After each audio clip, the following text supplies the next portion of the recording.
A judge just rejected a Republican motion late on Friday. Attorney Kelly Ward says the appeal will go to the state Supreme Court. Of course, we'll keep a very close eye on that. Georgia, very important state. Of course, President Trump was there this weekend. We had a special here on Newsmax on Saturday. President Trump holding his rally for the two Republican candidates. Senator Loeffler and her opponent, Warnock, the Democrat, had a debate last night. Interestingly, John Ossoff, the Democratic candidate running against David Perdue in the runoff there, tweeted out a picture of a chicken because Perdue had said a month ago that he is not going to do a debate if there is a runoff. And that debate took place last night. It was Ossoff versus an empty podium, sort of an awkward. It was basically just a commercial for Ossoff for an hour. Governor Kemp is declining to call special sessions to replace the electors.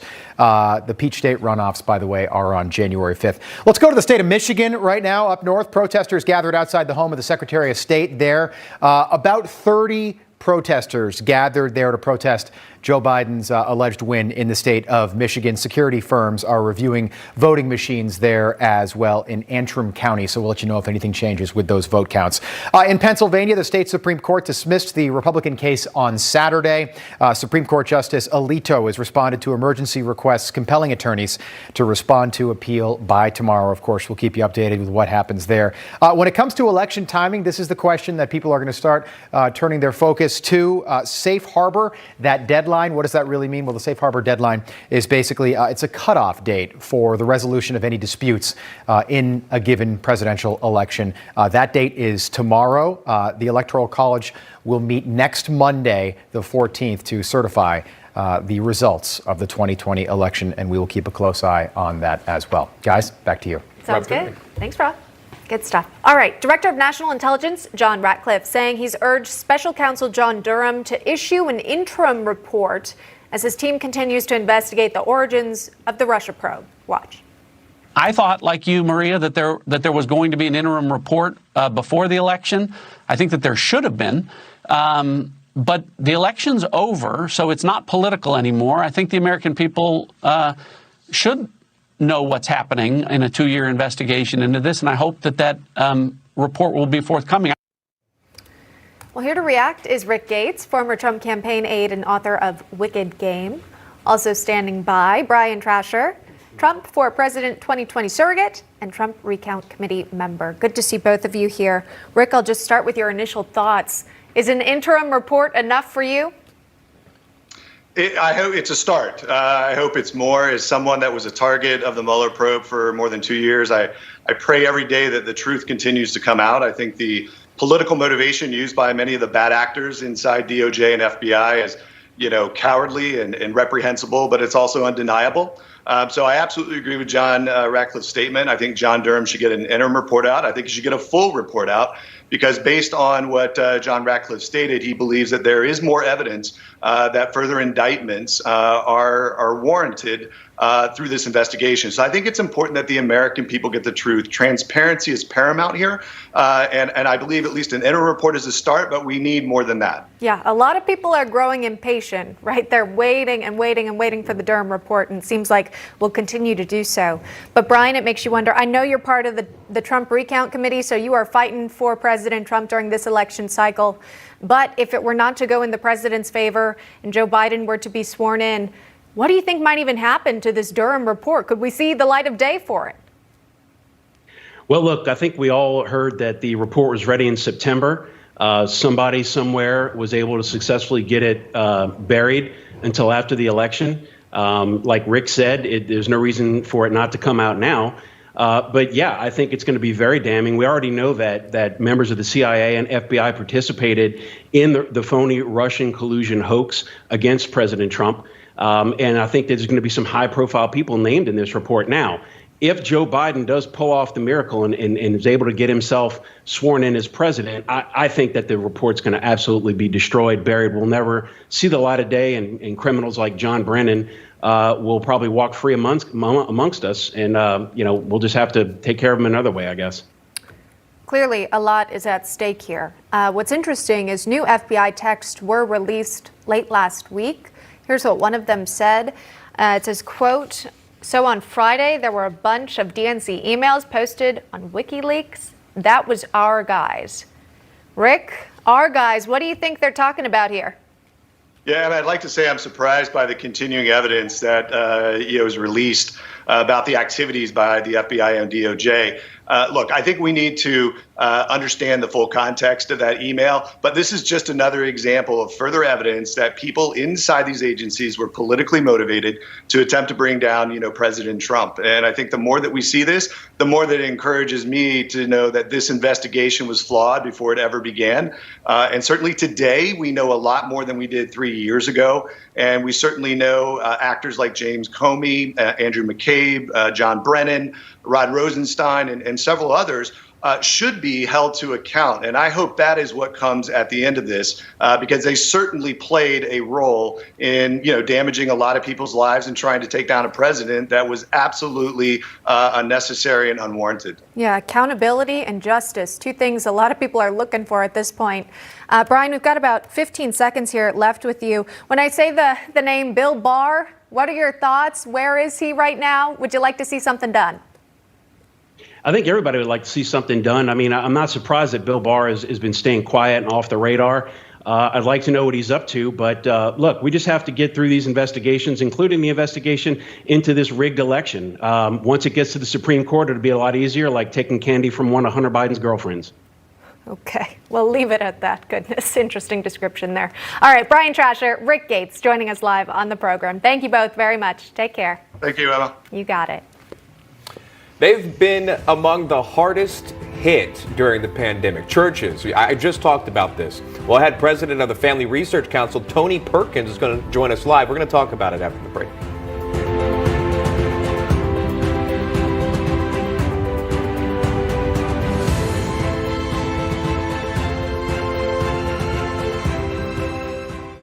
This country was made by tax rebels, freedom fighters, gold seekers, believers, lovers, and true patriots. We're Newsmax, and we're their heirs, and so are you. Newsmax TV, real news for real people.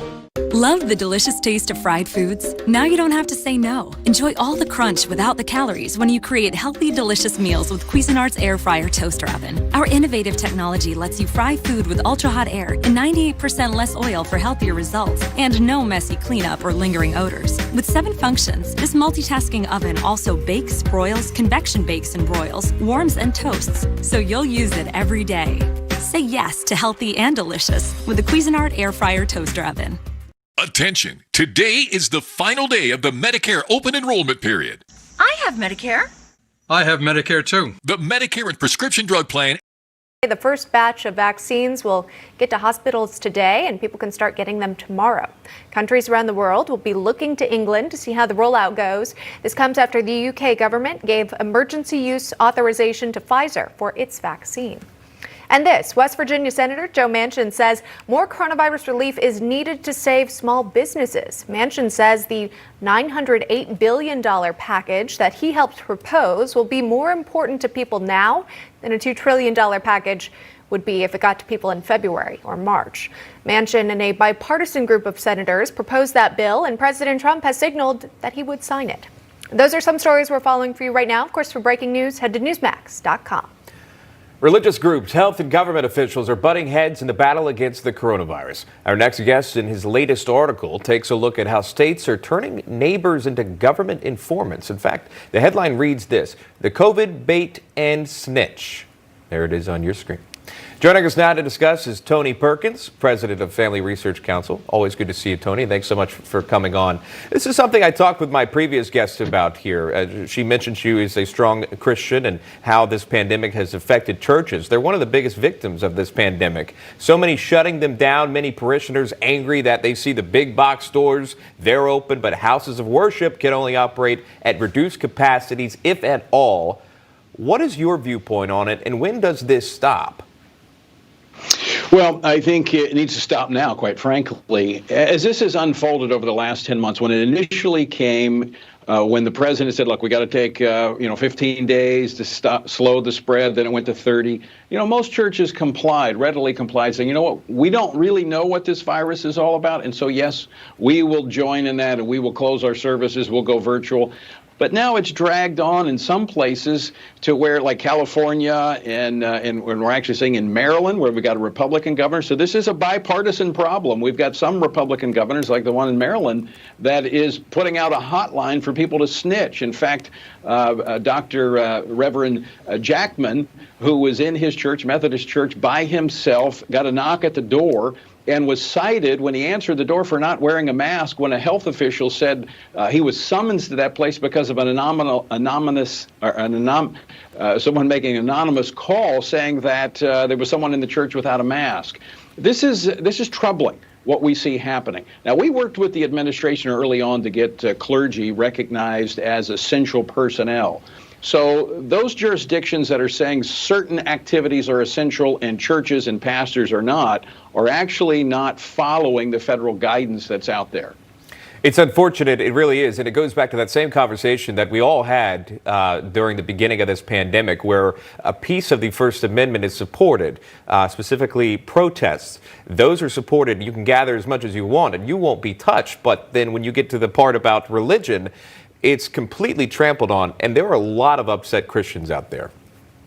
Yeah, it's an extremely relevant point, and it's actually one that Justice Gorsuch made in a recent ruling by the Supreme Court, where he called out the New York governor, where he said, you know, while religious exercises are not held essential, the governor of New York is saying that laundry, liquor, travel, convenience stores, hardware stores are all considered essential. And this is what he says. He says that is exactly the kind of discrimination the First Amendment forbids. And so finally, we're seeing a court that's stepping in and siding with the churches in their exercise of our fundamental first freedom, and that is the freedom of religion. But here's what it's going to take. It's going to take churches, it's going to take Christians, it's going to take pastors saying, you know what? I will face the consequences for a rogue governor, rogue mayor, and I will stand up and defend these freedoms. Quite frankly, look, I know that the virus is real. I've had the virus, recovered from it. I know many people have had it. I know it's a serious issue, but defending our first freedom is fundamental to the future of this country. Yeah, I think of guys, to your point, I think of guys like Tony Spell in Louisiana, who's been arrested multiple times because he continues to hold church service. And there's a big argument that that is essential for so many, for millions of Americans. And you're also seeing this, though, religious supporters getting attacked if they support President Trump, because there is an article that takes aim at evangelicals supporting the president. The headline reads this: "White evangelicals made a deal with the devil, now what?" End quote. There are so many people out there, Tony, that are scared to even come forward in favor of President Trump because of things like that. You're absolutely right. It's this cancel culture going crazy. But here's the thing. President Trump has defended and upheld our first freedom more than any other president that we have seen in my lifetime. He's been strong on the sanctity of human life. And then as we have seen religious freedom attacked, you know, and this is not new. I mean, it's been happening over the last decade, but it's accelerated in the last few years with the popular culture, the media, with Hollywood, and of course, the academic realm. This president has stepped forward to defend the fundamental freedom of religion, and that's why people of faith have stood with this president, because he has stood with them. All right, we'll leave it right there. I appreciate the time. It's great to talk to you. Hope you come back to us. Tony Perkins, good to see you. Absolutely. Thank you. And I gladly stand up next to you and defend her still today, 'cause there ain't no doubt I love this land. I hear that. I just want to stand up every time, right? You can't not, I know. right? That With the stand for frame. Right. After the show. That iconic American song, God Bless the USA, by country music legend Lee Greenwood, has been the anthem of President Trump's campaign rallies. It has. Lee Greenwood is going to join our program today in our 11 o'clock hour. So it's coming up about 50 minutes from now. So you don't want to miss it. Don't change the channel. Don't go anywhere. Our Monday regulars are back too. Yeah, Joe DeGenova, Victoria Tenzing, they'll be on the show as well. A lot to talk about there, what's happening with the legal proceedings with the president. We know Rudy Giuliani is down with COVID-19, reportedly doing okay. We'll continue to monitor that progress as well, but we will get the latest on those from the legal team in just a moment. A new hour of National Report. That starts right now.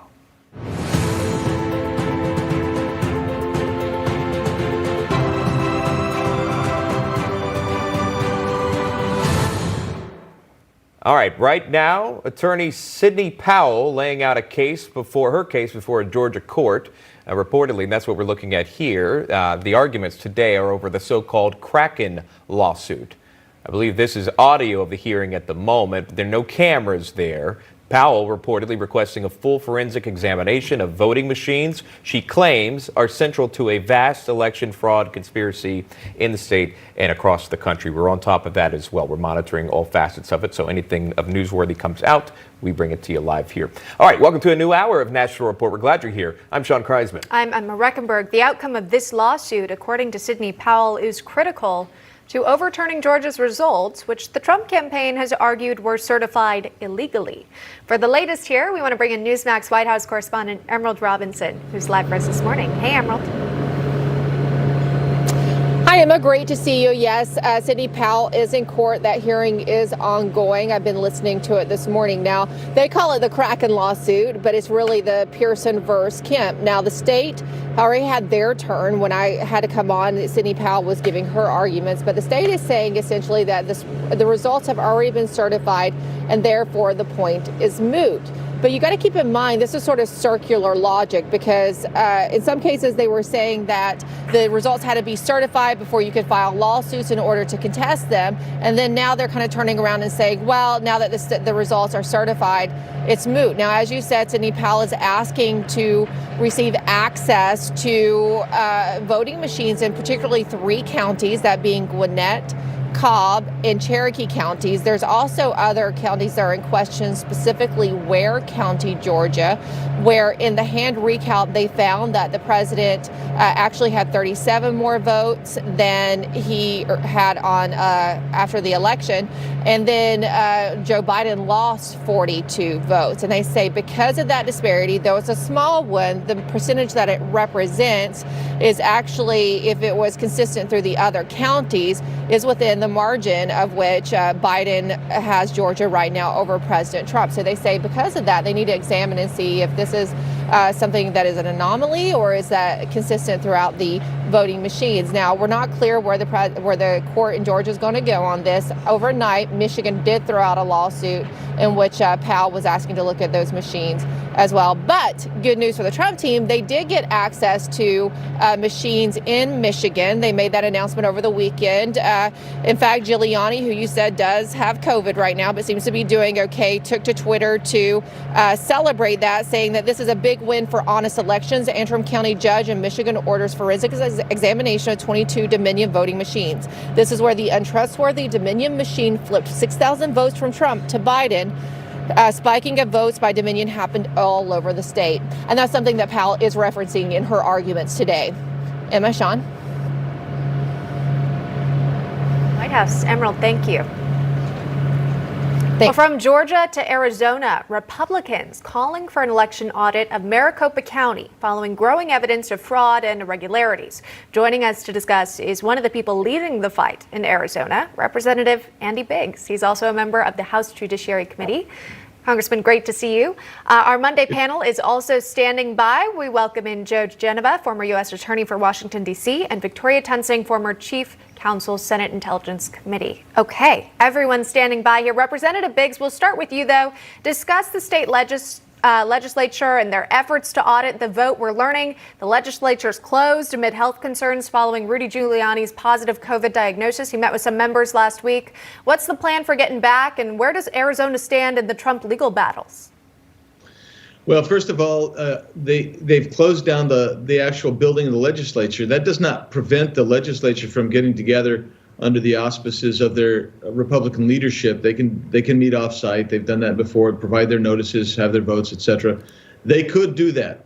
The question is, will they do that? And right now, I'm hearing that they won't, but it's still early in the morning out there. I just looked at the clock. It's about 2 hours behind us here.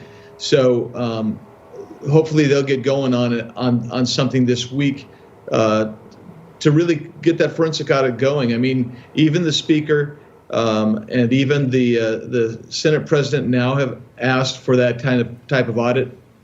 The people, both sides should want that audit because it's going to validate the election one way or the other. It's either going to show where there's problems or it's going to show that it was good in Arizona. But the bottom line is you got to get that forensic audit going because we're running out of time. Right. Of course, waiting for all the states to certify at this point, and that's where we bring in the legal experts here. Joe and Victoria. Victoria, if you don't mind just giving us an overall update where the Trump lawsuits stand right now, especially following Mr. Giuliani's COVID diagnosis. Is he taking a break? Is the rest of the team moving forward?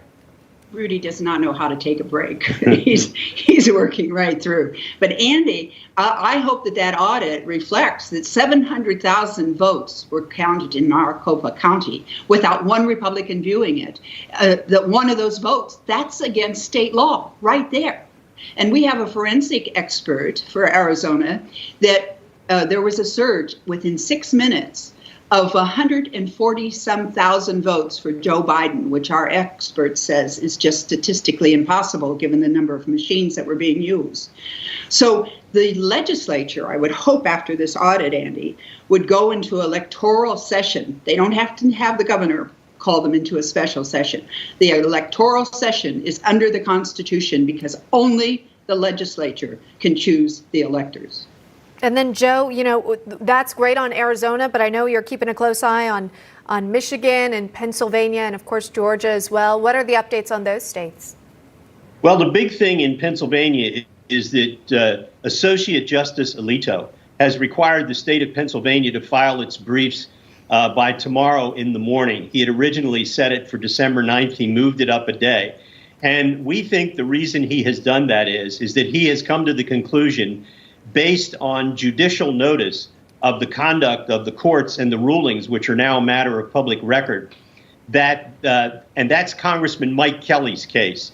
That case seeks to have all of the mail-in ballots thrown out because they were allowed to be voted by virtue of a statute that the Pennsylvania legislature passed, which was in violation of the Pennsylvania Constitution. That is the case in which Justice Alito asked that all of the ballots that came in after November 3rd be segregated. We don't know whether that was actually done. So we think that Justice Alito is going to issue an order after he hears argument and is going to prevent the certification from proceeding, get further argument, and that ultimately we believe that there are at least 5 votes on the Supreme Court to throw out all of those mail-in ballots and give the state to Donald Trump. And these certifications don't mean anything. Yeah. Trust me. They are, in the constitutional scheme, the state certification is meaningless. It doesn't mean anything because Congress, the courts, and the legislature can step in at any time and decide that the electors will not be sent or that no electors will be sent. So you're waiting, I guess, until January 20th. Is that now your new timeline, your new deadline here? At this point, I'll take anything. All right. The fight continues. Let's switch back to Representative Biggs here for a moment because you kind of made waves on social media here between yourself and Arizona Governor Ducey's Chief of Staff, Daniel Scarpinetto, in a response to a statement the governor made about vaccines. First, we'll take a look at what the governor had to say the other day. Watch this. We want to build confidence in the system, and we are going to begin with people that are going to be standing in line, rolling their sleeves up, saying, I will take this vaccination. All right, so then you tweeted a response to the governor's statement saying, quote, like all freedom-loving Arizonians, I am left wondering if the governor intends to coerce vaccinations and whether the state legislature would let him, end quote. So here's where it gets a little interesting online here. Scarpinetto, Arizona's chief of staff, responding to the tweet saying, we always knew you were nuts, but now you've officially confirmed it for the whole world to see. Congratulations. Okay, so Representative Biggs, I will give you the forum here. You can have your response and kind of explain what you meant by your initial tweet as well. Well, the clip you just saw was Governor Ducey's response to a direct question saying, hey, look, are you going to mandate vaccinations? And he didn't answer that. So that's all I was trying to get at. I was very surprised by the vitriolic personal attack when all I'm doing is asking a policy question. So I guess the bottom line is, as much as his chief of staff was attacking me, and he still never answered the question. And that I still want the answer to the question. And I think Arizonans want the answer to the question. In fact, I think all Americans want the answer to the question of whether their governor or their state legislature is going to mandate that they get a vaccine. Do you fear that that could be the case? Oh, yeah, I think there's been some signals sent on that. And I think that's undermining the liberty of this country. We've had the threat of mask mandates, we've had lockdowns, and now they're talking about vaccine mandates. And I think that is really detrimental to the future of this country. And also, I think that it's probably detrimental to our public health. Okay. I know, because a lot of people, of course, all the medical field are encouraging everyone to get the vaccines, but there are people out there and across the country who are fearful of taking the vaccine so soon. But I want to switch gears and pivot to a comment House Speaker Nancy Pelosi said over the weekend about who's responsible for the vaccine. Listen to this.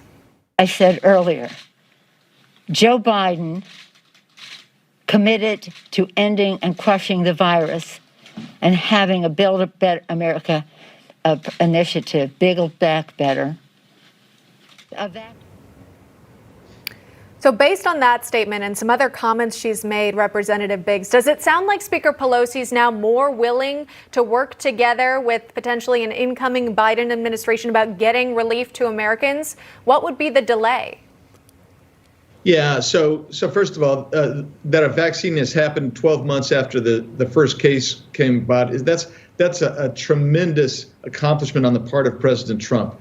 And that's because he eased regulations, which we need to do all over the place. Nancy Pelosi has tried to put a speed stick down in every way to get something like a vaccine done. Shame on her. And then she could have resolved a lot of this relief issue months ago, when we have literally hundreds of billions of dollars that haven't been spent from the first and second package. And yet she would not allow that to go forward, even though it was there and it was signed off in a bipartisan fashion by many in her own conference. So, of course, she's willing to work with Joe Biden.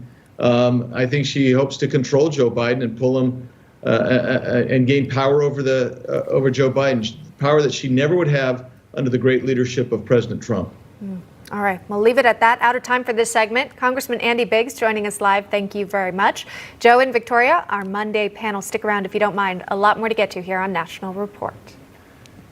Coronavirus cases spiking across the country, but one group in California, led by a doctor, is protesting the ongoing lockdowns to battle that spike. We're going to speak with a member of that group ahead.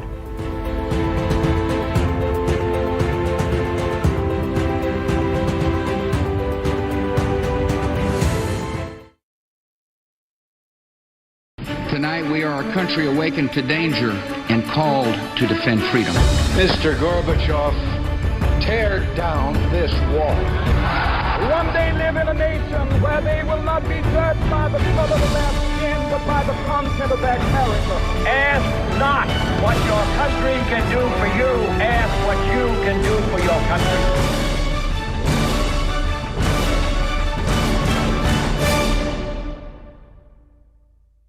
Attention, women who have ever contracted ovarian cancer. Have you ever used talcum powder or baby powder? If so, you may be entitled to a substantial cash award without going to court. A large manufacturer of talcum-based baby powder was recently ordered to pay $72 million to a woman who contracted ovarian cancer after 35 years of using the manufacturer's talcum-based baby powder. Studies have shown that women who have long-term use of talcum powder products such as baby powder may increase the risk of contracting ovarian cancer. If you or a loved one has been diagnosed with ovarian cancer and used a talcum-based powder, call the Negligence Network today. The consultation is free and you pay $0 unless you win. If you or a loved one were ever diagnosed with ovarian cancer and used a talcum-based baby powder, find out how much your case is worth right now for free. Call 1-800-700-5773. That's 1-800-700-5773. 1-800-700-5773. Now we take Georgia, and then we change America. If Democrats win the 2 runoff elections in Georgia, Republicans lose control of the Senate. This means radical liberal policies like the Green New Deal, Medicare for All, and defunding our police could become reality. That's why I need your help. Please visit gabattleground.com and donate so Republicans win the Georgia runoffs. I'm David Perdue. And I'm Kelly Loeffler. And we approve this message.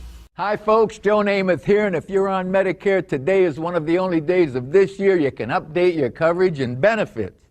Before the deadline, you're entitled to eliminate copays and get dental, prescriptions, transportation, and meals at no additional cost. Plus, your zip code may have coverage with the Give Back benefit that adds money back to your Social Security check every month. I called to get dental, transportation, meals, and the Give Back benefit. They helped me so much. With this virus situation, I called to get everything I'm entitled to. I couldn't believe I was missing out on so many benefits. With the uncertainty of the virus, you need to get everything you're entitled to. Millions of people have trusted the Medicare Coverage Helpline. You can too. Don't miss the deadline. Call now. It's free. Call 1-800-608-9900. That's 1-800-608-9900 now. States are scrambling to deal with a surge in coronavirus cases. Much of California now under a sweeping new lockdown, but some are saying enough. Even some in the medical community. Many took to the streets to protest this weekend over those new restrictions, a 3-week lockdown. Joining us now to break it all down is John Strand. He's a communications director with America's Frontline Doctors, as well as our panelists, Joe and Victoria. Good to see all of you here. John, I'll start with you on this. We're seeing the cases spike across the country, but it's also happening in cities and states that are still affected by the lockdowns. How would these lockdowns continue to help or harm us? Well, thanks for having me on. And lockdowns have never actually been used successfully to control healthy people. They've never been used to keep healthy people locked down. That it doesn't make any sense, and it's never been used before, and it's not working now. So we formed a group called LDP Global, that stands for Lockdown Protest, simply to say enough. We're human beings, and we've been designed to be alive and to live, to walk, to breathe, to work, and that's what we're going to do. John, talk to me about your profession. What is your expertise? So I'm actually based here in Los Angeles. I'm a model and actor in the Hollywood community. And at the beginning of this year, I just decided that someone in this area needed to start speaking common truth and standing up for the rights of the people, whether that was considered popular or scientific or not. So I'm the communications director for LDP Global, not for America's Frontline Doctors, but we are co-founded by Dr. Gold from AFLDS. Okay. And so our message is very simple. We want to take the politics out of it. LDP Global is designed to be universal, to send a global signal that we do not consent to being locked down. Joe, this just goes to this ongoing narrative that there are so many people that are fed up with these lockdowns. And it's not just because it harms their social life. It goes further than that because they've seen that, hey, we're still shut down and this is still spreading. And now you're seeing groups like this come to light. Yeah, well, exactly. I think it's pretty clear that the conduct of government officials, particularly in California, New Jersey, and New York, and Michigan, have been irrational. In other words, they're setting out rules that just don't make any sense. A gym has to close, but another place 2 blocks away can be open.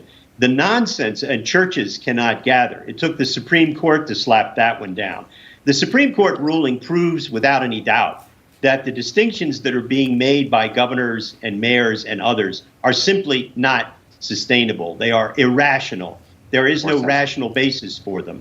And in addition, they're illegal. It's the legislatures and legislative bodies in these states and cities that are allowed to make laws. These governors can't do that. They can't say, okay, I'm going to make a yellow zone and an orange zone, and you can't even be open in the orange zone. They can't do that. They don't have the authority. So hurrah for all these Americans that are out there protesting. Because, let's talk about that. Because even in New York City, I'll point out this. I'm walking down the street. I see a restaurant. They can't operate inside to a certain capacity.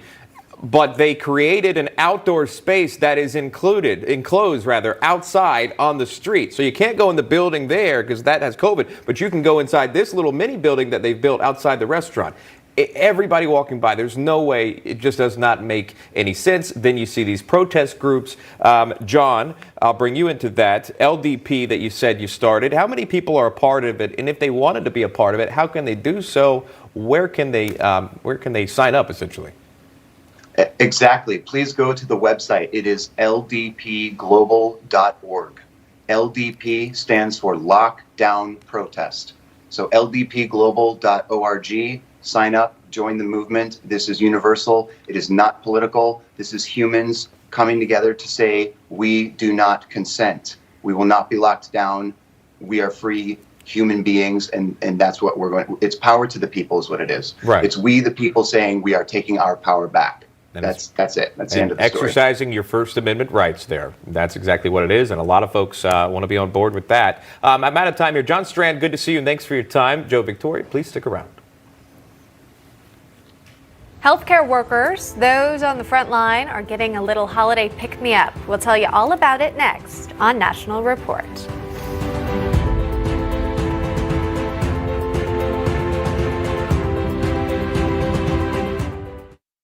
Newsmax, you like Newsmax. I like it too. Watch Newsmax TV, America's fastest growing news channel. Newsmax, you like Newsmax. I like it too. Download the Newsmax app from your smartphone. Watch Newsmax TV anywhere for free. If you're on Medicare, remember, the annual enrollment period is here. The time to choose your coverage begins October 15th and ends December 7th. So call United Healthcare and take advantage of a wide choice of plans, including an AARP Medicare Advantage plan from United Healthcare.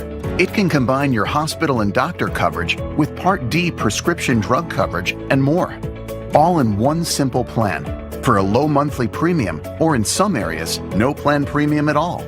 Take advantage of $0 copays on all primary care doctor visits, all virtual visits, and all lab tests. Also get $0 copays for preventive dental care, $0 copays for routine hearing exams, and $0 copays for eye exams, plus free designer frames and prescription lenses. Now's the time to look at United Healthcare's variety of plans and let us help find the one that works best for you. Ask about PPO plans too. They let you see any doctor who accepts Medicare without a referral and pay in-network costs at home or traveling when you see doctors in the United Healthcare Medicare National Network. Take advantage of $0 copays on hundreds of prescription drugs at the pharmacy or by mail. In fact, last year, our Medicare Advantage plan members saved an average of over $7,200.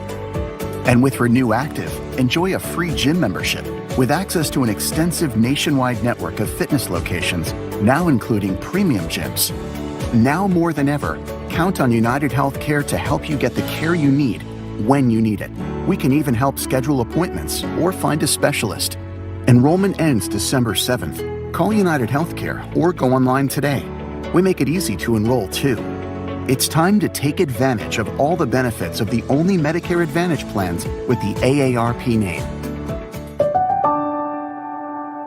Would you like to put something made in America under the tree this Christmas? You can by choosing a rifle or shotgun from Henry Repeating Arms. They're made in America or not made at all. Reliable, affordable, and backed by a lifetime guarantee. More than 200 models to choose from. Something for everyone on your list. We invite you to order a free gift guide. We'll even send you 2 free decals for stocking stuffers.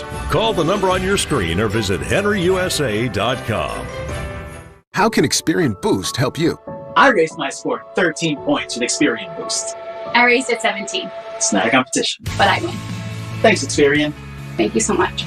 Boost your credit scores instantly, free. Download the Experian app now. Well, as we know, the holiday season is the time for giving back, and Starbucks is leading the charge. That's right. The coffee giant is giving a free tall coffee, hot or iced, to doctors, nurses, and other frontline workers during the month of December. This is the second time the chain has honored them for their hard work. during the pandemic. Workers eligible for the offer include public health workers, firefighters, police officers, hospital staff, and active duty military. That's good stuff there. And just giving back. Obviously, this time of year, you want to see stuff like that. So for that company to step up and give that, I think all you have to do is show your ID. It's very easy to do. And there really is a Starbucks location just about anywhere in this country, I think. So get your cup of hot Joe. That's so true. Yeah, we appreciate, of course, all of the frontline workers, the first responders as well. You know, so many people say that they have sort of this calling that they feel to enter into that field. And for them, we are so grateful. So we appreciate them so much. We need them. All right, here's the Wall Street Update. The Wall Street Update is presented by Interactive Brokers, the professional's gateway to the world's markets. Start investing today.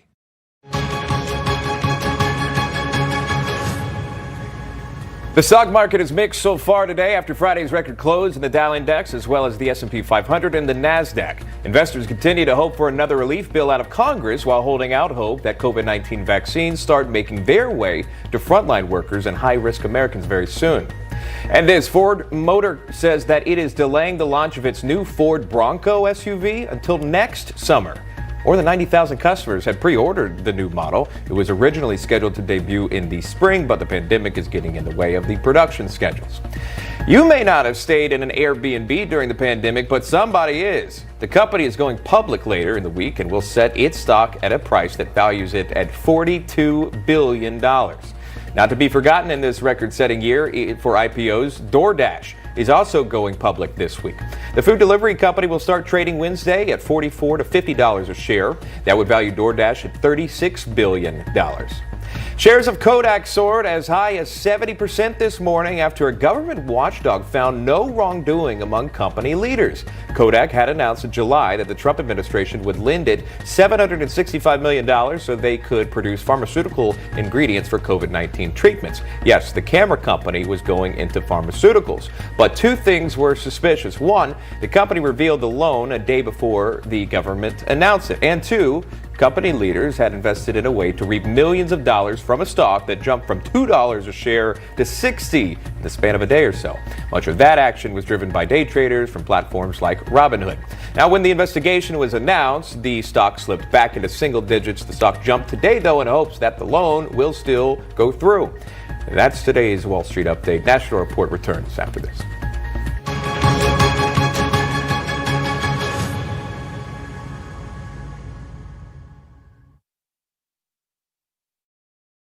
Interactive Brokers charges 1.59% for a $100,000 margin loan. Do you know how much your broker charges? Upwards from 6.82% at Fidelity or Schwab to as high as 7.45 to 7.75% at E-Trade or Ameritrade. Move your account to Interactive Brokers and save at least $5,200 or much more if you're trading big bucks.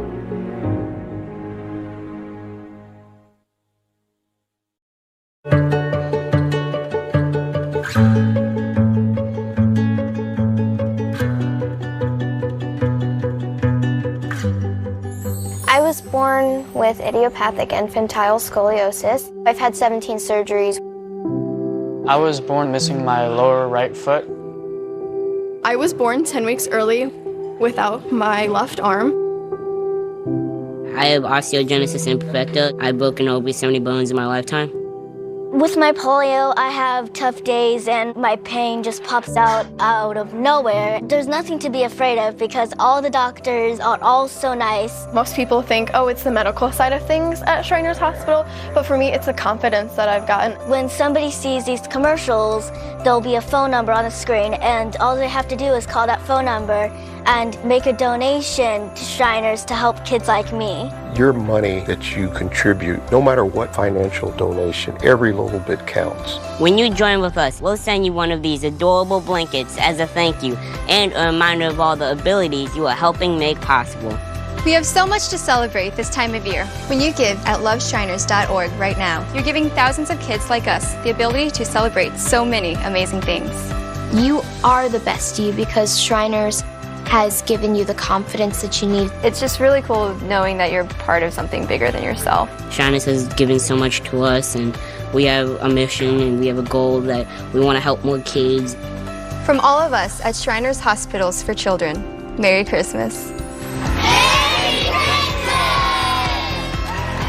Please call the number on your screen and give just $19 a month, only 63 cents a day, or whatever you can to help kids like us this Christmas. If operators are busy, call again or give right away to loveshriners.org.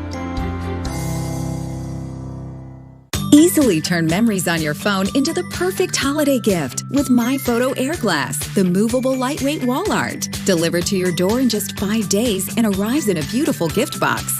Go to myphoto.com for 20% off your first order.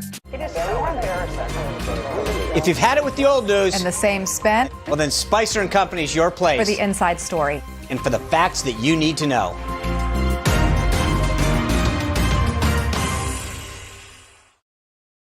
All right, we'll hand it off now to Rachel Roller with what's buzzing on social media. You know, 2020 has really given us a plethora of topics to choose from when it comes to trending things online. But today, of course, we're talking about the deadline for voter registration in the Georgia Senate runoff. 1 week from today, voters can, in fact, go in early, in person, ahead of that January 5th election.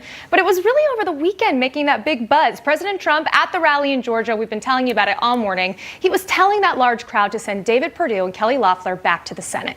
However, if you were watching, you may have noticed what the Washington Times pointed out, tweeting that the audience in Valdosta seemed far more interested in Mr. Trump than what the Senate candidates had to say. So when Trump brought them back out to the stage, they were really drowned out with that crowd chanting, "Fight for Trump." Now, I will say they did get a little bit more reaction online. Kelly Loeffler posting on Facebook, "I couldn't be prouder to fight for Donald J. Trump and his agenda." She says, "We've taken on the radical left, the fake news media, the cancel culture, and we're going to win." Their opponents, we can't expect them to stay quiet, so of course they were not. Raphael Warnock saying on Twitter, "The four most powerful words in our democracy are the people have spoken, and the people of Georgia have spoken, even if Kelly Loeffler doesn't like what they have to say." Now, not in the race, but still using his platform in an effort to gain momentum, we saw Texas Governor Greg Abbott tweeting. Now, he said, "Georgia Republicans, if you don't vote in the upcoming election for the U.S. Senate, Nancy Pelosi and Chuck Schumer will be running the U.S." He says we have to overwhelm the polls with a tidal wave of votes. Sean and Emma, I will say, also, if you were scrolling through your Twitter feed, or if you happen to be, digging through Facebook posts, which we do, commercial breaks and such, you probably noticed a lot of other celebs, politicians, both sides of the aisle, not talking about the rally. They didn't really mention that, but they did talk about that deadline today. Just by the way, make sure you register to vote if you're in Georgia. Oh, yeah, they're pushing it. That's another one we're all watching. Absolutely. Thanks, Rachel. Thanks, guys. Well, on this day, December 7th, we remember the thousands of American lives that were lost in the bombing of Pearl Harbor in 1941. The attack on Pearl Harbor, known to be the start of when the U.S. entered World War II, changing the course of history forever. Joining us to discuss, we welcome Craig Shirley, New York Times bestselling author and historian, a Reagan biographer as well, and also the author of December 1941, 31 Days That Changed America and Saved the World. Our Monday panel is standing by as well, Joe and Victoria. But Craig, we'll start with you. Tell us a little bit about your latest book and how important it is that we remember this day on its 79th anniversary. December 7th, thank you. December 7th is one of the 3 or 4 most important days in American history, along with July 4th and April 1861, the beginning of the Civil War, and probably the end of the World War I and the beginning of a new world for the United States. Is that, before December 7th, 1941, we were not a superpower. We were not, Russia was a superpower, or Great Britain was a superpower, or there are other countries that were considered to be much more powerful than the United States. Is that we were fairly isolationist. Both Democrats and Republicans didn't want to get involved in the European war. There was a saying going around after we won World War I, is that all we got was death, debt, and George M. Cohen. And so there was, for a generation or two, there was a great desire on the part of the United States population, the citizenry, to never get involved in the European war. And we didn't get involved even after September 1939, when Hitler invaded Poland. So really what drove us into World War II was, ironically, not the attack of today, December 7th, 1941. It was only 5 days later when Germany and Italy both declared war on the United States, which forced us into the European war. But there was no will in this country, even after December 7th, 1941. There was 100% will for going to war with the Empire of Japan. There was still zero will for going to war with Germany and Italy. Yeah, well, I mean, we've got that history lesson there, and of course it is so important to look back as well, remember where we've all come from. Victoria, I'll go to you for this question, though. You look at who's leading, right? During the time you think of FDR, and truly the president's impact that it can have on which direction the nation is going to and how they respond to times of crisis as well. How do you think that has shifted over time? Take a look at maybe the most recent president we've had, obviously Trump in office right now, and potentially how important their role is when handling these situations.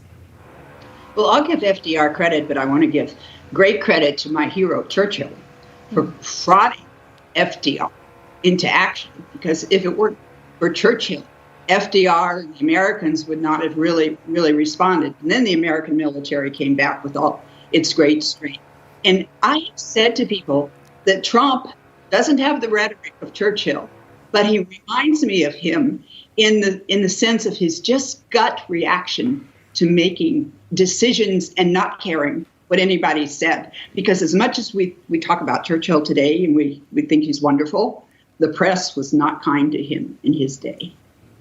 Joe, do you think people could look back on the time when Donald Trump was in office and say something similar? Realize that? Well, I can say this about the president. He had no problem making the decisions to take out Qasem Soleimani, al-Baghdadi, and a number of other people who were lethal threats to American soldiers and intelligence officers overseas. But make no mistake about it, December 7th, 1941 is a seminal point in our history, as Craig has indicated. And the decisions that President Roosevelt made, whether willingly or unwillingly, were very, very important and difficult ones, notwithstanding that. But, the United States didn't want to be in that war, but it had to be. Yeah. Craig, what can we take away maybe today from the response that America had on that day that will live in infamy? I just want to go back to a great question you asked before as far as a good book being written about Donald Trump. Andrew Jackson, I wouldn't consider Andrew Jackson to be one of our great presidents, but he'd certainly be considered by most historians to be in the second tier. It took 130 years for Arthur Schlesinger to write a good 2-volume set on Andrew Jackson. Sometimes you have to let the ground cool and for the patience to wear thin or wear down for people to take history in its full measure. And it may take that long for a good book to be written on the Trump presidency. I think that, but to your question about FDR and today is that I think all presidents need to govern from the main and not from the extreme. They just can't govern from their base alone. FDR knew this. Ronald Reagan knew this. That was the reason for the phrase Reagan Democrat. In 1980 at the Republican National Convention, Ronald Reagan cited Franklin Roosevelt, warmly to 17,000 Republicans gathered at Joe Louis Arena in Detroit. So it's one thing to run for president, but once you are president, FDR understood this, is that you need to, and Reagan knew this, is that you need to govern from not just your own base, but reach deeply into the side of the other party. All right. Some great advice there. Bipartisan support during this time. Craig Shirley taking the time and joining us today. Craig, thank you very much. And our panel, stick around if you don't mind. We've got some more questions for you coming up next. Newsmax magazine flying off the shelves. Do you have your copy yet? Well, there's a lot of great articles in there you're not going to find anywhere else. Editor Ken Chandler is going to join us live for a deeper dive next.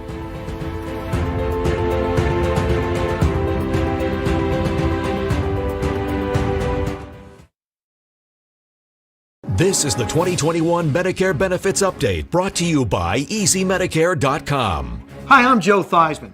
EasyMedicare.com and I want to let you know Medicare's annual enrollment period is here. And that means it's time to enroll or make changes to your Medicare coverage. Do what I did. Call the EasyMedicare.com hotline to see if you qualify for more benefits. Like $0 copays, $0 deductibles, and $0 premiums, which means nothing out of pocket for you. Call the EasyMedicare.com hotline right now. Find out now if you're eligible for dental, vision, hearing, in-home meal deliveries, telehealth services, and prescription drug coverage. Plans also include private home nursing, wheelchairs, or transportation to hospitals or doctor visits. Don't fail to act during Medicare's annual enrollment period. Today is one of the last days to change your Medicare benefits, so don't wait. Call the EasyMedicare.com hotline right now. You also receive inpatient care, including rehabilitation facilities or long-term care hospitals. You could also receive preventative services like screenings for diabetes, depression, or cancer, plus counseling and chiropractic services. Call the EasyMedicare.com hotline now to find these benefits, as well as dental, vision, hearing, and Medicare prescription drug coverage, plus in-home meal delivery and telehealth services that include confidential one-on-one video conferencing from the safety of your home. Time is running out to enroll or make changes to your Medicare health or prescription drug plan during Medicare's annual enrollment period. So call EasyMedicare.com now and don't miss out on even one Medicare benefit. Call the EasyMedicare.com hotline right now. Our licensed insurance agents are waiting to tell you about $0 copays, $0 deductibles, and $0 premiums. Call 800-579-7490, 800-579-7490, 800-579-7490. I'm Cheryl Nelson. I've been a meteorologist for nearly 20 years, and I know that emergencies and natural disasters aren't fun to talk about. But simple things can make a huge difference when it comes to being prepared. Which is why Judy is the emergency kit you didn't know you needed. It was designed by leading disaster preparedness experts with up to 72 hours worth of supplies. They've done all the work, so you don't have to. Order Judy today for $100 off and free shipping before the holidays. Attention! Open enrollment for health insurance is going on now. Call Health Insurance America today for the lowest rates. The agent at Health Insurance America gave us a great policy, and let me tell you, it's cheap. If you currently do not get health insurance through your employer, or if you don't have health insurance, or if you're tired of overpriced Obamacare, listen carefully. You're now eligible for a new health care plan through Health Insurance America, the #1 Obamacare alternative. Obamacare is crazy expensive, and those other insurance companies don't pay for any coverages. A family of 4 or more can make up to $97,000 a year and still qualify for a cheaper plan. They searched every insurance company out there, and they found us the cheapest policy with the best coverage. Get your free health insurance quote now. Call 1-800-600-8834. That's 1-800-600-8834. 1-800-600-8834. Attention veterans with VA loans. Record low mortgage rates have now fallen even lower. By refinancing, you can save $3,000 a year with one call to New Day USA. Our team is standing by right now to take your call. And from start to finish, you can do it all without ever leaving the house. With our VA Streamline Refi, there's no income verification, no appraisal, and no out-of-pocket costs. Nobody works harder for veterans than my team at New Day USA. Call 1-844-638-7205. So maybe some of you don't know this, but Newsmax TV has a magazine. It's very popular. It reaches 600,000 people each month and more. That's pretty impressive. Yeah, the December issue is out now, and we're showing you the cover on your screen. Joining us to discuss is the editor, Ken Chandler, talking about the big cover story today, and that is on term limits. Goodness, I got the page open myself, so I'm ready to talk. But, tell me a little bit about what this article dives into. We've learned in a recent Zogby poll that 84% of people support the idea of term limits. So a lot of people might be interested in reading this article. Well, some people think that the Congress is maybe the best adult care center in the whole country. I mean, people check in there, they never check out. Some of these people have been in Congress now for 45 years. Actually, 80 of them have been there more than 20 years. So, it must be pretty cushy there, right? Yeah. Well, you know what is? I look too. That stands out as the cover because I know there's a what do you call it? A creative little if you will. Yeah. Right. You've aged them. We used our imagination. Yes. Right? Yes, exactly. But that goes to show you just how long you can stay there in the House, in Congress, really. And that is something, again, that many have pushed for term limits for these folks. Right. I mean, with all the disagreements we have in this country in politics, this is one issue that Americans are totally united on, that there should be term limits. And you think that the Supreme Court is a lifetime appointment. The longest Supreme Court justice ever to serve was William O. Douglas. He only served for 37 years. There's been people in Congress 40, 45 years. Right. Never ends. And that's one of the big stories there inside of the magazine. That's not the only one, though. No, it is not. We're chock full of great stories. We have actually a very alarming story that shows that 40% of the drinking water in this country may be contaminated. It's a combination of issues that old water pipes that need to be replaced, contamination, pollution that's coming into the system. And we had a case down in Delray Beach, Florida, where the water tanks, which should be cleaned every 5 years, some of them hadn't been cleaned for 30 years. So, and water is a problem because, you turn on the faucet, you can't really tell whether your water is pure or not. And it seems to be done differently in Europe and other different countries and such, and how we handle it here is completely different. It is. I mean, it's really just an extension of the problems we have in this country with infrastructure. Water pipes, it's infrastructure. It hasn't been updated, needs to be updated. Yeah, let's see. We've got the whole lineup also of our Newsmax team coverage as well, so you can check in, see all of our times, when we'll be on air. So again, you can tune in during the day, and you can take your magazine wherever you want to go. December issue. It's some good stuff. Ken Chandler joining us live here. Thank you. Thanks for having me. Thank you. Absolutely. And as they say, Newsmax magazine, well worth it, has some of the best investigative reports, as you were hearing. Great writers like Bill O'Reilly, Ben Stein, Dr. Laura, and more, plus the health and finance info you need to know. You can order it with Newsmax's special free offer on your screen and get the new best-selling book, Socialists Don't Sleep, by Cheryl Chumley. She's the editor of the Washington Times, and her book, as they say, is a must-read. You can get this $28 book for free with your Newsmax magazine. All you got to do is call or go online and check it out. And you can find all of these stories and more on our Newsmax app. If you haven't noticed, Newsmax is one of the hottest apps in the country right now. It's ranked at number 5 or so, top 10 at least. So far, there have been 3 million downloads just for the month of November for both iOS and Android. We've been surging since Election Day, and we continue to rise up in the ranks, but you can help us get to number 1. Just download the free app for Apple and Android phones. It lets you watch Newsmax anytime, anywhere. I will stress this again, it's free. Lots of great content. Go check it out. And you can download God Bless the USA if you haven't heard that song, though I know you have because we've been teasing it all morning. There he is, legendary country music star Lee Greenwood, standing by live, joining us after the break.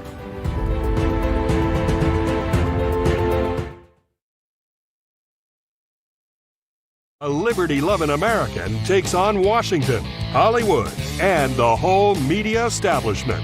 He's Chris Salcedo. Join his fight. Tune in to the Chris Salcedo Show every weekday afternoon on Newsmax. Attention! Today is the final day of the Medicare open enrollment period. I have Medicare. I have Medicare too. The Medicare and Prescription Drug Plan annual enrollment period is ending today. Call now for a free Medicare benefits review. Don't miss the deadline. Are you wondering how the COVID-19 pandemic may impact your Medicare plan? To ensure your safety, new and expanded benefits are now available, including free meal delivery, free prescription drug delivery, at-home telehealth, and much more. Call the number on your screen now to see if you qualify. And you may also qualify to get up to $144 added back to your Social Security check every month. Just call 800-615-9178 now. Get a free Medicare benefits review and see if you're eligible for new Medicare plans with Medicare-approved benefits including dental, vision, hearing, and prescription drug coverage. What additional benefits can I get with a Medicare Advantage plan? New Medicare plans may include free eyeglasses, free hearing aids, free meal delivery, free prescription drug delivery, and much more. You may also qualify for a plan with $0 premiums, $0 deductibles, and no copays. Call now. Today is the final day of open enrollment. Just call 800-615-9178 now to see if you qualify. How can I make sure that I'm getting the benefits that I deserve? All it takes is one fast and easy phone call. Just call the toll-free number on your screen now to see if you qualify for new Medicare plans that may include free eyeglasses, free hearing aids. And our 22-year-old 917 to keep our America together now in 2020. So I've been recording and staying in the studio and doing things that are positive. And so now the announcement of our show next year in Huntsville, Alabama.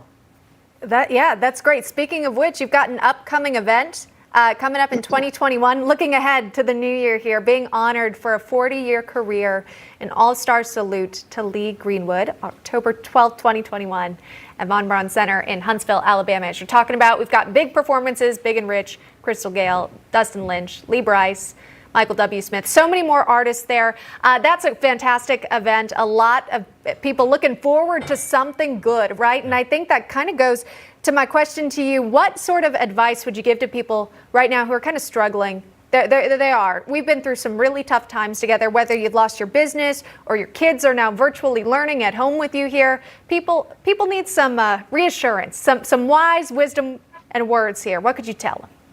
Well, you're right about the show, of course, and it will have a myriad of artists, a star-studded event on October 12, 2021 in Huntsville, Alabama at the Von Braun Center.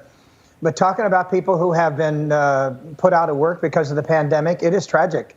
I had to let my entire band and crew go about a month ago, and entertainment would be the last thing brought back, as you see in sports. None of the stadiums are full. We've got some people coming back to see the sports events, which is America's pastime. But those people who have restaurants or who work in businesses that have been affected by the pandemic, I'm just, I am so sympathetic because it comes right home. It comes home to all of us. We all have to face this together. Has COVID impacted you, Lee, in your personal life at all, or anyone in your circle, or how has it? I know you just said that you just let go of your band. That's pretty big. Yeah, I think about 6 months ago, March, April, I didn't know anybody that had COVID-19. And it's begun to close in on us. And I've heard the word several times, and you spoke about it a moment ago about herd immunity. I'm 78 years old. Herd immunity is not going to do me any good, because if I get it, I'm probably not going to survive it. So there is that question, how many people can we get together in a group? How many do we trust? We sanitize all our hands all the time. We wear masks everywhere we go. When I go to the gas station, the post office, or whatever around our home city, and we try to protect ourselves. I think if the younger generation got it, and sure, if my wife's brother in Knoxville, his whole family got it. He had 3 children under the age of 18, and him and his wife both got it. The only symptom they had was a loss of taste, and they are over it very quickly. So it's just different generation. It's different how much of a viral load you get that will determine whether or not you're going to get really sick. And I know some people that are young that got really sick as well. So it's just a lot of undefined time. I just hope we get the vaccine quick enough, and grateful for those folks working with Moderna and Pfizer and get this vaccine out. Thank you to President Trump for warp speed to get this vaccine to the public as quick as we possibly can. And let's get over the virus. Let's move on and get the economy back, because it's just hurting everybody. Yeah, so many people are looking for that return to normal. But you mentioned the younger generation, and I'm curious, based on sort of this attention that your songs received from being played at Trump rallies, if perhaps you've seen a few more downloads, maybe you could track that to a younger demographic who are now listening to your song for the first time, connecting to it as well? Well, I'm really connected to the younger generation. My wife and I have 2 sons. Dalton's 25. He's getting a PhD in cancer research at Vanderbilt. And our 22-year-old he's a Chancellor Scholar at TCU in Fort Worth, but he's home doing online. So I hear the public through them. And they are not necessarily aligned with me politically. But those people who know God Bless the USA, that stands for more than just a president. It stands for the military. It stands for all Americans who believe that unity is necessary. And I feel that through my own kids, and they tell me, what it's worth to them. Yeah. God bless the USA. We appreciate the time. Love the song. We love to continue hearing it. It's such a pleasure having you on Lee Greenwood. We appreciate it. Thanks so much, guys. Anytime. Thanks.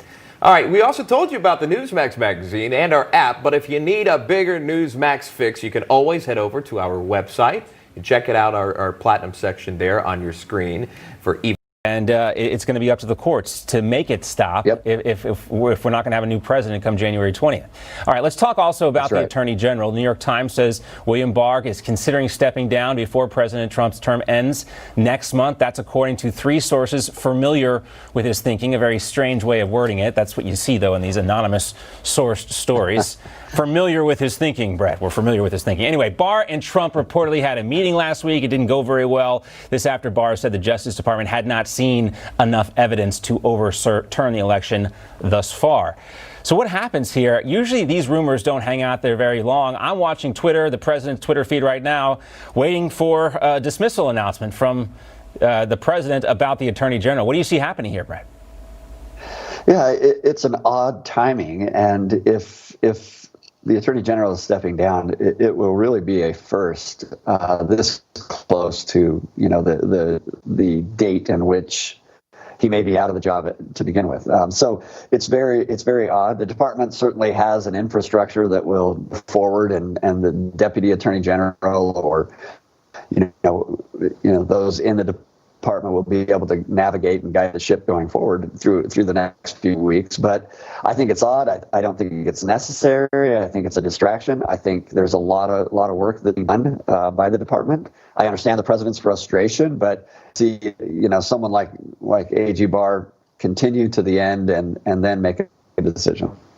Brett, I'm just reading this now, and I wanted to get your reaction to it because I'm still trying to figure out exactly what it means. But we do have a situation in Georgia now where a federal judge has again dismissed Sidney Powell's case there. This also happened in Michigan. Now, Sidney Powell wasn't directly associated with the Trump campaign anymore, but she was the one digging up the dirt on the Dominion voting machines. What do these 2 dismissals mean? Well, those are setbacks. I mean, you want to see a judge, a lawsuit to go back. However, they would rather have a quick sort of rejection of the lawsuit so that they can get it on appeal.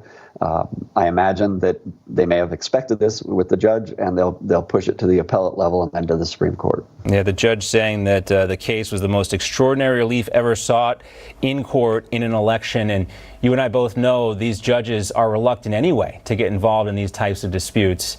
And this one, they say, is even more, I guess, extraordinary than others. Yeah, that's right.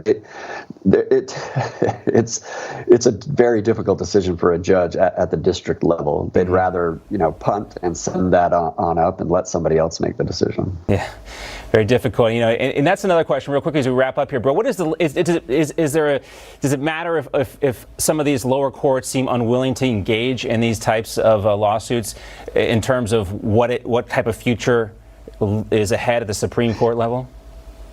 Well, it does matter because what has to happen then is the appellate court reviews the lower court's decision and has to determine, the validity of it, the facts that it had at the time. There's no longer any ability to gather facts, so you're stuck with what you filed at the lower court. So those are all things that make it more difficult at the next levels. Yeah, the challenges continue to mount for these legal challenges, time being the most challenging issue here. Brett, great to see you. Thanks so much. Thanks, John.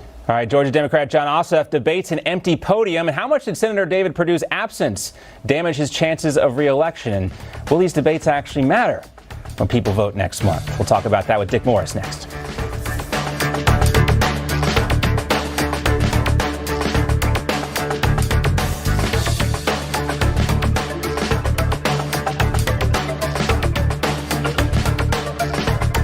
Remember the old... It should disqualify Dominion in the election. And now they're about to steal it again. The exact same system that stole the election on November 3rd is about to steal the United States Senate with the 2 seats that are up. And that is the overriding fact. I don't give a damn if Perdue appeared or didn't appear at a debate.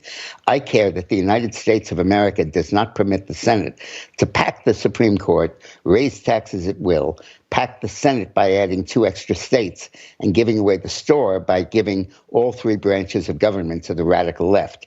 That's what's at stake here. Yeah, and it'd be great if he was actually at the debate to force an answer from John Ossoff to that question, or if we got an answer from that question from Ralph Warnock, who sidestepped it again last night. Those are very important points, Dick, and we still don't know from these 2 candidates or from Joe Biden or Kamala Harris where they really stand on this issue.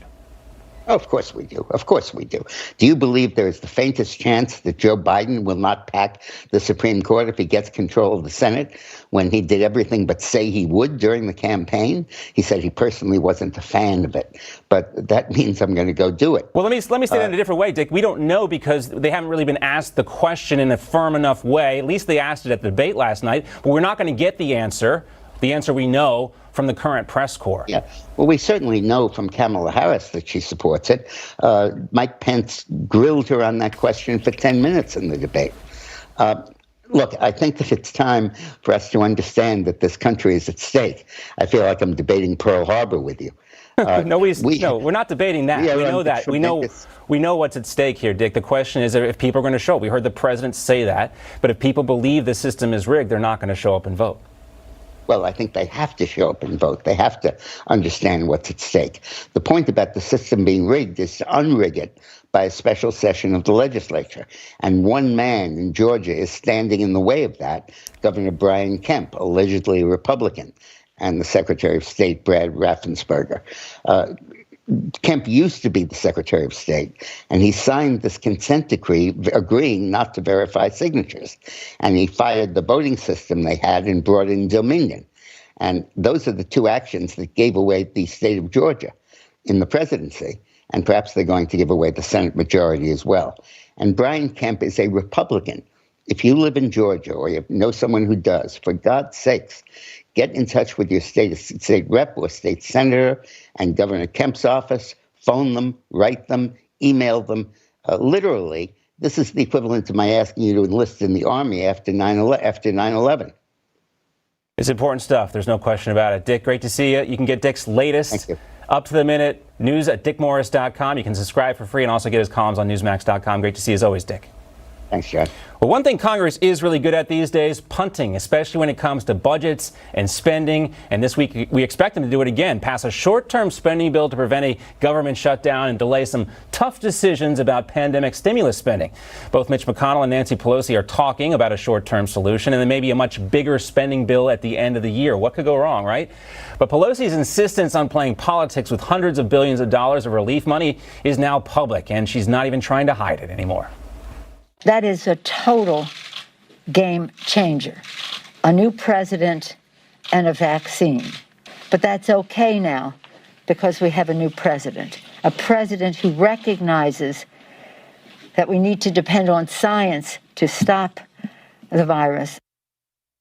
All right, let's welcome in now Liz Harrington, the national spokeswoman for the Republican National Committee. Liz, great to see you. Great to see you. And Liz, based on her statement there, you'd be surprised to learn maybe that Nancy Pelosi just lost at least a dozen seats in the House. She thinks she won a dozen seats with the way she's acting. Well, it's alternate reality time for the Democrats for going on 4 years now. And what we also heard her admit in that press conference was that it was her decision to block relief to American workers and small businesses this entire time. She said that was a tactical decision. A reporter actually pressed her mildly on this issue and said, was that a mistake? And she got very bothered by that and admitted that all along she was playing politics for this. But she should be desperate to make any deal right now because, like you just said, the Democrats got completely destroyed by the red wave on Election Day. Her party is in complete disarray. She's probably going to lose her speakership because of own attacks within her own party. And Joe Biden's playtime pretending to be president-elect is coming to an end. So she should be desperate to make a deal. It's very clear that she never had the interests of the American people at heart. She was blocking this the entire time, standing in front of her $24,000 refrigerator and bragging about it. And she's not interested in a good deal for the American people now. It's always politics and power for the Democrats. And now we've seen just how far the lengths they'll go to secure that power. Yeah, well, we can. I hate to say it because we say it so much, but we'll see Congress kick the can down the road again this week. Probably they don't like any tough decisions. I'm sure they'll pass something right before Christmas. Magically, it'll be a Christmas miracle. Liz, great to see you as always. Thanks so much. Thank you. All right, coming up, things are getting heated over on CNBC. We're looking at Rick Santelli maybe starting another tea party with an epic rant. We'll bring that to you next.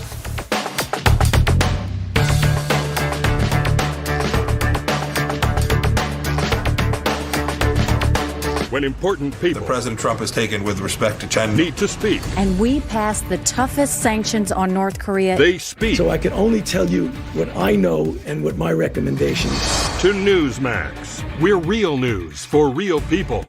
This just in. Updated guidance from the CDC on how to select a gaiter. Wear a gaiter with 2 layers or fold to make 2 layers. From Mission, the leaders in comfortable textile technology, comes the new adjustable multi-layered all-season gaiter for the ultimate comfort in face and neck coverage. Used by the world's greatest athletes, professional sports teams, and collegiate teams around the country. The multi-layer design with 360 degrees of adjustability means it will keep you covered and comfortable all day long in any kind of weather. Mission's adjustable all-season gaiter comfortably customizes to you thanks to our new Easy Lock Draw Cord. All Mission products offer UPF 50 sun protection.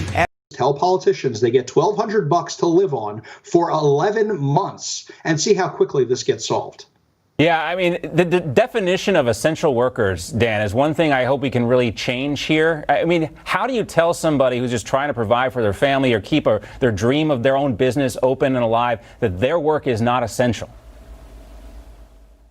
Exactly. And I hope Rick Santelli goes from founding the Tea Party to the rules for the party, because that's what we've seen. Rules for thee, but not for me. How many different politicians ignore their own rules? Meanwhile, people are being hurt, real people, non-essential workers, quote unquote, bar owners, waitresses, bartenders, people in the service industry are losing their livelihoods, losing their life dreams because of arbitrary and capricious lockdown rules that are just totally ignored by businesses who get exemptions to them, businesses like Walmart, Target, Amazon that never were forced to shut down. It's the mom and pop stores that are the ones that are hurting. Yeah, we've seen this transfer of wealth from Main Street to Silicon Valley and Wall Street. Jeff Bezos certainly isn't struggling. Neither is the CEO of Zoom or any of these other companies that rely so much on technology. And we see California now, 85% of Californians are under these new strict stay-at-home orders through Christmas and the rest of the holiday season. Ari, I would imagine we're going to see more backlash, just like we saw in Staten Island. Oh, yeah, 100%, especially if we continue seeing these elected officials like Gavin Newsom going to this restaurant, French Laundry. I loved the taco stand that put up a big sign that said they are now calling their outdoor seating area French Laundry, because it was literally the day after Gavin Newsom was there that the mayor of San Francisco was caught at the exact same place. Just as Dan says, rules for thee and not for me. And the longer that these politicians keep this up, the more pushback you're going to see to these restrictions. Yeah, I think so, too. And, you know, Dan, you look at this, we see these protests in California, too. I mean, these are not bastions of conservative thought. This is human nature taking root here. This is survival instincts. Right. This has little to do with politics and everything to do with people fighting for their very livelihoods and lives. These are people who just want to do what we've always been told that we could do, free from government control in this country, and that's operate within the framework of laws and regulations to pursue happiness the way that we see fit, to go to work, to open businesses, to be free from government control. That's and it crosses political lines. This crosses every ideological line that we have. This is something that all Americans want and all Americans should be guaranteed. Yeah, you know, you think about it today, too, Pearl Harbor Day. They're not even having the Pearl Harbor remembrances this year. So many things have been affected by this, and you wonder, you know, when this is all over with, what's going to be left? You know, how willing are people going to be? I think we're all a little bit weaker as a result of this, not just the disease itself, but the way some people have responded in the way that you would expect them not to do so when they're threatened. But Dan, Ari, we'll see you guys in the next hour. We're going to talk about teachers in San Diego and how they were just being taught that they were racist. what they're being forced to do now to make up for it. That's going to come up in the next hour with Ari and Dan. Also coming up, former New York City Mayor Rudy Giuliani says he is feeling good after his diagnosis with COVID-19. We'll talk to Dr. Peter Hibbert about what lies ahead and what treatments are available to America's mayor. Don't go away.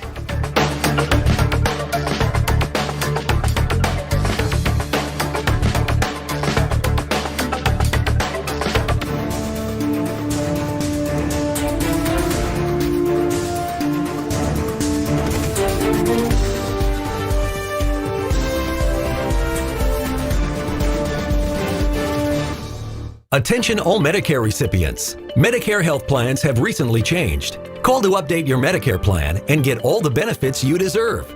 Free dental, hearing, vision, and prescription drugs. Also, new plans include no copays and no deductibles, saving you even more money. Don't miss out. You don't get these new benefits automatically. Call Coverance Insurance before the annual enrollment period ends December 7th. You may also get extra benefits at no cost, like healthy home-delivered meals, dentures, hearing aids and batteries, preventative screenings, unlimited transportation, allowances for over-the-counter purchases, telehealth services, $144 added back to your Social Security check each month, and many more, all at no additional cost. Make sure you're saving money and getting all the extra benefits you deserve before the enrollment deadline ends. In addition to free benefits like dental, hearing, vision. You may feel the answer is going to be most likely no. Worse, if you do, you could be subject to significant civil and even criminal penalties. In 1986, Congress passed what's called the Electronic Communications Privacy Act. Now, that statute makes it illegal for a person to wiretap or use any other type of device to record the communications of other people without the prior approval of a court. Violators of the statute can go to jail for up to 5 years and be fined up to $250,000. And most states have enacted laws that mirror the federal statute, so one could be facing both state and criminal liability in the federal court. However, there are some exceptions to these laws. For example, it's legal under the federal statute to tape the phone call if one of the parties on the call has consented to the interception. So if you call your spouse, you can record that phone call. But many states require all parties on the call to consent before recording. Every state's different. So do yourself a favor and seek the advice of a good lawyer so he and she can guide you as to the law and the best way to legally achieve your goals and act accordingly. I'm Alan Dershowitz for New Causing agent. NDMA is kids who aren't in school anymore in large cities. These are kids of color, impoverished kids. They're expected to do Zoom learning, which is just an embarrassing farce on every level. Zoom learning is barely working, I think, for the most well-equipped to succeed kids. It's a travesty for everyone else. So so the impact of school closures, it has a sexist and a racist, if we're going to talk in the parlance of lefty activists, it's having harmful results for those groups. So don't tell me that the drive to open schools is rooted in sexism, racism. That's ridiculous. That's just kind of picking isms out of the air and saying, well, everyone who disagrees with me must be a Nazi or something like that. Well, it's just like every other far-left policy, right? Whether it's carbon offsets, where the rich people can buy credits, to fly in their private planes, but it's all on the up and up because they're buying carbon offsets. Or any of these other policies defunding the police.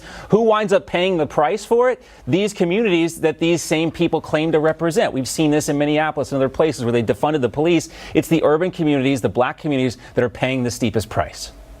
That's right. And the teachers union doesn't speak for minority communities, doesn't speak for women. It speaks for one group only. It doesn't speak for kids and families. They always say, well, we're looking out for the interests of the students. No, you are not. You are a political organization, a backbone of the Democratic Party, and you're looking out for the interests of public employees, of teachers. And they have every incentive to never return to work because they're getting paid anyway. They're technically at work, working from home, doing this virtual learning. They have no incentive to take any risk whatsoever. It would be a small risk to reopen the schools, but it wouldn't be no risk. But why should they take any risk whatsoever if they're going to get paid regardless? Yeah, you see these reports about school districts being shocked at the failing grades that these kids are getting on these tests because it doesn't work. The remote learning, how it doesn't work. Well, we're all shocked. It's real stuff. Robbie, great stuff as always. We really appreciate your coverage on these education issues because they are so important. Great to see you as always, and we'll see your next piece up on Reason.com. My pleasure. Thank you so much. All right, that's going to do it for this first hour. John Bachman, now much more ahead. We're going to talk more about the Georgia Senate runoffs and that debate One debate that happened over the weekend, 2 scheduled debates, and how much money did Ilhan Omar's husband receive from her campaign, and that COVID-19 bailout money. Dinesh D'Souza is going to join us to talk about that. Don't go away.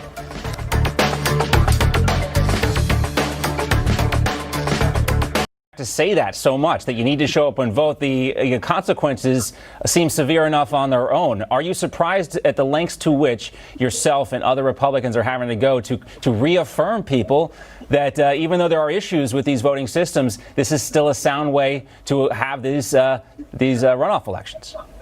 Yeah, it is. And I think that's what we got to fight against. So look, everybody, and including the president, I was with him, all day Saturday, even before we got down here to Georgia. And look, he wants to continue to fight. He is fighting, and he's doing it the right way. That's what the legal court system is for. But at the same point in time, as he said, and many of us said, we can do more than one thing. We can fight to make sure we have these fair elections, make sure that they're administered a lot better. Fulton County, take notice. You need to do this better because we know that you stop counts. We know observers wasn't present. We've got to make sure that happens. But also at the same time, it's not enough to turn around and say, because, I mean, for a voter to say, I'm just not going to go vote is basically saying, Chuck Schumer, here's the keys to the Senate. You go be majority leader and you do whatever you want to do. And that shuts down all the investigations. That shuts down everything that we've worked so hard for the last 4 years. And I think that would be a disservice to this administration. It'd be a disservice to the people of Georgia especially, and the American people as well. In the last hour, we had Dick Morris on. He was talking about these connections between China, Chinese investment firms, and Dominion voting systems. And this evidence has been, brought to light by guys like Dick Morris and other people. What evidence have you seen that warrants further investigation? What evidence have you seen that is most concerning to you about Dominion voting software and hardware? Well, the software in Georgia, we saw different issues down here. And I know across the country, we saw the Dominion software and how it's not working. There is still some issues, I believe, here in Georgia on how the settings are set, on how they filter. And those are things that need to be addressed. But what we got down here in Georgia, and I believe that the governor can actually, he's called for this, but I would like to see the Secretary of State explain why, even, and his excuse is, well, we can't put the ballot back. Explain why that they won't go back and do a signature audit on these. And I know why. It's basically because of consent decree, which many of us feel like weakened the standards, and they did weaken the standards on signature verification. They don't want to admit that maybe this was a mistake in sending out the ballots the way they are. So these are the kind of areas that we need to focus on to make sure that people can feel assured that this election is going to be run safely. But we've got to make sure that people know that their vote is the most precious thing they've got, and they got to go count, and they got to go vote. They got to vote. That's for sure. There's no question about that. Because let's take a look at what's at stake here in the Senate runoff. Both Loeffler and Ralph Warnock were on stage last night. Loeffler cast Warnock as a radical leftist. Warnock cast Loeffler as a billionaire Trump sycophant who cashed in on COVID-19. Take a listen. She purchased that seat. It's done well for her. The issue is that the people who sold it to her don't own it. And the people of Georgia are coming back to get their seat. Senator, you have 30 seconds. Well, predictably, you've just heard more lies from radical liberal Raphael Warnock, who wants to distract from his own words, calling police officers gangsters, thugs, bullies, and a threat to our children, saying that you can't serve God and the military. This one shouldn't be close. Based on the history of Georgia, Democrats have not won a runoff election there since 1992. How close do you think it's going to be? It's going to be close, but I think our voters are fired up. I think the president got them fired up. They're going to turn out. Look, I'll paint an even bigger picture. I mean, because this is what I say. Here's Raphael Warnock. He didn't want to answer the question last night. Could have simply answered the question, do you favor packing the court? Said, well, I've not thought about that. That's not true. He's thought about it. He's just trying to hide his liberal tendencies. But one big thing, John, that came up last night, when he answered the question about abortion, for someone who's passionate about life, when he said that the room was not big enough for the doctor and the patient and the woman and the government, my question is for a reverend, where is God in that? Because I believe that God actually is pro-life. He's not for killing babies in the womb. And that was an interesting omission he left last night. So, yes, this is a clear choice between a conservative and a liberal. He's just hiding how liberal he actually is. He also left out maybe the most important person in the room, and that's the child, right? That didn't even come into thought. And that shows you how they think they're not really, beings to them. It's just kind of an abstract idea. Now, the other thing, too, John Ossoff called on David Perdue, called him a chicken, really, for not showing up. Do you think that was a mistake for Senator Perdue? Because, as you indicated, I want to hear everybody ask these questions about packing the court. At least it came up at the debate last night, but we know the press corps is not going to get tough on these folks. So maybe this was the last chance we were going to have to get Senator Perdue to pin Ossoff down on this question. Yeah, look, I think David Perdue made the decision that, look, John Ossoff can't move, frankly, his lips without lying. So, I mean, this is, for him, it was just another, they've debated twice already. The people understand who John Ossoff is, and, David beat him, I think it's about 80,000 something votes. We're going to see that, I think, that lead increase. John Ossoff is as one of my colleagues said, is basically a socialist trust fund kid. I mean, this is someone who is, worked with foreign governments who doesn't have the best interest of Georgia, and especially at heart, especially when you see his affiliations with Pelosi and AOC and Schumer. So I think we're going to continue to see the distinction drawn there. Was it always good to put these guys on the spot? Because the questions wasn't putting them on the spot last night, right. Because they just get a free pass softballs anytime they want them. Yeah, and that's, that was kind of the question. It wasn't a great performance from Senator Perdue last time around. Maybe that had something to do with his decision, but it was, I think, disappointing for a lot of people not to see John Ossoff put on the spot and ask some of those questions. Let's go back to the governor of Georgia, Governor Kemp. He's refusing, as you mentioned, to appoint those new electors, refusing to call this special session. And then here's the Secretary of State standing by Governor Kemp's decision to certify the election.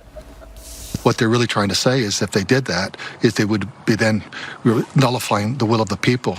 If you look at how the elections turned out here in Georgia, President Trump got 10% less votes in, say, Cherokee County, which is a rich red county in this election cycle. Whitfield County up in northwest Georgia, less than 4.5%. And so really, at the end of the day, the voice of the people were spoken. And that's what's, I think, so hard for people to believe. Cherokee County, people might not know this area, but it's right next to where I grew up in Cobb County. It is a very red area. And you've seen this analysis from other folks, not just the Georgia Republican Secretary of State, but they say President Trump actually lost ground in these suburban areas.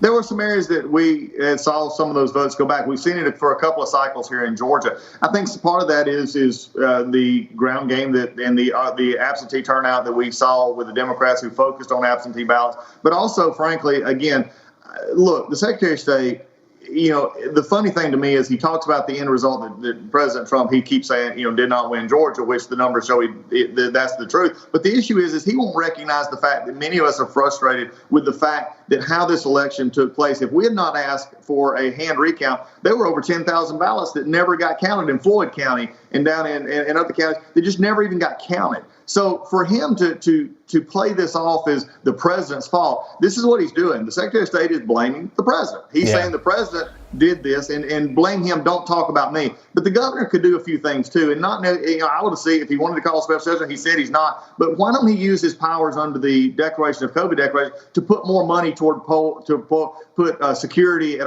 the drop boxes, to put more people to make sure that we have observers at each of these polls, to make sure that the signature verification done. Those are things he could do right now that I believe he is fully legally obligated and could do if he wanted to. Right now, that would put some people at ease more than just what we've been doing. So I'd hope Governor Kemp would do that. Yeah, given all the questions surrounding things here, especially the questions specifically raised about him, you would think that he would want to eliminate any possibility, any perception that there's any impropriety going on here. Congressman, great to see you as always. Thanks so much. John, take care. Merry Christmas. Merry Christmas to you as well. All right, let's move on and get some more detail now about some of President Trump's other legal challenges. And let's welcome in Newsmax host Rob Finnerty, who's joining us now. Rob's making his debut here on John Bachman Now. Rob, welcome to Newsmax. Great to see you. John, thanks so much. I appreciate it. Yeah, we're talking about the same 5 states that we've been talking about since around midnight on November 3rd. I want to start with Arizona right now. A judge just rejected Republicans' motion late Friday. The Speaker of the House there in Arizona says that the results of the 2020 election will not be overturned. And of course, we go to Georgia, a state that we'll all be talking about until January 5th when those key runoffs happen. I should note that the polls between the 4 candidates, including the 2 incumbent Republicans, are extremely tight right now. President Trump held a rally there on Saturday night in Georgia. John Ossoff, the Democrat, last night debated against an empty podium. He actually tweeted out a picture of a chicken. Very, very creative, because he thought David Perdue, the senator, was a chicken for not debating him. Perdue said a month ago that he would not hold any more debates if there was a runoff election. Again, those runoffs happen on January 5th in the Peach State.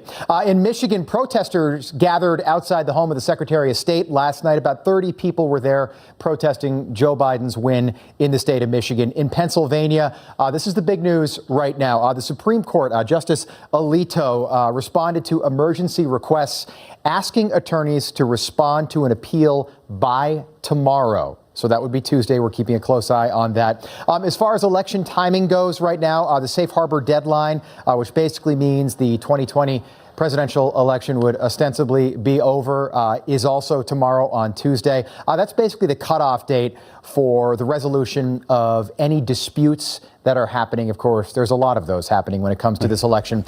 And the Electoral College will meet to ratify the results of the 2020 election a week from today.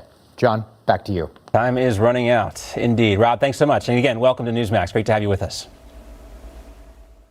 All right. Axios reports President Trump is considering a made-for-TV grand finale if and when he does decide to leave the White House. We're going to talk about that with filmmaker and author Dinesh D'Souza. We'll be right back after this.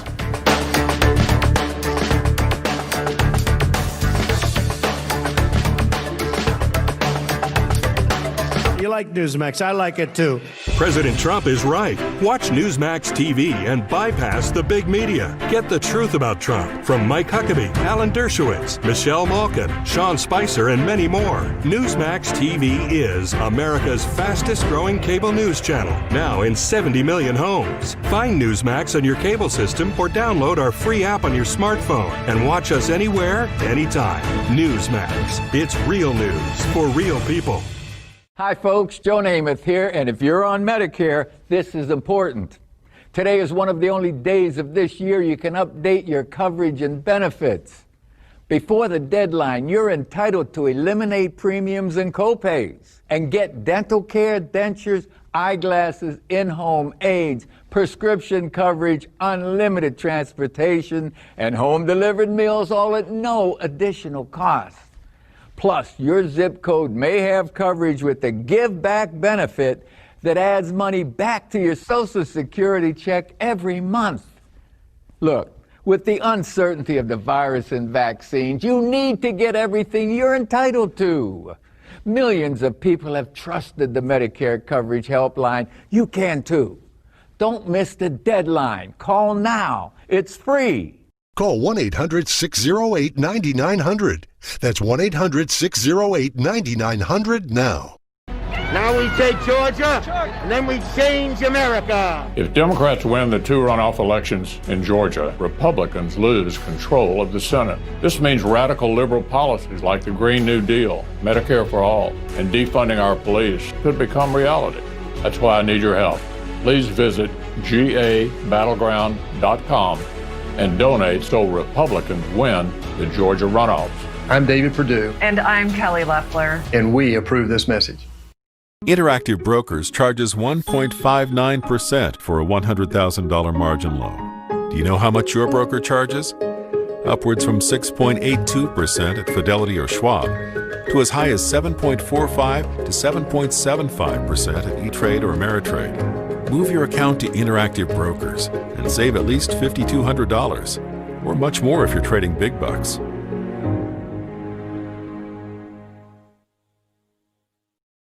Attention patients treated for vision loss. If you received an injection of the medication BioView to treat macular degeneration and then suffered retinal damage with vision loss, you may be entitled to financial compensation. It's important to seek legal advice if the retinas in your eyes were damaged by an injection of BioView. So call now for a free consultation. There is no obligation and no fees are charged unless we make a recovery for you. Call our law firm today, toll free at 800-280-0099 for a free consultation. 800-280-0099. Non-attorney spokesperson.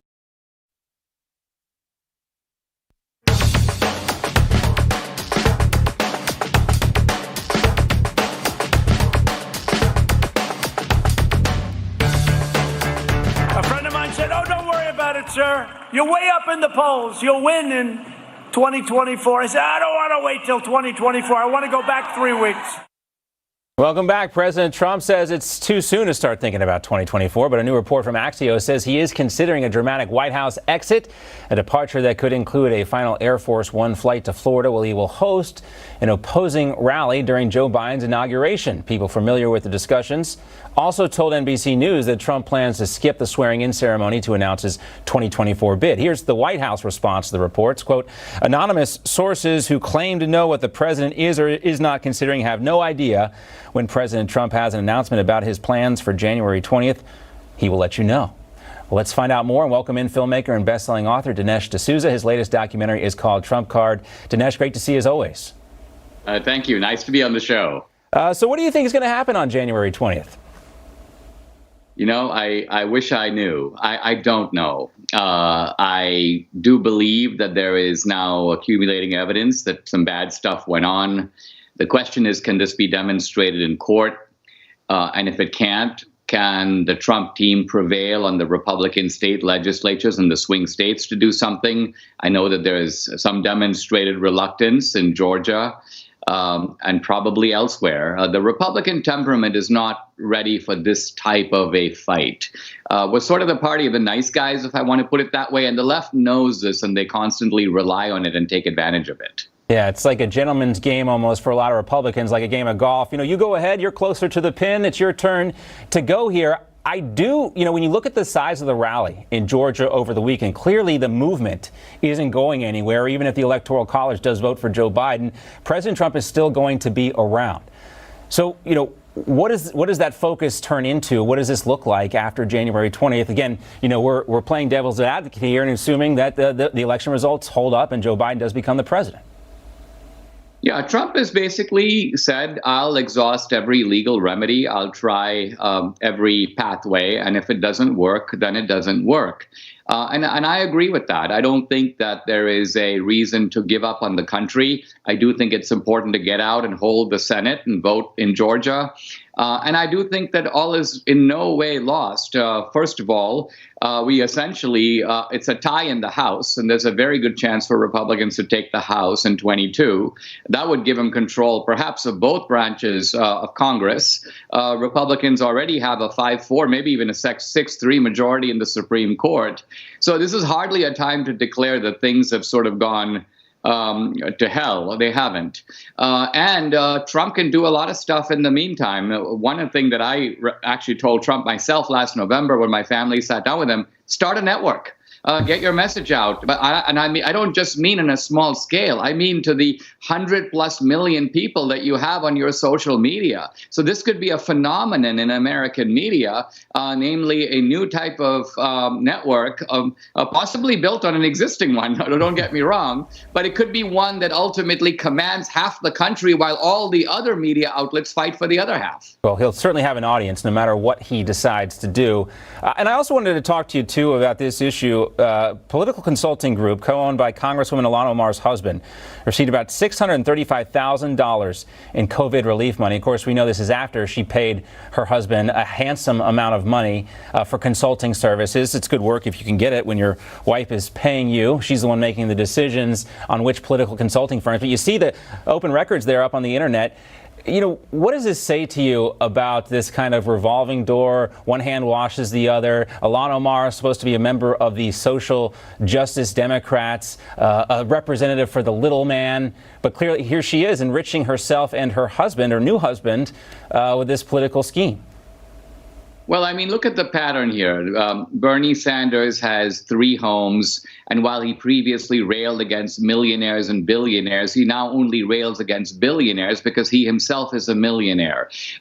Meanwhile, AOC, Alexandria Ocasio-Cortez, is selling T-shirts about attacking the rich and paying more taxes, but they're $58 a piece. Mm-hmm. So that's a money-making scheme of itself. And here's Ilhan Omar, who has always used the fact that identity politics, the fact that sort of she's a woman, she's black, she's a person of color, she's Muslim, she wears the hijab. And all of this is nothing more than political protection for all the various rackets that she's been running, from campaign finance violations to now forking over money to her own family members.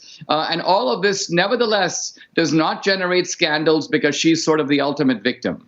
Always playing the victim here. You know, what was really interesting about AOC when she was complaining about, Republicans make fun of me because I'm a bartender. Well, it's the Democrats that probably have hurt more bartenders in this country with their lockdown policies. She's not standing up for this profession that she wears like a cloak of, honor around her all the time. And it's really, I think not just when it comes to this hypocritical fundraising and taking these loans when they don't really need them, but it's that type of stuff, too, that eventually voters push back against.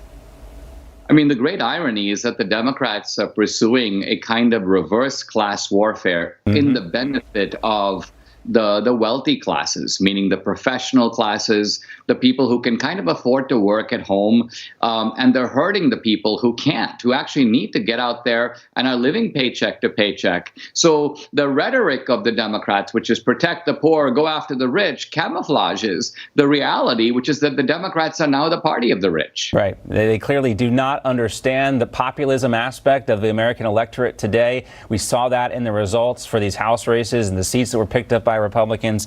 Dinesh, you obviously have been paying attention to this for a very long time. Great to see you as always. Thanks so much. My pleasure. All right, coming up, teachers in San Diego, we talked about this earlier, are attending classes on anti-racism and white privilege. How does this help the kids in class? We'll talk about that next.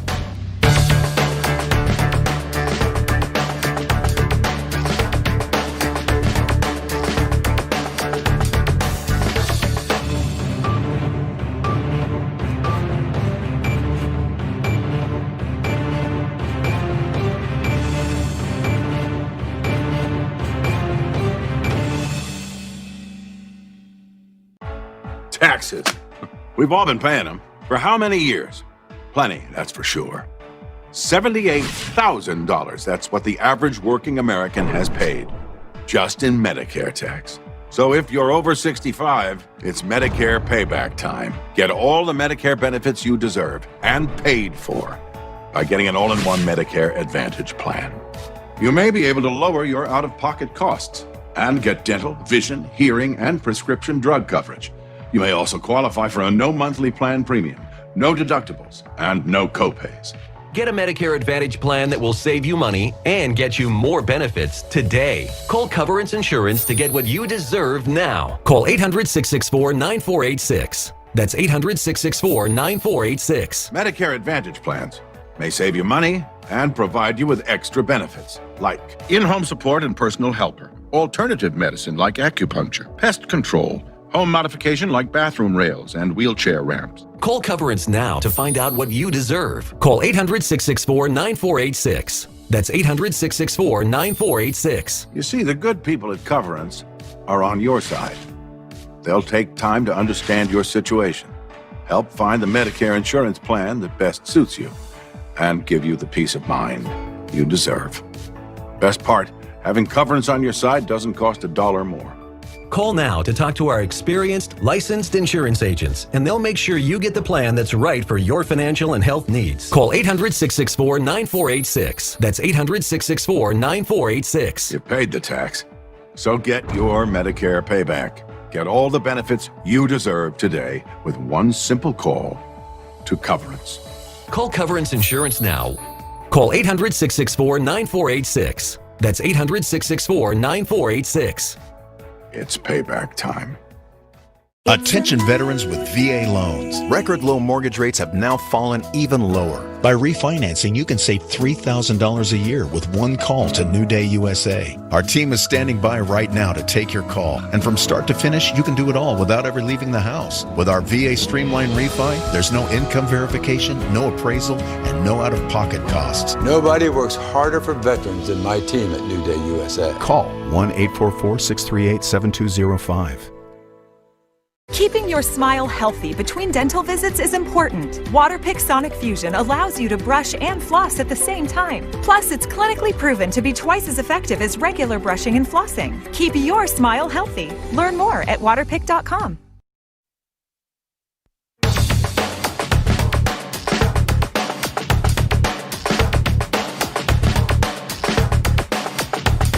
All right, welcome back. Hundreds of teachers in San Diego have been forced to attend white privilege training. not math courses or social studies continuing education classes. These are training sessions where teachers are asked to become anti-racist and acknowledge that they met on stolen land. They once belonged to indigenous peoples. According to journalist Christopher Rufo, teachers were told that they are part of an oppressive white power structure. And joining us now to talk more about this, former Seattle City Council candidate and writer at the Post Millennial, Ari Hoffman. Also with us, host of the Dan O'Donnell Show right here, or on Milwaukee's News Talk 1130. You catch him every Monday here on Newsmax. Dan, Ari, great to see you both. Thanks for sticking around. Good to be back. You bet. All right, so this journalist Rufo claims that San Diego Unified students have a 47% proficiency in reading and math, but the real important thing here, Ari, is anti-racism, that's being taught to the teachers, not the reading or math, where they're really struggling. Less than 50% have proficiency in those, but anti-racism is what we really need to focus on.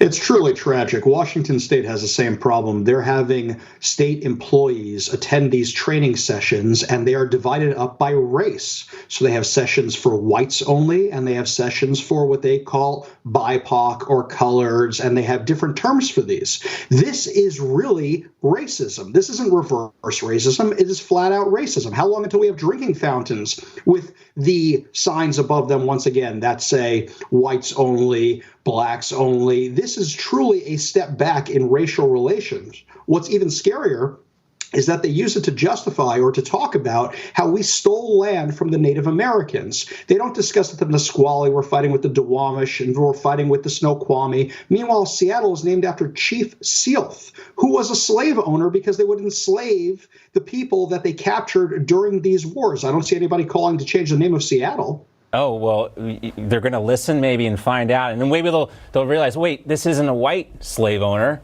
So maybe we need to, and that's going to blow some minds. Dan, what do you think about this?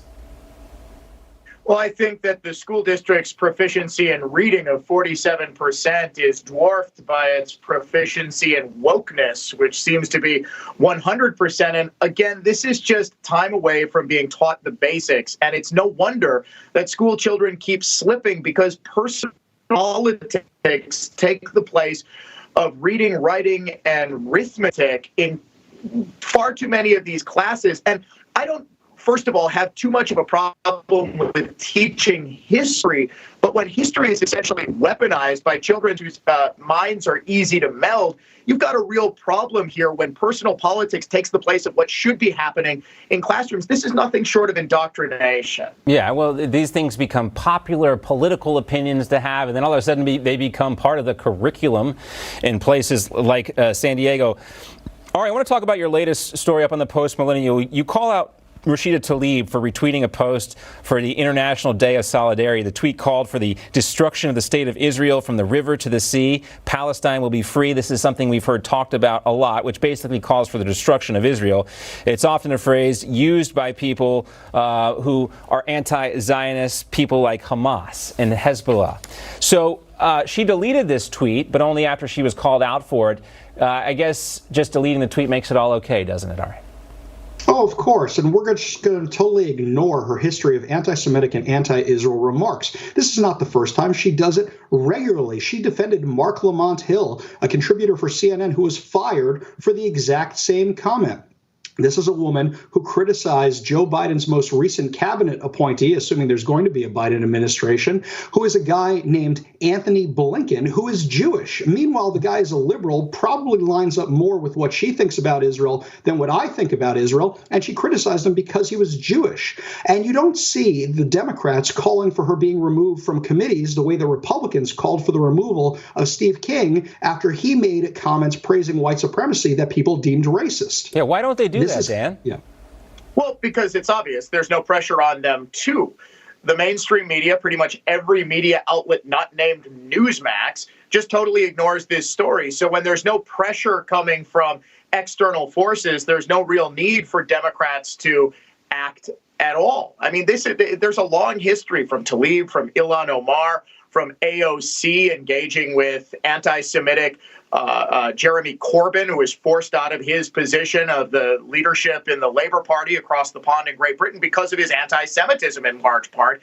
And there's no forces that are forcing that. Nobody, in other words, is turning this into a big scandal other than, I don't know, Ari Hoffman at the Post-Millennial. I mean, it's just incredible. It's kind of exhausting. All right, I'm sure it's not as exhausting as it is for me because I'm not Jewish as it is for you. We continue to report on these instances of anti-Semitism. We bring it to light as much as possible because we advocate for the freedom of religion for all faiths, Jewish, Muslims, Christians, whatever.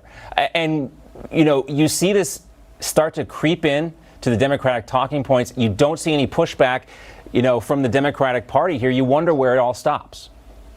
I don't think it's creeping in. I think it's part of the mainstream. A few years ago, I got death threats, anti-Semitic death threats, and they were posted on 8chan, which is a right-wing hate site. And meanwhile, the people posting them were socialists because they opposed me as a conservative running for Seattle City Council. This is now part of their mainstream. Don't forget, you look at Ilhan Omar.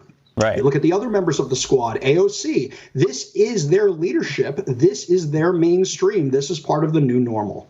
And, I guess I'm asking the same question in a different way, Dan, but when are we going to actually hear some real full-throated pushback from like Nancy Pelosi or anybody else, maybe some of these Democratic senators like Chuck Schumer? Maybe you think he might want to say something about this. Well, they're cowering under their desks. Remember, both Pelosi and Schumer have to keep the squad members in line. And there's a real civil war brewing within the Democratic Party between these young, largely anti-Semitic radicals and the older constituencies, the older leadership of the Democratic Party, who quite frankly need the younger socialist votes and need the fresh faces like AOC on TV pushing their policy agendas. The last thing they want is for the AOC crowd to stage a revolution against them and try to unseat their leadership. Yeah, well, that may happen based on the number of losses that Nancy Pelosi suffered this last time around. Certainly doesn't seem like this far left wing has any kind of mandate based on what happened in the election here, but we will see what comes of it. Great to see you both, Dan and Ari. Thanks so much. We'll see you guys next week. Absolutely. All right, coming up, a new poll shows the majority of New York City firefighters will refuse to take the COVID-19 vaccine. We'll discuss that and the prospect of mandatory vaccine orders. Is that even legal? We'll talk about that next.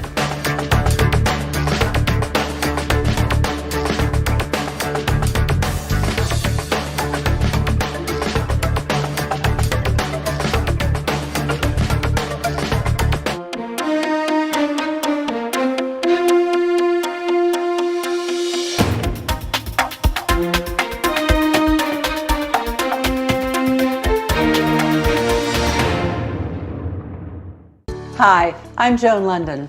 As a longtime senior advocate, I have an important message for anyone on Medicare. Right now is the annual Medicare enrollment period. Many of you may qualify to save money or receive new Medicare-approved benefits at no additional cost.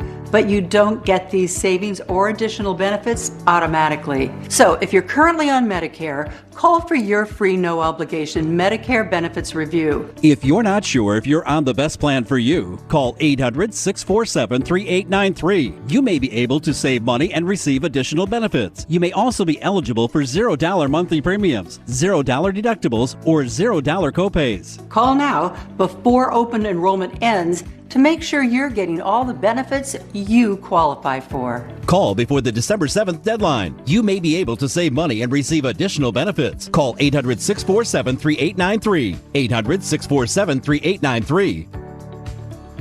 Hi folks, Joe Namath here, and if you're on Medicare, today is one of the only days of this year you can update your coverage and benefits. Before the deadline, you're entitled to eliminate copays and get dental, prescriptions, transportation, and meals at no additional cost. Plus, your zip code may have coverage with the Give Back benefit that adds money back to your Social Security check every month. I called to get dental, transportation, meals, and the Give Back benefit. They helped me so much. With this virus situation, I called to get everything I'm entitled to. I couldn't believe I was missing out on so many benefits. With the uncertainty of the virus, you need to get everything you're entitled to. Millions of people have trusted the Medicare Coverage Helpline. You can too. Don't miss the deadline. Call now. It's free. Call 1-800-608-9900. That's 1-800-608-9900 now. Would you like to put something made in America under the tree this Christmas? You can by choosing a rifle or shotgun from Henry Repeating Arms. They're made in America or not made at all. Reliable, affordable, and backed by a lifetime guarantee. More than 200 models to choose from. Something for everyone on your list. We invite you to order a free gift guide. We'll even send you 2 free decals for stocking stuffers. Call the number on your screen or visit henryusa.com. If you are an unhappy timeshare owner, let Lone Star Transfer help. With a 99% success rate and an A+ rating with the BBB, we can give you peace of mind. Call 833-594-0079 or LoneStarTransfer.com.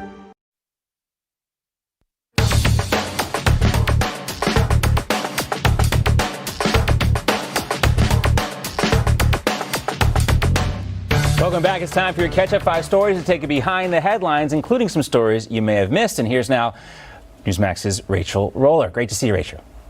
Good to see you, John. Happy Monday. That's right. Supporters of Venezuelan leader Nicolas Maduro claimed control of Congress in a disputed election. Nearly 68% of all ballots cast were for pro-Maduro candidates, but only 31% of eligible voters participated in the election. Now, this election ends a cycle which began in 2015 when opposition leaders won Congress to only have those legislative powers taken away. Joe Biden is expected to nominate California Attorney General Javier Becerra to run Health and Human Services. Becerra was elected California Attorney General in 2016 and has been one of the most aggressive at challenging the Trump administration in court. The 62-year-old sued over immigration measures, healthcare issues, along with the environment. He previously served 12 terms in Congress.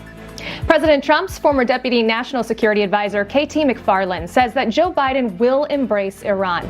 McFarland says that Iran wants a good relationship with Biden, as it had with the Obama administration. And Biden says he wants to re-enter the Iran nuclear deal if Iran honors that bargain. Now, one of Kyle Rittenhouse's attorneys is leaving his legal team. Attorney John Pierce says he wanted to raise enough money to get the 17-year-old out of jail and establish a Wisconsin-based legal team. Well, Pierce raised enough money and Rittenhouse's $2 million bail was posted. So Rittenhouse is charged, keep in mind, with 6 felonies in connection to the killings of 2 people during a night of protests in Wisconsin following the Jacob Blake killing. His trial is slated to start this week. On a lighter note, musician Bob Dylan selling his entire music catalog to Universal for a reported estimate of $300 million. The agreement has iconic songs such as the 1960s hits Blowin' in the Wind and Like a Rolling Stone. The 79-year-old has sold more than 125 million records worldwide, even won a Nobel Prize for Literature in 2016. He has quite the resume. John, I don't know if you have a favorite Bob Dylan song.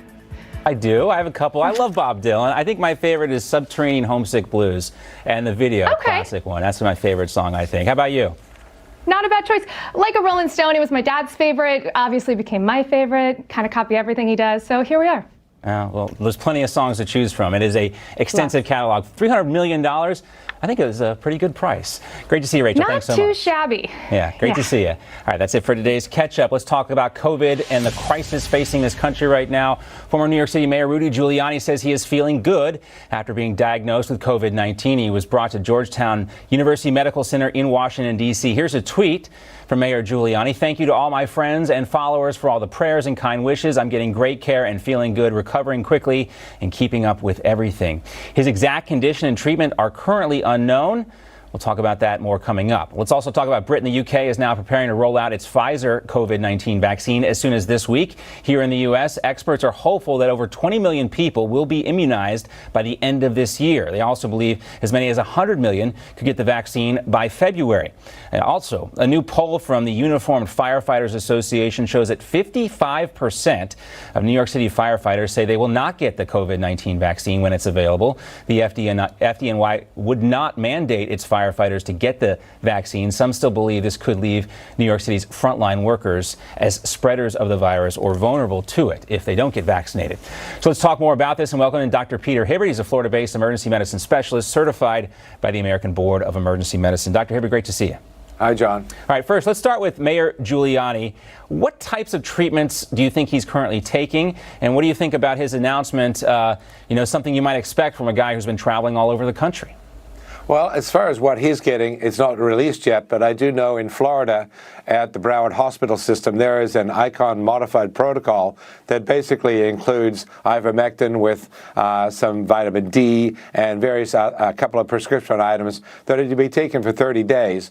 And this is being used by the investigators in Fort Lauderdale with several hundred patients. They have had no deaths and only 2 hospitalizations among several hundred patients. This is not yet published. However, it's well known locally, and it's certainly something we did a segment on this last Friday. That's right. We mentioned this on Friday with Dr. Jean-Jacques Rader. He was right here on with us. Dr. Rader discussed the benefits of this anti-parasitic drug ivermectin used to treat COVID-19. And you put that video up on your YouTube page and Facebook. Tell us what happened. Actually, it was a family member put it up on YouTube, and their YouTube was placed in YouTube jail. And here you are, a doctor, telling us that, and we had Dr. Ryder on here, who's been testing this out for months and months. You guys telling us that this is perhaps a better treatment than the vaccine based on the fact that we don't know the side effects really in full of the vaccine yet, but it was taken down. How could these tech companies, Dr. Hibbard, know so much more about medicine than you, 2 gentlemen who are trained doctors? Well, my perception is this is quite dangerous. Much of the time we want to get something out that's breaking and new. And when we get social media taking segments like this down, it's contrary to the public interest. It actually may be dangerous. In fact, for us not to know the other treatments that have not yet been technically approved, but are being used in teaching centers. There's no reason to take these things down. Dr. Ryder's been asked to testify before Congress. We expect to have him back. We'll learn more about that. Real quickly, Dr. Hibbard, what do you think about these mandates? We just talked about the New York City firefighters. We only have 20 seconds left here. Do you think we'll ever see mandates? I know it can't be done federally, but there is some lawyers who say that can be done on a local level. Do you think we'll see vaccine mandates? Vaccine mandates may happen from the private sector. We saw HCA do that with flu shots. If they do that with coronavirus, my prediction is that there will be a mass revolt. Probably, if that poll from those firefighters is any indication. Great to see you as always, Dr. Hibbard. Thanks so much. Okay, thank you very much, John. All right, coming up, an important story to tell you about. A former Prince George's County police canine officer served a maximum 10-year sentence for a civil rights violation based on something that her dog did to the suspects. Stephanie Moore is that former law enforcement official. She's here and will tell us about her story and her ongoing legal fight. Don't go away.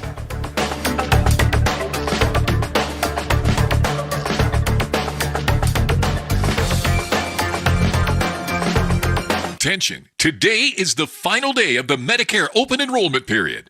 I have Medicare.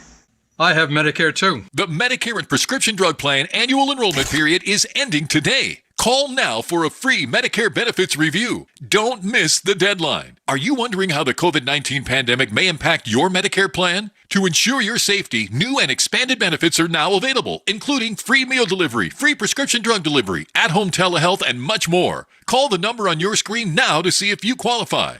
And you may also qualify to get up to $144 added back to your Social Security check every month. Just call 800-615-9178 now. Get a free Medicare benefits review and see if you're eligible for new Medicare plans with Medicare-approved benefits including dental, vision, hearing, and prescription drug coverage. What additional benefits can I get with a Medicare Advantage plan? New Medicare plans may include free eyeglasses, free hearing aids, free meal delivery, free prescription drug delivery, and much more. You may also qualify for a plan with $0 premiums, $0 deductibles, and no copays. Call now. Today is the final day of open enrollment. Just call 800-615-9178 now to see if you qualify. How can I make sure that I'm getting the benefits that I deserve? All it takes is one fast and easy phone call. Just call the toll-free number on your screen now to see if you qualify for new Medicare plans that may include free eyeglasses, free hearing aids, free meal delivery, free prescription drug delivery, expanded at-home telehealth visits, and much more. And you may also qualify to get up to $144 added back to your Social Security check every month. Make sure you're getting the benefits you deserve. Call now. Open enrollment ends today. I want these new benefits. I'm calling right now. There is no obligation to enroll. The call and Medicare benefits review are absolutely free. Just call 800-615-9178 now. That's 800-615-9178. Attention, women who have ever contracted ovarian cancer. Have you ever used talcum powder or baby powder? If so, you may be entitled to a substantial cash award without going to court. A large manufacturer of talcum-based baby powder was recently ordered to pay $72 million to a woman who contracted ovarian cancer after 35 years of using the manufacturer's talcum-based baby powder. Studies have shown that women who have long-term use of talcum powder products such as baby powder may increase the risk of contracting ovarian cancer. If you or a loved one has been diagnosed with ovarian cancer and used a talcum-based powder, call the Negligence Network today. The consultation is free, and you pay $0 unless you win. If you or a loved one were ever diagnosed with ovarian cancer and used a talcum-based baby powder, find out how much your case is worth right now for free. Call 1-800-700-5773. That's 1-800-700-5773. 1-800-700-5773. If tomorrow's career success depends on how you get work done, why not choose a high school that gives you the right tools? K-12 Powered Career Learning is made to be online, and it's tuition-free. Using modern classroom methods like problem solving, collaboration tools, and effective digital communication, we'll help prepare you for the workplace by teaching you the real-world skills it takes to get there. Did you know high school could do that? Own your future. Enroll in Career Learning powered by K-12 today. When the future first arrives, we often don't recognize it. Interactive Brokers founder Thomas Petterfy brought the future to the floor of the American Stock Exchange in 1983. The company had fabricated Wall Street's first mobile computer, and it changed finance forever. Today, Interactive Brokers continues to push finance forward by building the latest technology you need to increase your success. Move your account to Interactive Brokers.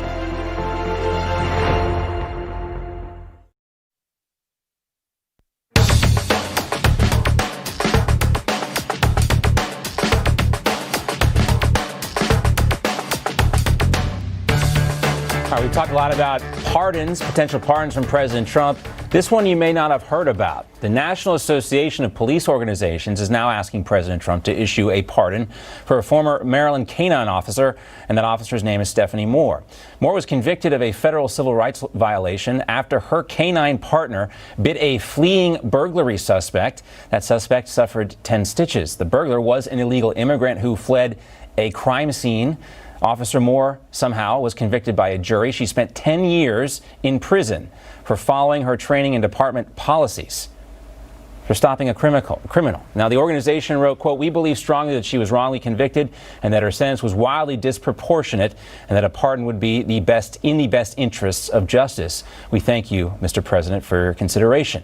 Joining us now to share her story is former Prince George's County police officer Stephanie Moore. Great to see you, Stephanie. Thanks for being with us. Thank you very much for having me. Your story, I read it. I've read it several times. It doesn't sound possible. You were in the process of doing your job. You released your dog to apprehend a fleeing criminal, a suspect that was seen in the process of committing a crime. Am I right? That's correct. And, 10 stitches. We're not talking about a catastrophic injury here. It's certainly serious, but 10 stitches. Tell us how the charges were first brought and why you think you wound up going to prison. Well, the incident for which the charges were brought against me happened 25 years ago, September 21st, 1995. I was a very young police officer riding with my training officer. I had to utilize my dog to arrest two suspects that were breaking into a building in the middle of the night. The one suspect suffered a bite to his calf, which resulted in just 10 stitches. My department had absolutely no issues with the incident or the arrest or the force we used that night to make the arrest. 5 years later, much to my surprise, one day before the statute of limitations was to expire, my training officer and I were indicted by the Department of Justice, by the federal government for this case. I believe the charges in this case came about twofold. There had been an agenda at the time, this was in the late 80s, early 90s, for the state's attorney for Prince George's County and the Department of Justice pursuing the Prince George's County Police Department and to find officers that they could charge and convict. they were not successful, both at the county level and at the federal level. One of the Tacoma Park superior officers on the scene at the night, he was in trouble for his own set of offenses. The federal government was preparing to charge him, and in a plea agreement, he decided that he would say he had trouble, or there were issues with the arrest that night on September 21st, 1995, and for his own for pleading, or for testifying against my training officer and myself, his 10-year sentence was reduced to 17 months. His indictment was delayed so he could retire and get his pension. So twofold. I think it was an agenda during the Times, fueled in part by the Washington Post, and this officer that was trying to save himself. As you mentioned, there had been some issues with the Prince George's County Police Department. You were apparently a scapegoat as they were trying to clean things up. They had to provide a sacrificial lamb, and you were that person, according to you and your attorneys here. You did your 10 years in prison, which I can't even imagine what that was like. We talked to Governor Rod Blagojevich on this show, who did 8 years in prison, and he's told me how difficult that was. You left behind a 2-year-old son, and you were away from him for 10 years. What was that like? No, it was devastating. I was convicted. Ultimately, the first trial, the jury acquitted me of one charge and hung me 11-1 in favor of acquittal. And in an unprecedented set of events, the government decided to retry me. In this second trial, which was nothing like the first trial was all about the facts of the case. The second trial was basically a character assassination of myself. I was convicted. I was sentenced to 10 years in prison. Basically, it's such a harsh sentence. That year, for everyone else who had faced the same charges as I did, the average sentence was 33 months. I got 10 years, basically 1 year for every stitch that the suspect received on his calf. My son we have about 45 seconds left. I just wanted to leave the audience, and maybe if the president hears this, your words, your plea as why you think this case is so important and why you deserve a pardon. Well, President Trump has been a great supporter of law enforcement, probably the biggest supporter of presidents in modern history. And I humbly ask him to consider my case and review my pardon. I believe that justice has yet to make its final finish on my case, and President Trump is able to do that. And my case is worthy. I just humbly request that he review my pardon and grant my pardon. We've looked at a lot of these cases recently. I can't think of one more deserving than this. It just boggles the mind how this could happen and how, law enforcement, an officer like yourself, was used in this situation. We're going to retweet the stuff from the National Association of Police officers and also the Law Enforcement Legal Defense Fund information we have. We're wishing you luck, Stephanie. Stay in touch with us. Thank you so much, and happy holidays. Merry Christmas. Happy holidays. We hope she has a happy holiday with a pardon from the president. She certainly deserves one. Our thanks to Stephanie. All right, we'll be right back with a look at what else is ahead here on Newsmax TV.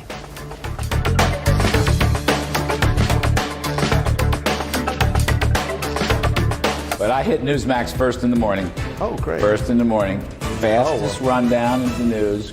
Important people go to Newsmax. Watch Newsmax TV. Plus, get breaking news from Newsmax.com. We're real news for real people. Hi, folks. Joe Namath here. And if you're on Medicare, this is important.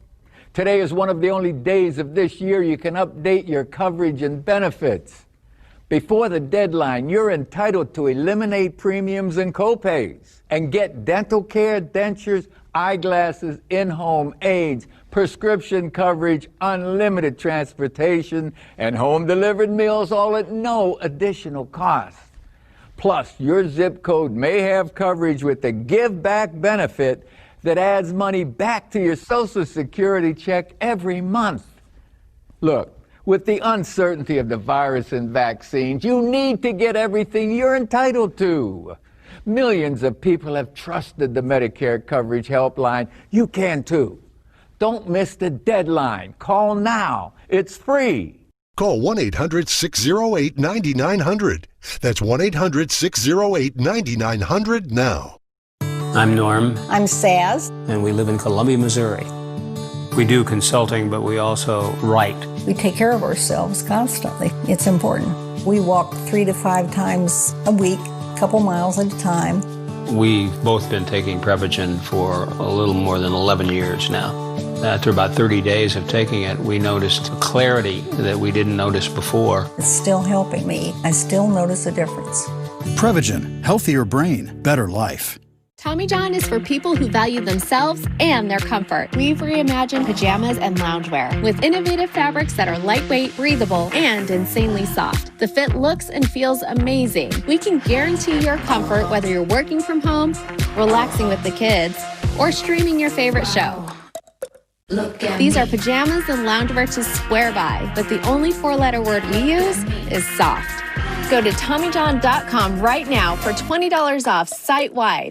Attention everyone on Medicare. Did you know that right now is the annual enrollment period for all Medicare recipients? Everyone on Medicare is encouraged to call 800-930-8614 now for your free, no-obligation Medicare benefits review. Now is the time during the Medicare annual enrollment period to see if you are eligible to save money and get additional benefits at little to no additional cost. You don't get these savings or additional benefits automatically, so make sure you call now during the Medicare annual enrollment period to make sure you are getting all the benefits you deserve. If you're not sure you're on the best plan for you, just call the number on your screen now for your free, no-obligation Medicare benefits review. Call before the December 7th deadline. You may be able to save money and receive additional benefits, so it's important to call for your free, no-obligation Medicare benefits review. Call 800-930-8614. 800-930-8614. Did you know silver might be the most useful commodity on Earth? We need it to make solar power, cars, electronics, batteries, and because silver is an antiviral bactericide, demand is skyrocketing. Here's why Robert Kiyosaki loves silver. The stockpiles of silver are depleted, so the demand for silver is going up just as stockpiles of silver are going down. Silver still has the biggest run coming up. Call Lear Capital now for this free report, Silver's Biggest Run. See why experts think the price of silver is set to soar. I believe silver is on its way to a new record high. I'll say it again, I love silver because it's affordable. And everybody can own some silver. The report is free, but the information is priceless. So call now. Then ask how you can get up to $5,000 in bonus silver. Call 800-450-6767. 800-450-6767. 800-450-6767.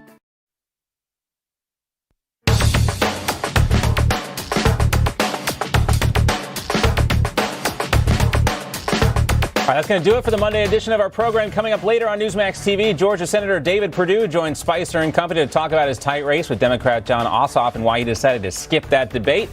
Also, attorney Sidney Powell joins Greg Kelly at 7 p.m. to discuss her legal challenges and that federal judge in Georgia and Michigan dismissing her cases. American Agenda is up next. Have a great day. We'll see you back here tomorrow.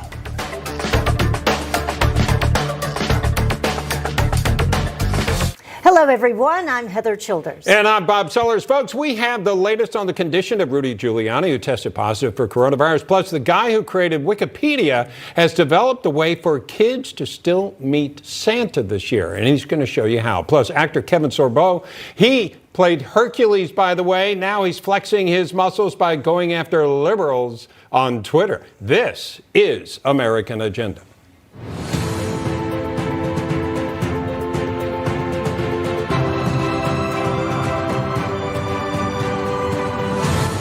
And on top of all that, we'll give you an update on some of the court cases being pursued by the president's team and other allies. This coming as the president's lead attorney, Rudy Giuliani, is being treated for the coronavirus. He was admitted last night to Georgetown University Medical Center in Washington. His symptoms, we're told, are mild, so that's good news. But the former mayor is older. He also has suffered cancer previously, so he's being watched carefully. Yeah, the president tweeted out his regards for Rudy, saying, "Get better soon, Rudy. We will carry on." The president's legal team is carrying on, pursuing a strategy of waging lawsuits in just a few key states to try to overturn the vote. Let's check in with our own White House correspondent, Emerald Robinson, for the latest out of Washington, D.C. Emmy.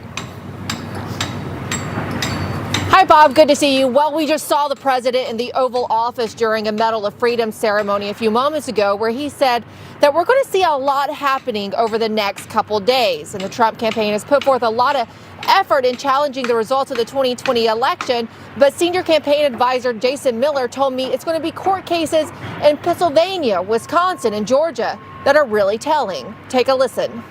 Pennsylvania is a big one. We're waiting on Justice Alito to take a look at Congressman Mike Kelly's lawsuit regarding the constitutionality of these mail-in ballots in Pennsylvania.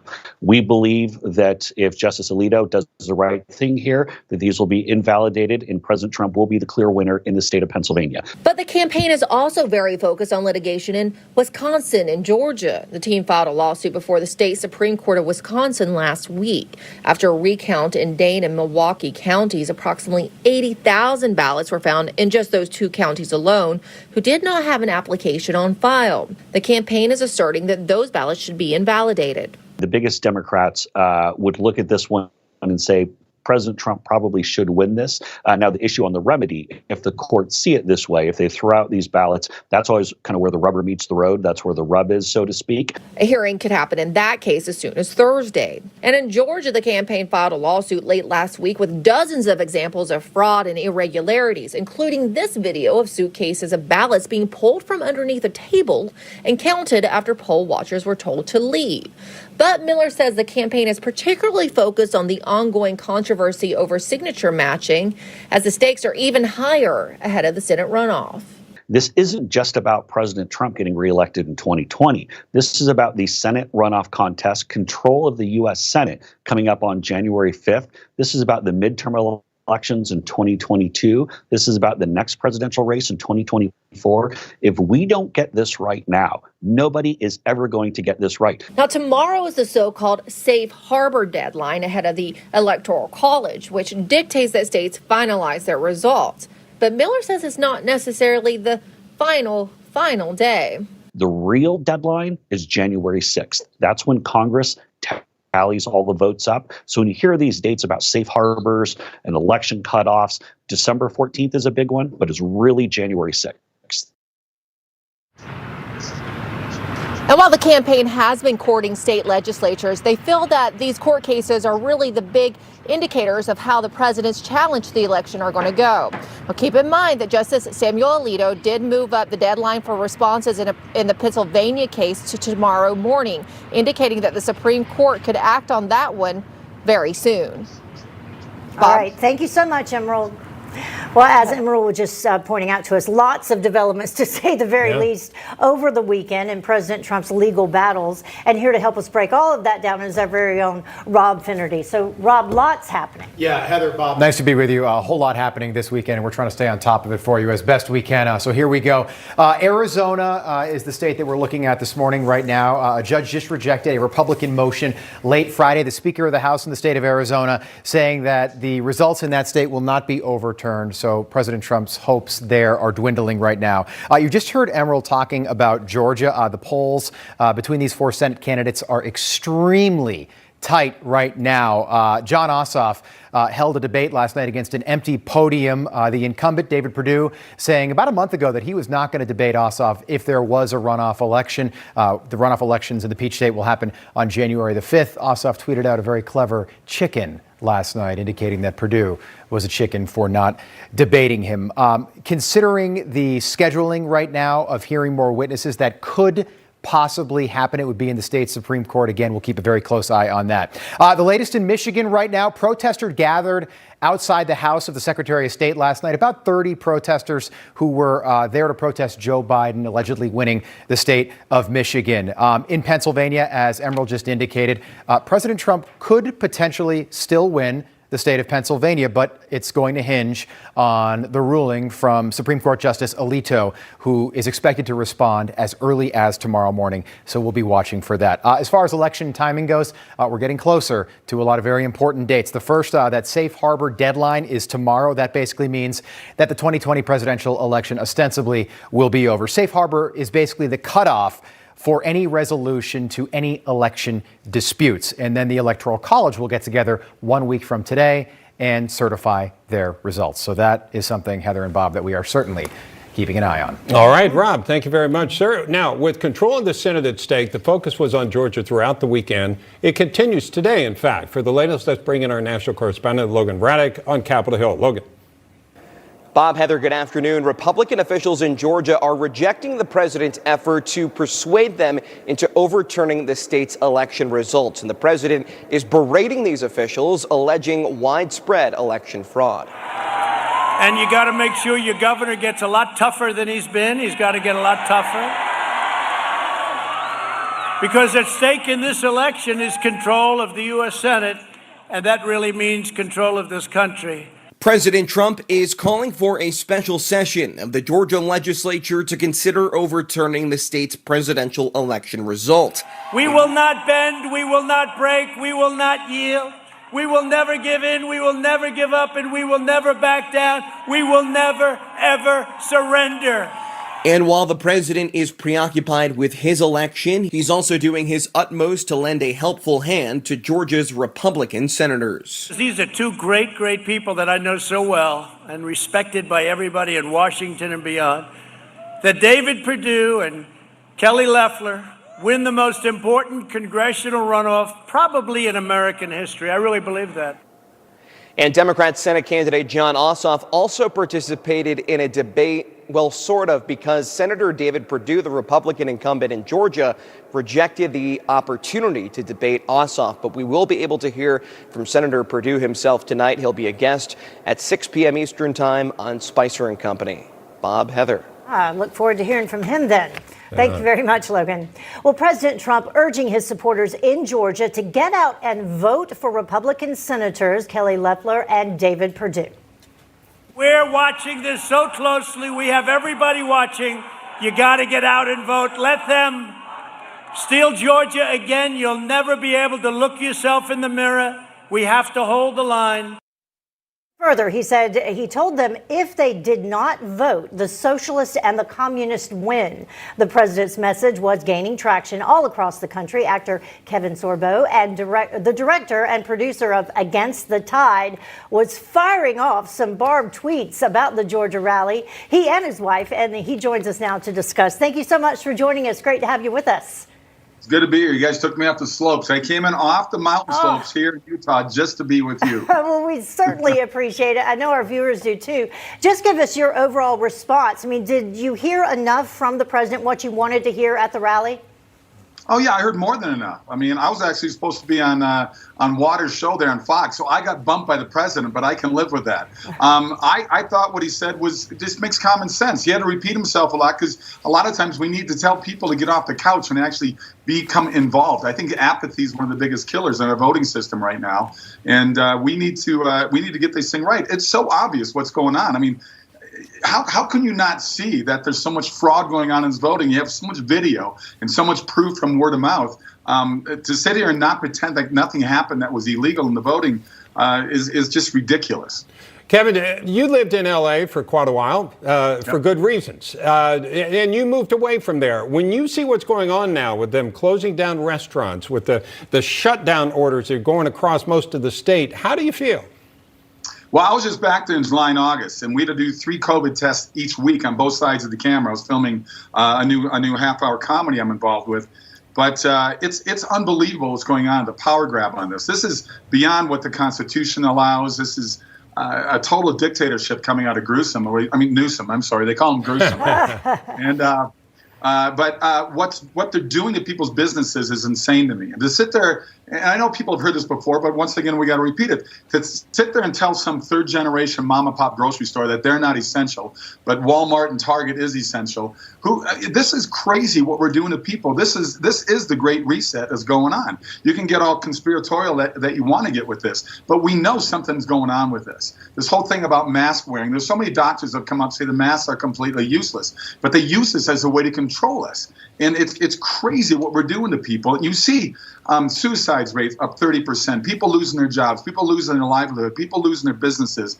And we're sitting back here and once again being apathetic what's going on. We all need to rise up and get to the bottom of this and find out what's going on. Tell them enough is enough. We're not going to stand for it any longer. Yeah, and just to take us back to the rally from over the weekend in Georgia, and speaking of not being apathetic, you and your wife were firing off some tweets about the rally, as we mentioned. Let's let's take a look at this one from your wife, Sam. She tweeted, look at the size of the crowd tonight at President Trump's speech. Oh, yeah, sure. Seems like he lost to me. And then we'll follow with this one that you wrote. We have video proof, as you mentioned at the top of the segment, of ballot fraud and election tampering, as well as poll workers admitting to such things under oath, and the mainstream media is silent. I'm disgusted. And then that takes me to my question. When you're talking about average Americans, do you think that the mainstream media is just completely ignoring a lot of these witnesses that have come forward, not only Georgia, but across the country?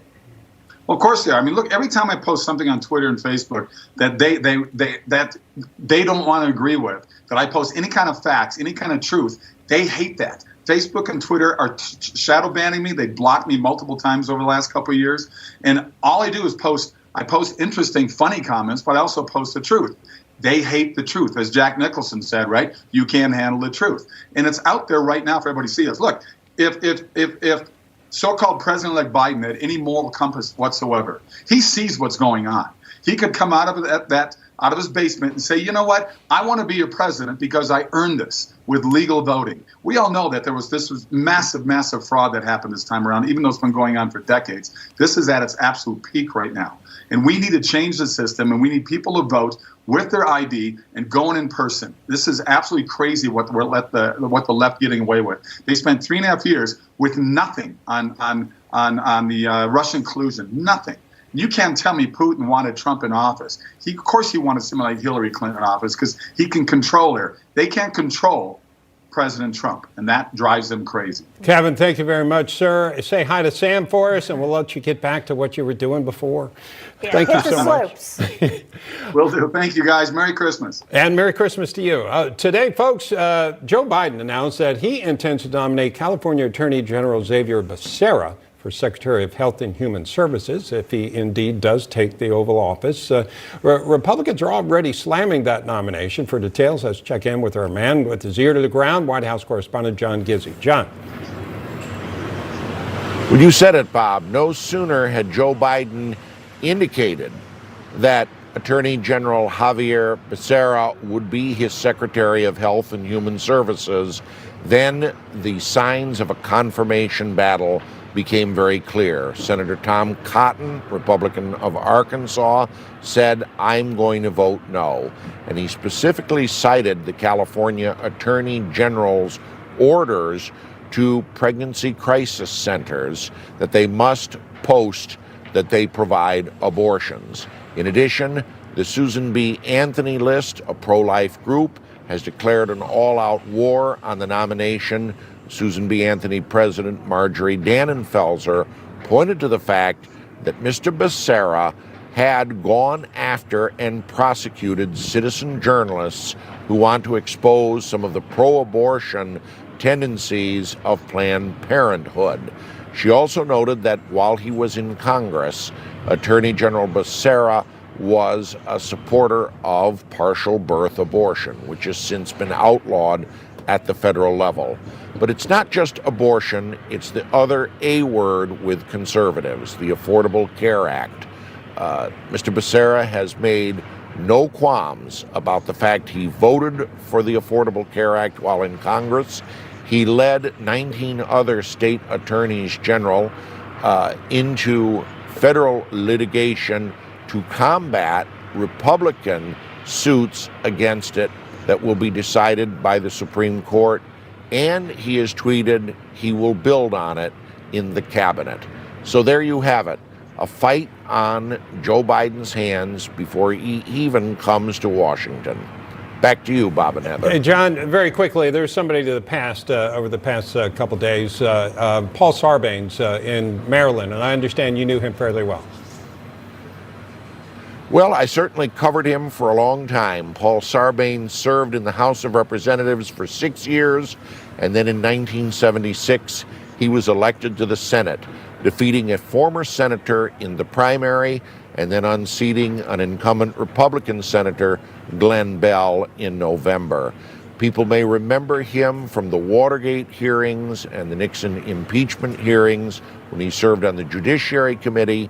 In the Senate, he was a foreign policy specialist and someone whom my colleague from Greek TV, Lena Argiri said, looked after the interests of the Greeks all the time. Now, it should be noted that he was not a flamboyant person. He was not an outspoken senator. He was thoughtful and quiet, very much like the heroes of his own ancestors, humble Diogenes and Plato. A very bright and thoughtful person. The last time I saw him, he had retired from the Senate, and instead of talking about what he would do, he simply said, "Meet our new congressman from Maryland, my son, Congressman John Sarbanes." And he focused all the attention on his son, a true gentleman and a quiet statesman, Paul Sarbanes. That's very nice. Thank you, John. Thanks, John. And coming up, we'll be back with more of American Agenda right after this.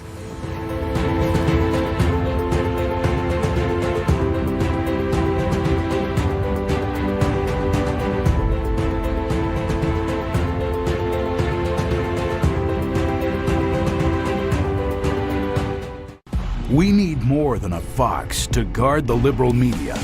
Turn to the smart, conservative news that you can trust. Newsmax. Real news for real people. Newsmax cuts through the noise to deliver the inside look and breaking stories you can trust. No bias, no BS. Unintimidated and unafraid. Every minute, every day. Don't get outfoxed. Get the facts. Newsmax. Real news for real people. Now we take Georgia, and then we change America. If Democrats win the 2 runoff elections in Georgia, Republicans lose control of the Senate. This means radical liberal policies like the Green New Deal, Medicare for all, and defunding our police could become reality. That's why I need your help. Please visit gabattleground.com and donate so Republicans win the Georgia runoffs. I'm David Perdue. And I'm Kelly Loeffler. And we approve this message. Look, this isn't my first rodeo. And let me tell you something. I wouldn't be here if I thought reverse mortgages took advantage of any American senior. Or worse, that it was some way to take your home. It's just a loan designed for older homeowners, and it's helped over 1 million Americans. A reverse mortgage loan isn't some kind of trick to take your home. It's a loan, like any other. Big difference is how you pay it back. Find out how reverse mortgages really work with AAG's free no-obligation reverse mortgage guide. Eliminate monthly mortgage payments, pay bills, medical costs, and more. Call now and get your free info kit. Call 800-660-4078. Other mortgages are paid each month, but with a reverse mortgage, you can pay whatever you can when it works for you. Or you can wait and pay it off in one lump sum when you leave your home. Discover the option that's best for you. Call today and find out more in AAG's free no-obligation reverse mortgage loan guide. Access tax-free cash and stay in the home you love. You've probably been investing in your home for years, making monthly mortgage payments, doing the right thing. And it's become your family's heart and soul. Well, that investment can give you tax-free cash just when you need it. Learn how homeowners are strategically using a reverse mortgage loan to cover expenses, pay for health care, preserve your portfolio, and so much more. Look, reverse mortgages aren't for everyone, but I think I've been around long enough to know what's what. I'm proud to be a part of AAG. I trust them. I think you can too. Trust AAG for the best reverse mortgage solutions. Call 800-660-4078 so you can retire better. Welcome back to American Agenda, folks. I'm Bob Sellers. Here's a look at some of the coronavirus stories making news right now. Dr. Deborah Birx says she is concerned about the large number of Americans who parrot false public health claims heard from President Trump. Birx says she's hearing similar talking points like masks don't work and herd immunity is the best way to combat the coronavirus. The U.S. has been averaging more than 2,000 coronavirus deaths per day in recent days. Meanwhile, the U.K. is gearing up for mass vaccinations. Officials there say the first batch of vaccines will get to hospitals today and people can start getting them tomorrow. Countries around the world will be looking to England to see how this rollout goes. This comes after the government gave emergency use authorization to Pfizer for its vaccine.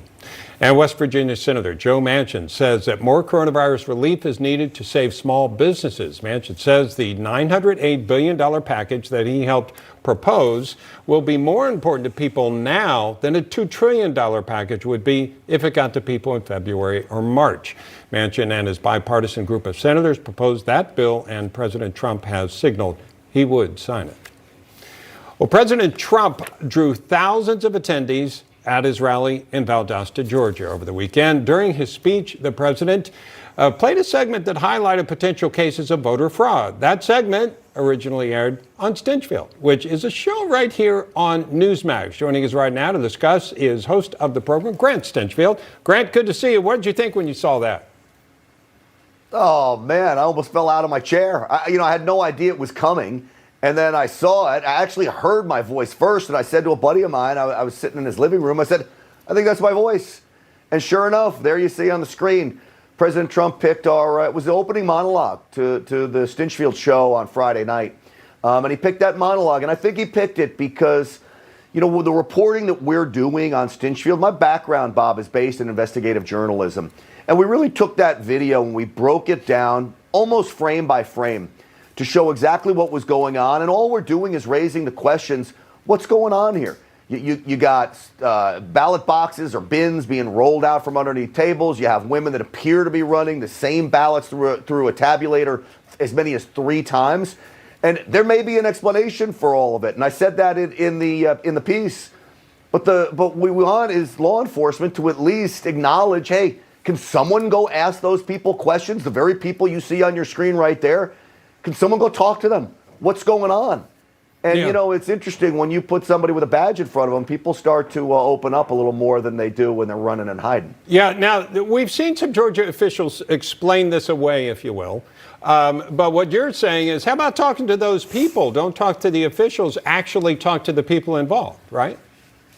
Well, I don't understand how the Georgia officials can explain it away, Bob, because at one point, when they were on a Newsmax program, you had Gabriel Sterling saying, oh, no, nothing to see here. This is fine. It was less than 24 hours after we aired the video. There is no way they could have interviewed any of those people. There's no way they could have gotten to the bottom of exactly what was going on. And yet they're telling everybody, oh, everything's fine.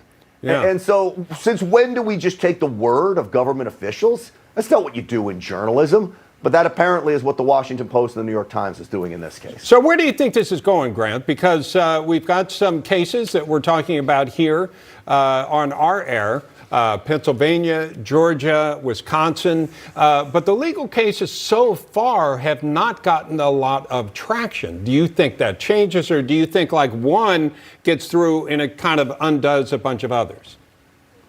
Well, I'll tell you, my heart's pounding because we're running out of time here. Tomorrow is a big day as we move towards December 14th.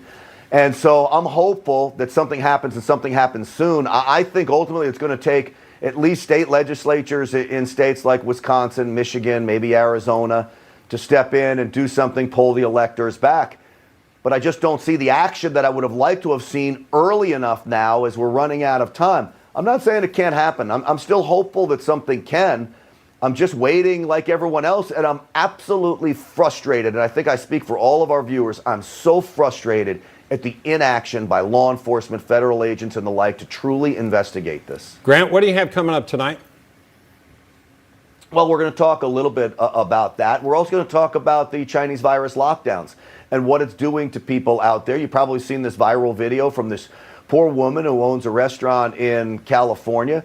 She's had her place shut down to outdoor dining, and in her parking lot, there's a movie tent there. Yeah, it's outrageous. And so, we're going to break it all down. Yeah, she's showing a bunch of movie people. It's okay if they go over and have dinner or lunch or whatever they're doing, congregate. And it looks to me, I don't know about you, but it looks like that's set up for like hundreds. Because I've been on movie sets before, and people come in different waves. And then she has paid, I think, $80,000 to set her outdoor dining up, and now she's being told she can't use that. Yeah, it's unbelievable. The hypocrisy of those on the left that are telling this woman she's got to shut down. And when you look at her face and her emotion in this video, Bob, it's like watching the death of a business right there before your eyes. It's like watching her life and all she worked for disappear right before your eyes. If you are on the left and you believe in what these people like Eric Garcetti and Gavin Newsom are doing, just look at that woman and tell me how you live with yourself. You mean the guys that have money and they get paid by the taxpayers even as we go through all this, and she who builds this business can't keep the business going? Is that what you're talking about?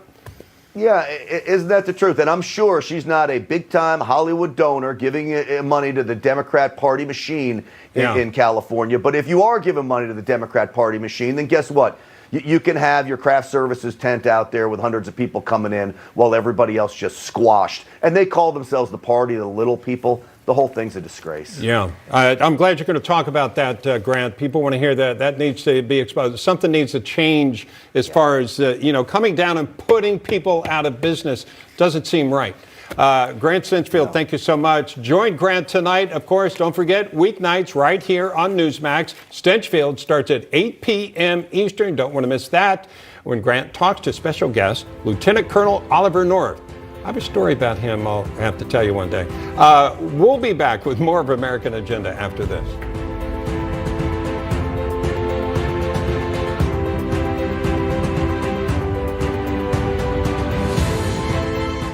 O'er the land of the free and the home of the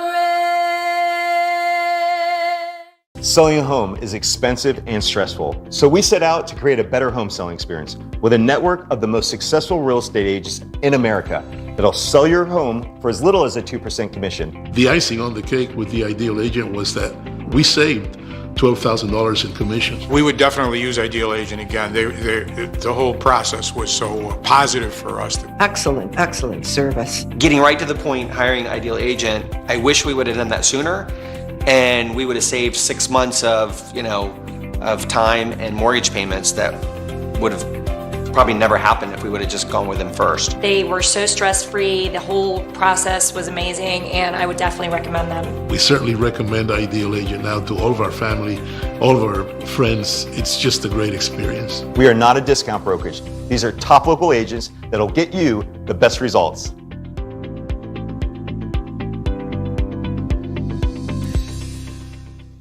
Would you like to put something made in America under the tree this Christmas? You can by choosing a rifle or shotgun from Henry Repeating Arms. They're made in America or not made at all. Reliable, affordable, and backed by a lifetime guarantee. More than 200 models to choose from. Something for everyone on your list. We invite you to order a free gift guide. We'll even send you 2 free decals for stocking stuffers. Call the number on your screen or visit henryusa.com. Hi, I'm Joan London. As a longtime senior advocate, I have an important message for anyone on Medicare. Right now is the annual Medicare enrollment period. Many of you may qualify to save money or receive new Medicare-approved benefits at no additional cost. But you don't get these savings or additional benefits automatically. So if you're currently on Medicare, call for your free no-obligation Medicare benefits review. If you're not sure if you're on the best plan for you, call 800-647-3893. You may be able to save money and receive additional benefits. You may also be eligible for $0 monthly premiums, $0 deductibles, or $0 copays. Call now before open enrollment ends to make sure you're getting all the benefits you qualify for. Call before the December 7th deadline. You may be able to save money and receive additional benefits. Call 800-647-3893. 800-647-3893. One of my favorite supplements is Cunol Turmeric. Turmeric helps with healthy joints and inflammation support. Unlike regular turmeric supplements, Cunol's superior absorption helps me get the full benefits of turmeric. Cunol is the turmeric brand I trust.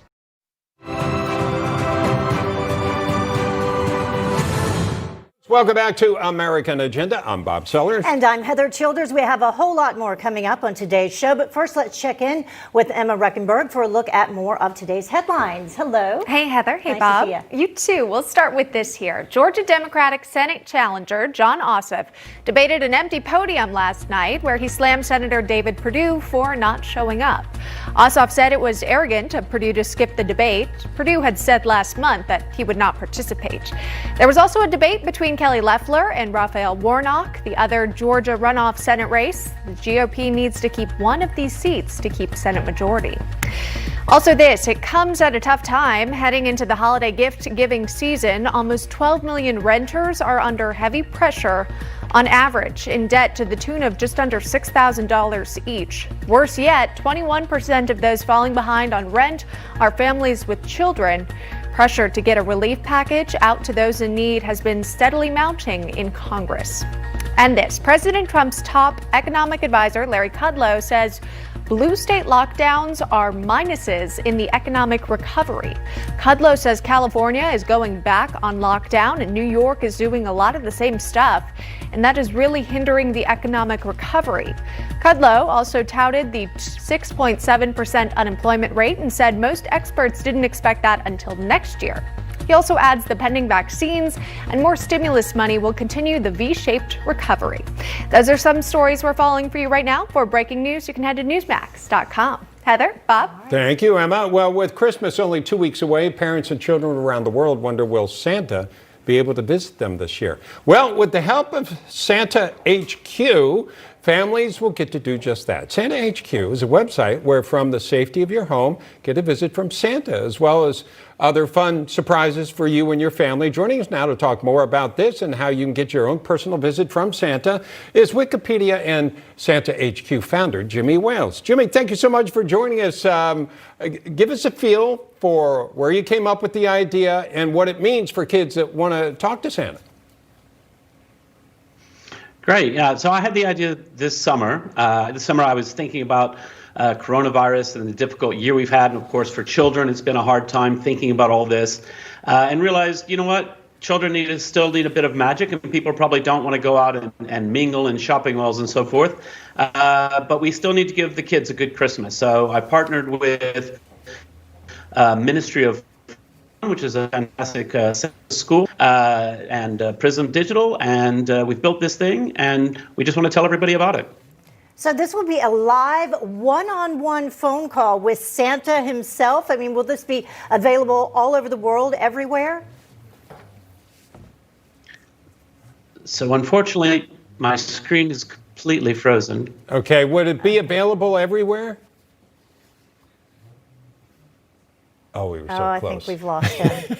I wanted to know more about the Ministry of Fun. Yes. Yeah, We're available globally. You can go on Santa HQ app and sign up. Yep. Okay, Jimmy, let's do it. Let's do it this way. Give us your pitch as far as getting people out there.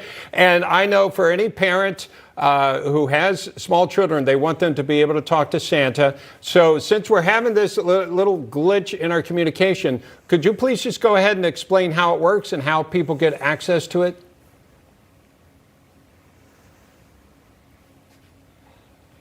All right.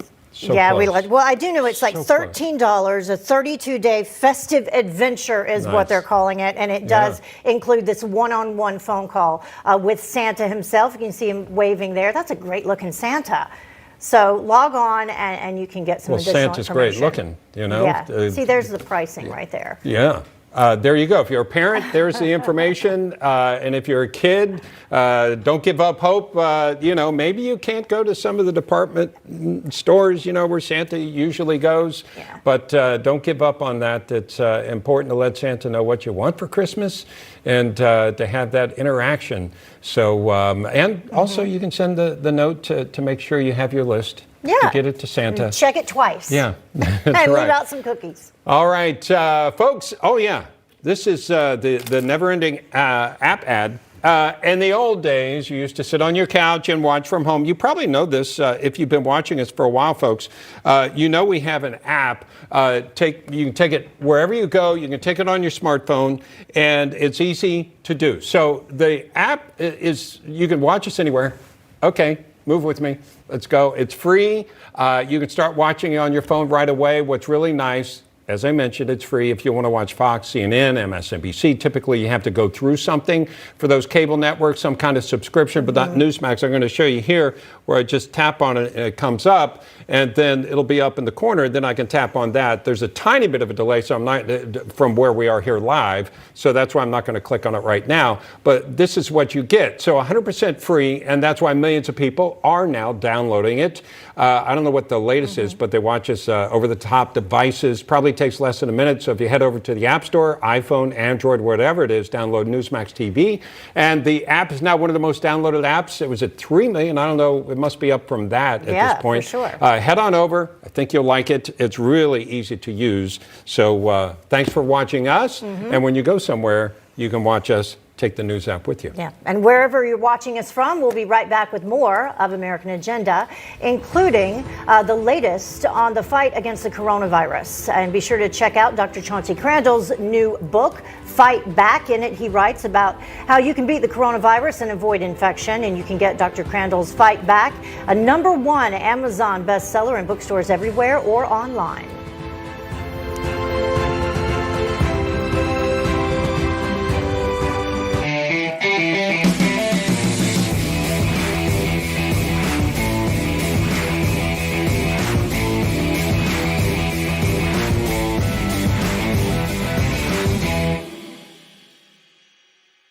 Attention veteran homeowners.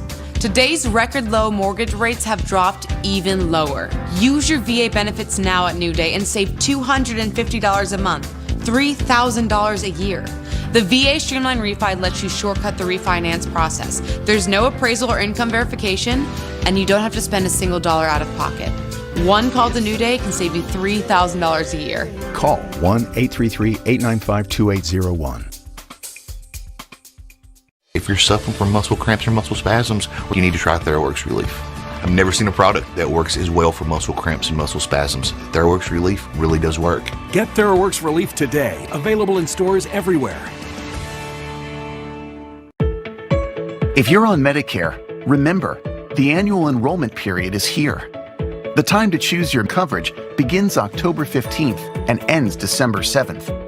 So call United Healthcare and take advantage of a wide choice of plans, including an AARP Medicare Advantage plan from United Healthcare.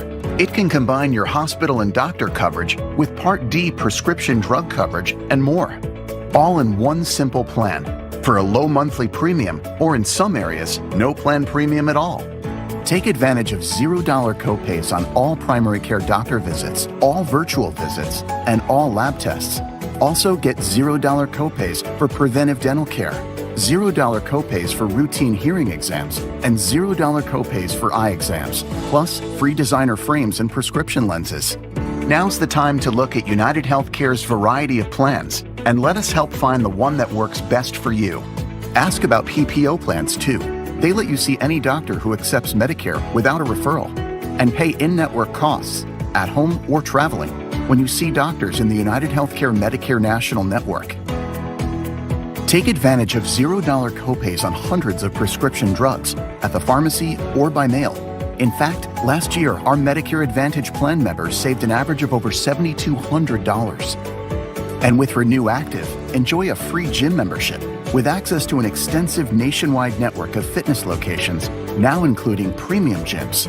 Now more than ever, count on United Healthcare to help you get the care you need when you need it.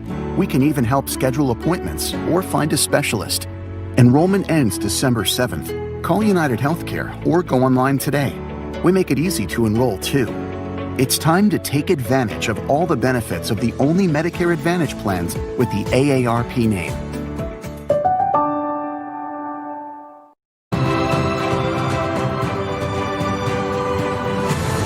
And welcome back to American Agenda. I'm Heather Childers. Now to the latest on the coronavirus crisis. Right now, as you know, Rudy Giuliani is in the hospital after testing positive for COVID-19. The 76-year-old was admitted yesterday, apparently. He confirmed his diagnosis by tweeting this, that he's getting great care and feeling good. So that is great news. Joining us now to discuss what this means for the former New York City mayor is emergency room physician Dr. Samson Davis. Thank you very much for joining us. You, of course, are also the author of Living and Dying in Brick City, Stories from the Front Lines of an Inner City ER. So what is your take on Rudy Giuliani? I mean, he has some issues that we do need to take a look at. His age, 76, also previously treated for cancer.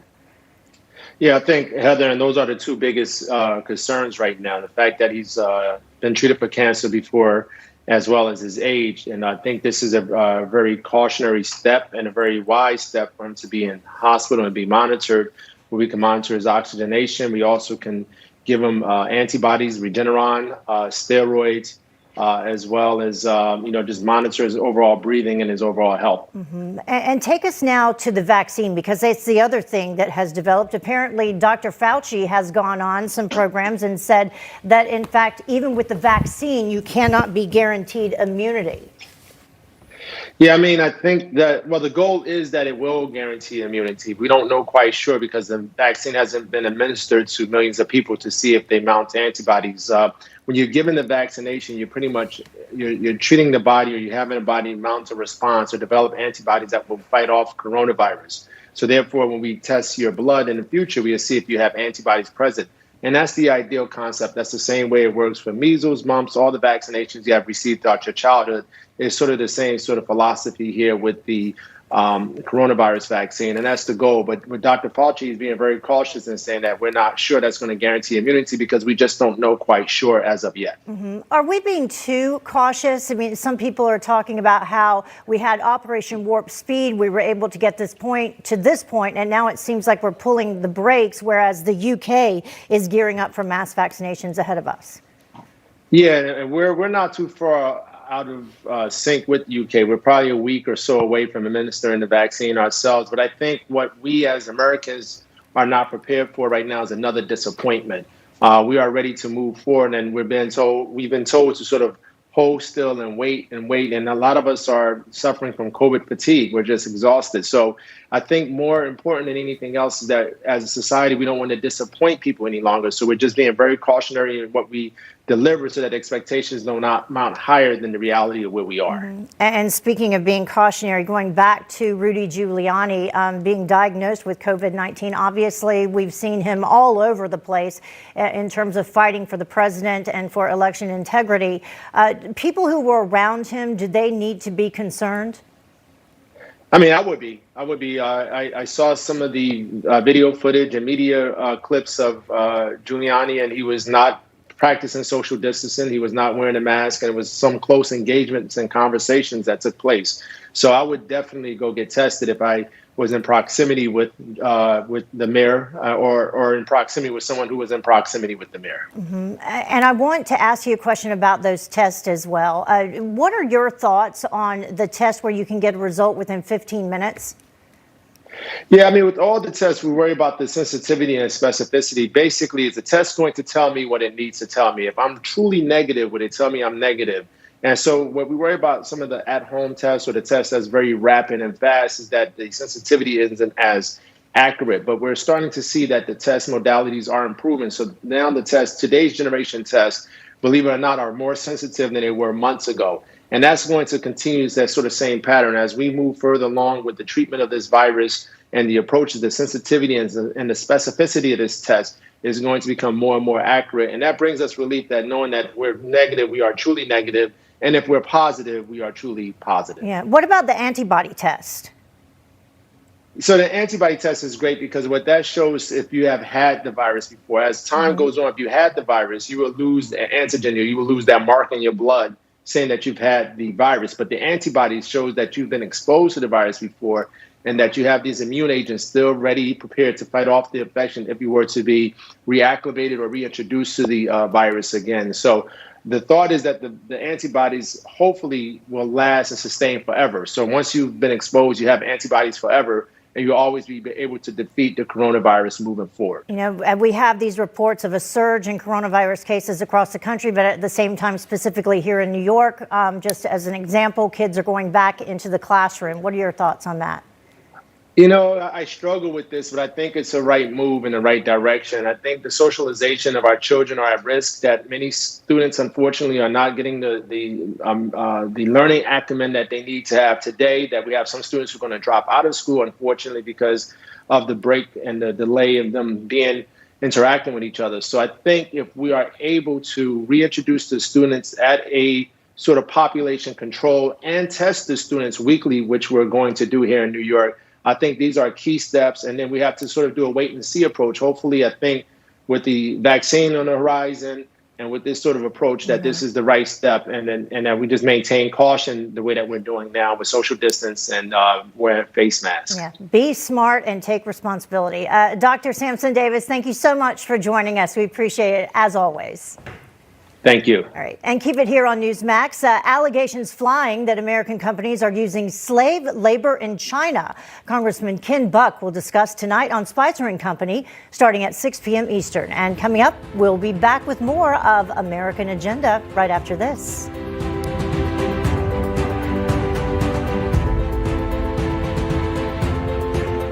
Attention all Medicare recipients. Medicare health plans have recently changed. Call to update your Medicare plan and get all the benefits you deserve. Free dental, hearing, vision, and prescription drugs. Also, new plans include no copays and no deductibles, saving you even more money. Don't miss out. You don't get these new benefits automatically. Call Coverance Insurance before the annual enrollment period ends December 7th. You may also get extra benefits at no cost, like healthy home-delivered meals, dentures, hearing aids and batteries, preventative screenings, unlimited transportation, allowances for over-the-counter purchases, telehealth services, $144 added back to your Social Security check each month, and many more, $994. Don't wait. You only have till December 7th to get more money and more benefits at no additional cost. Call Coverance Insurance today to find a Medicare plan that saves you money and gets you more benefits. If you have Medicare, act now. Call to update your Medicare plan and get all the benefits you deserve. Free dental, hearing, vision, and prescription drugs. Also, new plans include no copays and no deductibles, saving you even more money. Don't miss out. You don't get these new benefits automatically. Call Coverance Insurance before the annual enrollment period ends December 7th. Save money and get more benefits before it's too late. Call Coverance Insurance now. Call 800-232-7994. That's 800-232-7994. This just in. Updated guidance from the CDC on how to select a gaiter. Wear a gaiter with 2 layers or fold to make 2 layers. From Mission, the leaders in comfortable textile technology, comes the new adjustable multi-layered all-season gaiter for the ultimate comfort and face and neck coverage. Used by the world's greatest athletes, professional sports teams, and collegiate teams around the country. The multi-layer design with 360 degrees of adjustability means it will keep you covered and comfortable all day long in any kind of weather. Mission's adjustable all-season gaiter comfortably customizes to you. Thanks to our new Easy Lock Draw Cord, all Mission products offer UPF 50 sun protection and are machine washable, so you can use them over and over again. Order your own Mission all-season adjustable gaiter starting as low as $19.99. Order right now and enter the TV exclusive promo code below to receive free shipping on your entire order. Go to mission.com to order. Product not reviewed, endorsed, or promoted by CDC or U.S. government. When everything else around you fails, your house is your most important asset. But do you own it? Don't be so sure. Homeowners are just not aware of how vulnerable they are. Deborah thought she owned her house until the police showed up and told her she didn't. I could not believe that we actually were getting evicted from our home that we did not sell. Deborah's home was stolen by cyber criminals. Identity protection is necessary, but it don't protect your house. They're hacking your deed. They're doing it all the time. The FBI calls title and mortgage fraud the fastest growing white-collar cybercrime in America. And the next victim could be you. Homeowners need to realize that they have power with Home Title Lock. The thing with Home Title Lock is as soon as there was activity, they would notify me immediately. Start your free 30-day trial right now, including a free home title scan, a $100 value, to find out immediately if you're already a victim.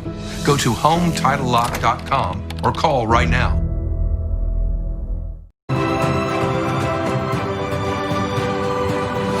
Hey folks, welcome back to American Agenda. I'm Bob Sellers here with Heather Childers, the co-owner of Max Public House in Staten Island, who continued to serve customers in defiance of COVID-19 restrictions, is making headlines again. Now, this past Saturday, Danny Presti was arrested for allegedly driving his car into a sheriff's deputy. Joining us now with the latest on this story is the host of Liquid Lunch on Biz TV, John Tobacco, and social media influencer Tina Forte. So, John, I'll start with you. What is the status of this? Because I think he's saying that's not exactly what happened. So what's going on? Well, Bob, I'm glad to be with you. Thank you for having me, Heather, also. I was an eyewitness to the whole situation, mainly because I'm a Staten Islander. I'm the proud son of a New York City police officer, and I saw some small business owners that were really getting crushed by what's happening with this governor and this mayor. I got involved, many other people like Tina, like Scott Lebedo, saw small businesses getting killed. And these guys right here said, we're the little men. We want to stand up. And they needed support. And Staten Island came out overwhelmingly for these guys for one reason. When the king puts out an edict, they need to crush the peasants. They do not want any uprising. And these two little guys here, they're not going to back down. Tina, you know, it's not just happening there in Staten Island. It's happening all across the country. We've seen business owners, restaurant owners in California that went viral over the weekend because they aren't allowed to open up. It's like, you know, rules for you, but not for me when it comes to our political leaders. I want your take on that. Okay, my take on that is I actually live by one of the biggest shopping malls, Palisades Mall. In that mall, there are people shopping every day on top of each other.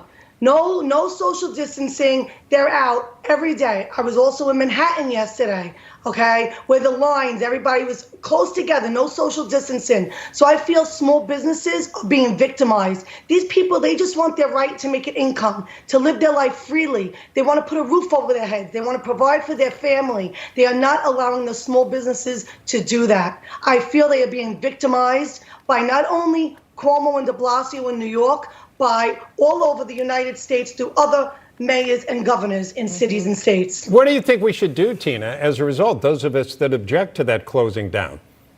I think they should open up. I think they should open up their stores.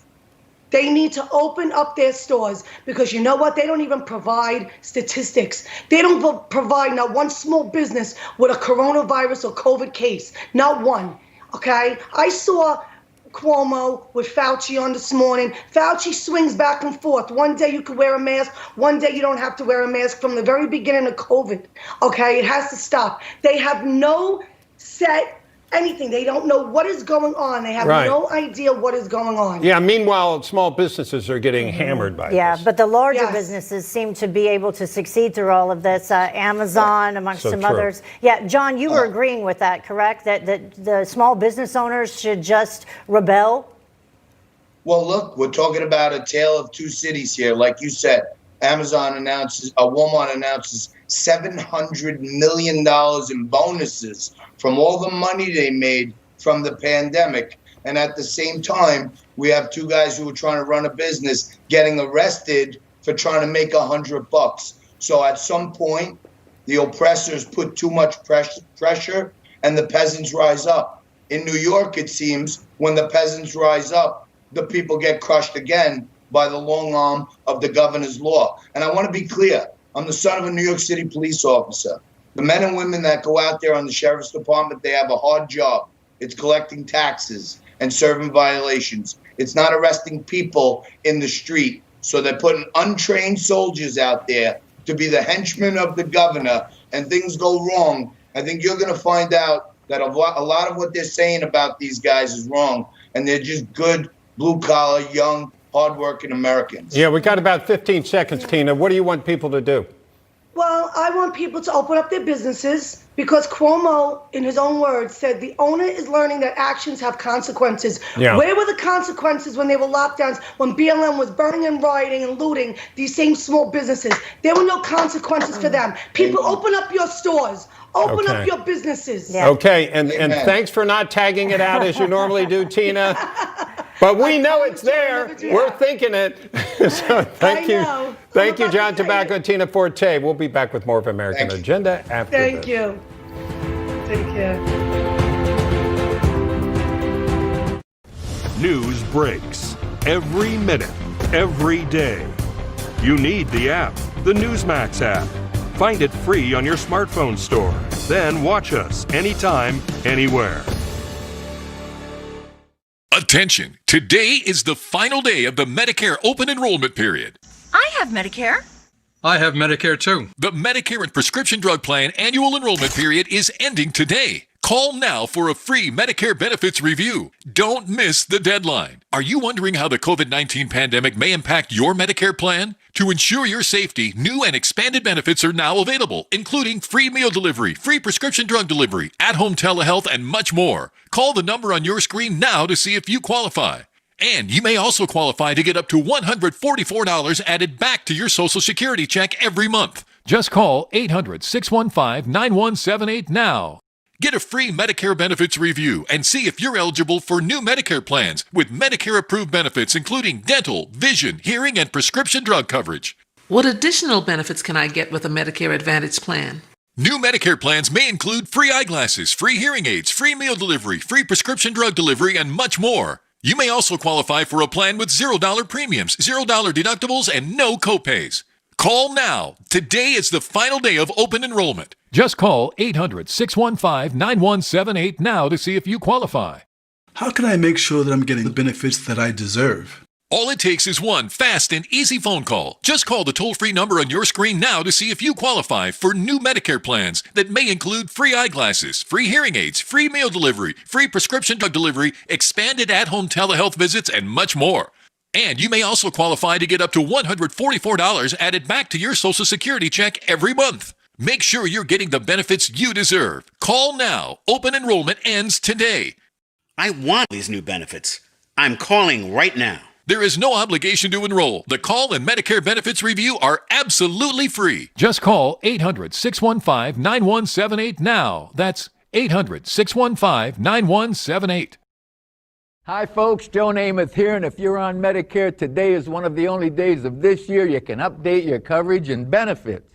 Before the deadline, you're entitled to eliminate copays and get dental, prescriptions, transportation, and meals at no additional cost. Plus, your zip code may have coverage with the Give Back benefit that adds money back to your Social Security check every month. I called to get dental, transportation, meals, and the Give Back benefit.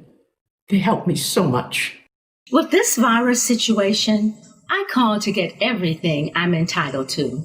I couldn't believe I was missing out on so many benefits. With the uncertainty of the virus, you need to get everything you're entitled to. Millions of people have trusted the Medicare Coverage Helpline. You can too.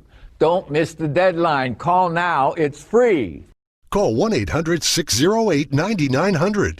That's 1-800-608-9900 now. Attention, the makers of Roundup have set aside over $10 billion for victims of non-Hodgkin's lymphoma. If you used Roundup and were then diagnosed with non-Hodgkin's lymphoma, call attorney Philip Georges. Call me right now. You may be entitled to substantial compensation. Call now, and in less than 2 minutes you can find out if you may qualify. If you were diagnosed with non-Hodgkin's lymphoma after using Roundup, call 1-800-282-4900. That's 1-800-282-4900. America's under attack, and they're all around us. I'm talking about liberal Democrats, and they're out to destroy everything that we've worked so hard for. Mammoth Nation's here to fight for you. You only get one vote, so let's join forces. We support conservative lawmakers and the causes you hold so dearly. We stand behind our police, veterans, the Second Amendment, and much more. We need your help, so join today.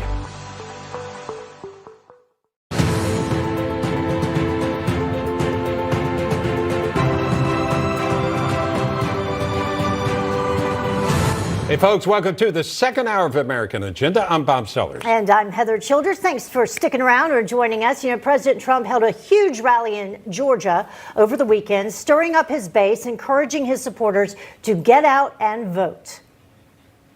You got to make sure your Secretary of State knows what the hell he's doing. And you got to make sure your governor gets a lot tougher than he's been. He's got to get a lot tougher. Because at stake in this election is control of the U.S. Senate, and that really means control of this country. And joining us now to discuss the president's big rally down in Georgia is Republican Texas Congressman Brian Babin. Thank you so much for joining us. Great to have you with us. Great to be with you, Heather. All right. And Bob. So lots of folks were kind of anticipating what the president would address and what he would not address in the rally in Georgia over the weekend.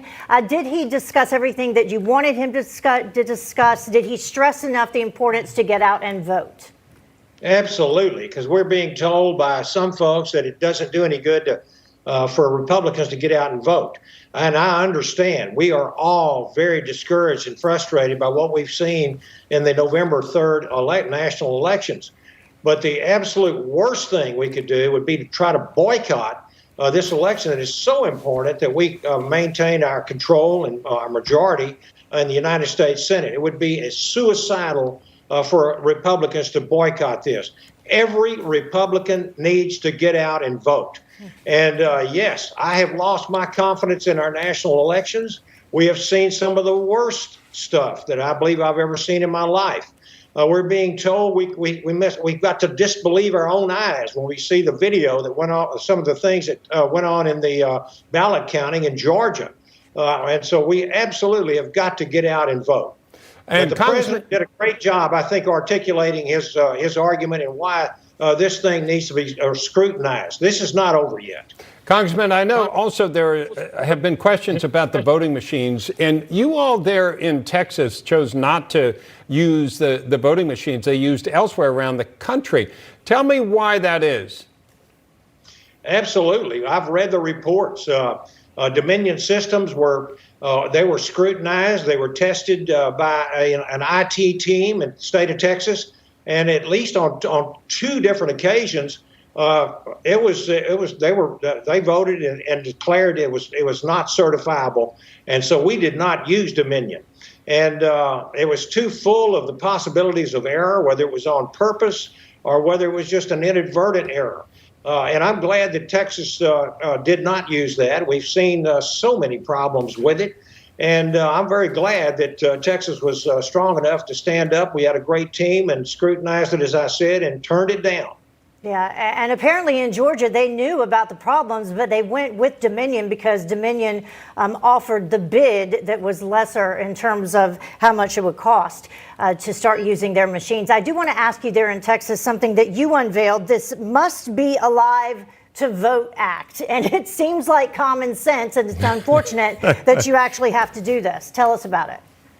Well, it's sad and lamentable that you have to, offer a bill like this because it's just common sense and we shouldn't let the dead vote. However, we've seen a number of people who have been deceased that have cast votes. I think some of them have been proven to not have happened, but we know that there was in South Florida, for example, there was an attempt to register several dozen deceased individuals, and they did put some of those on the rolls before they were caught. I think there is prosecution ongoing in that regard. But here's the deal. The American people are used to seeing honest elections, and we have been so blessed with a peaceful transfer of power between administrations after elections. And if we don't have confidence in our election process, if it's not transparent and honest, then, that's in dire there is the possibility. I don't need to tell you how dire that would be. That the peaceful transfer of power would be in jeopardy, and we absolutely you'd think it'd just be a given that we would have our voter rolls purged of deceased individuals. So with the You Must Be Alive to Vote Act, which I was proud to offer, that this will keep Department of Transportation and Education funding from going to these municipalities if they don't annually purge their voter lists by cross-matching them with the Social Security list of deceased individuals. You'd think that would be a given. Yeah. And so updating these lists is an important thing to do, updating all of these voter lists because they have too many on them. We've got to run, Congressman. I didn't know if you wanted to remind people, you were talking about the bidding process, and I know that the space program is close to your heart. You want to tell people what John Glenn was talking about when he was re-entering the atmosphere? John Glenn, a great patriot, even though he was a Democrat. You know, this is back, I think, when you had a lot of moderate to conservative Democrats. A very, very strong patriot coming back into the atmosphere, talked about, our creator and about our great country and just how what a tremendous operation our space program and being the ranking member and former chairman of the subcommittee on space and aeronautics. I can tell you that I'm looking forward to some great things in the future. I've already seen some great things under this administration and putting men on American rockets, launching from American soil and putting them up on the International Space Station. Yeah. And we're going back to the moon in 2024. Yeah, Congressman, I was going for the line where they said, what were you thinking when you would come back to the atmosphere? Because if you didn't hit it right, you could break up. He said, I was thinking this was built by the low bidder. That's exactly right. You're exactly right. But you know what? We have a great space program. Absolutely, absolutely. And people would love to. I wanted to be an astronaut as a kid, and what a great leader John Glenn is. And thank you so much, Congressman, for being with us today. I'm so sorry we have to run. Yeah. Merry Christmas. God bless. Yes. And Merry Space Christmas. Force. All right, joining us now, presidential political strategist Dick Morris. He's got a new column out today. It's called Stop Dems from Stealing Georgia Again. Dick, let me ask you, what is the point? We don't have it in front of us, so tell us what you're talking about. Well, if you know the old saying, if you fool me once, shame on you, but if you fool me twice, shame on me. Well, that's what's going on in Georgia. They stole the election on November 3rd from a combination of things: drop boxes, lack of signature verification, this Dominion voting system. But those same laws and procedures are still on the books. And when the race is held on January 5th, they will be there again. And we'll have to not only beat our opponent, we'll have to actually beat the fraud to win those Senate seats. And you should absolutely vote to do that. And we have a shot to do that. But the main thing is let's change the rules and the procedures so that they can't steal it again. And for that, I'm urging people to write and call their... Yeah, take a sip, Dick. I'm urging people in Georgia to write and call their state rep and their state senator and urge them to come into special session so that they can change those voting procedures, require hand counting of paper ballots, and require verification of signatures. Now, the Georgia state reps and state senators are filing a petition tomorrow at 9 a.m. Georgia time to demand a special session. The governor doesn't want to call one for all kinds of stupid reasons. But if they get enough signatures on that petition, a majority of each chamber, they can force a special session, which will set in motion revision of the procedures, which may well overturn the election in Georgia and nationally.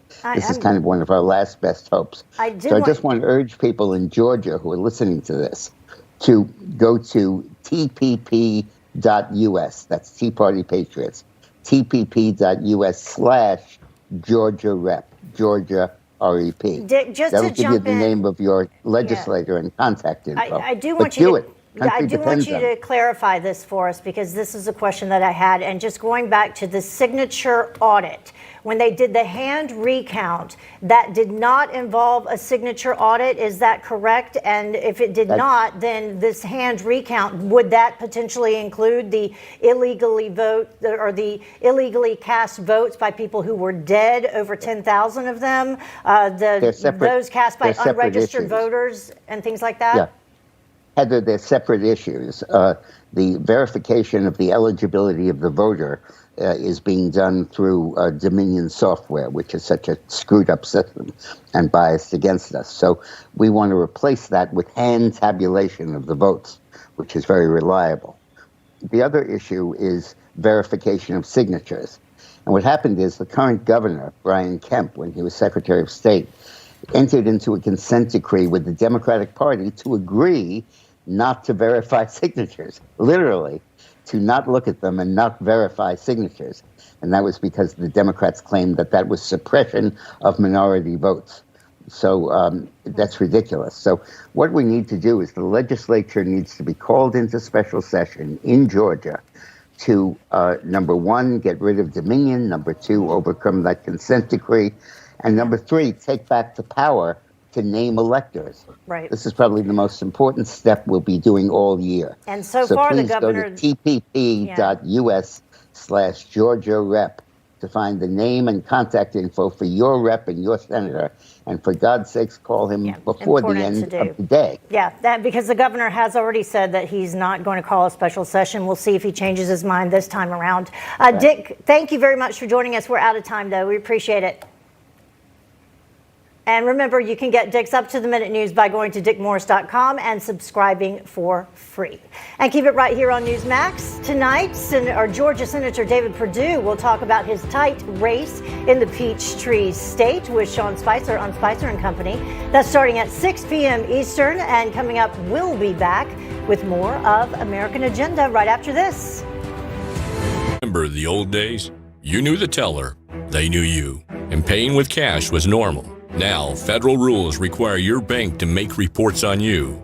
Many stores won't even accept cash. Get The War on Cash by David McRee. It reveals the dangers to your money, even confiscation. A #1 Amazon bestseller, The War on Cash shows you how to protect your money.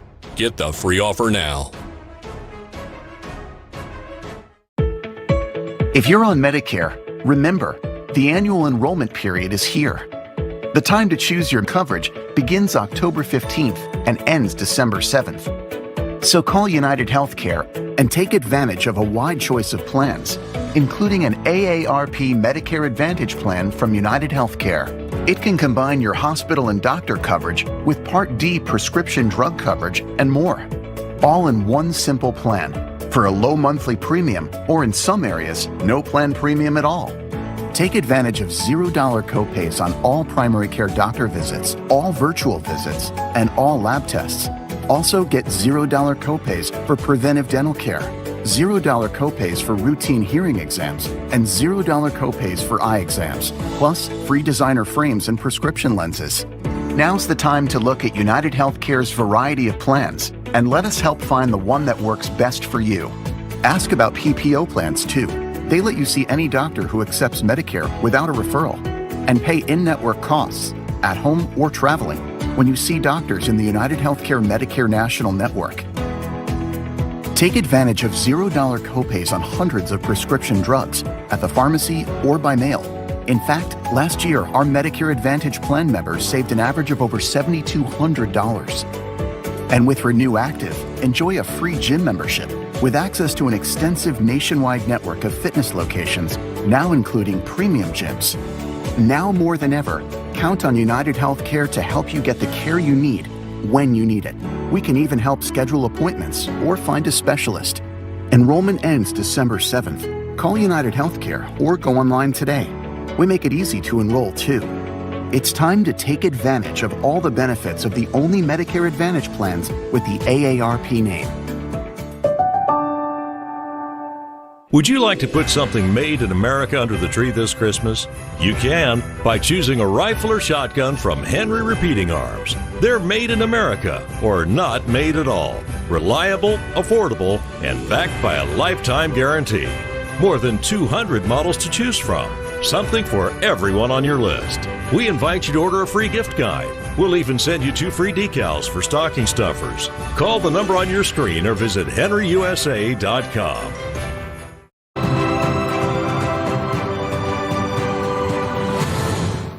Welcome back to American Agenda. I'm Bob Sellers. I wanted to let you know, folks, that we have some breaking news out of the Office of Special Counsel. They've issued a report finding that White House Trade Advisor Peter Navarro repeatedly violated the Hatch Act. Now, without getting caught in the weeds on this, it means that a government official can't use his or her position for campaigning. But we don't know exactly the instance instance or instances that this refers to, but again, this may come up, and this won't go away right away, at least. We know this will be discussed. So special counsel finding Trade Advisor Peter Navarro violating the Hatch Act. More on that to come, no doubt. Now, in a full-page ad in the Washington Times, an Ohio Tea Party leader has urged President Trump to suspend the Constitution in order to have the U.S. military oversee a recount, I should say, of the 2020 presidential election. Joining us now to discuss this is Tim Zawistowski. I should say Tom Zawistowski. See, I was working on your last name. I blew your first name, Tom. So Tom, it sounds kind of ominous to do something like that, for a big step for a government to take. Why do you think this is warranted? Well, those of us who've been in the Tea Party movement for the last 10, 11 years have really lost our belief in our institutions. We went through the IRS targeting of the Tea Party when Barack Obama was president. I was the lead plaintiff in that case, spent 6 years fighting him in court. And we've just seen institution after institution let us down, whether it be Congress or the Supreme Court or these state courts or these election officials. And so we're trying to find a way that we could make the election palatable to everyone, because right now 73 million Americans think Trump won, and they just aren't going to believe anything with all the evidence that we're seeing. They say there's no evidence. But all the recounts so far, we're not going to accept this. Yeah, Tom, all the recounts so far seem to have confirmed what came before it. So do you think a recount in and of itself would change that perception of people, or would it have to be something else? No, we don't think a recount would say that. It's so overwhelming. It's going to take years to figure out what actually happened here. So what we're proposing is really straightforward. The martial law has been declared in the United States by presidents 68 times. It's not that crazy of an idea. And I used in our full page ad in the Washington Times, I used Abraham Lincoln as an example, that when the Union was threatened, he used extraordinary presidential powers, including suspending habeas corpus, locking people up like a congressman from Ohio, and to hold the Union together. Well, right now, we don't think that this election is real. And if the courts overthrow it, like the Supreme Court says, we got to throw out ballots, then the left isn't going to think it's real. And we think it's time to have a real vote. And if you're in software, if you're someone who does technical things, when you run a system and it crashes after you do a bunch of upgrades, like adding absentee ballots to the mix, what you do is you go back to the last known software code that worked. Right. You go back to the thing that worked. And we want to go back to paper ballots, voting in person, voter ID, show photo ID. Both parties get to watch it. Hand counted, no computers, keep it safe. Everybody can be 6 feet apart, wear their masks, just like we did in Ohio. Okay, Tom. At the end of the day, we'll know who's our president. But the key part of this is we want the U.S. military to oversee it, to not do it, but to work with the state, election officials to oversee it, so no official can bully them like we saw in Detroit and Philadelphia and all over the states that are in contention now. So we want some assurance that it's fair, and we think the U.S. military is the only group we can trust. Okay, Tom, thank you very much. One thing, though, no hanging chads, right? No hanging chads. Go to wethepeopleconvention.org and read the press release, see a copy of the ad, wethepeopleconvention.org. Decide for yourself. We think this is the best idea. It's not radical at all. It actually makes sense. Fair enough. Tom, thank you for expressing it, because going in, I got to be honest, I wasn't sure what to expect talking to you, and what you're saying sounds, in many ways, makes great sense. So thank you so much for joining us. All right. Thanks, guys. Well, in the old days, you used to watch TV. You've heard this a time or two from here. Sitting on the couch, you had to get up and change the channel on the TV. Well, now everybody is watching television and broadcast everywhere, in the car, the doctor's office, on your smartphone or on your tablet device like this. And Newsmax TV has a great app, and you can use it to watch us anywhere. Just download the free app on your iPhone, Android phone, or whatever you use, and start watching. And what's really nice nice is the Newsmax app, in case you haven't heard, is absolutely free to watch Fox, CNN, MSNBC. Most of the other cable networks, you have to have some kind of subscription to log on, but not Newsmax. We are 100% free. That's why millions of people are now using our app and watching us on OTT devices. Yeah, it probably takes less than a minute. Head over to our app store, and I'm showing you this here. And you can make this full screen, obviously, but it comes up. There's a tiny bit of a delay here because we're live here, and then it goes out a little bit. But you can go download the Newsmax TV app, the Newsmax app, now one of the most downloaded free apps in the Apple Store. You can head over, get it now. We think that you will like it. Yep. That's right. See, I hear you. All right. Keep it here on Newsmax tonight. Sidney Powell is going to join Greg Kelly to talk about the president's legal challenges. Boy, talk about somebody in the news. You'll definitely want to hear what she has to say, including about inspecting Dominion voting machines for signs of irregularities. That's tonight, 7 p.m. Eastern on Greg Kelly Reports. Don't want to miss that. We'll be back with more of American Agenda after this.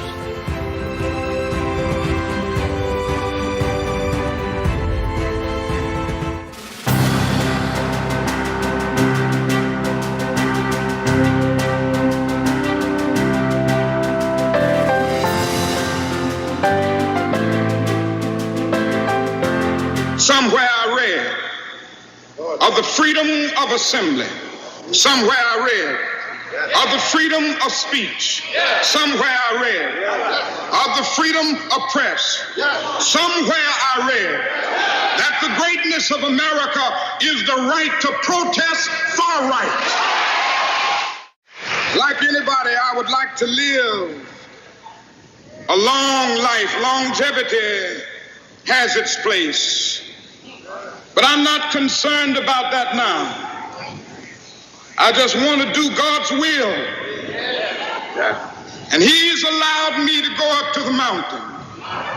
And I've looked over and I've seen the promised land. I may not get there with you, but I want you to know tonight that we as a people will get to the promised land.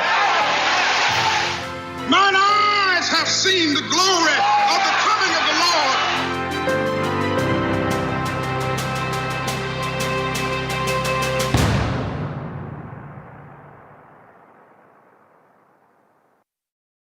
Lord. You're on the go and need news now. No paywalls, no cable subscriptions. Just download the Newsmax app from your smartphone store. It's free. And watch Newsmax TV anytime, anywhere. Attention veterans with VA loans. Record low mortgage rates have now fallen even lower. By refinancing, you can save $3,000 a year with one call to New Day USA. Our team is standing by right now to take your call. And from start to finish, you can do it all without ever leaving the house. With our VA Streamline Refi, there's no income verification, no appraisal, and no out-of-pocket costs. Nobody works harder for veterans than my team at New Day USA. Call 1-844-638-7205. Hi, I'm Joan London. As a longtime senior advocate, I have an important message for anyone on Medicare. Right now is the annual Medicare enrollment period. Many of you may qualify to save money or receive new Medicare-approved benefits at no additional cost. But you don't get these savings or additional benefits automatically. So if you're currently on Medicare, call for your free no-obligation Medicare benefits review. If you're not sure if you're on the best plan for you, call 800-647-3893. You may be able to save money and receive additional benefits. You may also be eligible for $0 monthly premiums, $0 deductibles, or $0 copays. Call now before open enrollment ends to make sure you're getting all the benefits you qualify for. Call before the December 7th deadline. You may be able to save money and receive additional benefits. Call 800-647-3893. 800-647-3893. Suffer with dry, itchy ears? Doctor-developed Irvana ear rinse is the first ever solution for annoying dry ear skin itch that won't leave messy residue in your ears or on your clothes. Now you can make your ears say ah with Irvana ear rinse. Get Irvana now at Walgreens. Are you between the ages of 50 and 75? If so, does your auto insurance payment reflect that you drive less now than you did 20 years ago? Industry analysts recommend that seniors check for better auto insurance rates every year until the age of 75. When was the last time you checked for a lower rate? With one call, the Senior Auto Insurance Helpline will help you shop several large A-rated auto insurers for the cheapest rates and the best coverage with plans as low as $9 a week. With 24/7 claims and customer service, they'll always be there when you need them. Best of all, getting a free quote will not cause your current rate to increase. Now is the time to pick up the phone and find out how much you could be saving. Will you qualify for a lower insurance rate for as little as $9 a week? Get a free quote now. Call 1-800-300-8871. That's 1-800-300-8871. 1-800-300-8871.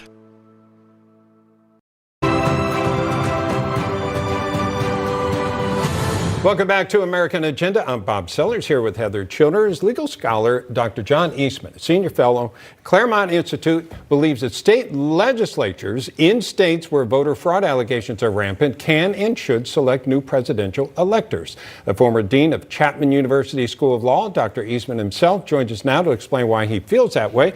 Doctor, thank you so much for joining us. You're saying where fraud is well established, and that seems to have been one of the legal obstacles that they've had so far with some of the cases, the Trump campaign. So is that a prerequisite for you, or do you think there's enough evidence out there that legislatures should make those choices anyway? Well, it's actually not the fraud allegations, but it's the violations of state statutes that I think is the prerequisite.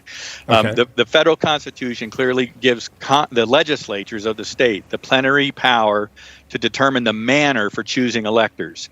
And they do that, of course, by passing statutes. And when those statutes are not followed, such as statutes limiting who's eligible for absentee ballots, or the signature verification and other voter ID requirements invalidating those ballots, those statutes violations mean that the election was not conducted in the manner that the legislature set out.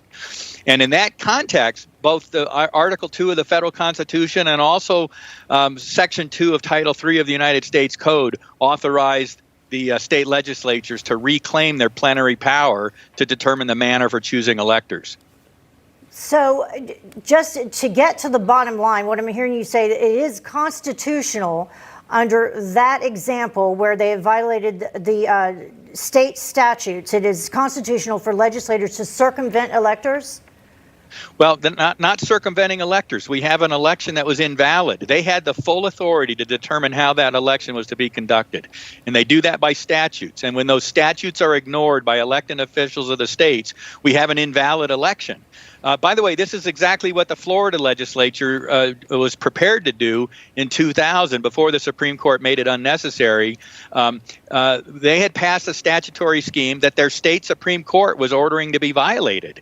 And so they passed out of committee a resolution approving their own slate of electors. And those committee resolutions were already set for floor votes by the Florida legislature when the Supreme Court decided the case in Bush versus Gore. Yeah. So, Dr. Eastman, if you're saying this should happen if the state statutes are not followed, doesn't that imply that some sort of body, judicial, I should suggest, would have to determine that those statutes had not been followed? Have we reached that point?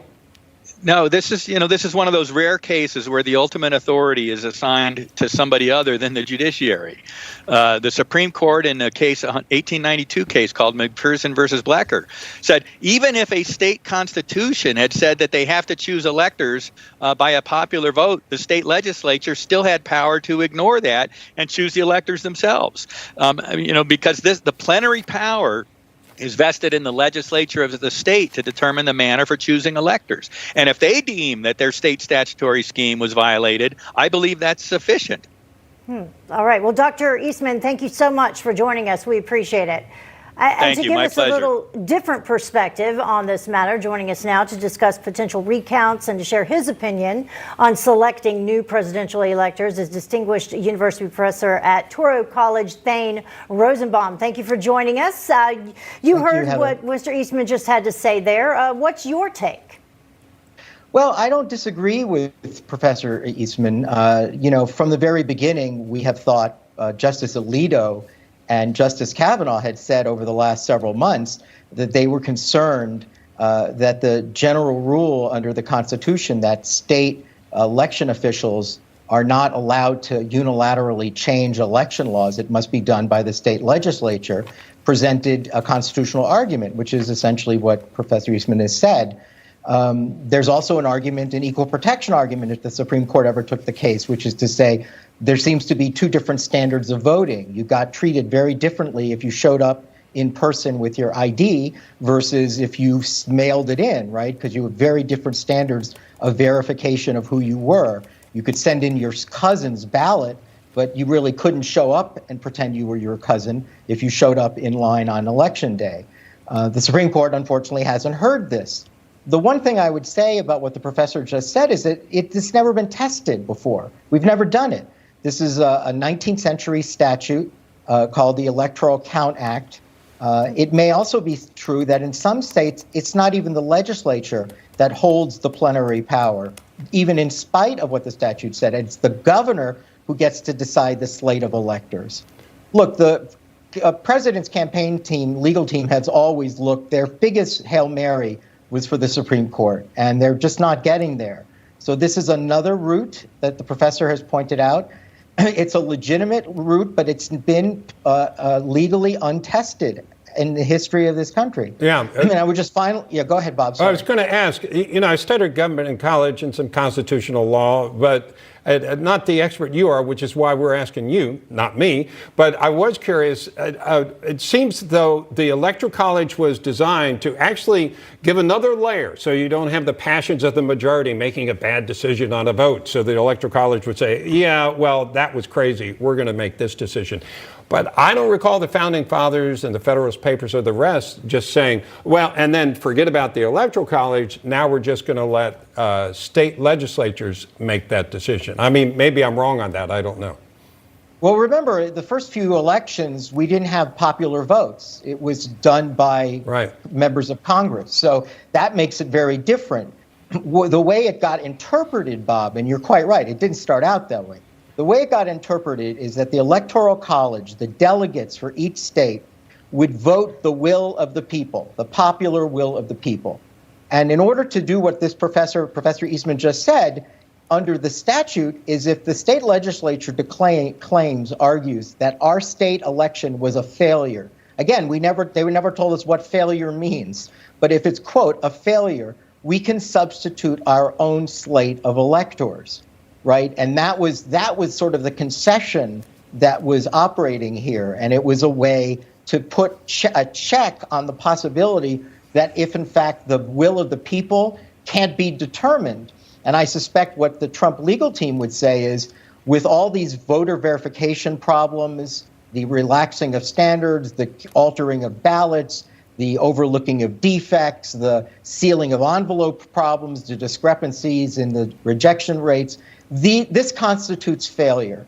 And that therefore, because of the failure, the legislature's on its own to do what this professor just suggested. I feel like we need Fred Friendly to head up a whole discussion of this, Professor. It's really fascinating, and I appreciate you talking to us about it, educating us, and hopefully this hasn't been too boring for folks, because this is actually something happening in real time that is pressuring some of those constitutional issues right now, and I find that fascinating. So, Professor Rosenbaum, thank you, sir.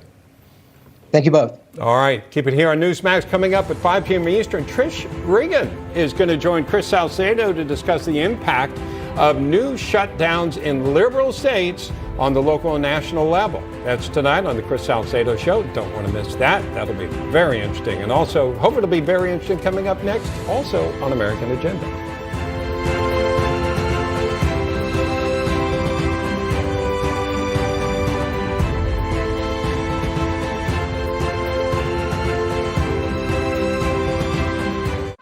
He's irreverent. The flou de pas. I'm talking right now on my pad. Irascible. No, obviously not. It's ridiculous. And definitely irreplaceable. I consider these people sheep. Catch him every weekday on The Howie Carr Show.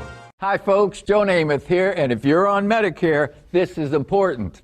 Today is one of the only days of this year you can update your coverage and benefits. Before the deadline, you're entitled to eliminate premiums and copays and get dental care, dentures, eyeglasses, in-home aids, prescription coverage, unlimited transportation, and home-delivered meals, all at no additional cost. Plus, your zip code may have coverage with the Give Back benefit that adds money back to your Social Security check every month. Look, with the uncertainty of the virus and vaccines, you need to get everything you're entitled to. Millions of people have trusted the Medicare coverage helpline. You can too.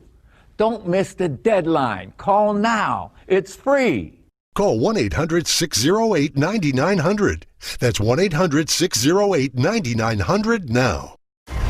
When everything else around you fails, your house is your most important asset. But do you own it? Don't be so sure. Homeowners are just not aware of how vulnerable they are. Deborah thought she owned her house until the police showed up and told her she didn't. I could not believe that we actually were getting evicted from our home that we did not sell. Deborah's home was stolen by cyber criminals.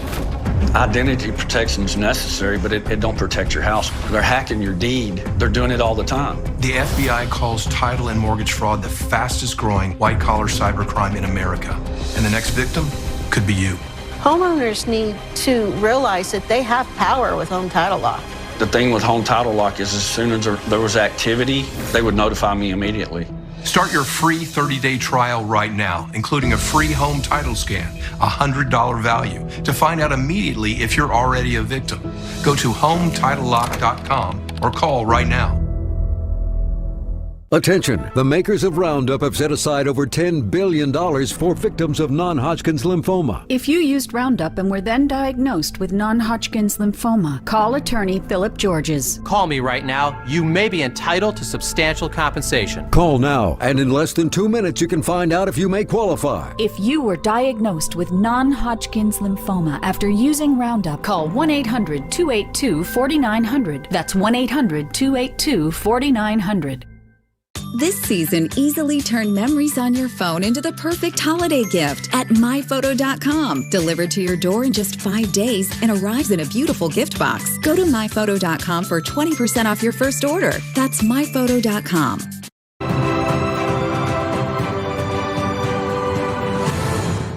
And welcome back to American Agenda. I'm Heather Childers. You know, today marks a somber anniversary in U.S. history, the bombing of Pearl Harbor. And joining us now to discuss is Reagan biographer Craig Shirley. He's the author of December 1941, 31 Days That Changed America and Saved the World. Thank you so much for joining us on this day.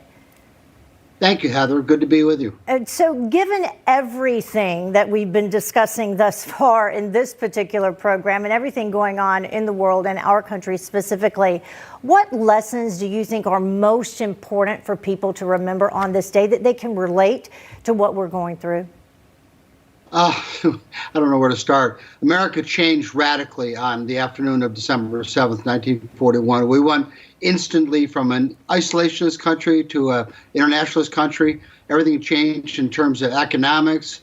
You know that Detroit fabricated B-24 and B-25 bombers, Liberators and Mitchell bombers, in a span of less than 31 days, taking automobile parts from Fisher Auto Body and from Ford Auto Body and from other Goodyear rubber and turned around. It's just astonishing how it turned around. I guess the lesson, Heather, I would imagine is the practicality of imagination, how you can imagine a better world for yourself, how you can imagine you can defeat the Empire of Japan on one coast and one ocean and defeat the Nazi Germany in another continent, and come out of the war peacefully, create a United Nations, and strive to make really the world a better place. Yeah, 2,403 brave Americans lost their lives 79 years ago. Yes. Do you believe that a lot of that feeling of, what you just said, America, we will always come together, we will always be great, has been lost? I think some of it has been lost on some people, Heather, but it hasn't been lost on majority of American people. I still think that the majority of American people do believe in American exceptionalism. That the can-do attitude of the American people is still there. That we always believe that the world is going to be better for our children than it was for ourselves. I think these are uniquely American ideas. No other country has these ideas, and sometimes they get battered, and sometimes they get knocked around. But these values still hold with us. Yeah, and we hear certain factions try to allude that American exceptionalism is bad. Yeah, but I don't believe it. You don't believe it. Most rational people don't believe it. American exceptionalism has made the world a better place with medicine, with peace initiatives, with military protecting people, with education, in every stretch of the imagination, every idea.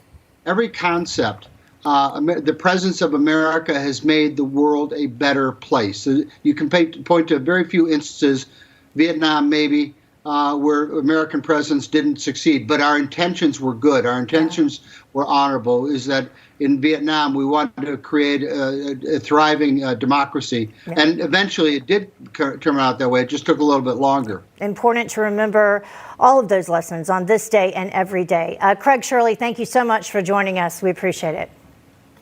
Thank you, Heather.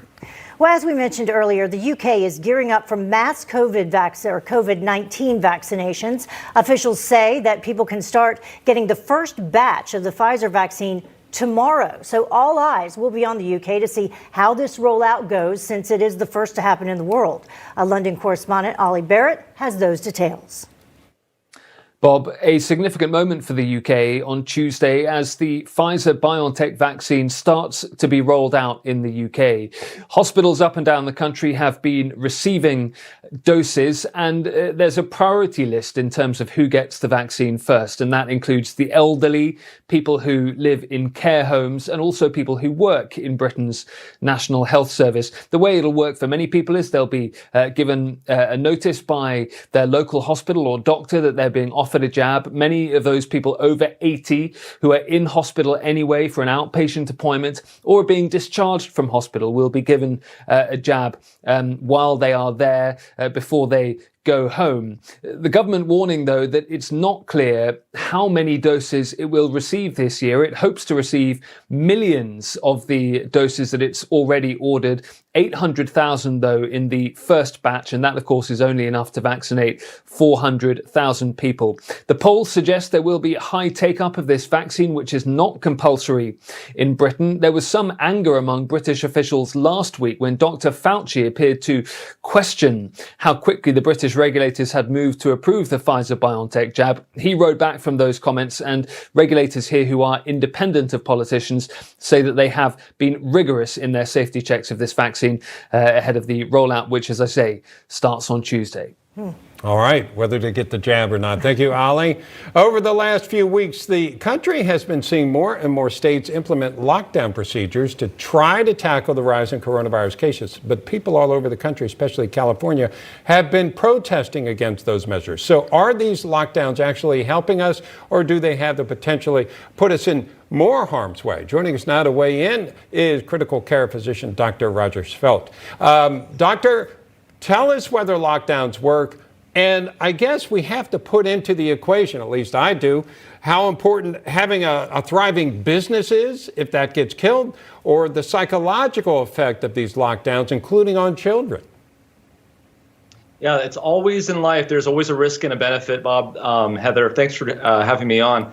So I have a friend who's a vice president of a hospital in LA County, and they are seeing dramatic increases. They've actually converted a neonatal intensive care unit into an adult intensive care unit so they can take care of the number of patients that are coming in.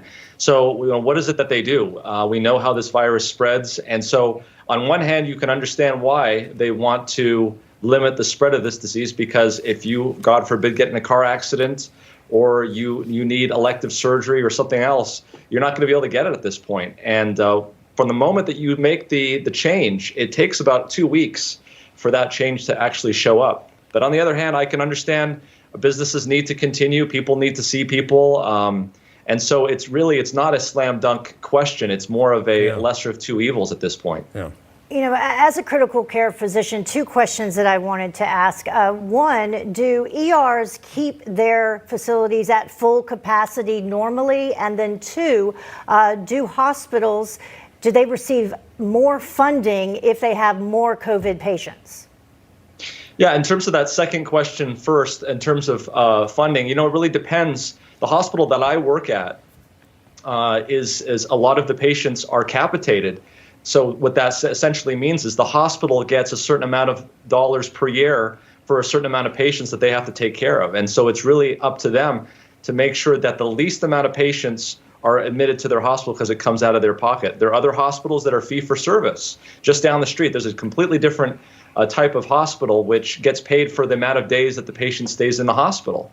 And so really you can't make any blanket statements about whether or not a hospital gets more money for COVID or not, because they're all sort of set up differently.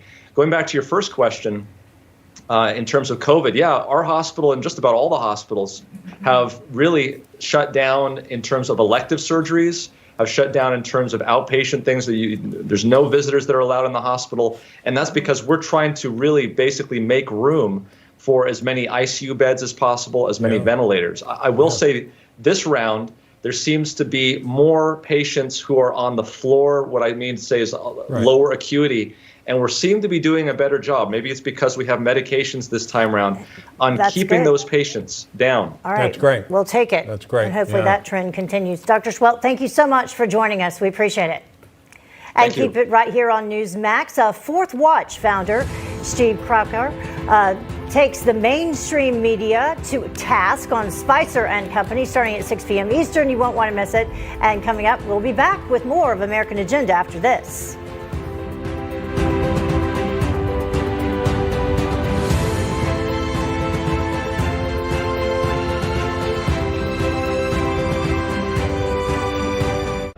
Taxes. We've all been paying them. For how many years? Plenty, that's for sure. $78,000, that's what the average working American has paid, just in Medicare tax. So if you're over 65, it's Medicare payback time. Get all the Medicare benefits you deserve and paid for by getting an all-in-one Medicare Advantage plan. You may be able to lower your out-of-pocket costs and get dental, vision, hearing, and prescription drug coverage. You may also qualify for a no monthly plan premium, no deductibles, and no copays.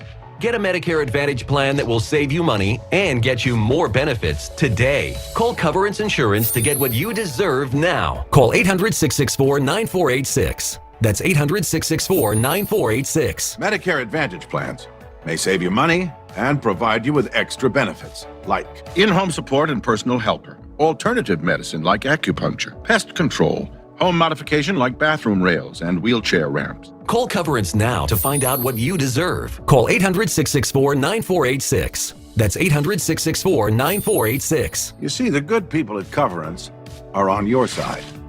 They'll take time to understand your situation, help find the Medicare insurance plan that best suits you, and give you the peace of mind you deserve. Best part, having Coverance on your side doesn't cost $1 more. Call now to talk to our experienced, licensed insurance agents, and they'll make sure you get the plan that's right for your financial and health needs. Call 800-664-9486. That's 800-664-9486. You paid the tax, so get your Medicare payback. Get all the benefits you deserve today with one simple call to Coverance. Call Coverance Insurance now.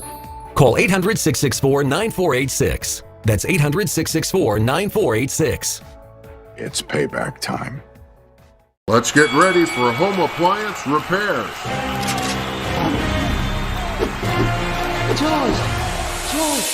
George, we have Choice Home Warranty. Oh, yeah, with Choice Home Warranty, we don't have to fight expensive repair bills. Hi, George Foreman here, and if you're a homeowner, stop getting sucker punched by the high cost of home repairs when your AC goes out, or when your washing machine takes a dive, or when your electricity shorts out. Choice Home Warranty can protect over 25 of your home's major systems and appliances. Before your next unexpected appliance breakdown, get Choice Home Warranty now. Their army of technicians can fix or replace over 25 different systems and appliances. Don't let fixing your appliances be your problem. Call Choice Home Warranty now and get your first month free. Call 800-493-6702. Only Choice Home Warranty has the heavyweight protection plan that helps protect you against expensive appliance repairs. You could save thousands. Choice Home Warranty has a proven record 1,000,000 times over. So having a Choice Home Warranty is very much like having a security blanket on all the appliances in our home. With Choice Home Warranty, I save thousands of dollars and zero headaches. I can make one painless phone call and they're not going to take advantage of me. So when your heater, oven, or fridge throw in the towel, don't throw away thousands on repairs. Call Choice Home Warranty. Call right now for your free quote and we'll include your first month free. Call in the next 10 minutes and as a special gift from George, get free limited roof repair coverage. Don't let fixing your appliances be your problem. Call now to get a free quote and your first month free. Call in the next 10 minutes and get free limited roof repair coverage. It's not a matter of if your appliances will break down, but when. Call 800-493-6702, 800-493-6702, 800-493-6702.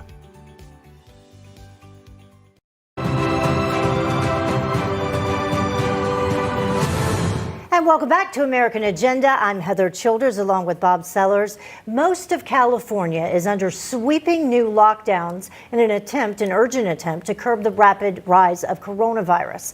Well, the new lockdowns are a devastating blow, though, to a lot of people who are just trying to make ends meet right now. One LA restaurant owner, if you happen to see this, posted this emotional video to Facebook. Take a look. Not given us money and they have shut us down. We cannot survive. My staff cannot survive. Look at this.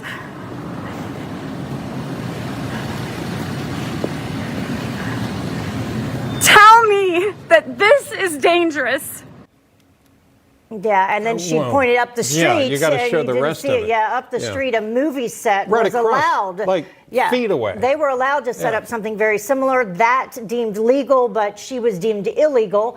Is this dangerous is the question. And joining us now to weigh in on the COVID crackdown is attorney Ford O'Connell and Jeanette Hoffman, president of Marathon Public Affairs. Thank you both for joining us. And Jeanette, there you are. I'll start with you. I mean, I don't know if you had an opportunity to see this over social media over the weekend.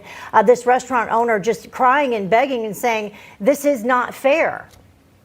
Yeah, it's not fair. And it's heartbreaking to watch that video and see this woman's blood, sweat, and tears just get thrown away and cast away for some arbitrary regulations. I mean, restaurants have become the scapegoat for the pandemic in California. To say that outdoor dining is not allowed because of COVID-19 cases increasing is absolutely ridiculous because there is no scientific evidence to back that claim up. Restaurants have done everything that the government has asked it to do in California. They've retrofitted their restaurants with plexiglass for indoor dining. They've set up outdoor dining spaces with thousands of dollars in patio heaters and tents and new outdoor spaces. And now to suddenly have it shut down with no relief for the government, no way to make ends meet, no way to pay their staff. It's heartbreaking. It's cruel. It's absolutely unfair. It really is. And Ford, didn't you used to live out there? I did live on the west side of LA, but none of this surprises me. I'll be perfectly honest with you. Jeanette is absolutely right.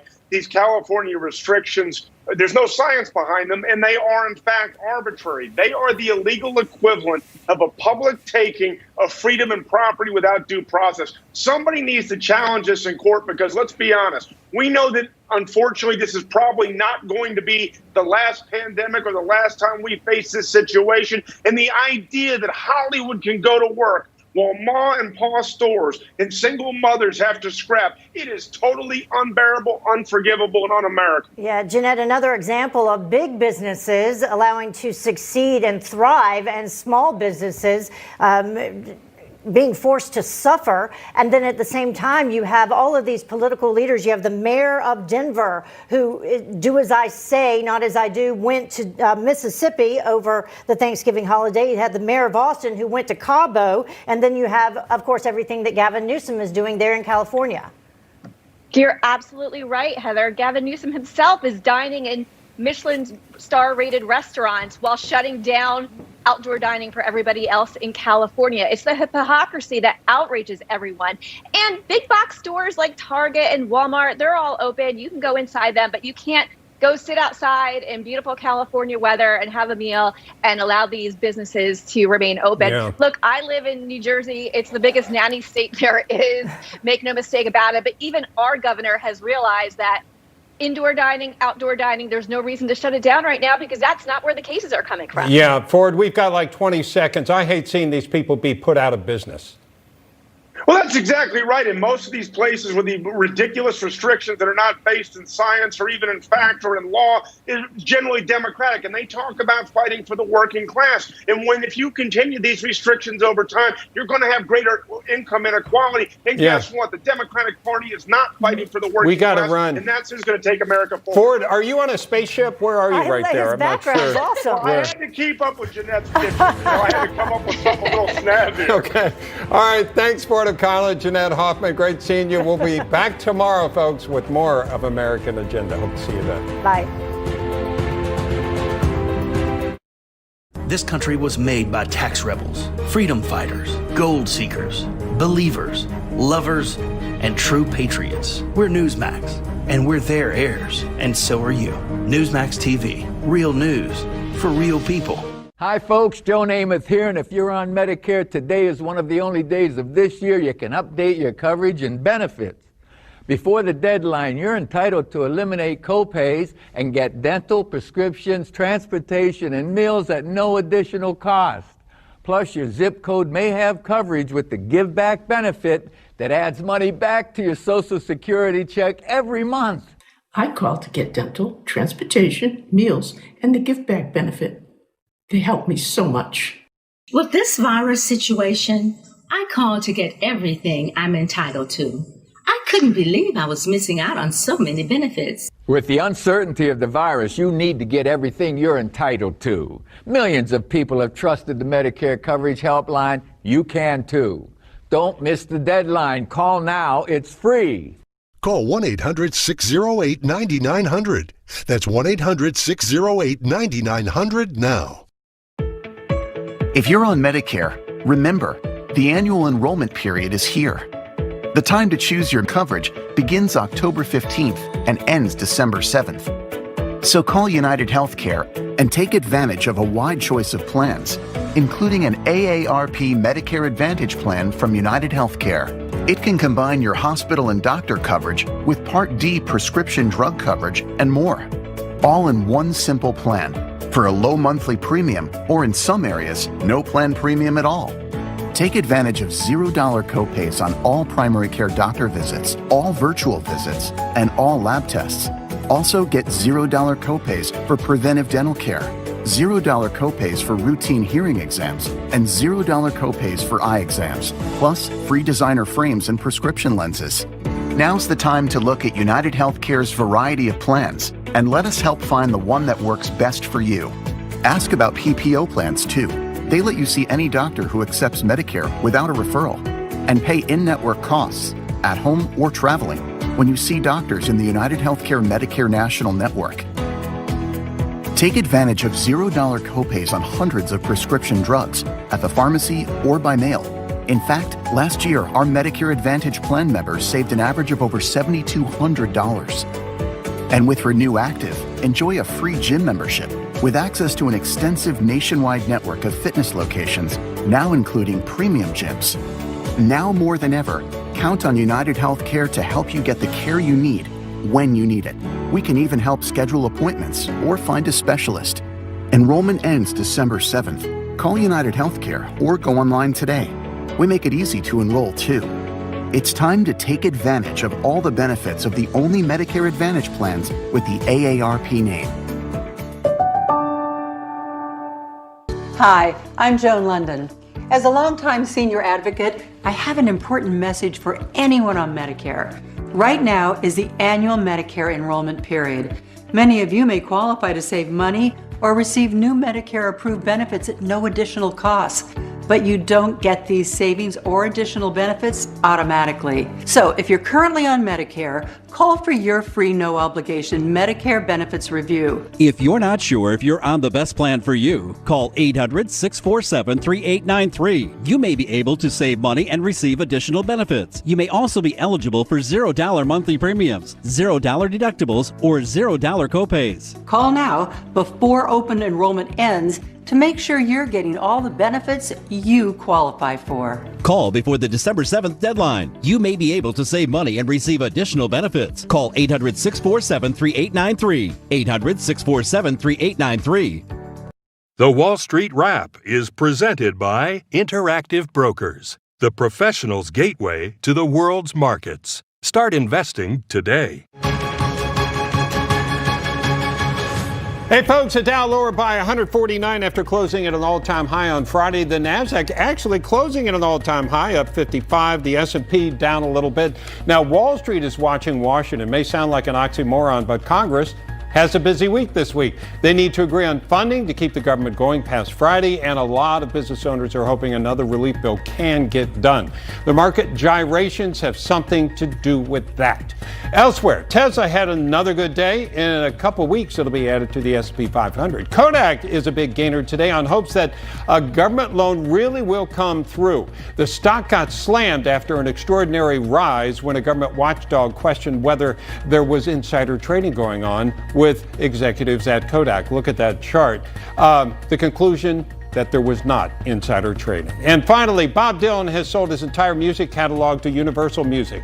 It includes more than 600 songs, including Blowing in the Wind and Like a Rolling Stone. His songs, including those recorded more than 6,000 times by other artists, have sold more than 125 million records globally. Universal didn't reveal the price tag of it's assumed to be in the hundreds of millions. You can be sure Universal had to serve somebody. That's a Wall Street Wrap. Interactive Brokers charges 1.59% for a $100,000 margin loan. Do you know how much your broker charges?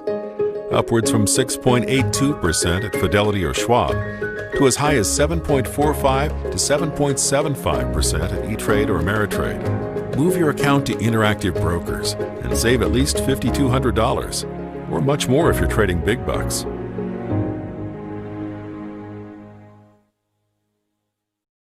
Attention! Today is the final day of the Medicare open enrollment period. I have Medicare. I have Medicare too. The Medicare and Prescription Drug Plan annual enrollment period is ending today. Call now for a free Medicare benefits review. Don't miss the deadline. Are you wondering how the COVID-19 pandemic may impact your Medicare plan? To ensure your safety, new and expanded benefits are now available, including free meal delivery, free prescription drug delivery, at-home telehealth, and much more. Call the number on your screen now to see if you qualify. And you may also qualify to get up to $144 added back to your Social Security check every month. Just call 800-615-9178 now. Get a free Medicare benefits review and see if you're eligible for new Medicare plans with Medicare-approved benefits, including dental, vision, hearing, and prescription drug coverage. What additional benefits can I get with a Medicare Advantage plan? New Medicare plans may include free eyeglasses, free hearing aids, free meal delivery, free prescription drug delivery, and much more. You may also qualify for a plan with $0 premiums, $0 deductibles, and no copays. Call now. Today is the final day of open enrollment. Just call 800-615-9178 now to see if you qualify. How can I make sure that I'm getting the benefits that I deserve? All it takes is one fast and easy phone call. Just call the toll-free number on your screen now to see if you qualify for new Medicare plans that may include free eyeglasses, free hearing aids, free meal delivery, free prescription drug delivery, expanded at-home telehealth visits, and much more. And you may also qualify to get up to $144 added back to your Social Security check every month. Make sure you're getting the benefits you deserve. Call now. Open enrollment ends today. I want these new benefits. I'm calling right now. There is no obligation to enroll. The call and Medicare benefits review are absolutely free. Just call 800-615-9178 now. That's 800-615-9178. Look, This isn't my first rodeo. And let me tell you something. I wouldn't be here if I thought reverse mortgages took advantage of any American senior. Or worse, that it was some way to take your home. It's just a loan designed for older homeowners, and it's helped over 1 million Americans. A reverse mortgage loan isn't some kind of trick to take your home. It's a loan, like any other. Big difference is how you pay it back. Find out how reverse mortgages really work with AAG's free no-obligation reverse mortgage guide. Eliminate monthly mortgage payments, pay bills, medical costs, and more. Call now and get your free info kit. Call 800-660-4078. Other mortgages are paid each month, but with a reverse mortgage, you can pay whatever you can when it works for you. Or you can wait and pay it off in one lump sum when you leave your home. Discover the option that's best for you. Call today and find out more in AAG's free no-obligation reverse mortgage loan guide. Access tax-free cash and stay in the home you love. You've probably been investing in your home for years, making monthly mortgage payments, doing the right thing. And it's become your family's heart and soul. Well, that investment can give you tax-free cash just when you need it. Learn how homeowners are strategically using a reverse mortgage loan to cover expenses, pay for health care, preserve your portfolio, and so much more. Look, reverse mortgages aren't for everyone, but I think I've been around long enough to know what's what. I'm proud to be a part of AAG. I trust them. I think you can too. Trust AAG for the best reverse mortgage solutions. Call 800-660-4078 so you can retire better. Life in America isn't what it used to be. What liberal Democrats have planned for this country and your family would be devastating. At Mammoth Nation, we're committed to supporting conservative candidates. We also stand behind our police, military and veterans, the Second Amendment, and so much more. You only get one vote. Mammoth Nation's here to make sure it counts. We need your support, so join Mammoth Nation today. It's better than a donation. Savings from just one purchase can pay for your entire membership. Become a lifetime member today. Go to MammothNation.com. Now we take Georgia, and then we change America. If Democrats win the 2 runoff elections in Georgia, Republicans lose control of the Senate. This means radical liberal policies like the Green New Deal, Medicare for All, and defunding our police could become reality. That's why I need your help. Please visit gabattleground.com and donate so Republicans win the Georgia runoffs. I'm David Perdue. And I'm Kelly Loeffler. And we approve this message. Now there's a new way Experian Boost can raise your credit scores. Experian Boost has my back. It raised my credit score because I pay for streaming services. Now, paying for Netflix, Hulu, and more can boost your credit scores. Download the Experian app now. McMulkin Chevrolet knows what it takes to be the largest Corvette dealer. McMulkin has plenty of allocation for the hard-to-find new C8 Corvette. Our Corvettes are always stored inside our 3-story climate-controlled facility. Purchasing your Corvette from McMulkin Chevrolet means you become part of our Corvette family. Call our Corvette team today or visit McMulkin.net and see why thousands of Corvette owners nationwide make it McMulkin. When you're cruising for a new Corvette, you'll find it at McMulkin.net. When fire and water threaten your home, hand the cleanup over to the team that stays with you every step of the way in your journey back. 1-800-SERVPRO and ServPro.com, like it never even happened.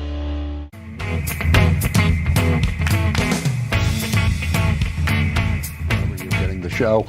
We appreciate it and hope we can provide you with the kind of product that you don't get on other cable news shows.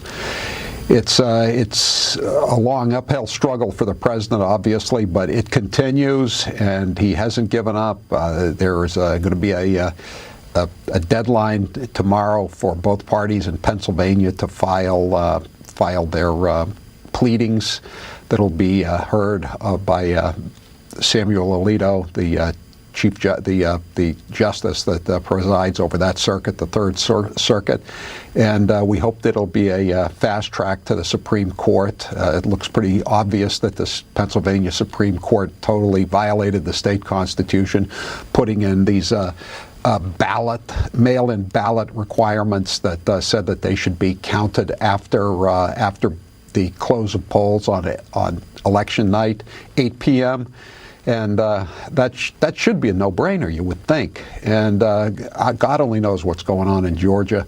But even if he gets Georgia, even if he gets Pennsylvania, he's still got to get one more state to keep Joe Biden under 270 electoral votes.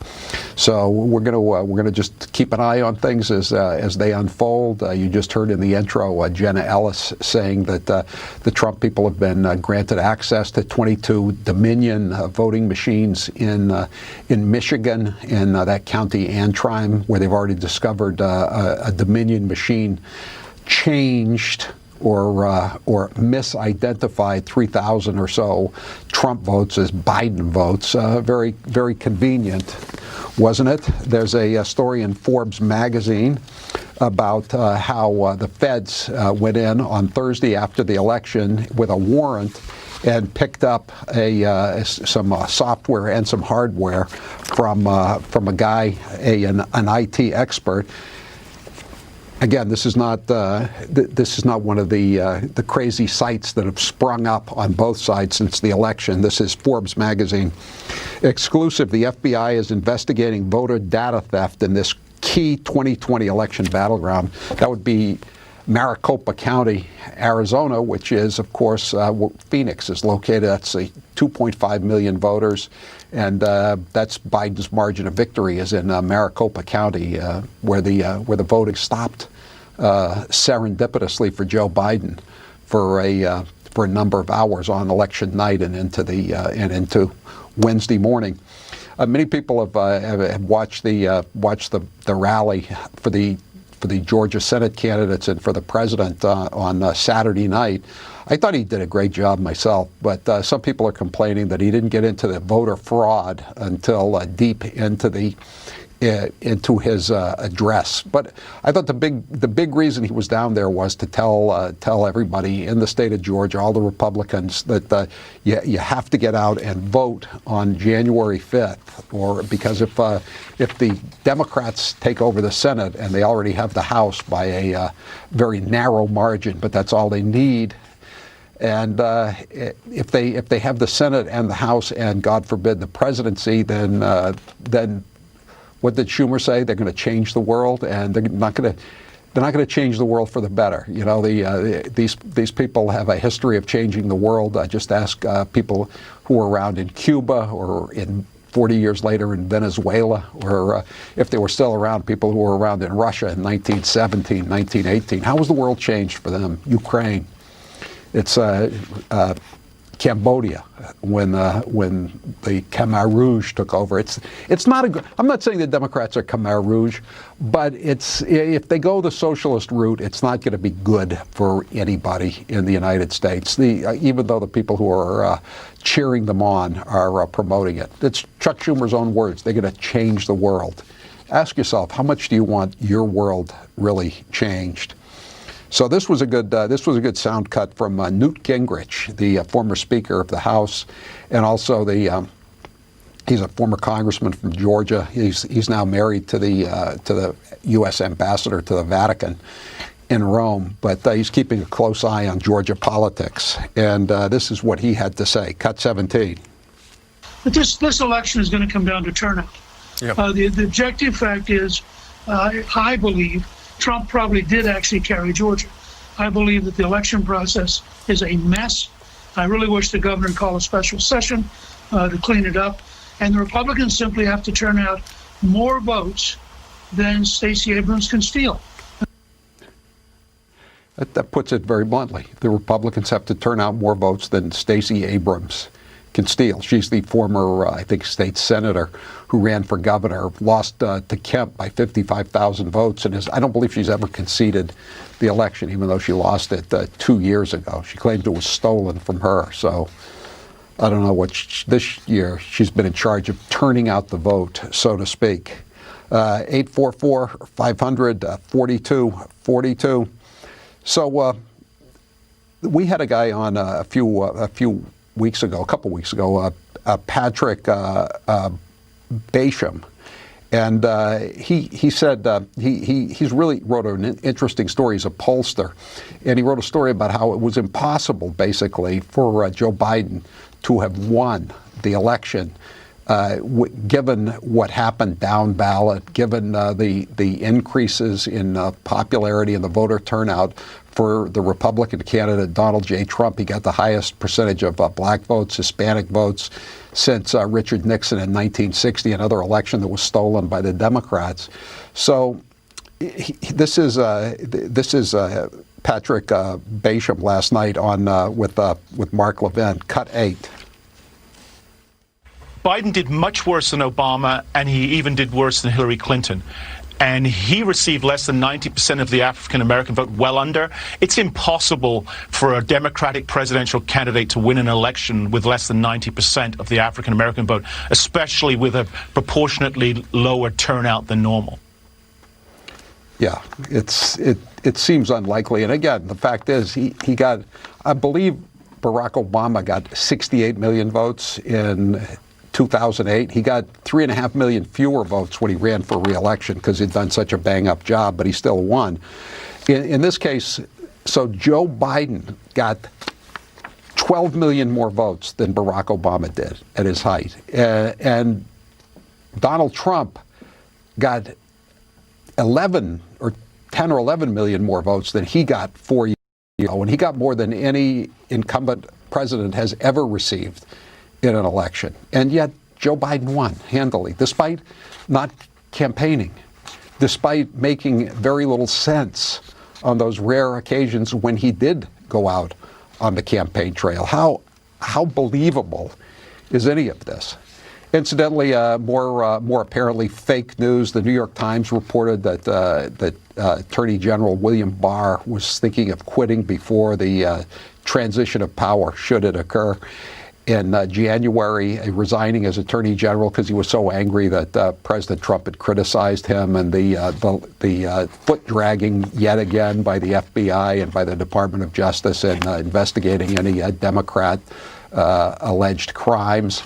And now he's issued a statement saying that's not true. He'll stay as long as the president wants him. So I guess it's more fake news, but it cheered up the alt-left press for a few moments. So I guess the fake news from the New York Times served its purpose. Heat up mealtime. Howie, do you think we should start offering a reward for any fake news stories that go in President Trump's favor? Because if someone could find me one story that they had to issue a correction on that actually made Trump look good, I would be amazed.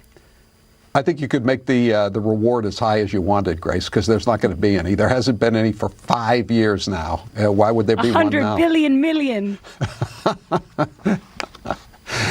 Yeah, exactly. There's never a story in Trump's favor that turned out to be wrong.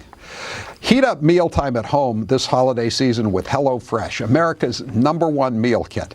HelloFresh gives you simple recipes and fresh, high-quality ingredients sourced directly from farmers here in the U.S. and delivered to your door, contact-free. With more than 23 weekly recipes, there's something for everyone to enjoy, including family-friendly, vegetarian, and low-calorie choices.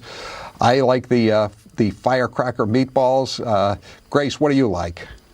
I love anything Italian, Howie, and they have a lot of good chicken dishes. But some people are adventurous. You can really try whatever you want. If you're on a diet, you can get low-cal stuff. They have so many options. Taylor can tell you they have a lot of good Korean food if you're in the mood to spice it up and try something new. They just have everything you could want. And my favorite part is that everything's pre-portioned in the packages so you don't waste anything. Say goodbye to never-ending meal planning and prepping. HelloFresh recipes are easy to follow with simple steps and pictures. Save time and get meals on the table in as little as 20 minutes. Plus, by skipping the store, you can save up to 40% on groceries and cut food waste by 25%. Go to HelloFresh.com and use code Howie for $80 off, including free shipping. That's code Howie for $80 off in savings at HelloFresh.com. I'm Howie Carr. He's making talk.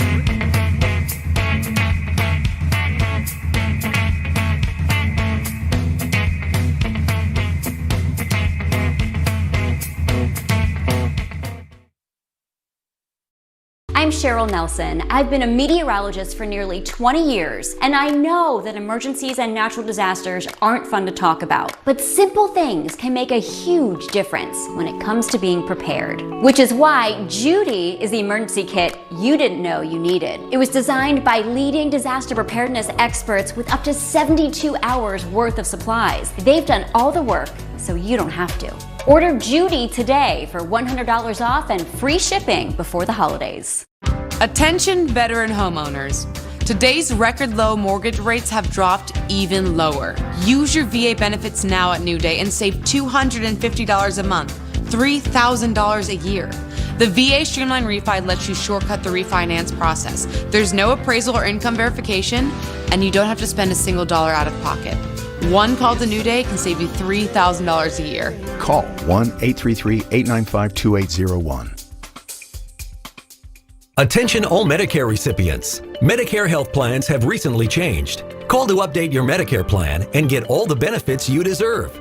Free dental, hearing, vision, and prescription drugs. Also, new plans include no copays and no deductibles, saving you even more money. Don't miss out. You don't get these new benefits automatically. Call Coverance Insurance before the annual enrollment period ends December 7th. You may also get extra benefits at no cost, like healthy home-delivered meals, dentures, hearing aids and batteries, preventative screenings, unlimited transportation, allowances for over-the-counter purchases, telehealth services, $144 added back to your Social Security check each month, and many more, all at no additional cost.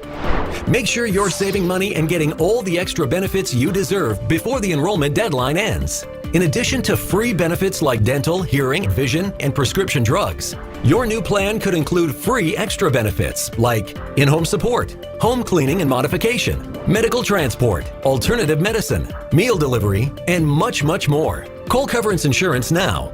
Call 800-232-7994. That's 800-232-7994.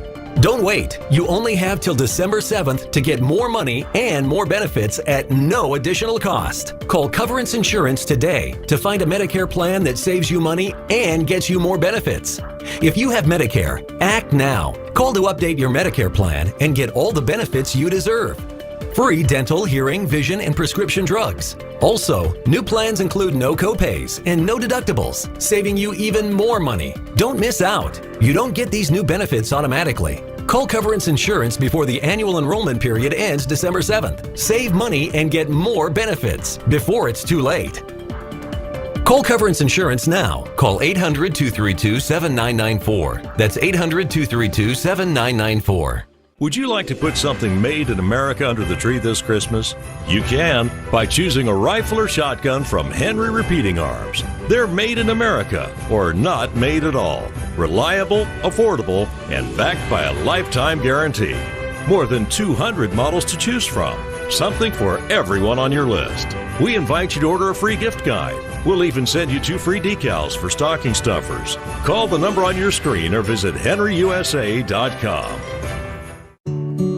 I'm Susan, I'm 52, and I live in San Francisco, California. I have been a sales and sales management professional my whole career. Typical day during the work week is I'm working, but first always going for a run or going to the gym. Love reading. I love cooking healthy. It's super important to me. I was noticing that I was just having some memory loss, but it was really bothering me. So I tried Prevagen and it started to work for me. I wish I had taken Prevagen 5 or 10 years ago. Prevagen, healthier brain, better life.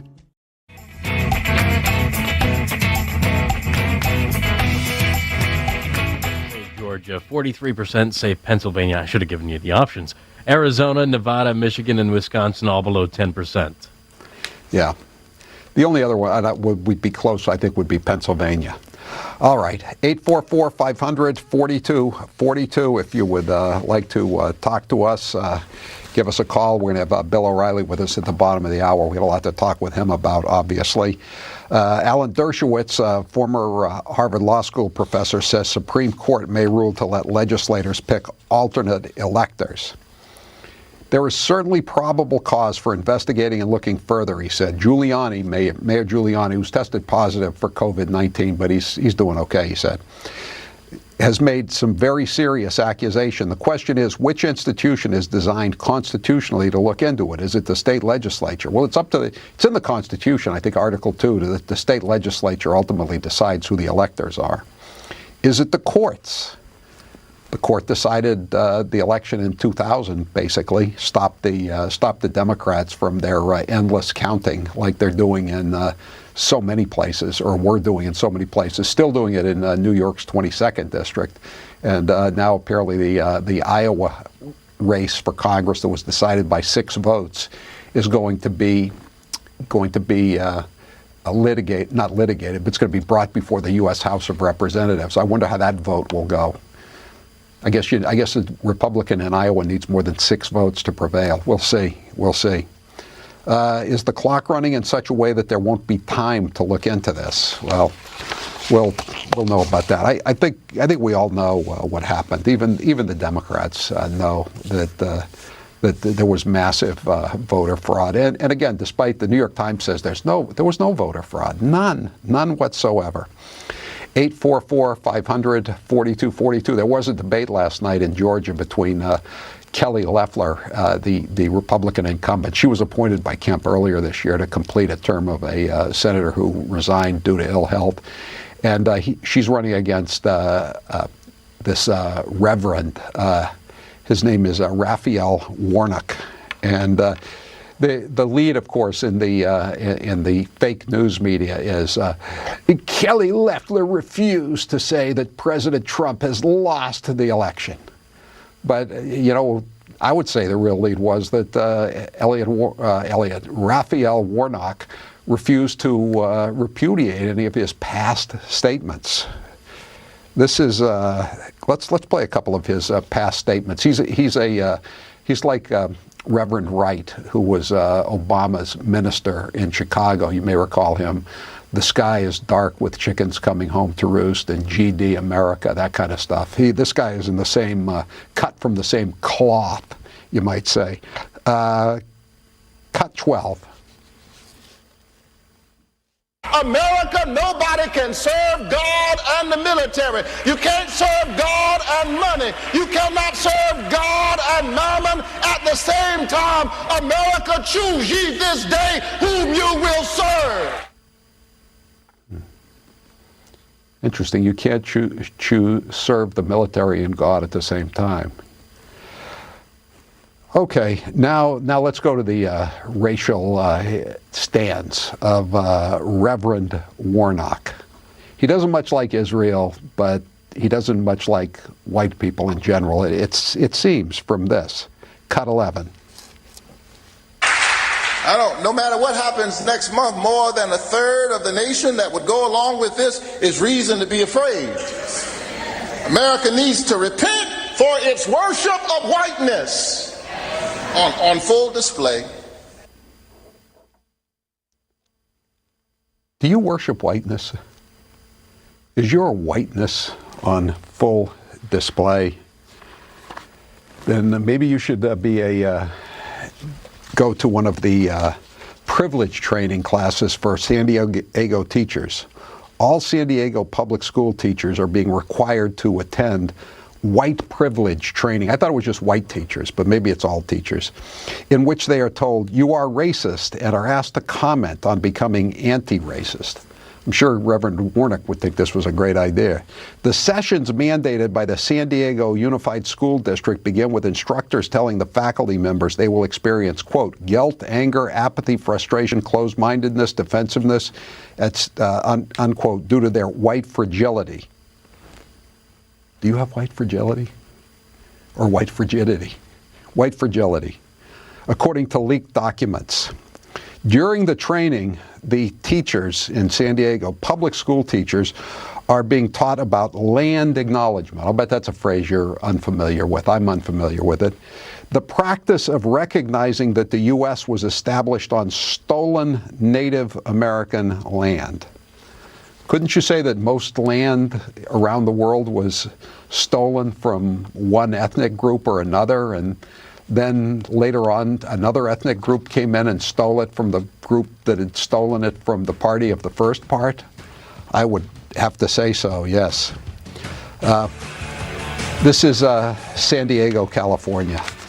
844-500-4242. 561 says, we have a weird way of worshiping whiteness around here. Yes, we do. I'm Howie Carr.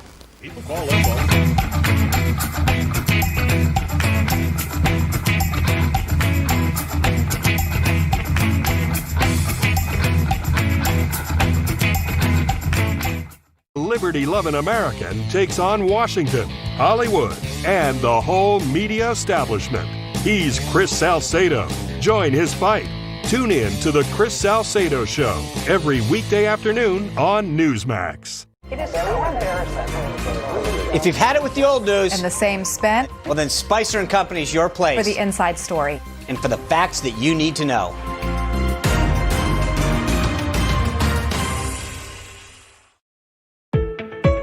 If you're on Medicare, remember, the annual enrollment period is here. The time to choose your coverage ends December 7th. So talk to United Healthcare and take advantage of a wide choice of plans, including an AARP Medicare Advantage plan from United Healthcare. It can combine your hospital and doctor coverage with prescription drug coverage and more, all for a low monthly premium, or in some areas, no plan premium at all.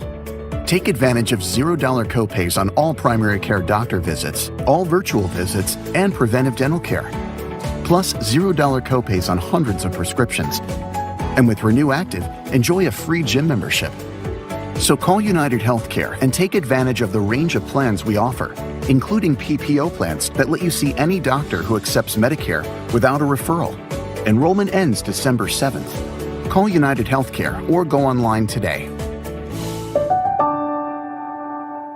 The Freedom Cabinet Series Biometric Fingerprint Scanner. Weightless, zero gravity operation. Hide all of your dirty little secrets. Check out our full line of innovative products at freedomcabinet.com. If you're suffering from muscle cramps or muscle spasms, you need to try TheraWorks Relief. I've never seen a product that works as well for muscle cramps and muscle spasms. TheraWorks Relief really does work. Get TheraWorks Relief today. Available in stores everywhere. This is an important message for anyone with Medicare or who expects to join soon. This card I'm holding in my hand, it's an example of an all-in-one Medicare Advantage membership card. The kind of Medicare coverage that comes with this simple little card can help you in so many ways. The Medicare Advantage plan that I've got, it has paved the way for more independence. It's all-inclusive. They take care of all my pharmacy. They take care of all my medical. They take care of my doctor bills. I actually don't even have to pay for a doctor visit, and that's fantastic. If you're already on Original Medicare or you're about to become eligible, you may be familiar with Parts A and B.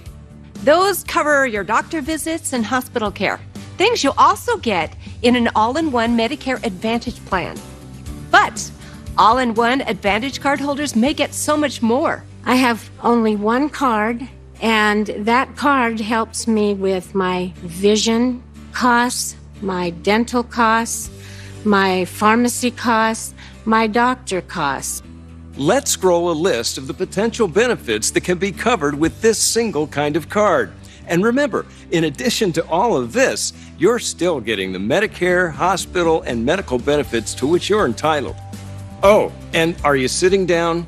These plans may have a $0 monthly premium depending on where you live, no matter your health status or how much money you earn each year. It is not trickery at all when you hear $0. I'm proof positive. I love the $0 plans. That fits my pocketbook really well.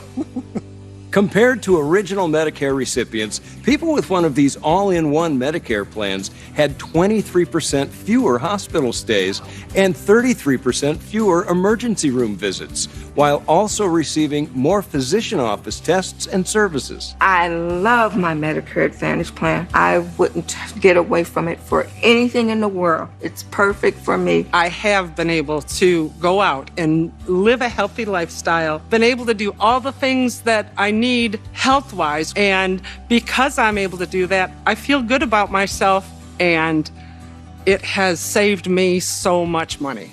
One card, one company, one complete and convenient package of Medicare benefits to help you get well or stay well. And for one low or no monthly plan premium.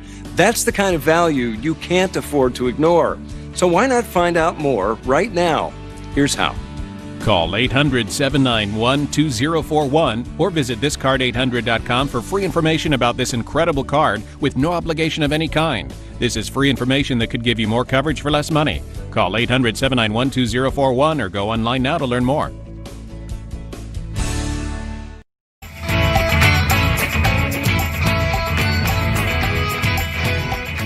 Toll-free number of the Howie Carr Show. We're just waiting to get Bill O'Reilly on the line. I just saw a story in the Wall Street Journal over the weekend. Stevie Nicks, remember her from Fleetwood Mac? She sells stake and catalog of her work. A music publisher purchased an 80% interest in the copyrights, which are valued at about $100 million. That really surprised me. That I knew it was worth a lot of money, obviously, but apparently the price has gone way up, and more people are streaming all the time in this COVID situation that we're in. And so I thought that was a lot of money to tell you about today. And then I woke up this morning and I saw Bob Dylan sells entire song catalog to Universal Music Publishing in landmark agreement. So if Stevie Nicks' catalog, her tunes, are worth $100 million, how much of Bob Dylan's got to be worth?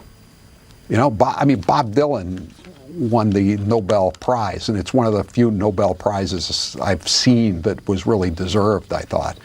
And think of how many, he's got 600 songs, as opposed to, I don't know how many she's got, but it's just, it must be really something. Bob Dylan is really, he's almost 80 years old. He's going out in a very big way. And incidentally, today is the 79th anniversary of December 7th, 1941, the day which will live in infamy, and it is also the day before the 40th anniversary of the murder of John Lennon, the Beatle, and he was killed outside, I think, the Dakota Hotel in New York by a crazed fan, and. Still remember that one because it was during a Monday night football game, a very close Monday night football game involving the New England Patriots. They were playing the Miami Dolphins, and it was New England had the ball. They were getting ready to make the winning field goal, and then they broke away and they gave the bulletin that John Lennon was dead, and John Smith, the English kicker, missed the field goal. And the Dolphins came back and they won in overtime. It was a memorable evening in more ways than one, but mostly for John Lennon being assassinated or killed. Joining us now on the line is Bill O'Reilly, and you know him from TV, from cable news, and another network. And you also know him as the author of many best-selling books, and his latest one is Killing Crazy Horse, The Merciless Indian Wars in America. And if you have someone on your gift list who likes books about American history, some of the more neglected chapters, this is a really good book about the Indian Wars. We don't, for political correctness reasons, the public school students and private school students as well don't learn as much about the Indian Wars as they used to. Isn't that right, Bill? That's correct, Carr. Everybody's afraid but you and me. We're the only two not afraid. As I've told you in the past, I grew up around the site of a couple of big Indian massacres. Maybe that makes me a little more less reluctant to talk about what happened to some of the early settlers and the Native Americans. You know, it's a fascinating country that we live in, and what people don't understand is what happened in the past ties everything together for us right now. And your state, Massachusetts, certainly was forged by what happened between the Native Americans and the first people that arrived from Europe. I mean, that's what Thanksgiving's all about. So, you know, I appreciate the plug. I think Killing Crazy Horse is a great Christmas gift, still on a bestseller list after 14 weeks. So, you know, you want to learn about your country in an honest way, check out the Killing series. Bill O'Reilly, I'm glad to have you on today. I want to ask you, what's the future of cable news if Trump is gone, especially for your old channel, Fox News Channel, which they put out a press release last week saying they had the best November ever, but the ratings have been way down the last few weeks. What's their next step? Well, I wrote a column. It's posted on BillO'Reilly.com called "The Trump Show Packs Up," and in the column, it describes a number of things that are going to happen when the president leaves the White House. One of them is that not only cable news, but all television news is going to go into a very dark period, because for the past 4 years, and even before that, when Donald Trump is running for the nomination, it has been we love him or we hate him. And that was constant. It was unrelenting. It overshadowed everything else. And it got to the point where entire networks were devoted to either loathing or loving Donald Trump. So now that he's gone, what do you replace that with? Joe Biden? So unless you have a secret camera in the basement of the White House, you're never going to see him. I mean, he got his leg amputated walking his dog, didn't he? Isn't that the latest story? He tried to grab the dog. He was naked coming out of the shower, and he tried to grab a German Shepherd's tail. I guess something like that. But, Biden has just never been a guy that anybody paid a lot of attention to because he's boring. So you had the Fox News, which was obviously a dominant force, because if you were a Trump supporter, you had to go there or to Newsmax or to One America. But Fox had been there for 24 years, so it was easy to find. And people who liked President Trump went there to watch what he was doing, because all of the other television news agencies were unfairly reporting stuff about him, and it was ridiculous. So I think all of them, no matter what side you're on, people are not going to watch boring stuff, and that's what it comes down to. If you're boring, people aren't going to watch you, and Trump is not going to prop you up anymore. Do you think Fox betrayed the president? No. I don't think the Arizona call was smart. I don't think their presentation explaining the call was good. They also botched the congressional prediction. They said that the Democrats were going to add seats, and subsequently lost 11 seats. So they have some polling problems. And the Fox polls before the election were ridiculous. So they got huge problems in that area there. But was there a mandate to get Donald Trump? No. He made literally hundreds of millions of dollars for that channel. But I think that, I can understand why Fox viewers who really like Donald Trump are annoyed. I can certainly understand that. What about Chris Wallace? I mean, that debate. I mean, he was the second Democrat. He was the Candy Crowley of 2020, wasn't he? I don't think that debate did Chris Wallace any good. Do you, Carr? I seem to think that he thinks he's in tighter now with the Murdoch sons than he ever has been in the past. I mean, he was going after Alex Azar yesterday and telling him to call Biden the president-elect, and he's using that same "sir." He's the president-elect, sir. You know what that's like. Look, I have to tell you, I'm running my own news agency here, which is a phenomenal success.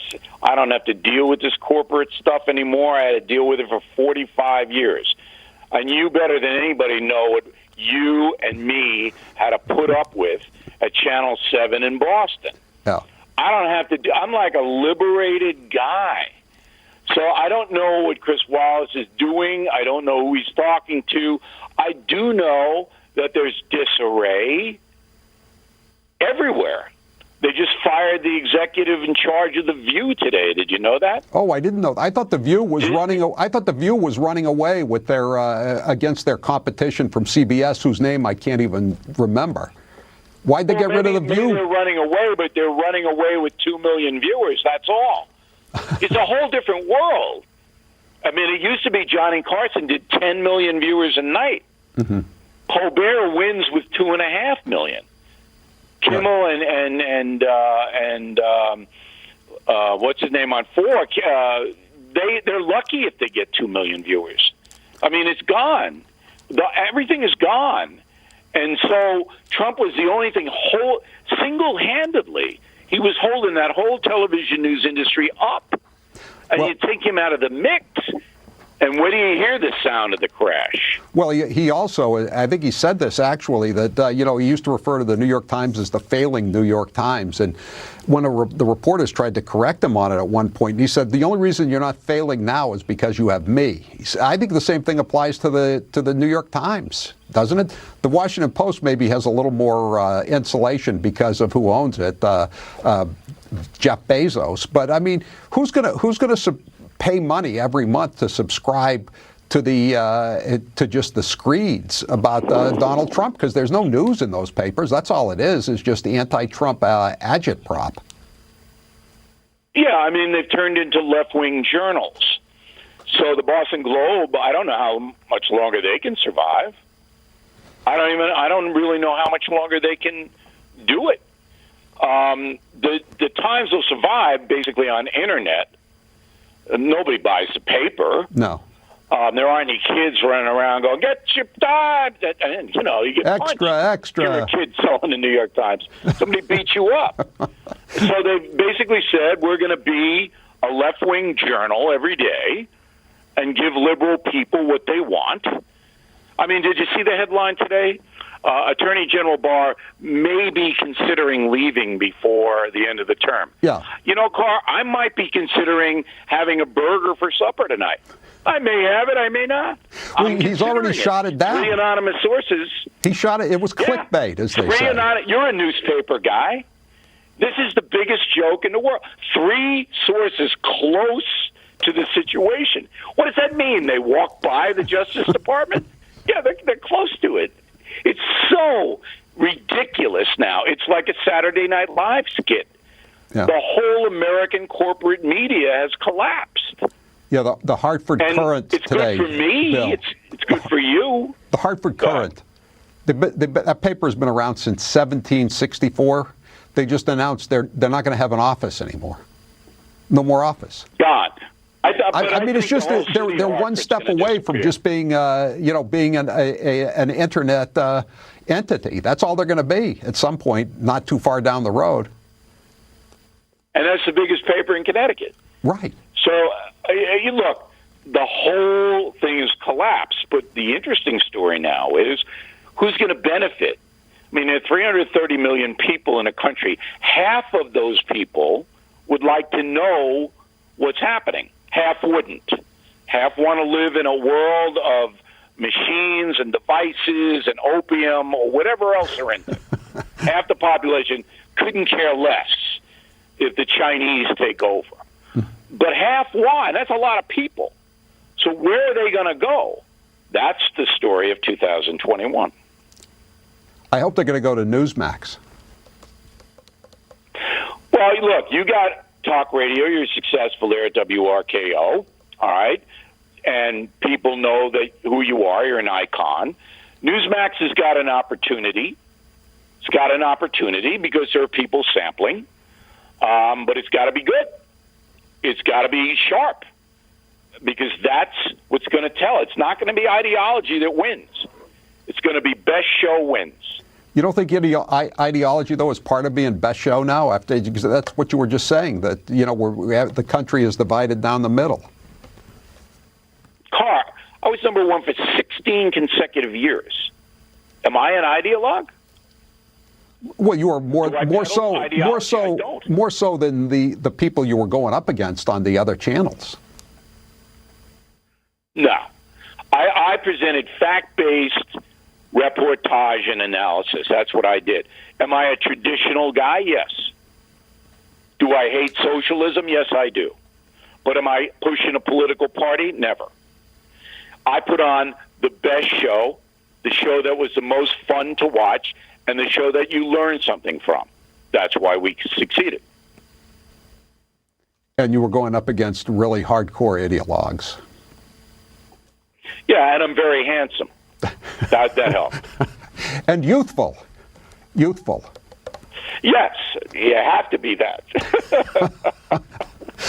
All right, Bill O'Reilly, what's the name of the book again people should get for Christmas? It's about the Indian Wars, and again, I think the Indian Wars are a very fascinating part of American history that a lot of people don't have a proper grasp of. No, Killing Crazy Horse, and I appreciated you reading it, Howie, because I know you're a busy guy, and I'm not saying that sarcastically. I appreciate you reading the book. Howie Carr likes the book, ladies and gentlemen, Killing Crazy Horse.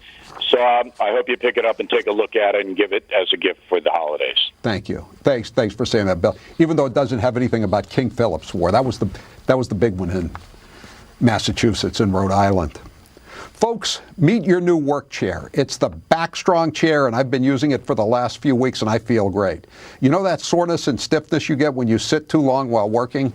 It's gone. My body feels good when I'm sitting in my Backstrong office chair, and this is important. When I get out of the chair to walk around, I feel refreshed.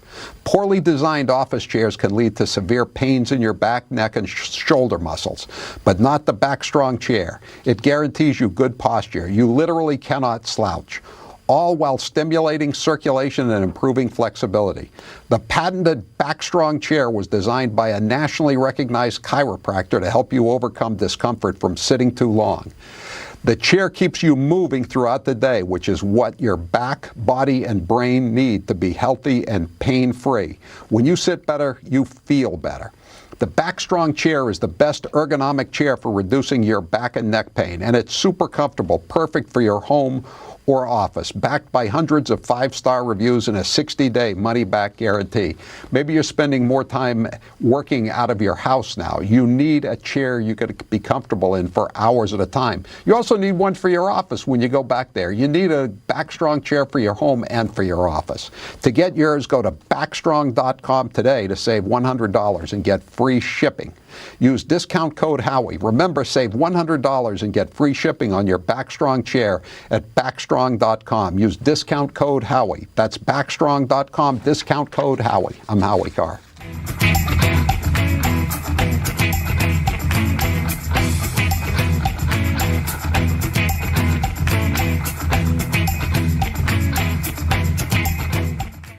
This is the 2021 Medicare Benefits Update, brought to you by EasyMedicare.com. Hi, I'm Joe Theismann. EasyMedicare.com and I want to let you know Medicare's annual enrollment period is here.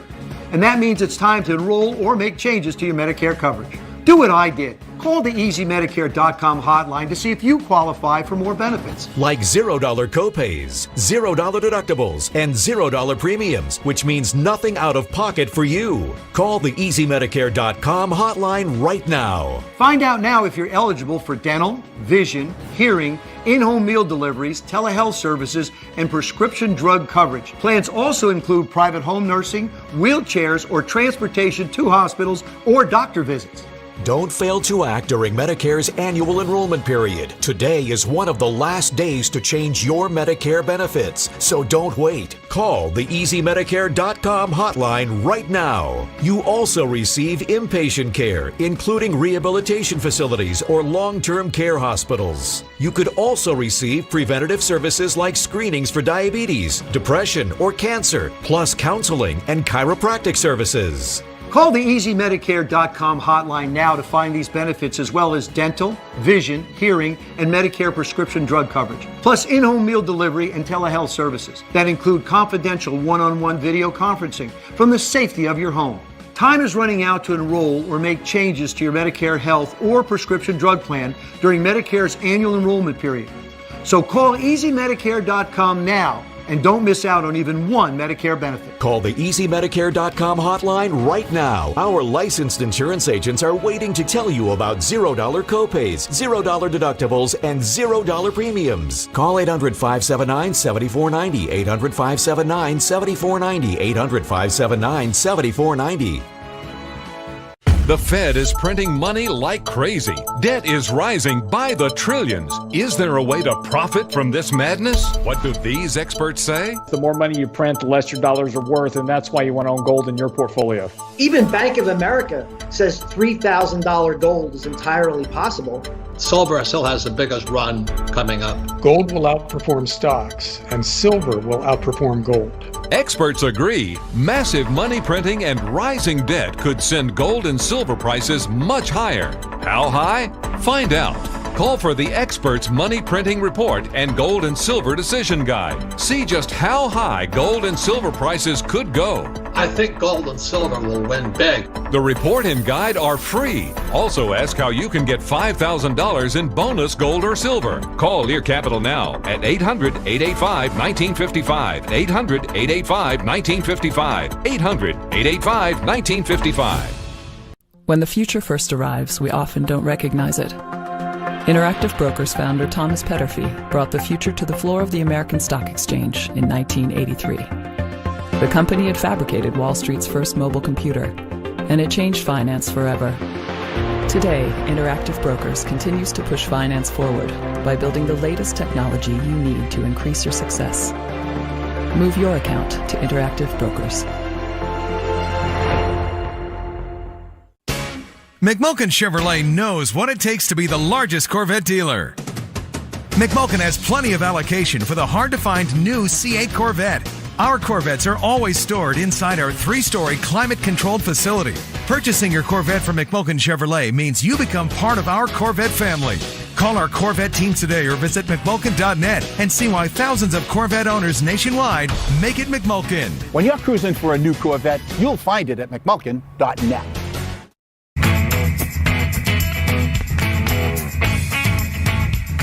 Alderman in Chicago, Tom Tunney. I don't even know who he is. Never heard of him, but I'm not from Chicago.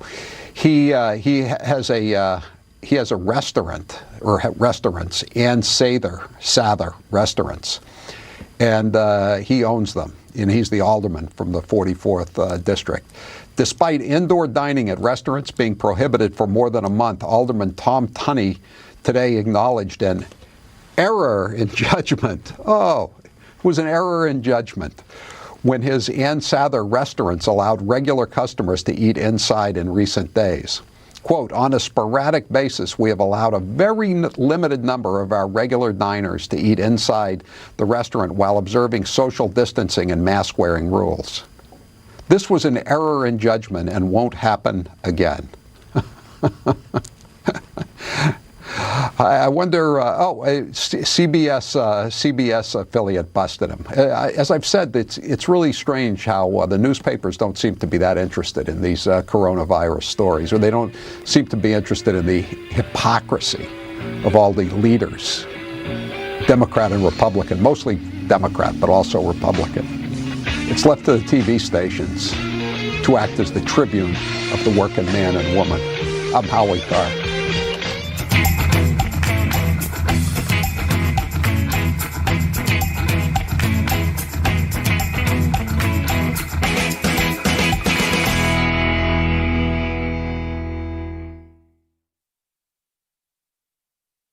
Folks, Joe Namath here, and if you're on Medicare, this is important.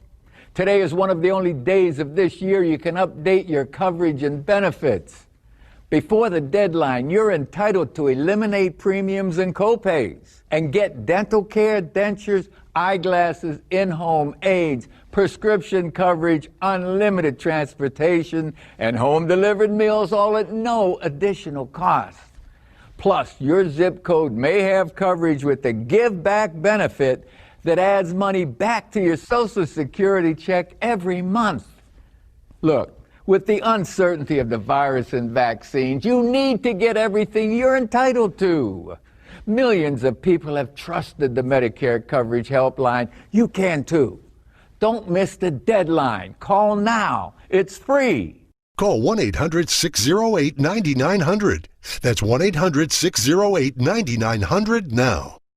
Now we take Georgia, and then we change America. If Democrats win the 2 runoff elections in Georgia, Republicans lose control of the Senate. This means radical liberal policies like the Green New Deal, Medicare for all, and defunding our police could become reality.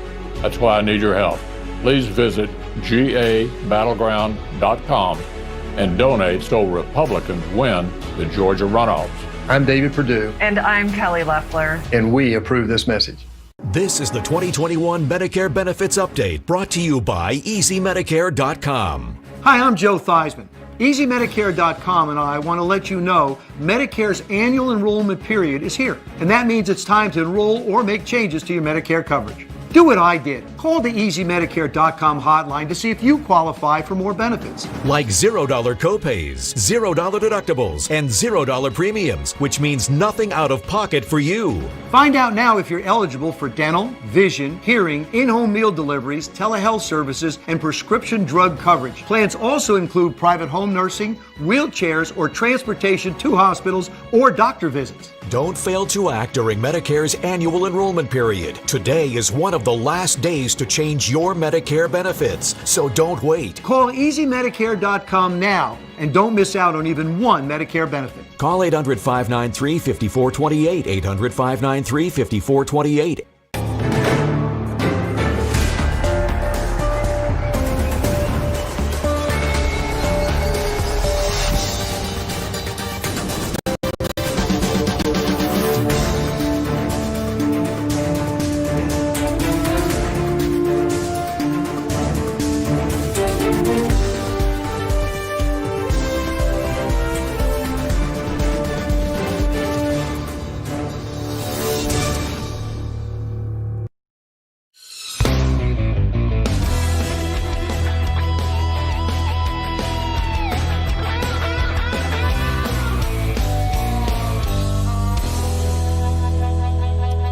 It is Monday, and it was a mixed bag on the election front over the weekend. Welcome to the Chris Salcedo Show here on Newsmax TV. Despite bombshell video evidence and without logical explanation, Georgia says it will recertify its election results. Over the weekend, Georgia Congressman Jody Hice tweeted out a revelation about a test conducted on sequestered Dominion voting machines. It seems these machines were fed an equal number of Trump versus Biden ballots, but the machines in turn awarded Biden a 26% advantage. In his tweet, the congressman called to examine all the machines. Seems like common sense to me. Meanwhile, the Trump campaign was granted access to 22 voting machines in Michigan. A report on those could be due out by tomorrow. And according to the Epoch Times, the Arizona legislature has called for an immediate forensic audit of Dominion voting machines. Trish Regan, Mary Walter, Mike Reagan, along with our very own Grant Stinchfield will be along to break down the state of the race and other significant news stories. Meanwhile, it was an interesting weekend for the Chris Salcedo Show. As many of you know, Newsmax TV, as a result of our measured election coverage, has earned some new viewers after some news organizations broke faith with their viewers on election night. As a result of the increased eyeballs comes the inevitable sniping from lying and morally bankrupt people. Responding to the dishonest left and the perpetually ineffective Surrender Caucus. That's what we will take a few moments to do in tonight's preamble. Both Media Matters, a Clinton outfit, and a left-wing site called Hill Reporter took some shots at your liberty-loving Latino over the weekend. Media Matters wrote, Newsmax host says Stacey Abrams, quote, believes she's entitled to power because of the color of her skin, end quote. Though not providing the entirety of the context, that quote is correct. Getting into a bit more dishonesty was Todd Nakirk at the Hill Reporter. His headline read, Newsmax host racistly says of Stacey Abrams, your skin color doesn't entitle you to anything in the United States. First off, racistly? Not even a word. That should give you an idea of the lack of intellectual heft and credibility of that page. Both Media Matters and Nakirk neglected to inform their readers that I'm a Latino. Now, why do you think that is? More on that in a moment. The new Georgia Project, which was founded by Abrams and previously chaired by Democrat Socialist Senate candidate Raphael Warnock, is currently under investigation for seeking out-of-state and dead voters. It's instructive why a group like this would allegedly undertake such clearly illegal and unethical practices. This entitlement to power is endemic of those on the left. Win at all costs. That's their motto. Leftists often use political correctness to insulate themselves from criticism or accountability under the law. Some, like the white folks in Antifa, call their opponents Nazis. They do this in an effort to justify their lawless behavior by beating their political enemies senseless. People like Abrams and Warnock do the same, utilizing their skin color to institutionalize unfairness. This double standard that's usually reinforced by the dishonest press leads to such idiocy as Senate candidate Raphael Warnock arguing that Stacey Abrams' refusal to concede her election loss to Brian Kemp is different from President Trump not conceding until all legal challenges are exhausted. Remember, Kemp won 2 years ago. It's been a little over a month since the presidential election. But circling back to the alleged writer Nakirk, he claims that I'm behaving racistly by declaring that your skin color doesn't entitle you to anything in the United States. That's 100% true. In the United States, merit is the deciding factor in who succeeds or fails, or at least it should be. Not to put too fine a point on this, but the great Dr. Martin Luther King Jr. dreamed of a society where we were all judged by the content of our character and not the color of our skin. Now, we have liberals on college campuses talking about separate but equal gatherings, openly asking whites, not to be a part of their groups. We have Facebook refusing to police racism against whites on their platform. There's a movement to have separate proms where whites and children of color attend separately. Again, all sponsored by left-wing liberals. See, Nakirk's big problem with me is that I don't bend the knee to those on the left who use their race to advance their anti-American agenda.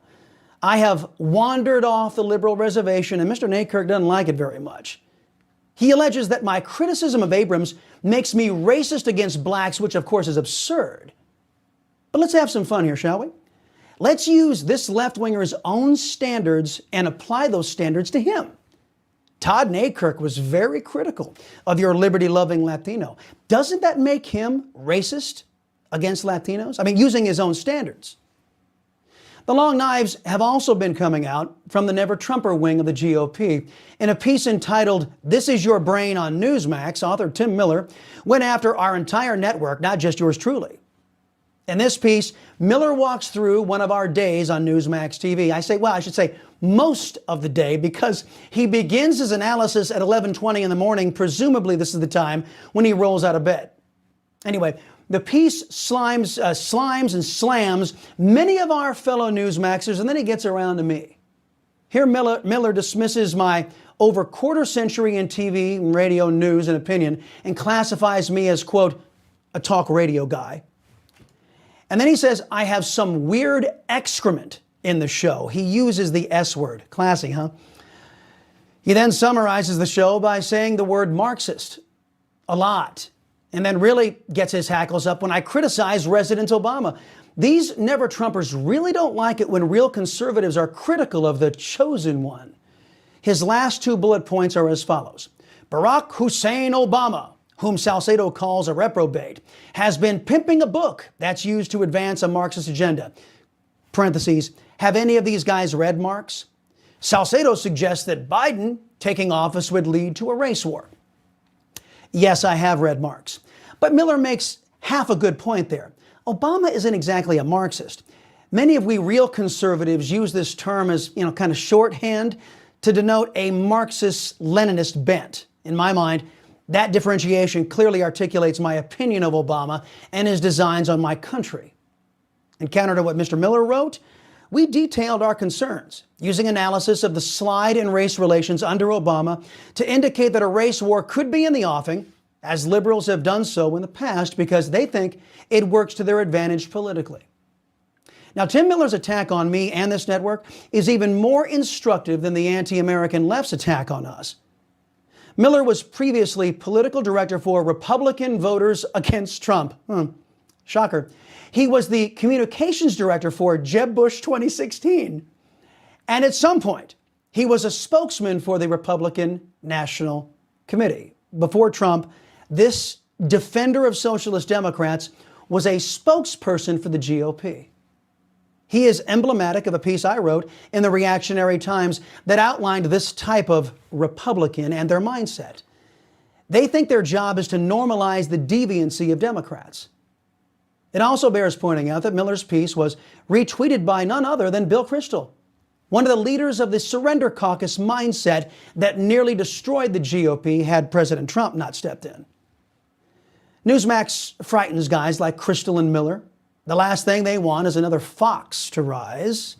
It took them over 20 years to defang and hobble the first media outlet, not to treat the GOP as pariahs. Think about it. Guys like George Will spent his final days on that network down the dial, telling the GOP how they should give up their objections to illegal immigration with massive influxes of caravans streaming over the border in the Obama years. Tim Miller took great offense at my criticism of the most anti-American president this nation has ever seen, Barack Hussein Obama. And Bill Kristol, a man who used to be synonymous with conservatism, has shown his advocacy to be all an act, joining forces of the likes of Rob Reiner to savage a president, Trump, who is only guilty of trying to fulfill the promises to conservatives that Kristol and company were content to merely talk about and never deliver on. Wow.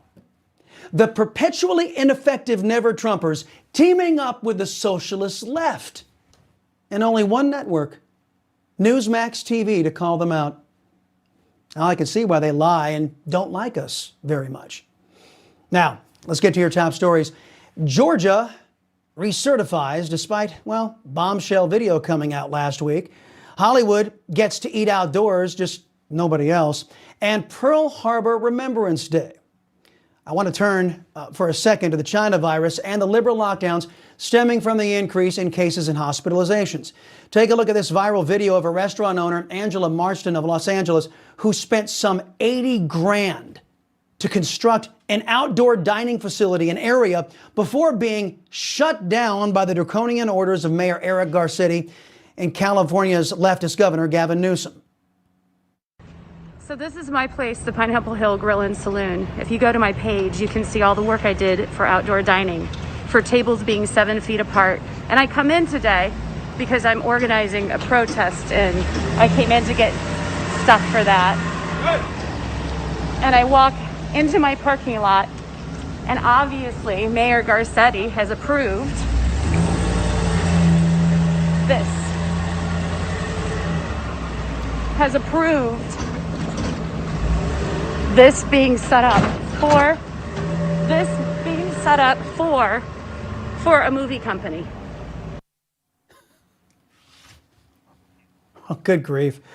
Now, you all know the science says if you are patrons, as most of Hollywood is, if you're patrons of the left, well, then you can't spread the China virus. So that's why you're allowed to eat in outdoor facilities when you're shooting a movie. Left-wingers got to work so they can make donations to Democrats, to socialists all over this country. But when you're just an entrepreneur trying to make it go, trying to make it work, and trying to conform to all of these left-wing lunatic restrictions, you can't be allowed to make a living. See how that works? The nice little double standard? That's what all of America will look like if we're unlucky to get Barack Obama's third term. We'll have much more on this story with Trish Regan and our political panel. Turning to the election now, numerous developments today and over the weekend for the Trump team. In Arizona, the Washington Times reporting today that the Arizona Supreme Court has agreed to hear a legal challenge to mail-in ballots in Maricopa County filed by the state's Republican Party chairwoman Kelly Ward. She's alleging irregularities in mail-in balloting.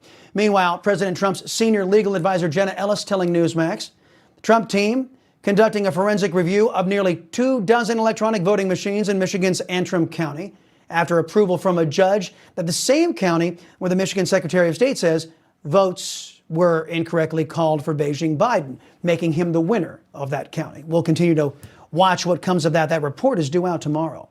We also want to extend our prayers and well wishes to the president's attorney, Mayor Rudy Giuliani, who has come down with the China virus, but says he's doing fine in a tweet. Some other election developments now. Supreme Court Justice Samuel Alito moved the deadline for the Pennsylvania officials to respond to a lawsuit filed by Republicans seeking to correct the state's election results. That deadline is now tomorrow, ahead of the so-called safe harbor deadline. Republicans say Pennsylvania officials illegally changed the rules around mail-in ballots, ignoring laws passed by the legislature. That's not allowed.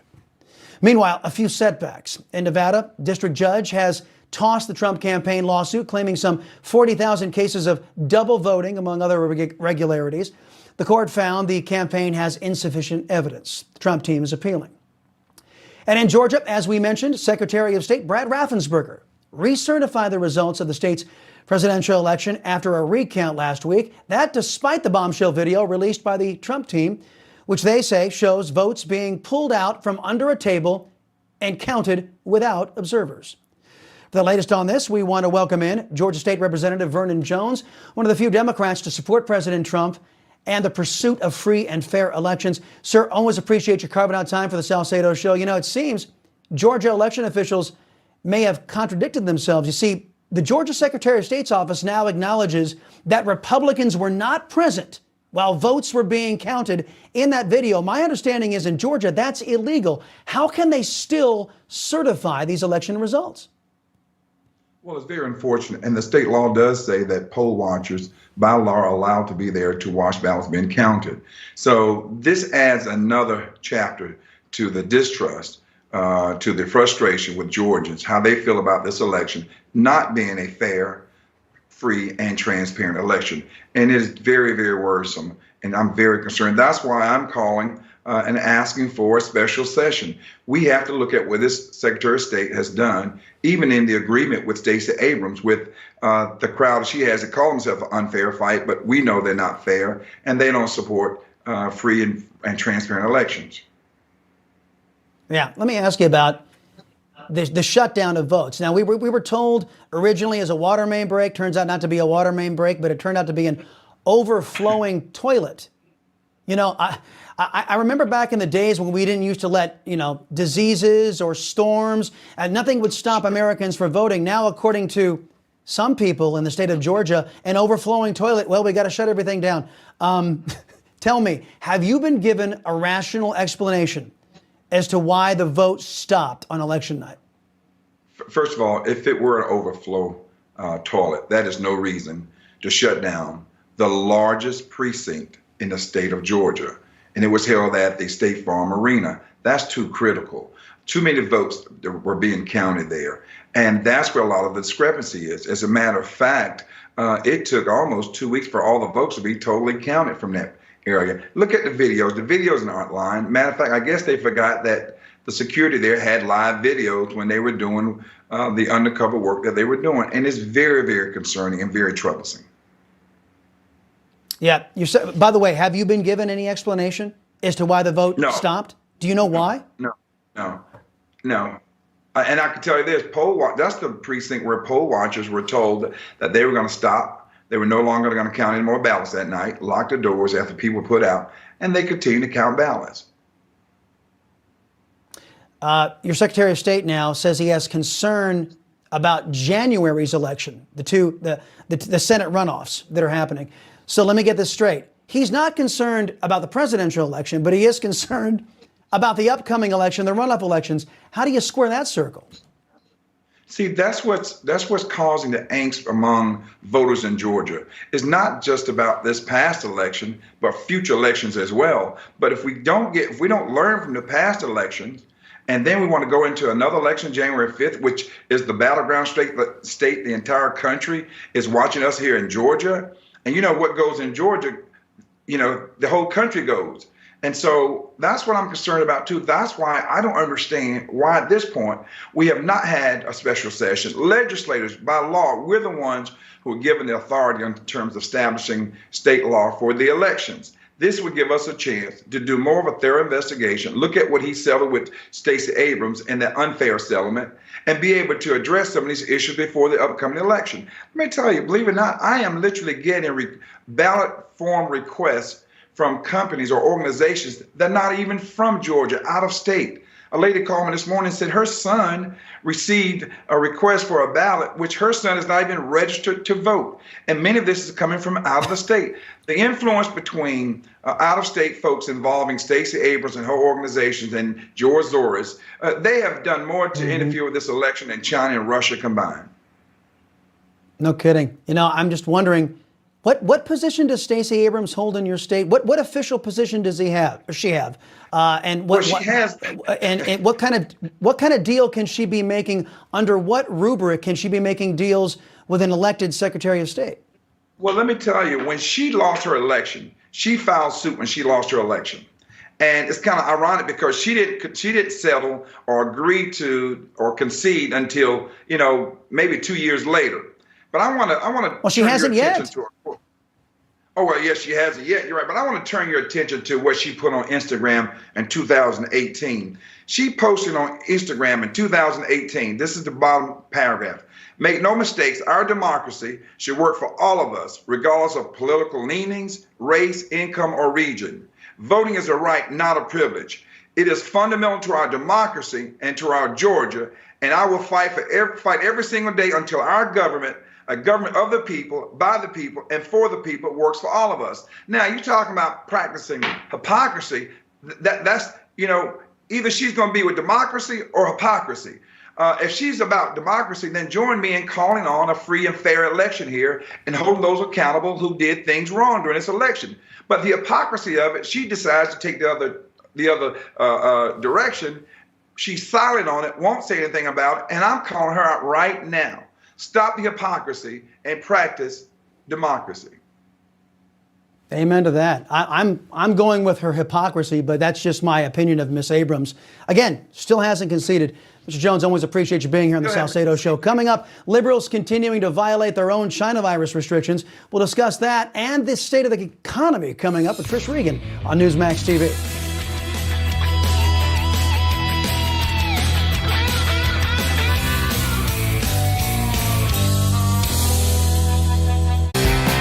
The land of the free honors the bravest of the brave for their sacred pledge to protect our freedoms, our Constitution, and our way of life. We will always remember you. We will always salute you.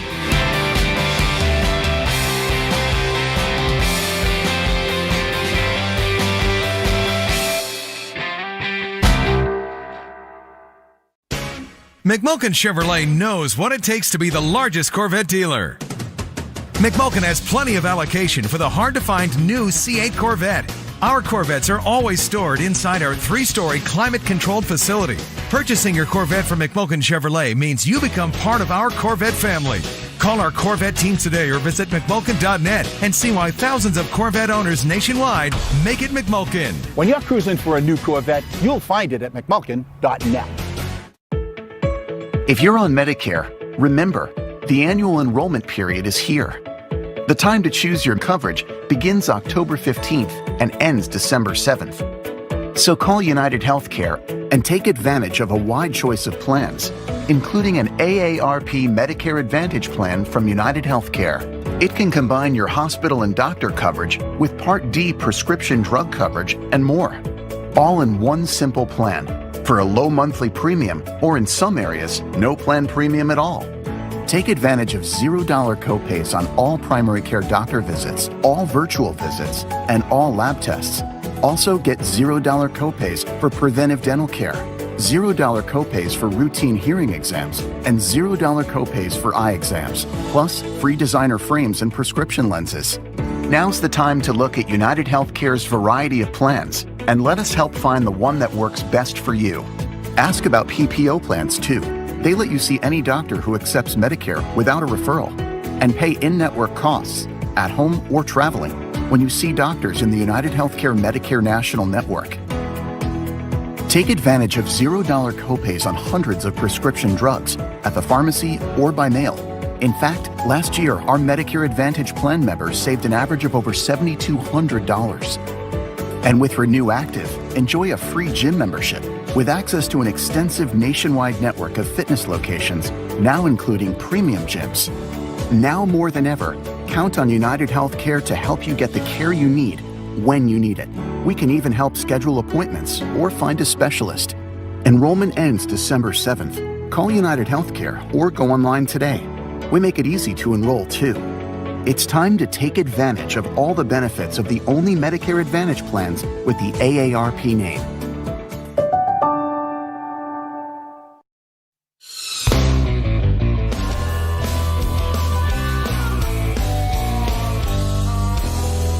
Glad you made it back, everybody. Beijing Biden telling Americans not to travel and gather with family during the Christmas season. Meanwhile, White House economic advisor Larry Kudlow says the economy is still doing significantly better than expected.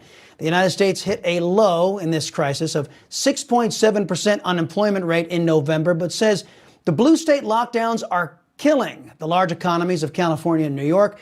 For more on this, we're joined by our buddy Trish Regan, host of the Trish Regan Intel Show.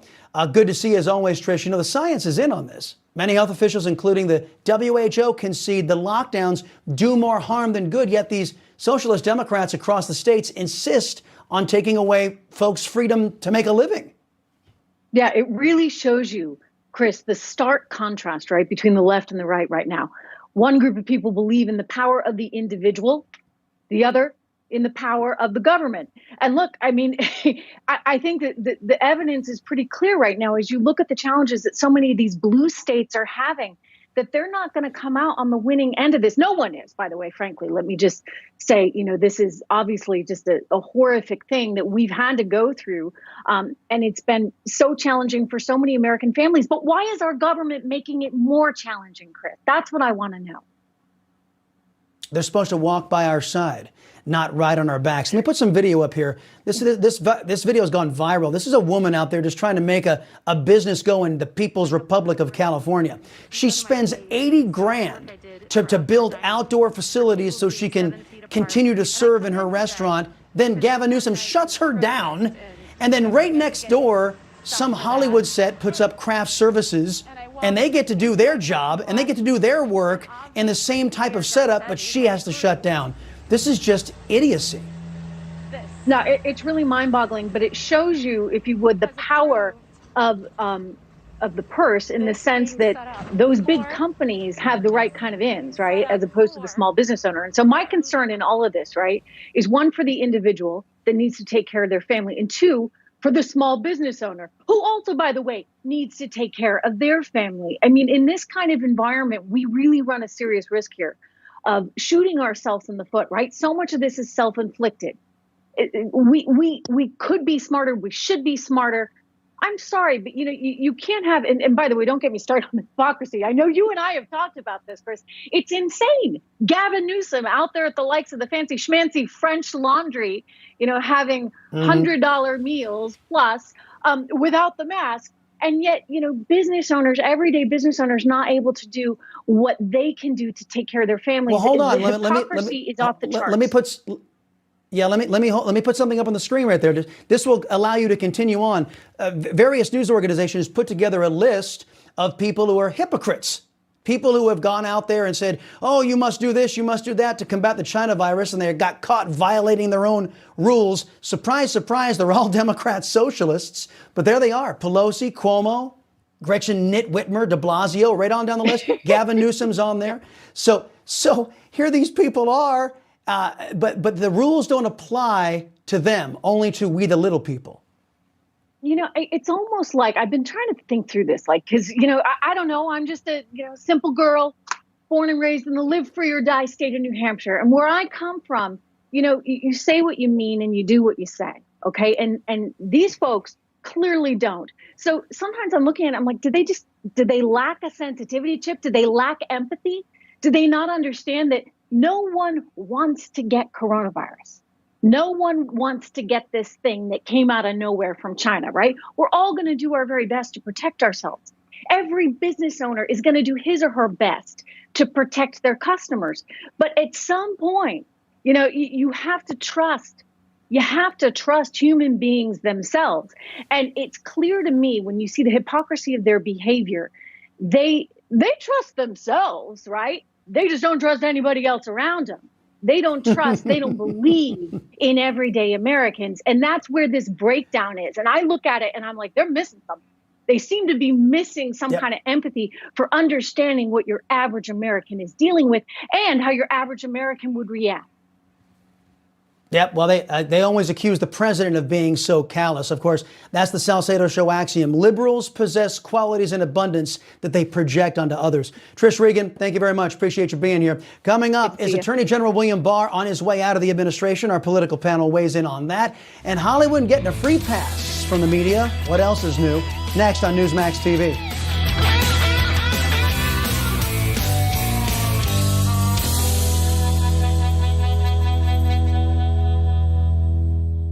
Newsmax, you like Newsmax. I like it too. Watch Newsmax TV, America's fastest growing news channel. Newsmax, you like Newsmax. I like it too. Download the Newsmax app from your smartphone. Watch Newsmax TV anywhere for free. Hi folks, Joe Namath here, and if you're on Medicare, today is one of the only days of this year you can update your coverage and benefits. Before the deadline, you're entitled to eliminate copays and get dental, prescriptions, transportation, and meals at no additional cost.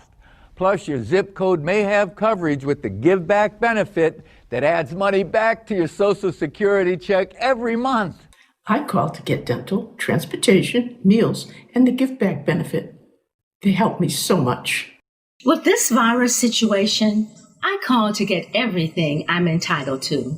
I couldn't believe I was missing out on so many benefits. With the uncertainty of the virus, you need to get everything you're entitled to. Millions of people have trusted the Medicare Coverage Helpline. You can too. Don't miss the deadline. Call now. It's free. Call 1-800-608-9900. That's 1-800-608.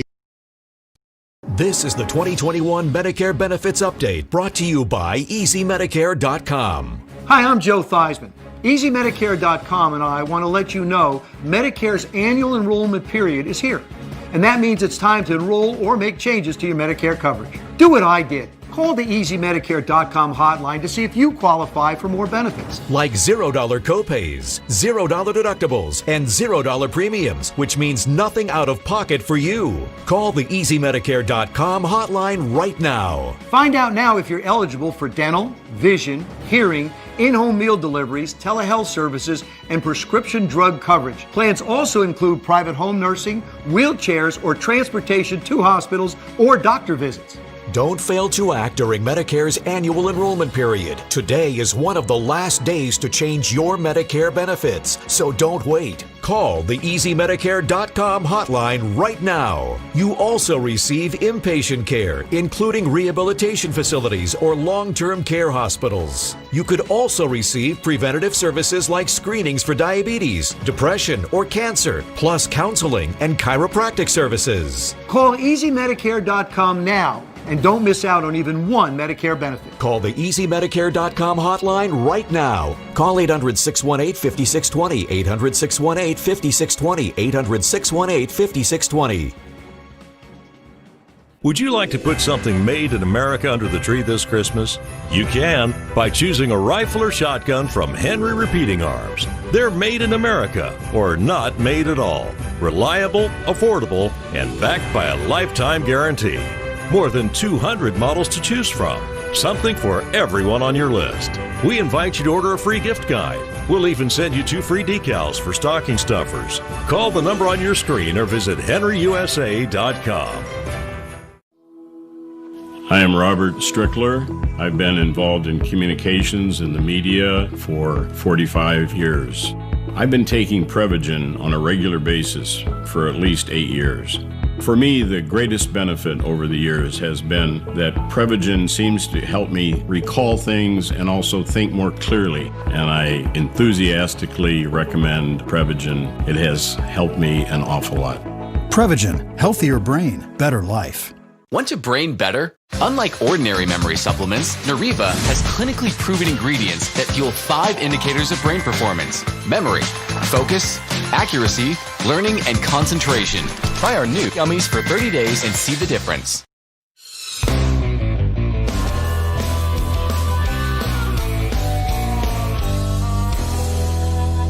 Welcome back, everybody. Joined now by our Monday political panel, Michael Reagan, president of the Reagan Legacy Foundation and Newsmax contributor. You can find him on Twitter at Reagan World. Also joined by Mary Walter, host of Mornings in the Mall, WMAL on 105.9 FM. Weekday mornings, 5 to 9.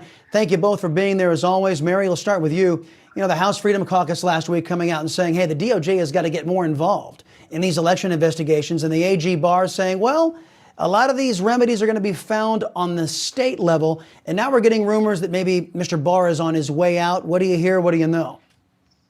Well, there's just a report out that Mr. Barr said he's going to stay as long as President Trump needs him or wants him. So he's not going anywhere.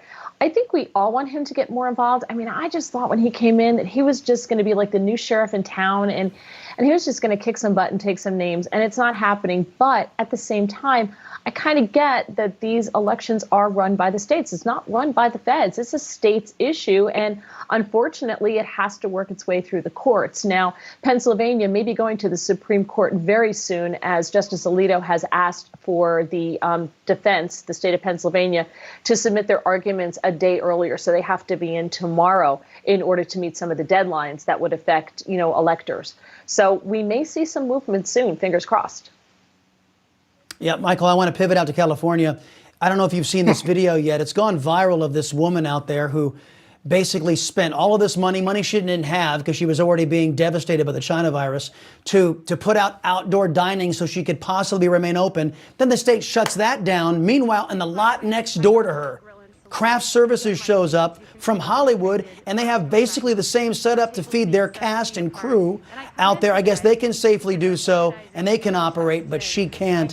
And a lot of folks, she's emblematic of a lot of the unfairness out there in California. What's your take?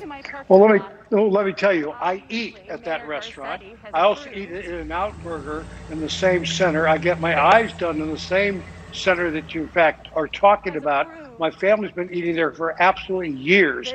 And this is what's going on in California, where the middle class, the workers in California are being devastated, while those who have money, like Hollywood or the governor or the mayor, are living the life of Riley, while the rest of us are being devastated by not the virus, being devastated by the rules that they are making. I told someone this morning, I said, I feel like I'm a Jew in the 1930s. And this is exactly what's happening in California. It's outrageous what's going on. And I have a friend of mine who has a hair salon, said, to hell with it. He's opening up his hair salon this morning. He's been taking customers all day long. The place where my wife goes and my daughter go, in fact, to get their nails done, they're willing to come to the house. Where we go to get our hair done, that girl's willing to come to the house. I mean, this is what you're having to do. While, by the way, you have the governor and the Speaker of the House, their wineries are in business up in Northern California. It's interesting. Southern California is being hit, but their wineries are not being hit at all. Well, not to mention Nancy Pelosi getting her own hairdo done without a mask. Not to mention Governor Gavin Newsom out at his hoity-toity expensive restaurant, which, by the way, I'm sure the restaurant is great if he got the coin, but the fact that he was there maskless labels him and most of the Democrat socialists, Mary, as hypocrites, yes? Oh, absolutely. And people are not blind to it anymore. You're starting to see a full-on revolt in this country. Yeah, go ahead, Mary, continue.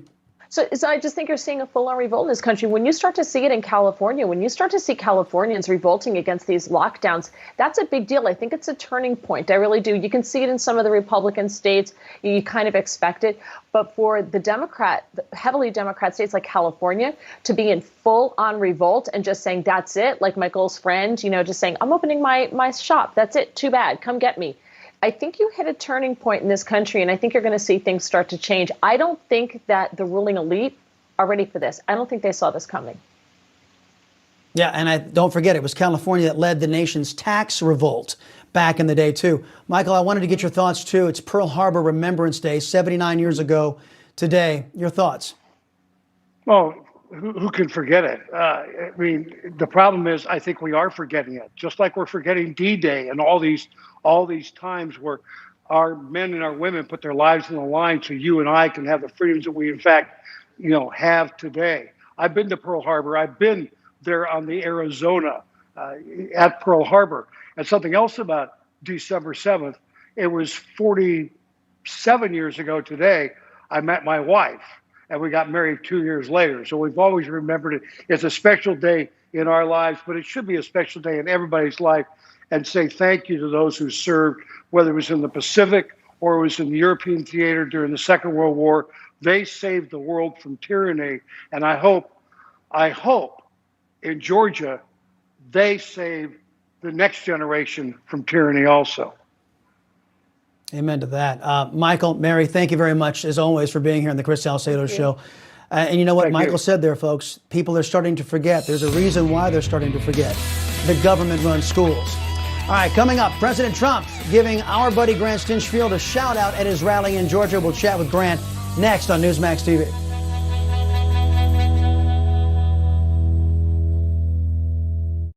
The Wall Street Wrap is presented by Interactive Brokers, the professional's gateway to the world's markets. Start investing today. Hey folks, the Dow down about 148 points after closing at a record high Friday. The Nasdaq actually closed at an all-time high today. The S&P 500 down a few points. Wall Street is watching Washington. It may sound like an oxymoron, but Congress has a busy week this week. They need to agree on funding to keep the government going past Friday, and a lot of business owners are hoping another relief bill can get done. The market's gyrations have something to do with all of that. Elsewhere, Tesla had another good day. In a couple weeks, it will be added to the S&P 500.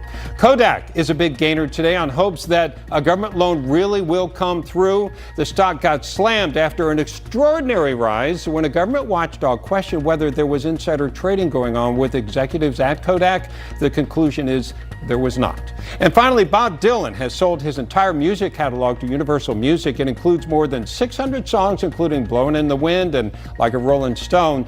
His songs, including those recorded more than 6,000 times by other artists, have sold more than 125 million records globally. Universal didn't reveal the price tag, assumed to be in the hundreds of millions.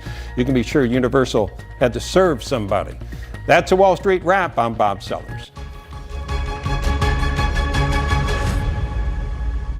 Interactive Brokers charges 1.59% for a $100,000 margin loan. Do you know how much your broker charges? Upwards from 6.82% at Fidelity or Schwab to as high as 7.45 to 7.75% at E-Trade or Ameritrade. Move your account to Interactive Brokers and save at least $5,200 or much more if you're trading big bucks.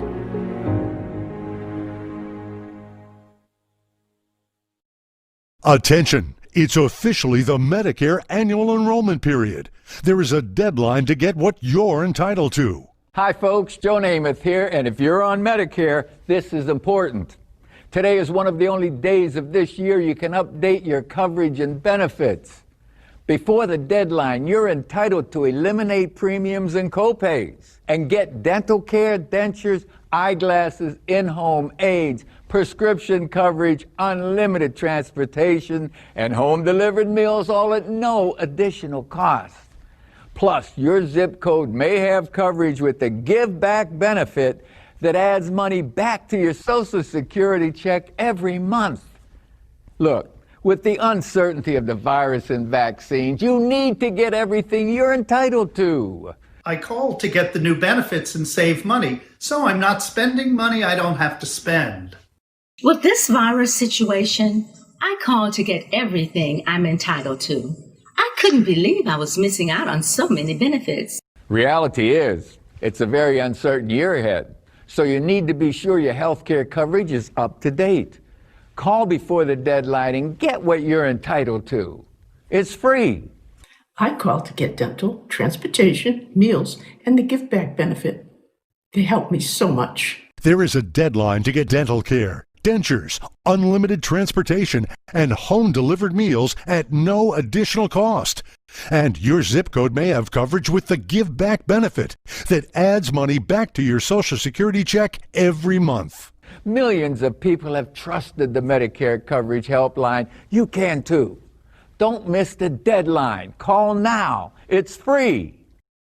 Call 1-800-550-7100. That's 1-800-550-7100 now.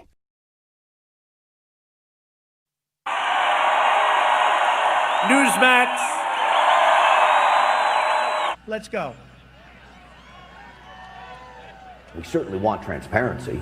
What he saw is what we revealed to you last night on this program, what appears to be Atlanta, Georgia ballot counters being told to leave the counting room. Then a short time later, with no observers, with no media, hidden cases of possible ballots are rolled out from under a table. 4 people under a cloud of suspicion begin what looks an awful lot like ballot stuffing. All right, folks, glad you made it back. President Trump giving Newsmax and Grant Stinchfield, our very own Grant Stinchfield, a shout out at his rally this past Saturday. Grant joining me right now. His excellent program, Stinchfield, airs at 8 o'clock Eastern. Always good to see you, old buddy. Give me your reaction. Saturday night, you're sitting there, and I'm not even sure what you were doing. And all of a sudden, what happens how did you find out the president was referencing you at his rally? Well, look, I'm going to be honest with you. I was sitting with a buddy and his wife at their house, sipping on a Tito's vodka on a Saturday evening, watching Trump's rally, and Chris, I almost fell out of my chair. I spit the vodka. That's my voice, is basically how I said it. I said, that's my voice. And I stand up, and to watch the President of the United States standing on a stage in front of thousands of people, literally watching my presentation, our presentation, was a surreal experience. But I'm so grateful that he chose that clip to play, because it spelled out all the irregularities that are going on that, Chris, I don't know if it's fraud or not. It sure looks like evidence of fraud. All I really want is someone to go investigate it. I just want a federal agent. I want a local Atlanta PD detective to go down and talk to the people you see in the video right there and say, hey, what was going on here? Can you explain it? Who told you to do this? You know, you start doing things like that, the next thing, they all start to roll and drop like dominoes. But nobody's doing that, and that's what's so frustrating right now. No, it's frustrating to me, too. And the fact that it has been admitted by many people in that government that ballots were counted without Republican observers there. And my understanding is, according to Georgia law, that's illegal. You can't do that. Now, we detailed how some of the folks, the never-Trumpers and the left-wing folks in the media coming after us with the long knives out.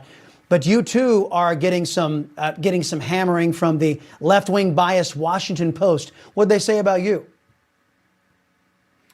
Well, you know, they're going after all of us who are basically putting out these fraud claims, and they're saying they're Pinocchios. And I don't understand why they're saying this is a Pinocchio fraud claim, that somehow we're lying. They seem to be focused that early on, Chris, we were calling them suitcases instead of official ballot bins. I don't care what you call them suitcases, call them ballot boxes, ballot bins. What's the difference? They're underneath the table and they're being rolled out after everyone was told to leave, but they're so focused that these are not suitcases, so they're lying to you. And the only reason we're calling them suitcases is because that's the first time we saw the video. That's what they looked like. That's it. Yeah, no, I'm with you. I mean, and again, that's classic obfuscation, when really we should be focused on why was there counting being done as everybody else was supposed to go home because of a backed up toilet that we were told originally was a water main break, but it wasn't a water main break. And all of a sudden these people are ushered out. And what are these people in there doing counting without any witnesses? I mean, that's the germane question. Chris, I think what people are so frustrated right now, and I think we're going to try to really capture this on tonight's show on Stinchfield, which is 8 o'clock Eastern, good plug for me to put in there. It's the frustration and it's almost the helplessness that we all feel as we have this evidence. We here on Newsmax, your show, Greg, Spicer, all of us are putting this stuff out on a regular basis. All we can do is put it into the public atmosphere and hope that somebody in a position of power takes it and runs with it. And I'm watching all of these state legislature roll over and wither. I'm watching Governor of Georgia, Brian Kemp, roll over and wither. I'm watching federal agents do absolutely nothing but sit on their hands. And all of us are scratching our heads going, how did we end up in a place like this? You know, this is the greatest nation in the world. And I'm confused at why they refuse to investigate possible election fraud. The only thing I can come up with is that so many in government hate this president. They despise him because he upended Washington. They're just going to let him hang out there to dry because they don't want to change it. They want to go back to the old swamp ways. And this is the way they're going to get it done. Yeah, you know what? That's been my lament of those Republicans who were before Trump, before he took over the party. They just seem to be content and allow the Democrat socialists to normalize their deviant behavior. And I've always believed Democrat socialists, you should oppose them. Grant Stinchfield, 8 o'clock Eastern tonight. Make sure you're here for his program, folks. Buddy, it's always good seeing you. Coming up, Obama's CIA director tries to revise history, speaking to one of the liberal Sunday talk shows. That's coming up next on Newsmax TV.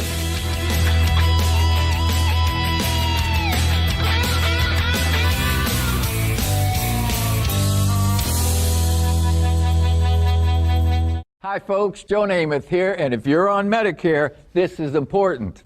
Today is one of the only days of this year you can update your coverage and benefits.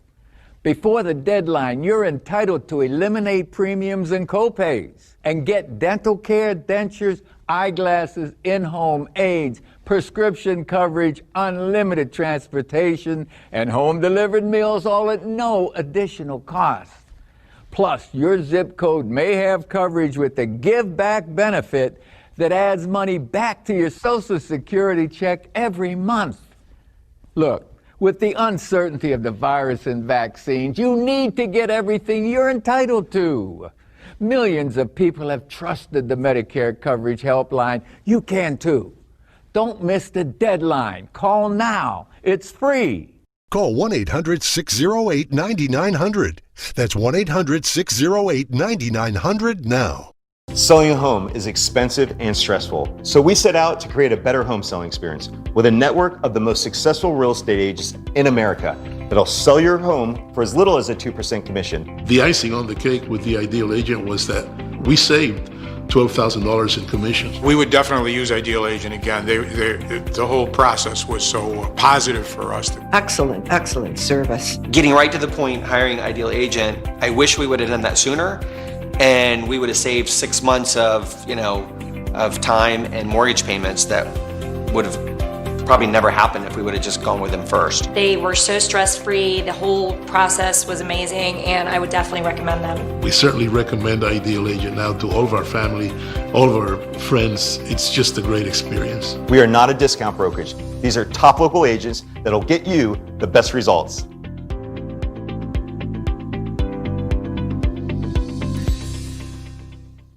Attention! Today is the final day of the Medicare open enrollment period. I have Medicare. I have Medicare too. The Medicare and Prescription Drug Plan annual enrollment period is ending today. Call now for a free Medicare benefits review. Don't miss the deadline. Are you wondering how the COVID-19 pandemic may impact your Medicare plan? To ensure your safety, new and expanded benefits are now available, including free meal delivery, free prescription drug delivery, at-home telehealth, and much more. Call the number on your screen now to see if you qualify. And you may also qualify to get up to $144 added back to your Social Security check every month. Just call 800-615-9178 now. Get a free Medicare benefits review and see if you're eligible for new Medicare plans with Medicare-approved benefits including dental, vision, hearing, and prescription drug coverage. What additional benefits can I get with a Medicare Advantage plan? New Medicare plans may include free eyeglasses, free hearing aids, free meal delivery, free prescription drug delivery, and much more. You may also qualify for a plan with $0 premiums, $0 deductibles, and no copays. Call now. Today is the final day of open enrollment. Just call 800-615-9178 now to see if you qualify. How can I make sure that I'm getting the benefits that I deserve? All it takes is one fast and easy phone call. Just call the toll-free number on your screen now to see if you qualify for new Medicare plans that may include free eyeglasses, free hearing aids, free meal delivery, free prescription drug delivery, expanded at-home telehealth visits, and much more. And you may also qualify to get up to $144 added back to your Social Security check every month. Make sure you're getting the benefits you deserve. Call now. Open enrollment ends today. I want these new benefits. I'm calling right now. There is no obligation to enroll. The call and Medicare benefits review are absolutely free. Just call 800-615-9178 now. That's 800-615-9178.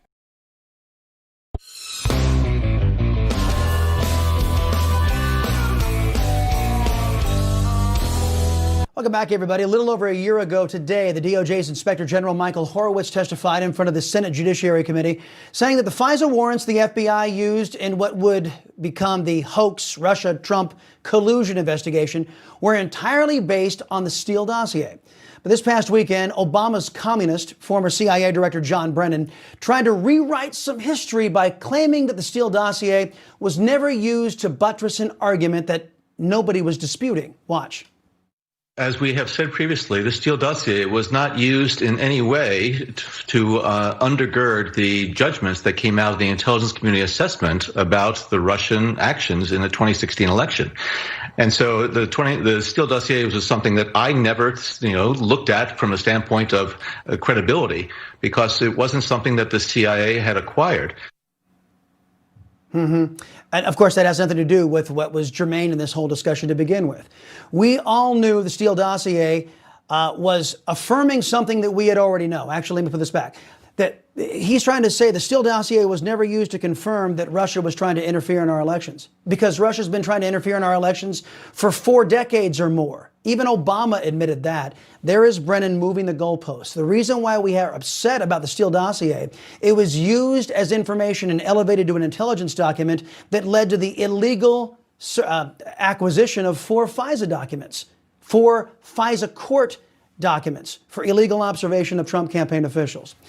The perversion of our government. A New York federal judge has ordered the Trump administration to fully reinstate the Deferred Action for Childhood Arrivals program, or DACA.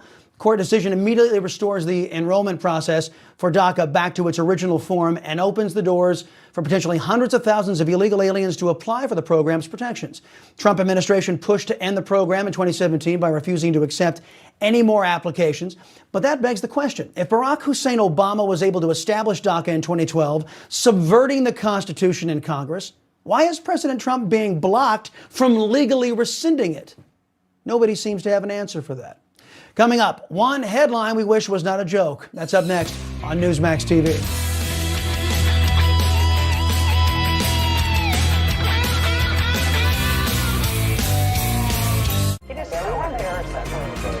If you've had it with the old news and the same spent, well, then Spicer & Company's your place. For the inside story. And for the facts that you need to know.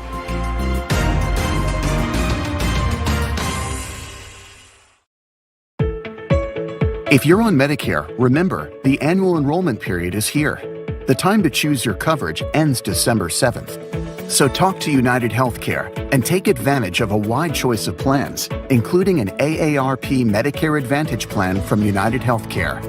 It can combine your hospital and doctor coverage with prescription drug coverage and more, all for a low monthly premium, or in some areas, no plan premium at all.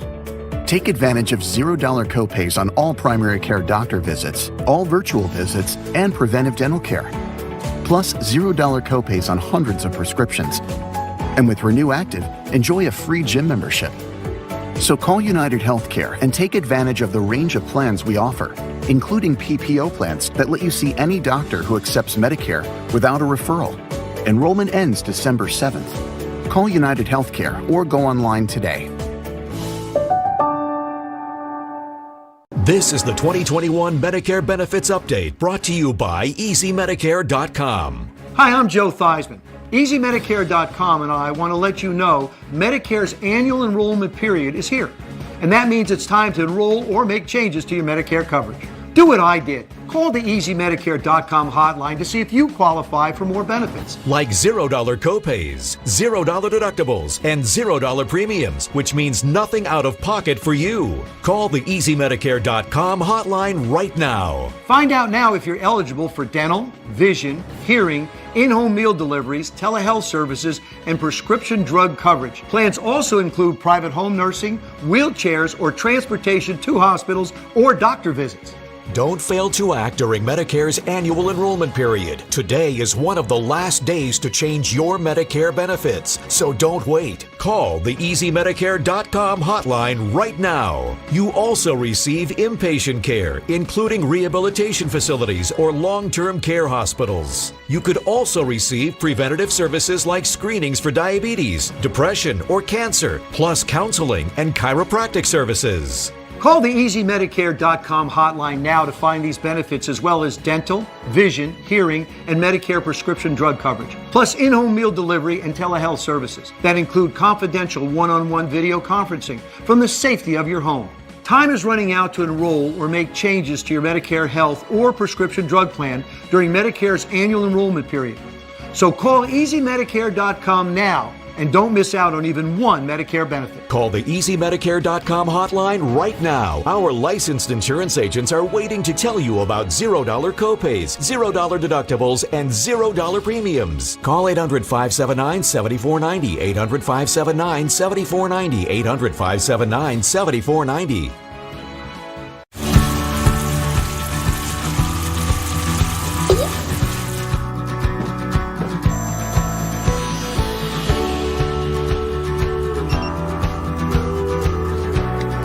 When fire and water threaten your home, hand the cleanup over to the team that stays with you every step of the way in your journey back.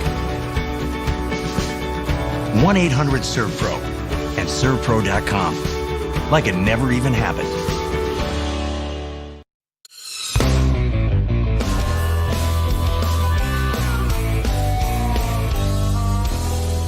Okay, my friends, keep it right here on Newsmax TV. Spicer and Company come your way next. Sean and Lindsay will be speaking with Georgia Senator David Perdue, discussing President Trump's rally over the weekend in his state, along with his thoughts on the runoff election. Don't miss that. The latest in a long line of leftists who are allowed to be as racist as they want to be.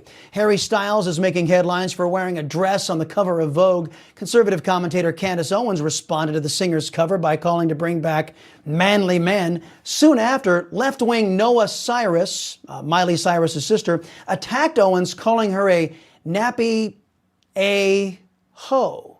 Cyrus has since apologized after receiving substantial backlash for her racist remark. The singer claims to have used the term without knowing the context and history of it. Right. Now, one last thing. Texas Representative Brian Babin proposing the You Must Be Alive to Vote Act. Last week, the congressman took a stand against dead voters, which is allegedly a key demographic for the Democrat Socialist Party.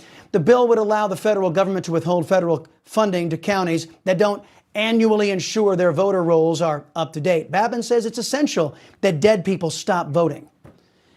That's going to do it for the Chris Salcedo Show. But if you have a comment on what you saw here today, make sure you give us a call tomorrow morning, 8 to 9 Eastern. That's when we take your opinion on the news of the day. We're back here at 5 o'clock to break down all the day's news. Don't forget, Spicer and Company up next. Have a great night, everybody. See you back here tomorrow. Newsmax TV and the Chris Salcedo Show.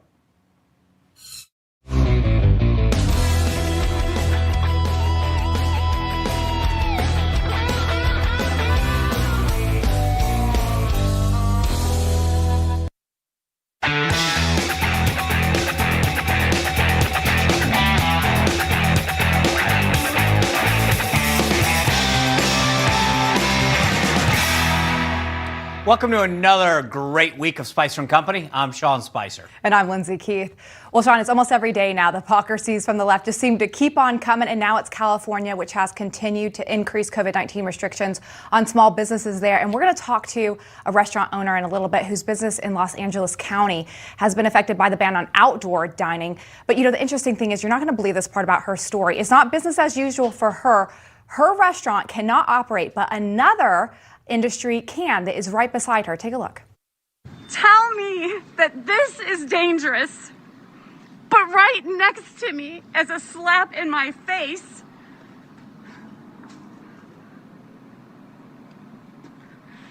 that's safe. This is safe.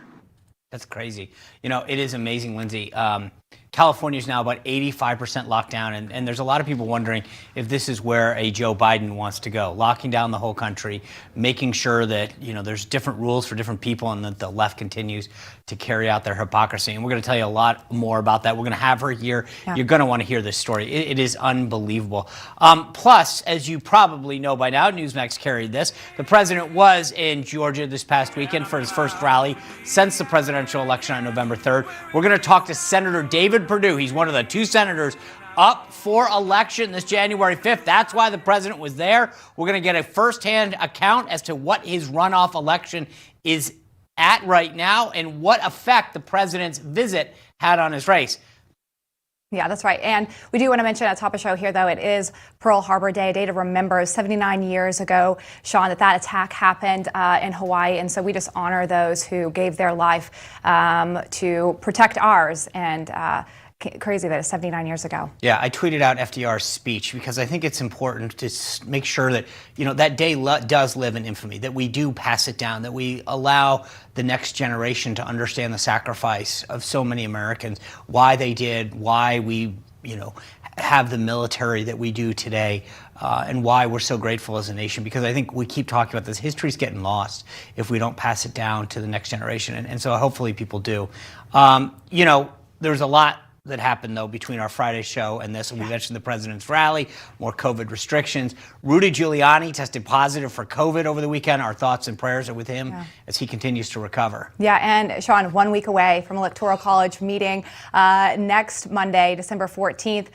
We've talked about this day a long time, and it is upon us now almost. Yeah, we're getting into what they call the safe harbor. Tomorrow is December 8th. That's when, by law, all the states need to certify their slates of electors and let everyone know who they are. And then they basically are, I'm not a lawyer. I've said that to the audience before. You all know that. But basically, this is when it locks them in. And I don't know that there's not another legal challenge that can be taken. I'm not the right person to ask.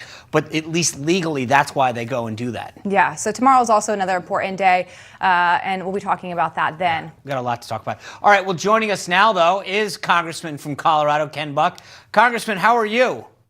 I'm doing great. Thank you, Sean. Good. All right. A lot of activity up on the Hill. Right now, there's a lot of talk about getting this COVID stimulus deal going. Where are we on the deal, and is this something that's going to happen? That's a great question. It is really up to Nancy Pelosi whether we get a deal done. She has been sitting on this for months now, frankly, and we should have gotten something done. She is still trying to bail out the blue states as much as she can. She's trying to help all of her friends in California, New York. We're $10 billion. Just back up a second. We passed a $6 trillion bailout bill, and now we're talking about hundreds of billions more for relief. But they keep targeting these specific groups of folks that are really her constituent base. And a lot of it is just wasteful spending at this point. It's not there for the small business person or those who are unemployed right now and really hurting. Yeah, we need to get down to those businesses that need it the most and focus on them. If you didn't have enough on your plate already, Congressman, government funding runs out at the end of this week. The current word on the street is that you all will do a 1-week extension. What's the status of that? Well, it's a long-time strategy that Republican leadership and Democrat leadership have used on the Hill. What they try to do is they bring members as close as they can to Christmas and try to force a bad bill down the throats of everybody. And it's really unfortunate because we haven't passed 12 appropriations bills for decades now in both houses and had them signed individually by a president. We give members, 24 hours, sometimes less than 24 hours to read a 2,500-page bill that is stuffed with pork and is given to us at the last minute so that nobody will read it. Yeah, you wonder why we end up with the budget that we do. I want to switch gears for a moment because I want to talk about a bill that you've introduced called the Slave-Free Business Certification Act. It stops American companies, or actually, I don't want to say what it does. Why don't you tell me and tell our audience what it does do and what the response has been? Well, it's simple. It just asks American companies to certify that they are not using slave labor. And slave labor is being used in China to produce American products or products that are then sold to Americans. And I was in a hearing with the CEOs of some high-tech companies, and you would have thought that this was the most, the craziest concept in the world. It took me 2 or 3 minutes to get folks to agree that they would, in fact, certify that they were not using slave labor, meaning that they're going to the factories where their products are being produced around the world and making sure that slave labor is not being used. The best thing of all, and this president has done such a marvelous job of that, is actually to get jobs back here in the U.S. But at the very least, Americans should not be subsidizing slavery. So if you buy a pair of Nikes, how concerned do you have to be that when you're putting them on your feet, that there's been slave labor involved in that? if you buy anything that is produced in China, you have to be concerned. And I'm not saying everything produced in China is produced with slave labor, but there certainly is slave labor in China, and it is being used to produce products just like Nike products that are here in the U.S. You know, we've talked to a lot of people who've been on the China task force, and they do not have bipartisan support. Have you been able to get bipartisan support for this bill? I don't think there may be bipartisan support in the sense that you'll have a few Republicans sign on. I don't think there is overwhelming bipartisan support for the COVID relief bill at this point, or they would have brought it to the floor by now and tried to pass it. You know, Congressman, Joe Biden announced that he would nominate Neera Tanden, who is a left-wing advocate for far extreme policies. You tweeted about that. What are your concerns with a person like that? Well, the challenge that Joe Biden has is how does he placate the far left, the socialist wing of the Democrat Party? And it's not even an isolated wing anymore. It is gaining more and more momentum within the Democrat Party. And so he has to start nominating people to his cabinet and to high-ranking positions in his administration that are socialists and are people that just fundamentally don't believe in the values that made this country great. And that is going to be a challenge because there are many of us in Congress that are not going to tolerate the kinds of regulations that we saw in the Obama administration, the waters of the U.S. and policies like that.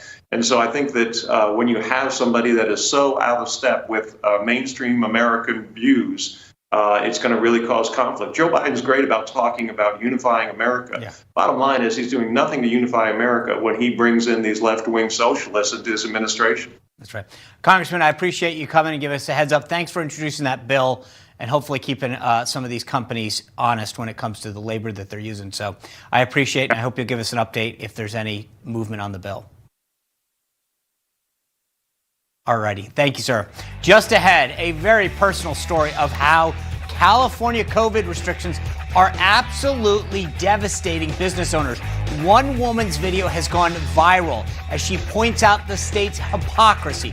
She is going to join us next. And later, it's a neck-and-neck race down in Georgia. Senator David Perdue is going to join us here to discuss the latest developments in his campaign. This will impact the balance of power in the United States Senate, and you're not going to want to miss this. Medical doctor Chauncey Crandall reveals the truth about the coronavirus in his new book, Fight Back.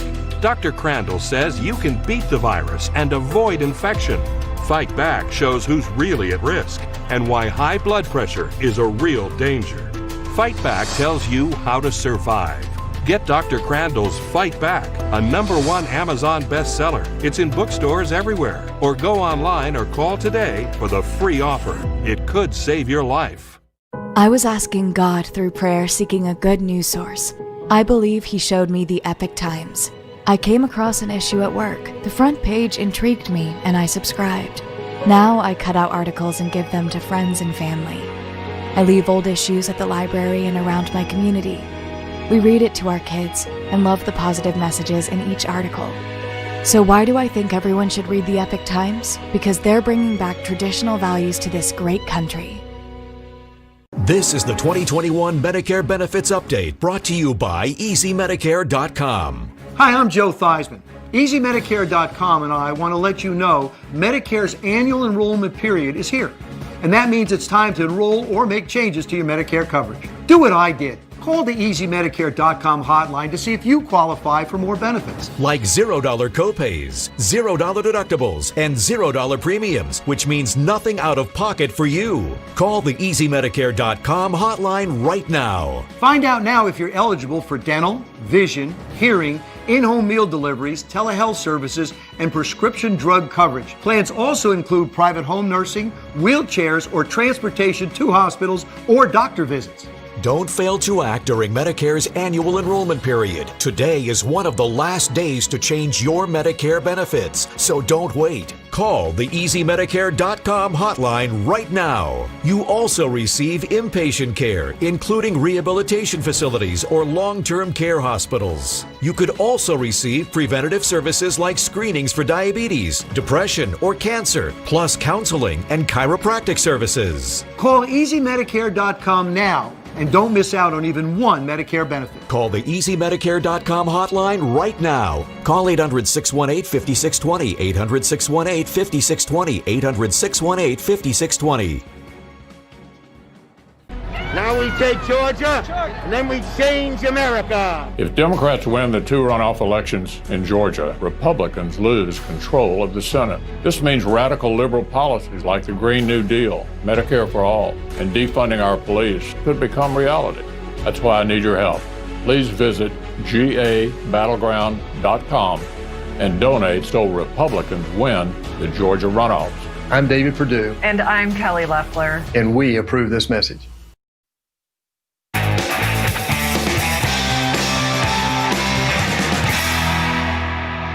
Our next guest is a restaurant owner in Los Angeles whose recent video has gone viral. Take a look. I'm losing everything. Everything I own is being taken away from me. And they set up a movie company right next to my outdoor patio. That's safe. This is safe. This is dangerous. Mayor Garcetti and Gavin Newsom is responsible for every single person that doesn't have unemployment, that does not have a job, and all the businesses that are going under. And we need your help. We need somebody to do something about this. Wow. Well, that was Angela Marson, who is the owner of Pineapple Hill Saloon and Grill in Sherman Oaks, California. And her video has become somewhat of a rallying cry for small business owners across the country, Sean, who are just fighting to survive out there, many of whom have seen increased coronavirus restrictions just in the last, few weeks imposed on their businesses by local and state politicians. And Angela is joining us right now from California. Angela, welcome to the show. Our hearts go out to you. Thanks for being here. Thank you so much, you guys. Yeah, well, this video, like I mentioned, it has garnered a lot of attention. You call out for help in that video. What is the update? What has the response been? Nothing from the people who could do something. I haven't heard from the Board of Supervisors. I haven't heard from Garcetti. I haven't heard from Newsom. I know that Mayor Garcetti said in an article somewhere that his heart goes out to me and my staff. I mean, really, what am I going to do with that? Is that going to feed my staff's kids? My kitchen's been in this kitchen since 1978. His brother, himself, his wife, and his son work in that kitchen. Wow. Is his heartfelt wishes going to do anything about that? No. I mean, the thing that I thought was so troubling when I watched this was, you're pointing out, okay, here's this tent. Here's this little seating area that I've set up to have outdoor seating to try to find a place that's more compliant. And then this set gets set up right next to it from an NBC show, right? The NBC show Good Girls is actually operating. Is that right? That these are the people, somehow that's okay?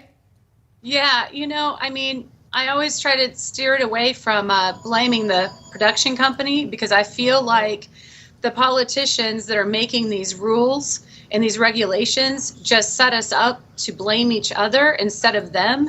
Like, the entertainment industry is starving. I have people from the entertainment industry that come into my bar, and a lot of them are not working. But the hypocrisy of, you can give a permit to something like that, but that very same week you're telling 31,000 restaurants, the few of us that have survived, that we can't have an outdoor dining that's gloves, masks, face shields, but they can shoot an NBC show, but you just can't feed them. Right. I mean, Angela, I know that Eric Garcetti has said that he is going to give $800 stipend.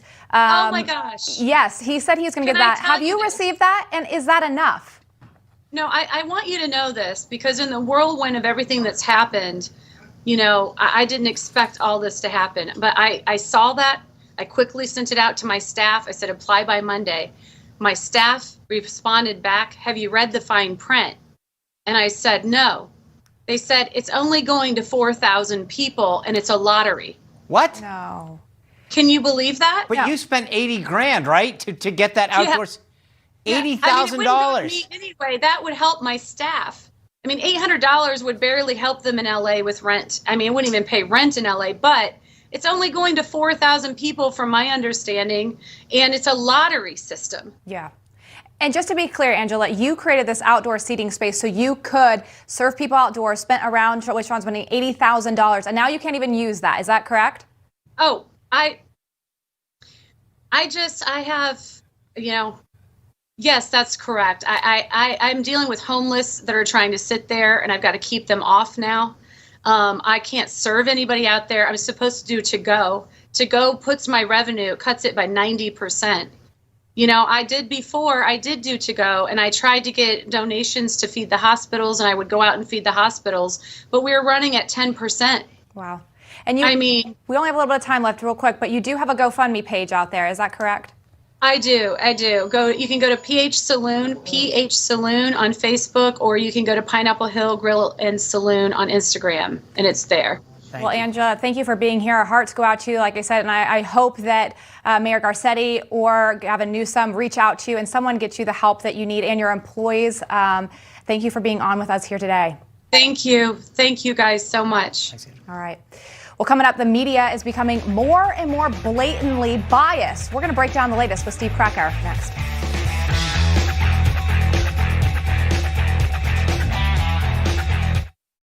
He's irreverent. The flu de pas. I'm talking right now on my pad. Irascible. No, obviously not. It's ridiculous. And definitely irreplaceable. I consider these people sheep. Catch him every weekday on The Howie Carr Show. Attention! Today is the final day of the Medicare open enrollment period. I have Medicare. I have Medicare too. The Medicare and Prescription Drug Plan annual enrollment period is ending today. Call now for a free Medicare benefits review. Don't miss the deadline. Are you wondering how the COVID-19 pandemic may impact your Medicare plan? To ensure your safety, new and expanded benefits are now available, including free meal delivery, free prescription drug delivery, at-home telehealth, and much more. Call the number on your screen now to see if you qualify. And you may also qualify to get up to $144 added back to your Social Security check every month. Just call 800-615-9178 now. Get a free Medicare benefits review and see if you're eligible for new Medicare plans with Medicare-approved benefits including dental, vision, hearing, and prescription drug coverage. What additional benefits can I get with a Medicare Advantage plan? New Medicare plans may include free eyeglasses, free hearing aids, free meal delivery, free prescription drug delivery, and much more. You may also qualify for a plan with $0 premiums, $0 deductibles, and no copays. Call now. Today is the final day of open enrollment. Just call 800-615-9178 now to see if you qualify. How can I make sure that I'm getting the benefits that I deserve? All it takes is one fast and easy phone call. Just call the toll-free number on your screen now to see if you qualify for new Medicare plans that may include free eyeglasses, free hearing aids, free meal delivery, free prescription drug delivery, expanded at-home telehealth visits, and much more. And you may also qualify to get up to $144 added back to your Social Security check every month. Make sure you're getting the benefits you deserve. Call now. Open enrollment ends today. I want these new benefits. I'm calling right now. There is no obligation to enroll. The call and Medicare benefits review are absolutely free. Just call 800-615-9178 now. That's 800-615-9178. Would you like to put something made in America under the tree this Christmas? You can by choosing a rifle or shotgun from Henry Repeating Arms. They're made in America or not made at all. Reliable, affordable, and backed by a lifetime guarantee. More than 200 models to choose from. Something for everyone on your list. We invite you to order a free gift guide. We'll even send you 2 free decals for stocking stuffers. Call the number on your screen or visit henryusa.com. If you're a man making too many bathroom trips, try Super Beta Prostate Advanced. It's the only formula with Prostafend, an advanced blend to help you reduce bathroom trips both day and night. Available at Walmart and other fine retailers.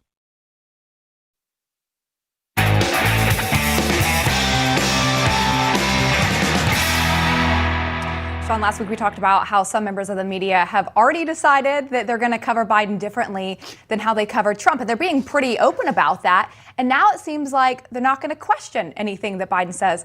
Check out this tweet from MSNBC's Casey Hunt. She says this: Joe Biden wouldn't say if he's talked to Mitch McConnell. I'm just struck by the reality that we'll now have a president who, as a rule, doesn't lie, even when it might be easier. End of her quote. So, Sean, it seems like Biden can just avoid questions instead of actually giving the truth. Well, according to Casey. To discuss, let's bring in founder and editor of Fourth Watch Media, Steve Krakauer. Steve, welcome back to the show. Thanks for being here. Steve, I don't get this. Basically, we're proud of him because he punted a question and refused to answer it, and therefore he's not a liar, according to Casey over at MSNBC.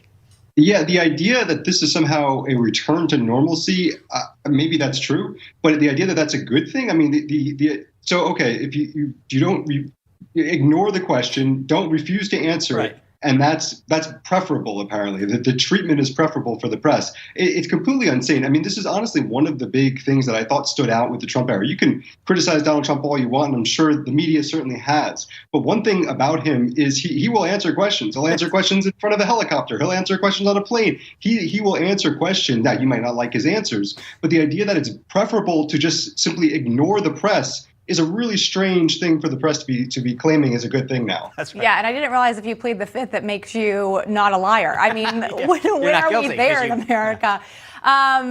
Kate Bennett from CNN tweeted this about the First Lady. She says, at FLOTUS put a mask on when she boarded Marine One, but she didn't wear one walking to get on. You know, when press cameras and crews were shooting footage, end quote. Steve, Sean and I were talking about this just a moment ago, but the interesting thing is I feel like this is essentially what you're supposed to do. When you're out in the open air, you know, when you're not around people, you don't necessarily have to wear a mask. When you're indoors around people on like a helicopter, then you probably should have one on. But this is the opposite of what the media do. They wear one when the press and cameras are on, and they're not. They don't.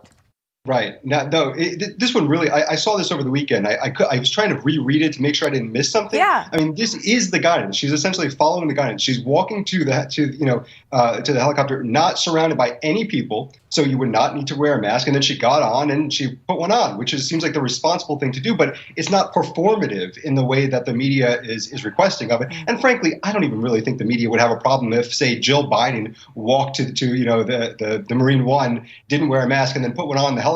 It would be like, oh, great, she's following the guidance. So that's the guidelines. It's this instinct that is, it seems to probably be staying with us, I would imagine, no matter what happens for the next 4, 8 years, 10 years down the road, as long as Donald Trump is a public figure. There will always be this strange instinctual hypocrisy that comes from the media. And this is just a very clear, absurd example. Yeah, absolutely. I want to turn your attention to a Washington Post story.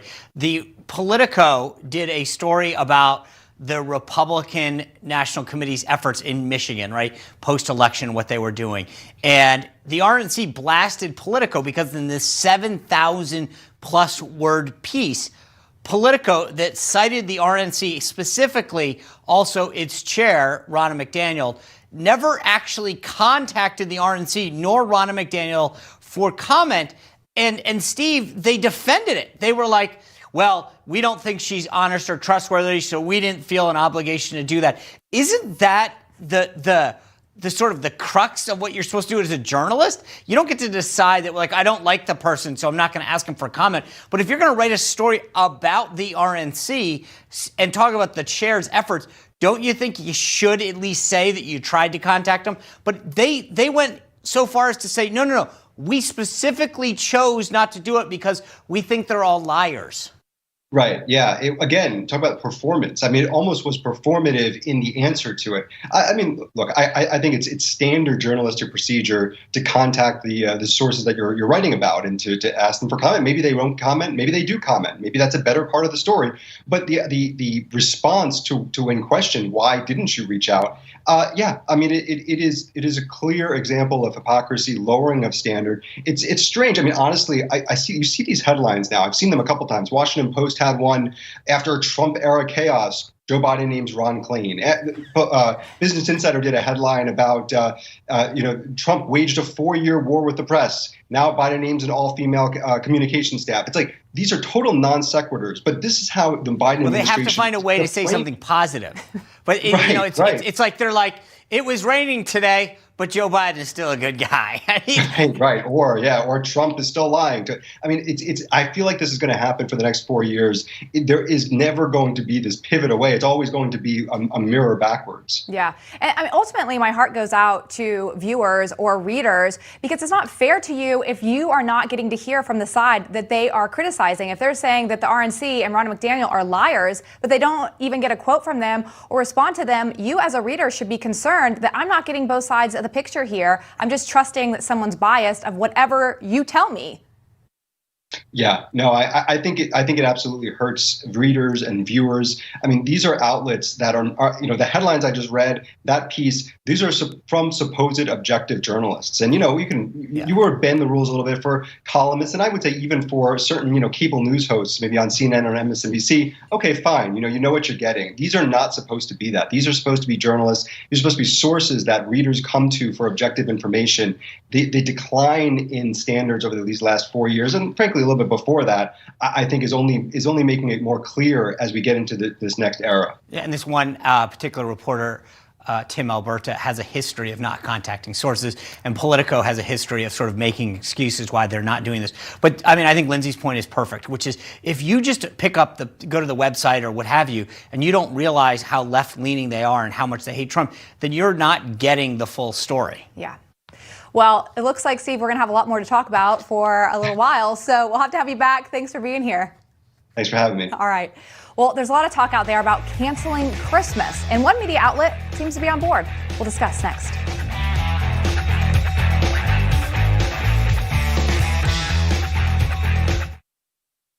When important people President Trump has taken with respect to China need to speak. And we passed the toughest sanctions on North Korea. They speak. So I can only tell you what I know and what my recommendation is. To Newsmax. We're real news for real people.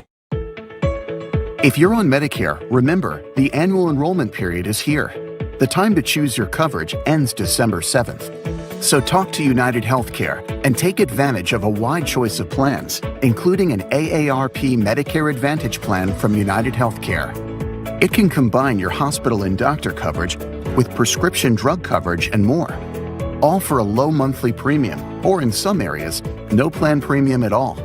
Take advantage of $0 copays on all primary care doctor visits, all virtual visits, and preventive dental care. Plus $0 copays on hundreds of prescriptions. And with Renew Active, enjoy a free gym membership. So call United Healthcare and take advantage of the range of plans we offer, including PPO plans that let you see any doctor who accepts Medicare without a referral. Enrollment ends December 7th. Call United Healthcare or go online today. Hi folks, Joe Namath here, and if you're on Medicare, today is one of the only days of this year you can update your coverage and benefits. Before the deadline, you're entitled to eliminate copays and get dental, prescriptions, transportation, and meals at no additional cost. Plus, your zip code may have coverage with the Give Back benefit that adds money back to your Social Security check every month. I called to get dental, transportation, meals, and the Give Back benefit. They helped me so much.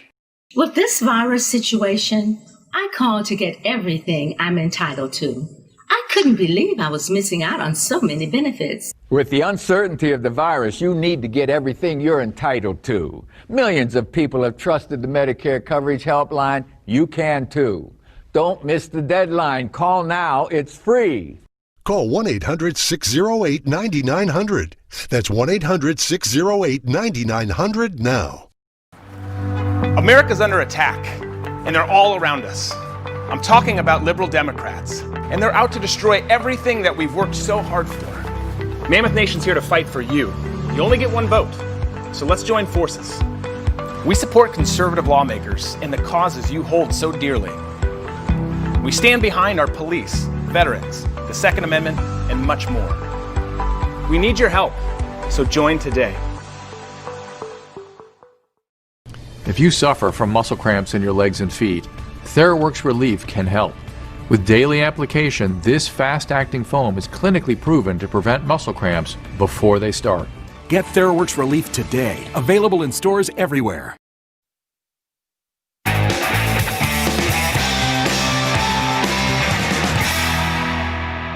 Well, for many people, Christmas is a time where you look forward to celebrating with friends and family, Sean. But once again, those on the left are trying to clamp down on restrictions during the holidays. Here's CNN medical analyst Dr. Lena. Anyone who has not canceled their plans yet for Christmas and the New Year should cancel their travel plans and absolutely not gather indoors with anyone who's not in their immediate family. Wow. But you know, Sean, the interesting thing is here, COVID isn't just taking a toll on Americans' physical health. Polling is now showing it's affecting their mental health as well.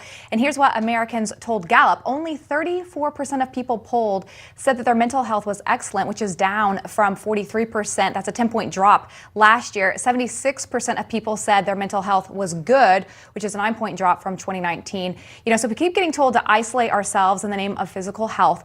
But what about mental health? To discuss, let's bring in our company, former Special Assistant to President Trump and Communications Director at American First Action, Kelly Sadler, and Editor-in-Chief for the National Memo, Joe Conason.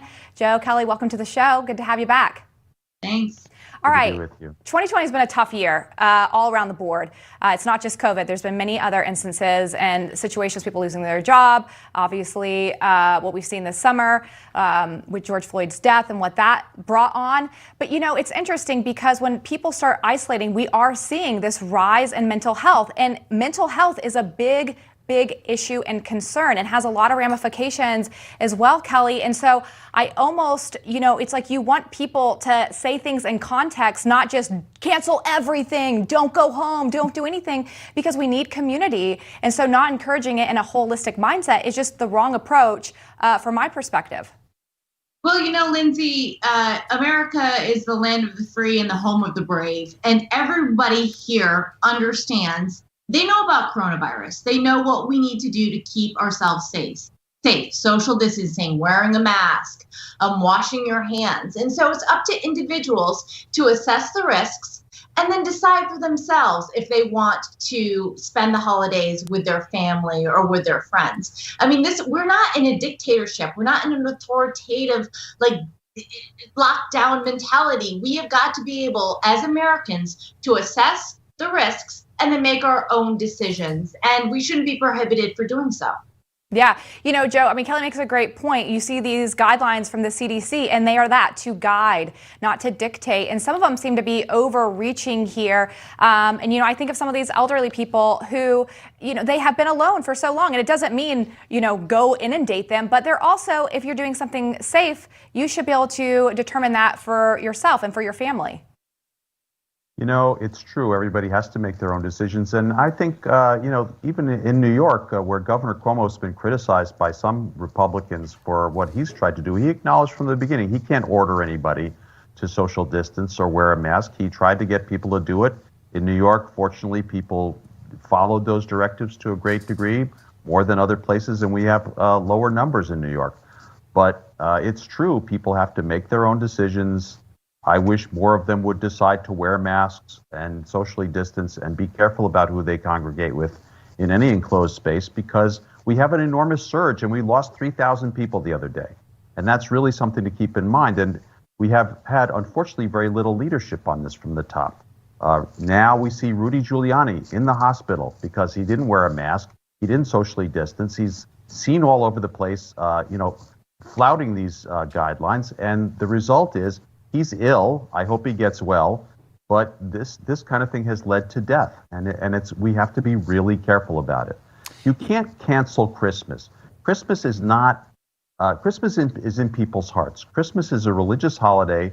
It's about the birth of someone who many people consider their savior, and that's in their hearts, whether they're congregated in a space with lots of people coughing on them or at home with their immediate family. And you know, that's how it should be. Yeah, well, I do think that there's, again, to Lindsay's point, there's a toll that you take if you just tell everyone, hey, go celebrate Christmas by sitting inside by yourself. I mean, there's an element of trying to figure out how to balance these mental health issues with also staying safe at the same time. But Kelly, it's not just the mental health that's taking its toll. We're seeing that school children are also being impacted. You know, the number of kids that are now not doing as well, you know, you see this piece in ABC that says schools confront off the rails number of failing grades. The first report cards for the new school year are are arriving with more Fs than usual, and it's not just parents who are getting distressed. I mean, I think Zoom is a great thing to bridge the gap, but A, not everyone can do it because of technology, broadband issues. But B, this is not a way for a young kid to do this. And I think the CDC's been proven, been very clear that they can do this safely. Yeah, absolutely. The science says open the schools. Even Dr. Fauci said close the bars, but open the schools. And we're seeing a McKinsey & Co. study came out this week that showed that white children are behind 1 to 3 months in their education system. But, disadvantaged children, Hispanics, and Black children are behind 3 to 5 months. And so when these schools do reopen, what are the ramifications going to be? You have all of these teachers that are going to say, I'm teaching second grade or I'm teaching third grade, but the children in their school are going to be at a first grade or a second grade level. I've seen this with my own children. Fairfax County, for example, we're still not back open. An 83% spike in failures because Zoom does not work. The common sense shows that we need these kids back in school, especially if they're elementary grade to middle school range. Get them back in school. It can be safe. They're not super spreaders. They don't transmit this disease. We can do this safely. And this policy disadvantages the poor and, kids with mental disabilities and social disabilities, the absolute worst. Yeah. Joe, sorry I'm out of time to let you respond there, but we'll have to have you guys back. Definitely not a good situation that we're in, and hopefully we'll see a drop in cases soon. Thank you both for being here. Thank you. All right. Coming up, Georgia Senator David Perdue is facing off with his Democratic challenger, Jon Ossoff, in a race that has huge national implications. So why did he sit out of last night's debate? We're going to ask him next.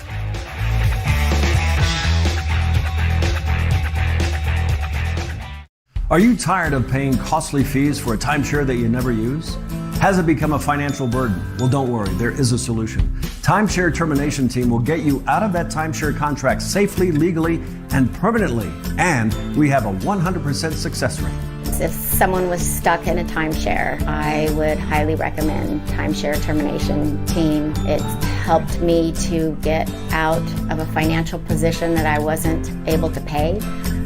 Just the fees alone, the amount of money that I've spent over the years of paying for something that I can't even use, I would highly recommend Timeshare Termination Team. Now is the time to put an end to this burden. Act now to get 15% off when you terminate your timeshare, so don't wait. Call 1-888-GET-YOU-OUT for a free consultation or visit timeshareterminationteam.com. TimeshareTerminationTeam.com will get you out. Attention! It's officially the Medicare annual enrollment period. There is a deadline to get what you're entitled to. Hi folks, Joe Namath here, and if you're on Medicare, this is important. Today is one of the only days of this year you can update your coverage and benefits. Before the deadline, you're entitled to eliminate premiums and copays and get dental care, dentures, eyeglasses, in-home aids, prescription coverage, unlimited transportation, and home-delivered meals, all at no additional cost. Plus, your zip code may have coverage with the Give Back benefit that adds money back to your Social Security check every month. Look, with the uncertainty of the virus and vaccines, you need to get everything you're entitled to. I called to get the new benefits and save money, so I'm not spending money I don't have to spend. With this virus situation, I called to get everything I'm entitled to. I couldn't believe I was missing out on so many benefits. Reality is, it's a very uncertain year ahead, so you need to be sure your health care coverage is up to date. Call before the deadline and get what you're entitled to. It's free. I called to get dental, transportation, meals, and the Give Back benefit. They helped me so much. There is a deadline to get dental care, dentures, unlimited transportation, and home-delivered meals at no additional cost. And your zip code may have coverage with the Give Back benefit that adds money back to your Social Security check every month. Millions of people have trusted the Medicare coverage helpline. You can too. Don't miss the deadline. Call now. It's free. Call 1-800-550-7100. That's 1-800-550-7100 now.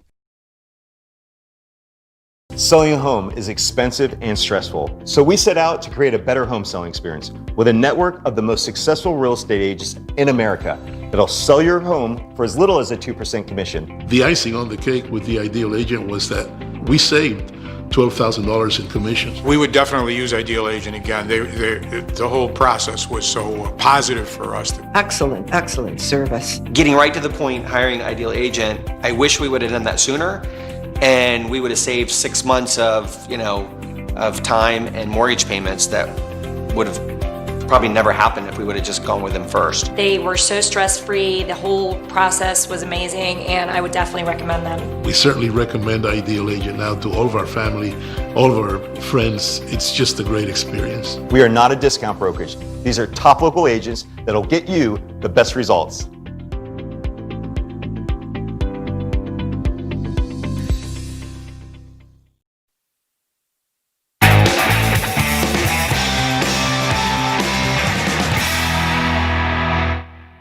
All right, the president was back on the campaign trail this past weekend in Georgia for his first rally since the election. The rally came just about a month before a key Senate runoff in Georgia. Both seats are up January 5th, and this will decide who controls the United States Senate. One of those two races is between the incumbent Senator David Perdue and his Democratic opponent, Jon Ossoff. A poll from the 538 group that's run by Nate Silver has both senatorial races in the state with a very, very tight margin. Take a look at these numbers. Ossoff right now basically statistically tied with Perdue, and then the other race between incumbent Kelly Loeffler, who was appointed, and her opponent, Reverend Ralph Warnock, shows Warnock up 2 points. Well, Loeffler and Warnock had their debate last night, and Perdue and Ossoff were also slated to debate last night. But Ossoff debated by himself. Perdue refused to participate. Joining us now to discuss the state of the race and what's going on in these debates, the incumbent Senator David Perdue from Georgia. Senator, welcome to the show. Thanks, Sean. All right, the president was down there this weekend. The vice president's been down. He's coming again. How effective are their visits and their message to getting out the base? Well, the vice president was here last Friday. The president, as you said on that clip, came in last Saturday night, and they are both fantastic. The president really jazzed the crowd up and really pointed out several things in his speech that night. He really called out all of his supporters, though, to remember the fight's not over. Oh, yeah. Regardless of what happened and what people think about November 3rd, they have a continuing responsibility to make sure that we get back out on January the 5th and get our Republican vote out to deny the Democrats control of the United States Senate. This is the last line of defense. Oh, yeah. I mean, by all accounts, and I'm still amazed. I mean, let me ask you two questions. Why is this race, both of them, because it's not just, I mean, you've got Senator Loeffler and yourself. Why are they close? And just explain why you didn't want to debate last night. What's the issue with Jon Ossoff? Well, first of all, let's talk about polling. Yep. I mean, I haven't seen many polls be anywhere near correct in this cycle or in my first cycle. They had me down 8 and 10 points in 2014. We won by over 8 points. They had Trump down in Georgia by 5 in 16. He won by 5. I think the only poll that matters, Sean, is the November election.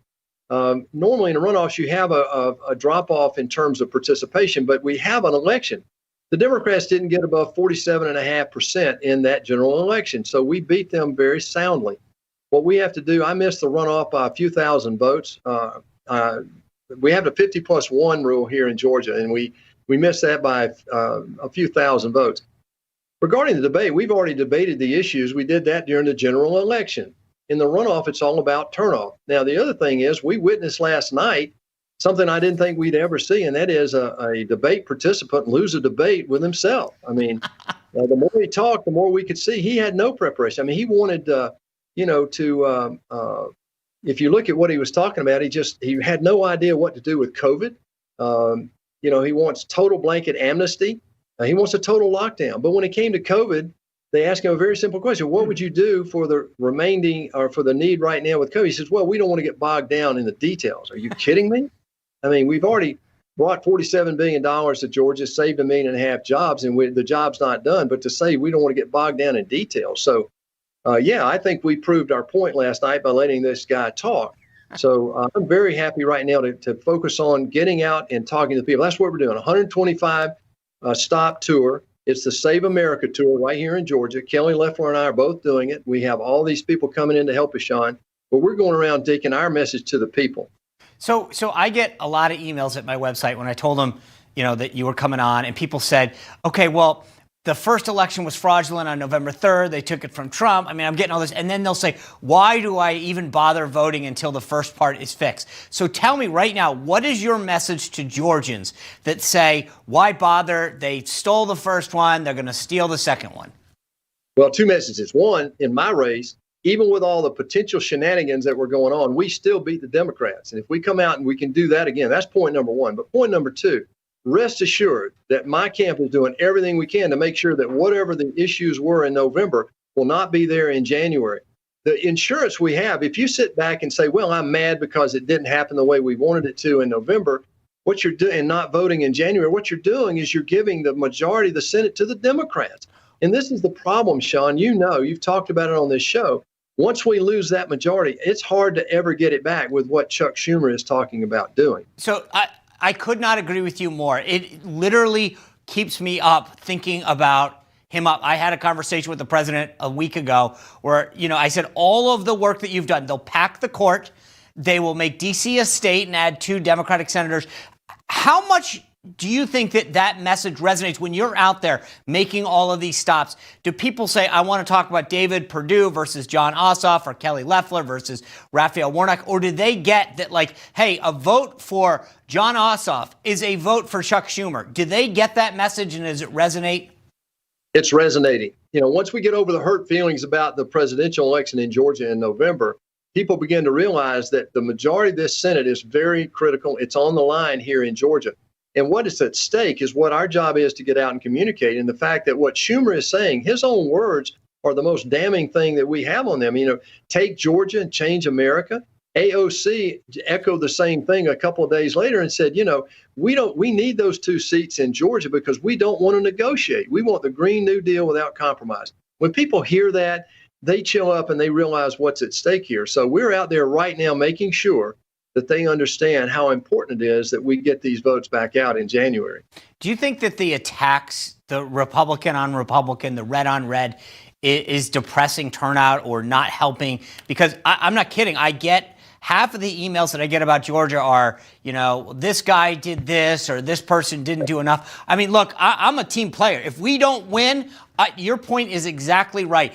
AOC and Chuck Schumer get the steering wheel and they start driving, and everything that President Trump has done over 4 years gets undone one piece by one piece. And so, it concerns me that people are, attacking each other on the right.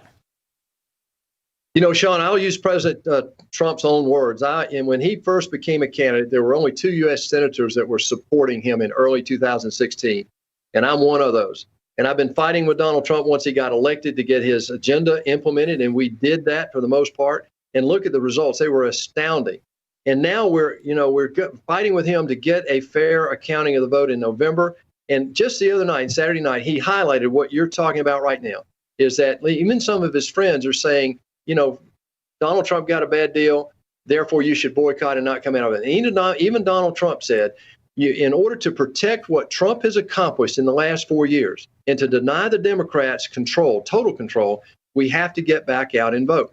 Look, all of the things that we did with President Trump's agenda that created this economic renaissance, regulatory work, the tax work, the energy work, we're energy independent now because of Donald Trump. Yep. We have a banking bill that protected these community banks that helped us get this PPP money out.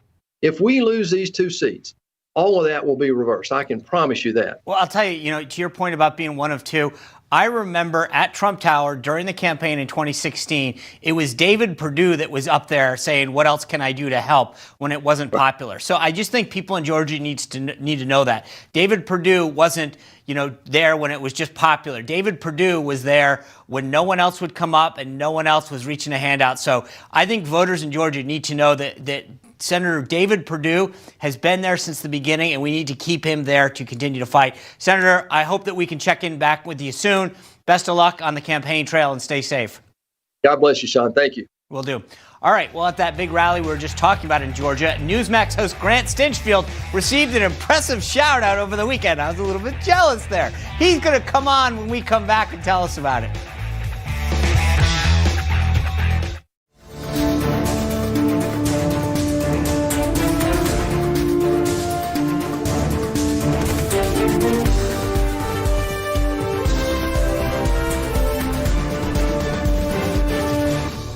Hi folks, Joe Namath here, and if you're on Medicare, this is important.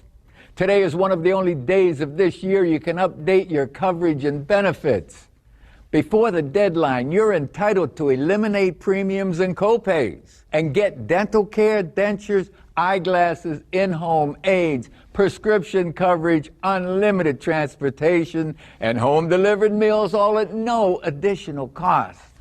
Plus, your zip code may have coverage with the Give Back benefit that adds money back to your Social Security check every month.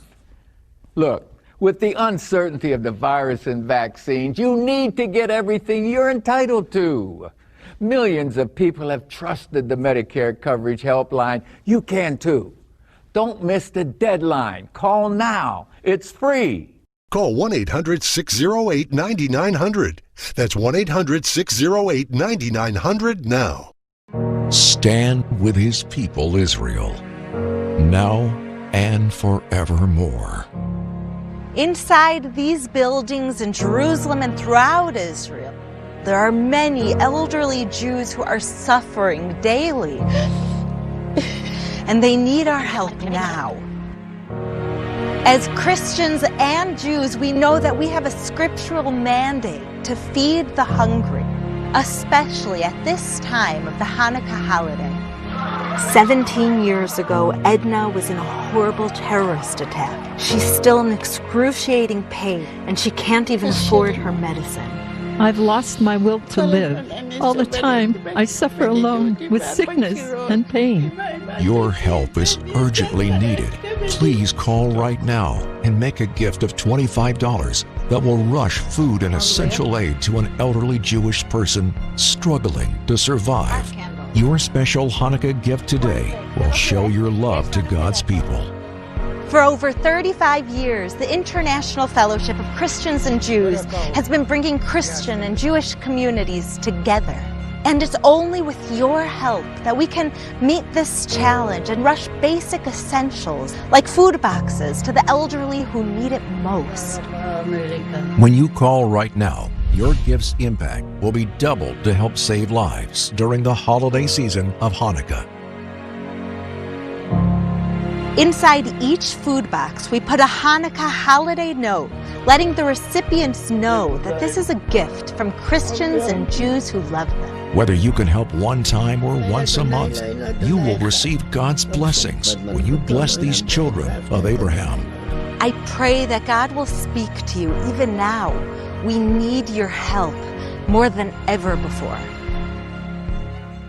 Attention patients treated for vision loss. If you received an injection of the medication BioView to treat macular degeneration and then suffered retinal damage with vision loss, you may be entitled to financial compensation. It's important to seek legal advice if the retinas in your eyes were damaged by an injection of BioView. So call now for a free consultation. There is no obligation and no fees are charged unless we make a recovery for you. Call our law firm today toll-free at 800-280-0099 for a free consultation. 800-280-0099. Non-attorney spokesperson. McMulkin Chevrolet knows what it takes to be the largest Corvette dealer. McMulkin has plenty of allocation for the hard-to-find new C8 Corvette. Our Corvettes are always stored inside our 3-story climate-controlled facility. Purchasing your Corvette from McMulkin Chevrolet means you become part of our Corvette family. Call our Corvette team today or visit McMulkin.net and see why thousands of Corvette owners nationwide make it McMulkin. When you're cruising for a new Corvette, you'll find it at McMulkin.net.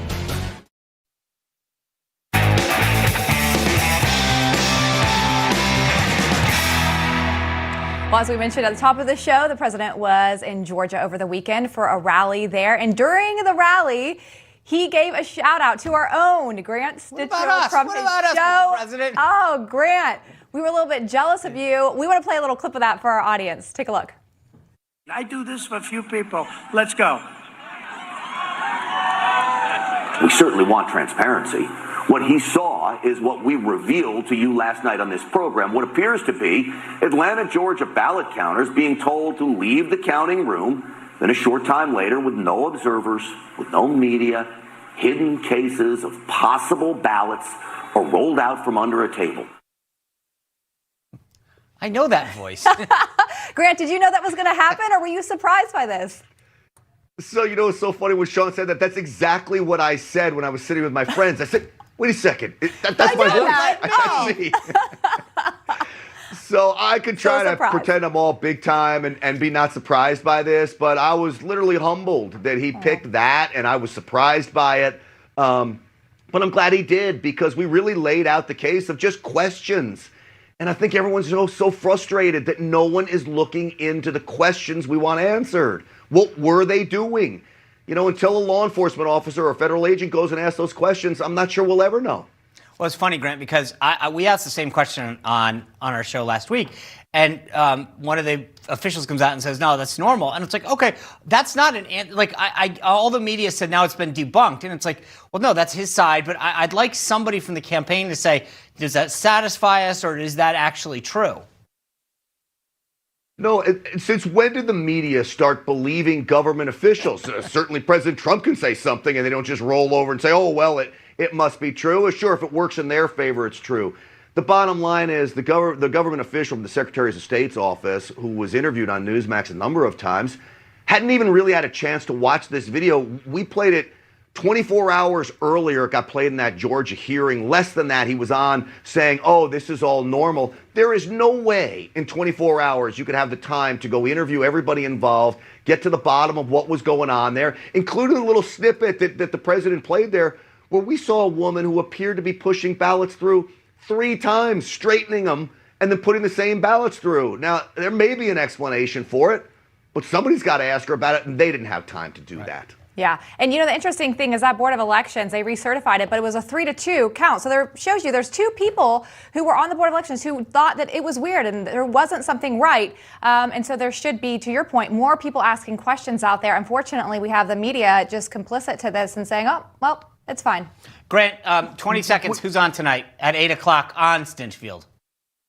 All right. Well, we're going to have Jenna Ellis on tonight. And we're going to break down some of these very questions with her. What is the pace now up to trying to overturn this thing? How do they get there? She's going to answer some questions there. And we have Lieutenant Colonel Oliver North, a good friend of mine from my days back at the NRA. He's on talking about China. All right, 8 o'clock, Grant Stinchfield's on. But guess what? You got them. You got a shout out. But tomorrow, we got Senator Ron Johnson of Wisconsin. He's going to be discussing those hearings that are taking place in his committee. He talked about this last week, these alternative COVID treatments. He's back to give us a fill-in on his next hearing. Yeah, and then we have Georgia Congressman Doug Collins. He is back as well to give us an update on the Georgia Senate runoffs. Yeah, then we keep the train rolling, man. Indiana Senator Mike Braun is going to be here to give us the status of what's going on with this COVID-19 stimulus package moving around Capitol Hill. All right, and then one of the favorites, friend of the show, Sebastian Gorka, will be here as well. But that's our show for tonight. Greg Kelly Reports is up next, and his guest is Sidney Powell, who's going to give us the latest on president's legal battles and specifically discuss those irregularities with those voting machines we talked about. Hey, thanks for starting your week with us and being part of our company. We look forward to seeing you tomorrow.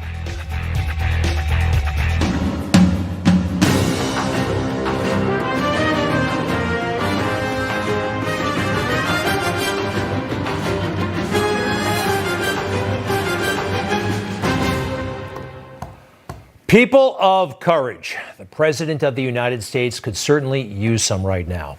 Sure, he's got tens of millions of people in his corner who believe in him and who believe he won this election. But in the top tier of Washington, he needs some influencers, some people who can make things happen. And most of them, especially in the Republican Party, most but not all, they never liked Donald Trump. They were envious of him. They're intimidated by him. They just don't like him. They hold their nose around him. He's a buffoon, all this stuff. They don't like him, and they don't want to help. Also, they figured out ways to make money even when the Democrats are in power.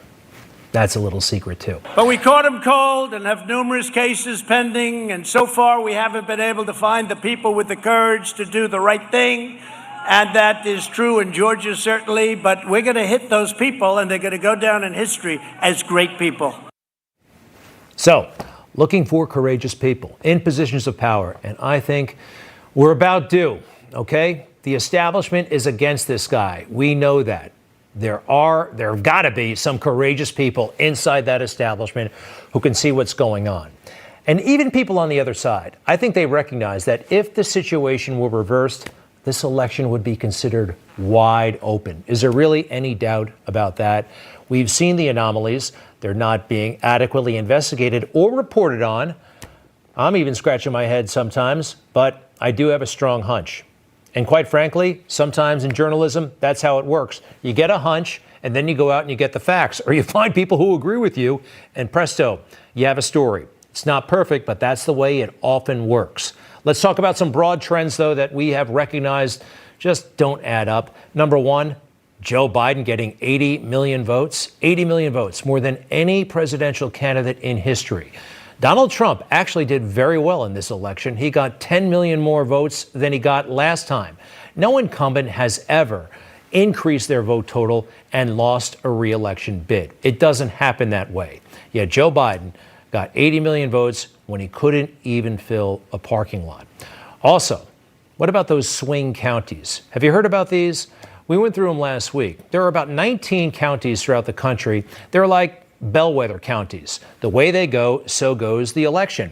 Well, there are 19 they look at. Donald Trump won 18 of those 19 counties. Isn't that something? Also, Republicans actually had a great night on election night. They made serious gains in the House of Representatives. Whatever happened to that blue wave, huh? Still, the top of the ticket did not do well. Nope, it doesn't work that way. And also consider this, Donald Trump got 94% of the primary vote. A lot of people don't realize that an incumbent president has to go through the primary process.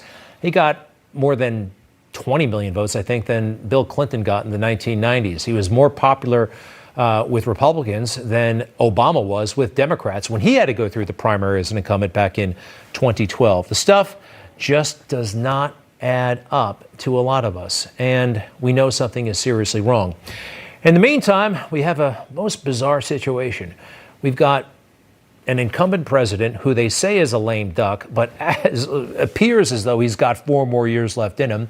And then we've got the so-called incoming president who definitely looks, acts, talks like a lame duck. Literally a lame duck. Watch this.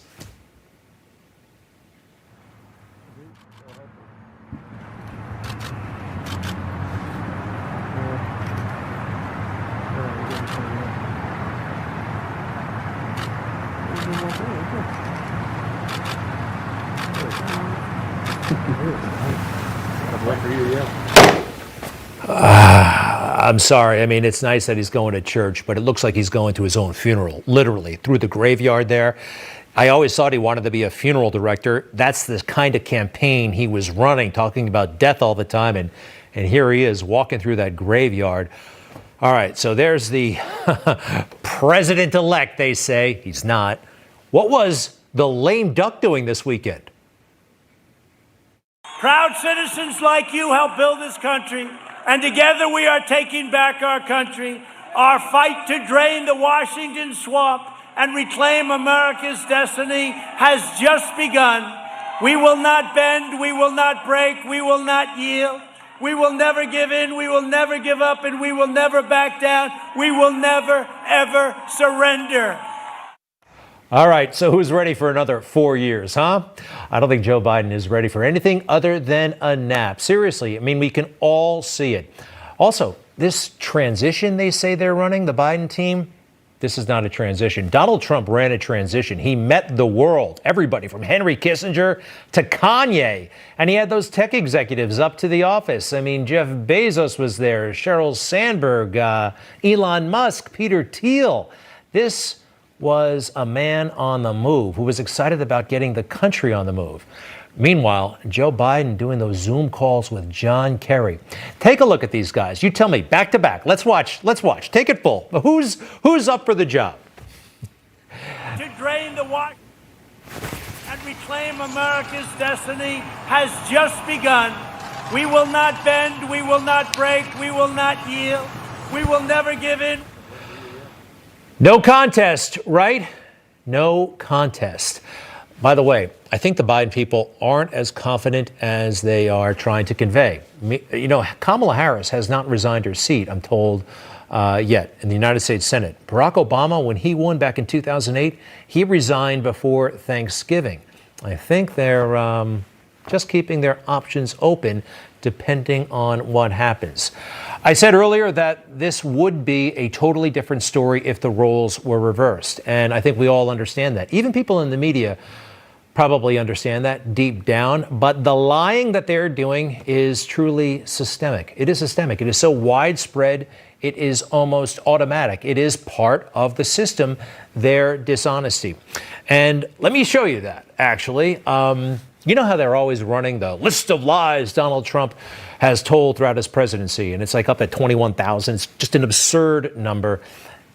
This is one of those moments. It was an aha moment for me when they declared the president lying when he hosted those basketball players. They won some tournament. I forgot what it was, back in 2018 or so. It was during the government shutdown, and so they didn't have the cooks on hand. So they sent out for takeout, McDonald's, Wendy's, Burger King, and they had a whole nice hamburger set up, and it was kind of fun. Here's what the president said about what was going down. Do I go out and send out for about 1,000 hamburgers, Big Macs? So we bought 1,000. So it was piled up a mile high.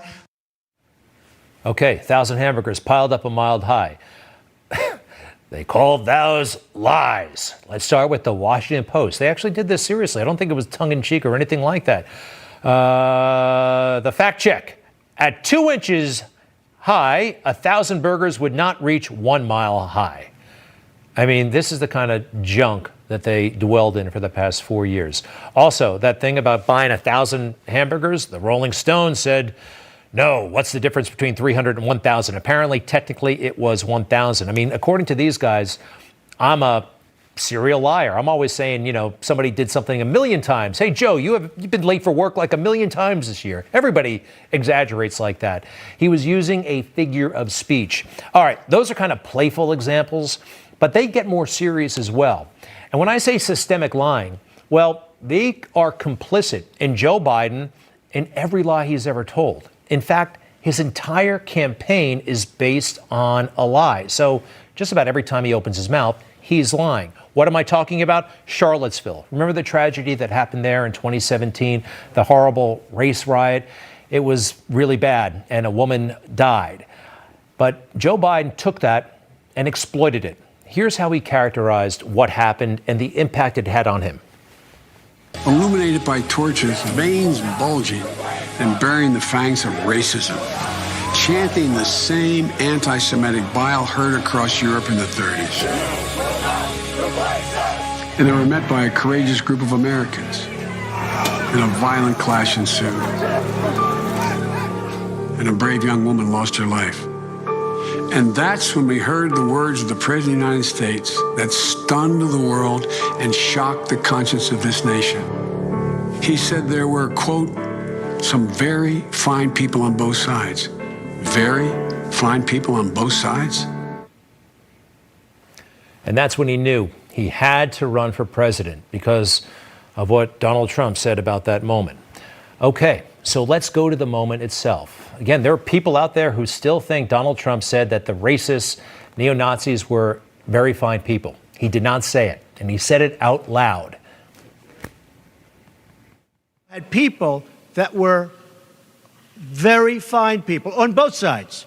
And you had people, and I'm not talking about the neo-Nazis and the white nationalists, because they should be condemned totally. But you had many people in that group other than neo-Nazis and white nationalists, okay? And the press has treated them absolutely unfairly. And they continue to do so. And they're obviously treating him very unfairly. What he's getting at, by the way, you know, the whole debate about Confederate statues. Well, you can be a very fine person and think that those statues need to come down. And you can also be a very fine person and think that those statues should be preserved. That is a legitimate political viewpoint. Neo-Nazis, skinheads, racists, they are in a weirdo, despicable class on their own. And the president explicitly said he was not talking about those people being very fine people. But Joe exploited that moment, and I think created even more division in this country. He's part of that. He's responsible. So when you have this dishonest environment, it's fair game to let it rip on the Sunday talk shows. Chris Wallace, by the way, epitomizes so much of this stuff. Look at how he treated a member of the president's cabinet yesterday. Chris, I welcome Vice President Biden to the club. Since the middle of April, the president's guidelines for reopening have called for wearing masks. President-elect, sir. The president has called the president has called masks patriotic acts. First of all, it's the president-elect Joe Biden, Secretary Azar. It's not the president-elect Joe Biden. According to the Constitution, it's not President-elect Joe Biden. The Electoral College has not met yet. And, you know, if you really want to take on guests like that, debate them, perhaps you should run for office. Somebody like Chris Wallace should just come out as the Democrat he is and just get in the game. Just declare. None of this pretending you're a neutral bystander. But his greatest offense, and again, he's not alone. Lots of folks down there in D.C. behave the same way. But when he actively played defense for Joe Biden during the debate. We all know about Joe Biden's problems and Hunter Biden's issues. The president understandably wanted to raise those issues. It's a legitimate issue in a debate. And Wallace did everything he could to shut it down. We've already been through this. I think the American people would rather hear about more substantial subjects. Well, you know, as the moderator, sir, I'm going to make a judgment call here. Gets $3.5 million from the mayor of Moscow. Let's talk about not true. Gentlemen, that report is totally discredited. Mitt Romney on that committee said it wasn't worth taxpayers' money, that report. It was written for political reasons. You know, I'd like to talk about climate change. So would I. Okay. Climate change, and so would the globalists, so would the people that Chris Wallace works for. This made me really think. I mean, for him to shut down the President of the United States and Secretary Azar, Chris is not a tough guy. I mean, let's face it. Well, you know, it is my show. Chris Wallace, I think we have a picture of him from the New York Times a while back. I mean, what do you think? Tough guy? I think his mother picks his clothes, okay?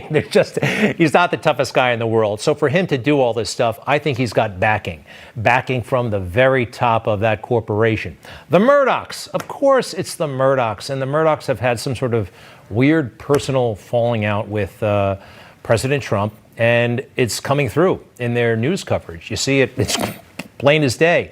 By the way, the debate, guess how it looks to me like Chris Wallace got to and from the debate. Take a look at this. You tell me. Maybe I'm reading between. Let's take it full if you don't mind. Mr. Wallace flew home from Cleveland on Tuesday night. At an airport there, he accepted a glass of champagne from Lachlan Murdoch, whose family controls the Fox Corporation. I'm reading between the lines there, and I think it was a private jet. Who knows?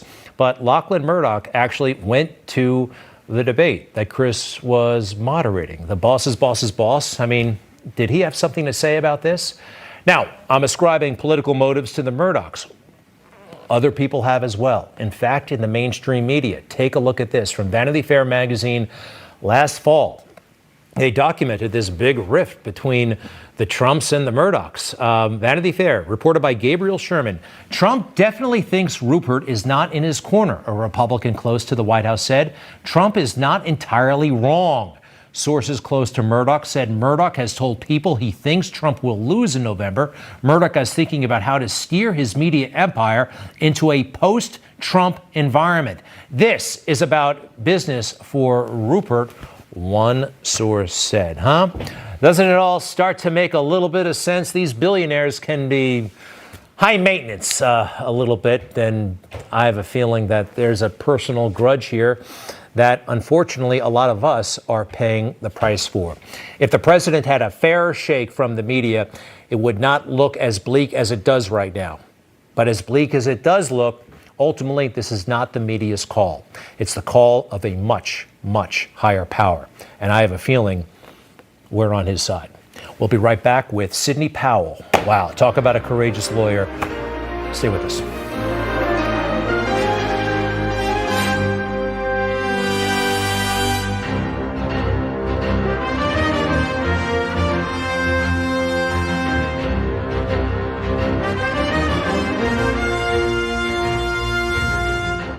country awakened to danger and called to defend freedom.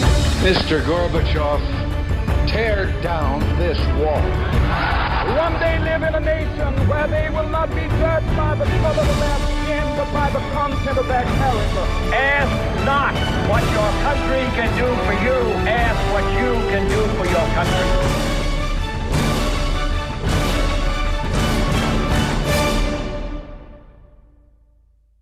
Guys, feeling tired, getting soft, growing old? Wake up and grab Ageless Male Max with a non-prescription ingredient to help boost your total testosterone from the one and only #1 brand in America.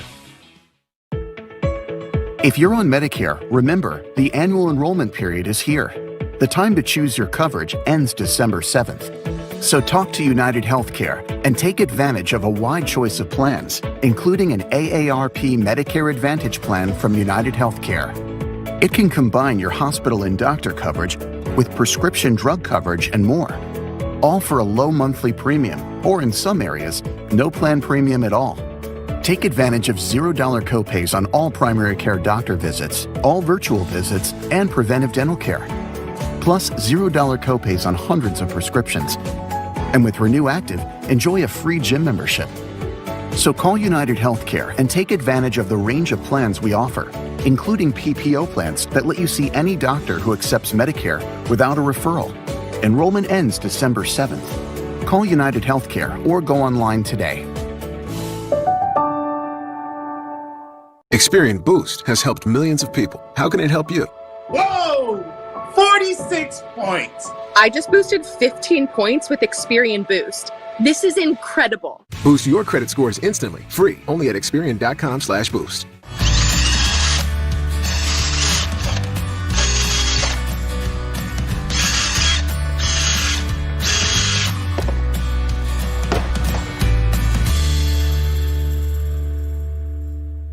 The Freedom Cabinet Series Biometric Fingerprint Scanner. Weightless, zero gravity operation.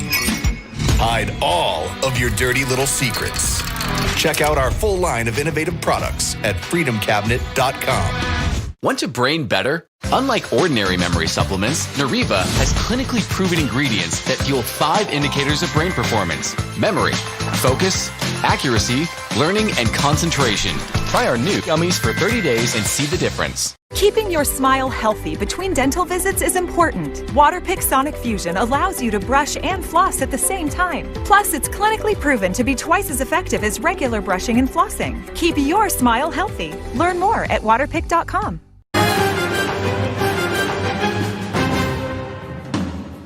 We will not allow ourselves to continue to be influenced by flat-out communism, socialism, any of the dark forces that have come to impose their will on so many of us. Now is the time for every patriot in this country to stand up, make their voices heard, and be counted.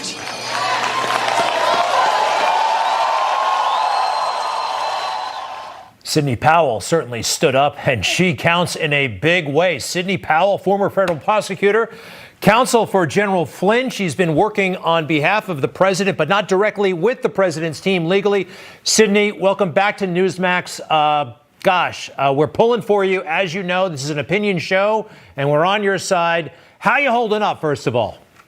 Oh, we're doing fine. Thank you, Greg. The pace is a bit much at times, but we just plow on through it, and we're determined to win because the American people have been defrauded from their lawful votes in this election, and that cannot stand. So, totally agree. Let's talk about what happened today in that Georgia courtroom. A defeat, not the first one. This happens in the process, but you got shut down today, at least in federal court. Can you tell us about what happened? Yes, we were there for a hearing on motions to dismiss filed by every organization that you can imagine, even as interveners, where they had no place to be in our case, but the DNC and Perkins Coie law firm and everyone aligned on the left decided to file briefs in our case, and the court let them do that. and they argued against our complaint that alleges all the election fraud and multiple federal constitutional claims that arise from that invalidated the votes of hundreds of thousands of Georgians who voted for President Trump. Some didn't have their votes counted. Some had their votes eradicated effectively by fraudulent ballots. The court wouldn't pay any attention to any of it. It was obvious the judge had made up his mind before he hit the bench, and he read from prepared notes when he granted the motion to dismiss. So we had oral argument, but I would say it was essentially meaningless, except to the extent the public got to hear another federal judicial proceeding that didn't turn out the way it should have. So, Sidney, can you give us a little bit of a path forward? What happens next? We have had some difficulties in court, as you know. You still have the fire. A lot of folks have faith, but the Electoral College is meeting next week. So how's this going to play out? Well, we're going to proceed immediately with an emergency appeal, and we expect to get relief in the Supreme Court. And all right, so let's go. And by the way, there are lots of different tracks going on here. You're still focused primarily on the Dominion voting machines and the issues on a technical basis, correct?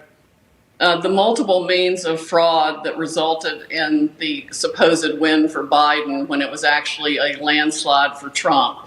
But yes, we focus also on the systemic problem with the Dominion machines. We have an expert who's identified that the vote for Biden was 5% overall greater wherever there were Dominion machines than any of the other votes. That is essentially the amount of votes that it can flip and brag about being able to flip.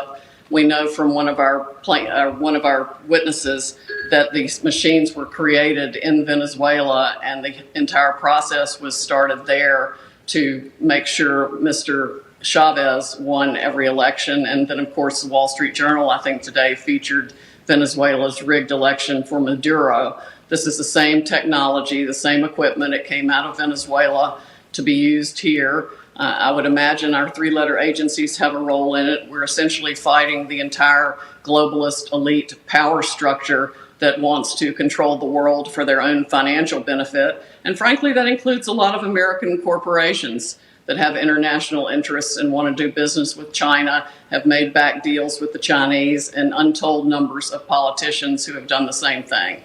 You know, 2 years ago, I would have said that sounds crazy. But after all that's happened, I think you're absolutely right. I think this is the way the world works. By the way, I do want to ask you about the servers overseas. Dominion reportedly has all kinds of internet connections, and for whatever reason, they were counting the votes in places like Spain and Germany. You've seen the reports, maybe you know firsthand, that some of these servers may or may not have been seized. Overseas equipment of Dominion taken possession of by forces friendly to the United States. Do you know anything about that? I am hoping it's the Department of Defense that has them. That is certainly who should have them because it's a national security risk.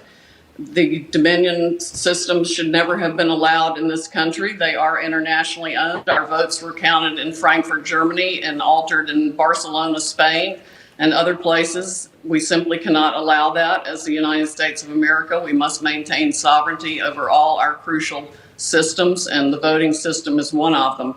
The fact that CFIUS, the organization of heads of various agencies, ever approved this a number of years ago, I find absolutely appalling. Supreme Court, tomorrow for you? I'm sorry, I missed that. Will you be in the Supreme Court tomorrow? You said emergency relief. Does that entail you going there? How's that going to actually work? That's going to work as fast as we can humanly make it work. It may not be tomorrow, but we also have a case out of Michigan that needs to go, a case out of Arizona that may very well wind up there. There should be at least 3 states before the Supreme Court with enough electoral votes to change the outcome before the end of the week. Sidney Powell, I wish I was an attorney and I could help out, or I knew something about computers, but I don't. So the good thing is I know you're not on your own. I know you have a lot of attorneys and good people working with you. We wish you all the luck. We have an amazing team of great patriots. Great patriots. Well, let us know if you need anything, all right? Thank you very much. People can donate at defendingtherepublic.org. One more time on that website, please. Defendingtherepublic.org. And there's another great website where we're uploading documents, Kraken, KRAKEN-wood, WOOD.com. Twitter keeps trying to take that down, and they've taken down our Twitter handle on that. But it's a Project Linwood, and I started to get the word out about all these issues.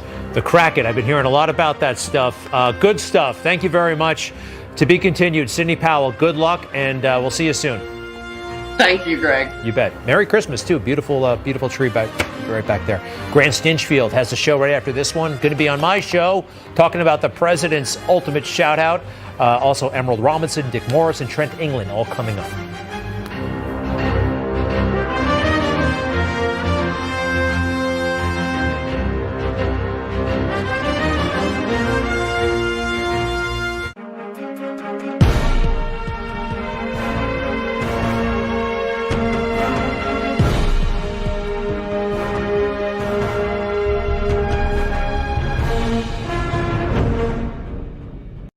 Need to take a hearing test, but can't risk leaving your home? Now with MD Hearing, you can test your hearing for free, over the phone or online from the comfort of your own home. Plus, get a no-cost evaluation with an MD Hearing specialist. This is the way testing your hearing was always meant to be. To test your hearing now, call 800-400-HEAR or visit mdfreetest.com. Hey America, what are you waiting for? Don't re-roof, silicone it and get a rebate from Washington, D.C. Less than half the cost of a new roof. Applied by Polo International, the #1 silicone contractor in the USA. 15 and 20-year manufacturer warranty. Manufactured by Tropical Roofing Products, a national industry leader. Formulated and produced for cold and hot climates. Will go directly over your existing roof. Call today and find out why Polo International Inc. is the smartest, most cost-effective way to go. Silicone is designed to protect your roof against leaks and the damaging effects of UV rays. For commercial, industrial, condominiums, and HOAs. Save on energy bills, no messy tear-off. One monolithic, watertight seal. Time-proven and tested. Don't re-roof, silicone it with Tropical Roofing Products and Polo International. We save happy clients millions. Call 1-866-975-2867 or visit our website at www.polo14.com.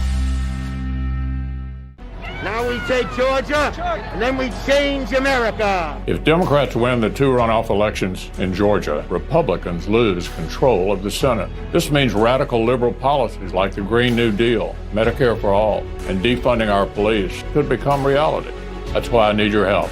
Please visit gabattleground.com and donate so Republicans win the Georgia runoffs. I'm David Perdue. And I'm Kelly Loeffler. And we approve this message.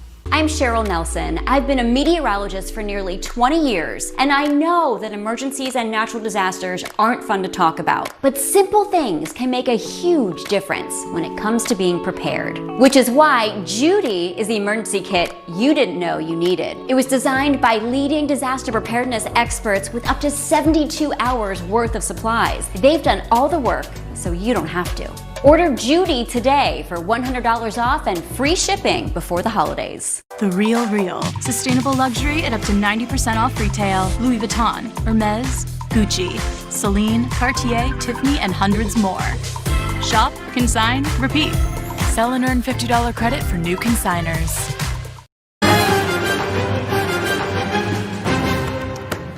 All right, so I thought I was the big man on campus at Newsmax because the president retweeted me once or twice.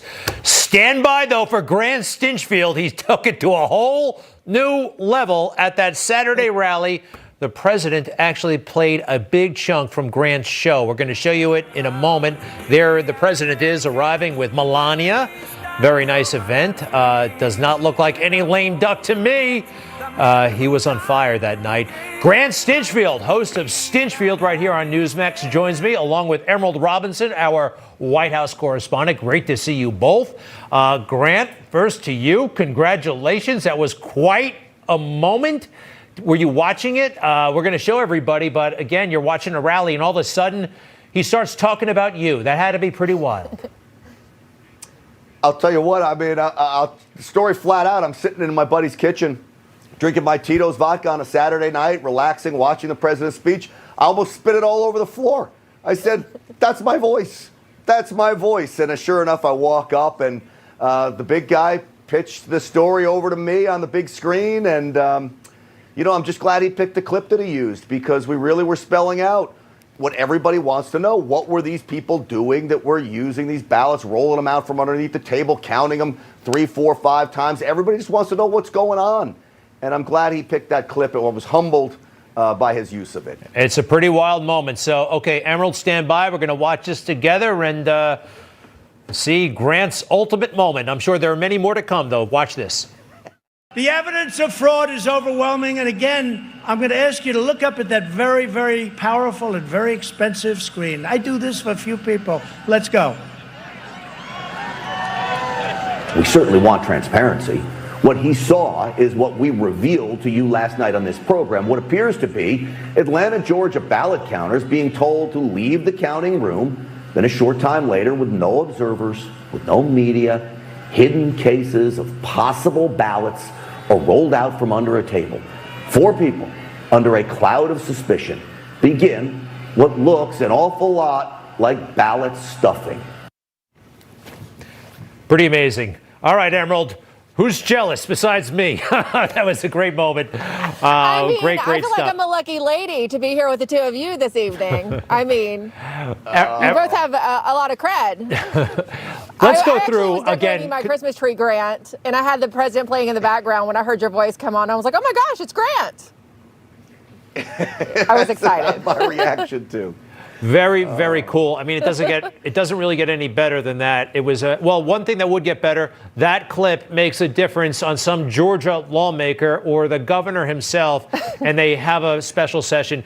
Emerald and Grant, you've both seen this video many times. I have. Look, I'll admit, Emerald, first to you, that look, I don't know exactly what's going on in that thing. In your view, is it conclusive? I do believe there was cheating. Don't get me wrong, but what do we see and what do we don't see in that clip? Emerald. Well, I think what we see tells us a lot. So you had the media out there trying to say that this is debunked, this is discredited. If you're talking about that Georgia video, you have also the Secretary of State and then his election official, Gabriel Sterling, saying, oh, this isn't what's going on. But yet in a filing that they did in response to the Trump campaign lawsuit, they admit that those votes were counted without observers. So that directly contradicts what they've been saying. And you even have news reports from that night talking about the fact that poll watchers were told to go home at 10:30, that they were finished counting. So there's all of this evidence. And I think today there's even more questions than there was last week. And it kind of feels like, not just with Georgia, Greg, but it feels like all this pressure is building up into these court cases, whether it's Pennsylvania, Wisconsin, Arizona now, and then Georgia, and that you're just sort of waiting for the dominoes to fall. Which way they'll fall, we don't know, but you can tell that something's getting ready to happen. Even the president said today that we're going to see a lot this week. This is the week. Grant, man, how are you going to top yourself? Yeah, I mean, look, my hat is really tipped to our viewers. You know, part of that story, Greg, we got the best viewers in America. I'm telling you on Newsmax. They had pointed out to me that woman who was feeding the ballots through. I call them Stinchfield's Army on my show. I was so proud for them because I even got to mention Stinchfield's Army in that little clip. They're the ones that tipped me off to these little pieces inside the video that, you know, I've got a background in investigative journalism. And as you go through this piece by piece, there are just things that aren't adding up. And so my frustration is absolutely building that I want somebody in law enforcement to be doing some interviews. And if you do that, and if there was foul play, those people would start rolling and falling over like dominoes. And I think we'd learn an awful lot. I just don't see it happening yet. And I don't know why, other than the fact that they hate this president.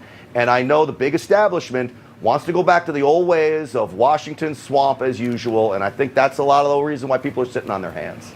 You know, and Emerald, I think you know this more than almost anybody. There could be things happening that no one can see, and there are things at work that may not be apparent to the eye. We'll all see eventually, but I think stuff is going on. Hey, I love that, Stinchfield's Army. How about Kelly's Killers? Does that have a ring to it, or is that too much? I like it. I like it. When we join forces, we can't be beat, brother. Okay. And then we got Emerald right there. That's a winning combination. Robinson's Regiment. How's that? Thank you all. Oh, I like that. All right. Check out Emerald every night at the White House, all day here at Newsmax, Grant Stinchfield at 8 o'clock. Thank you both, okay? To be continued for sure. We'll be right back with England. That guy knows this electoral college back and forth. We'll be right back.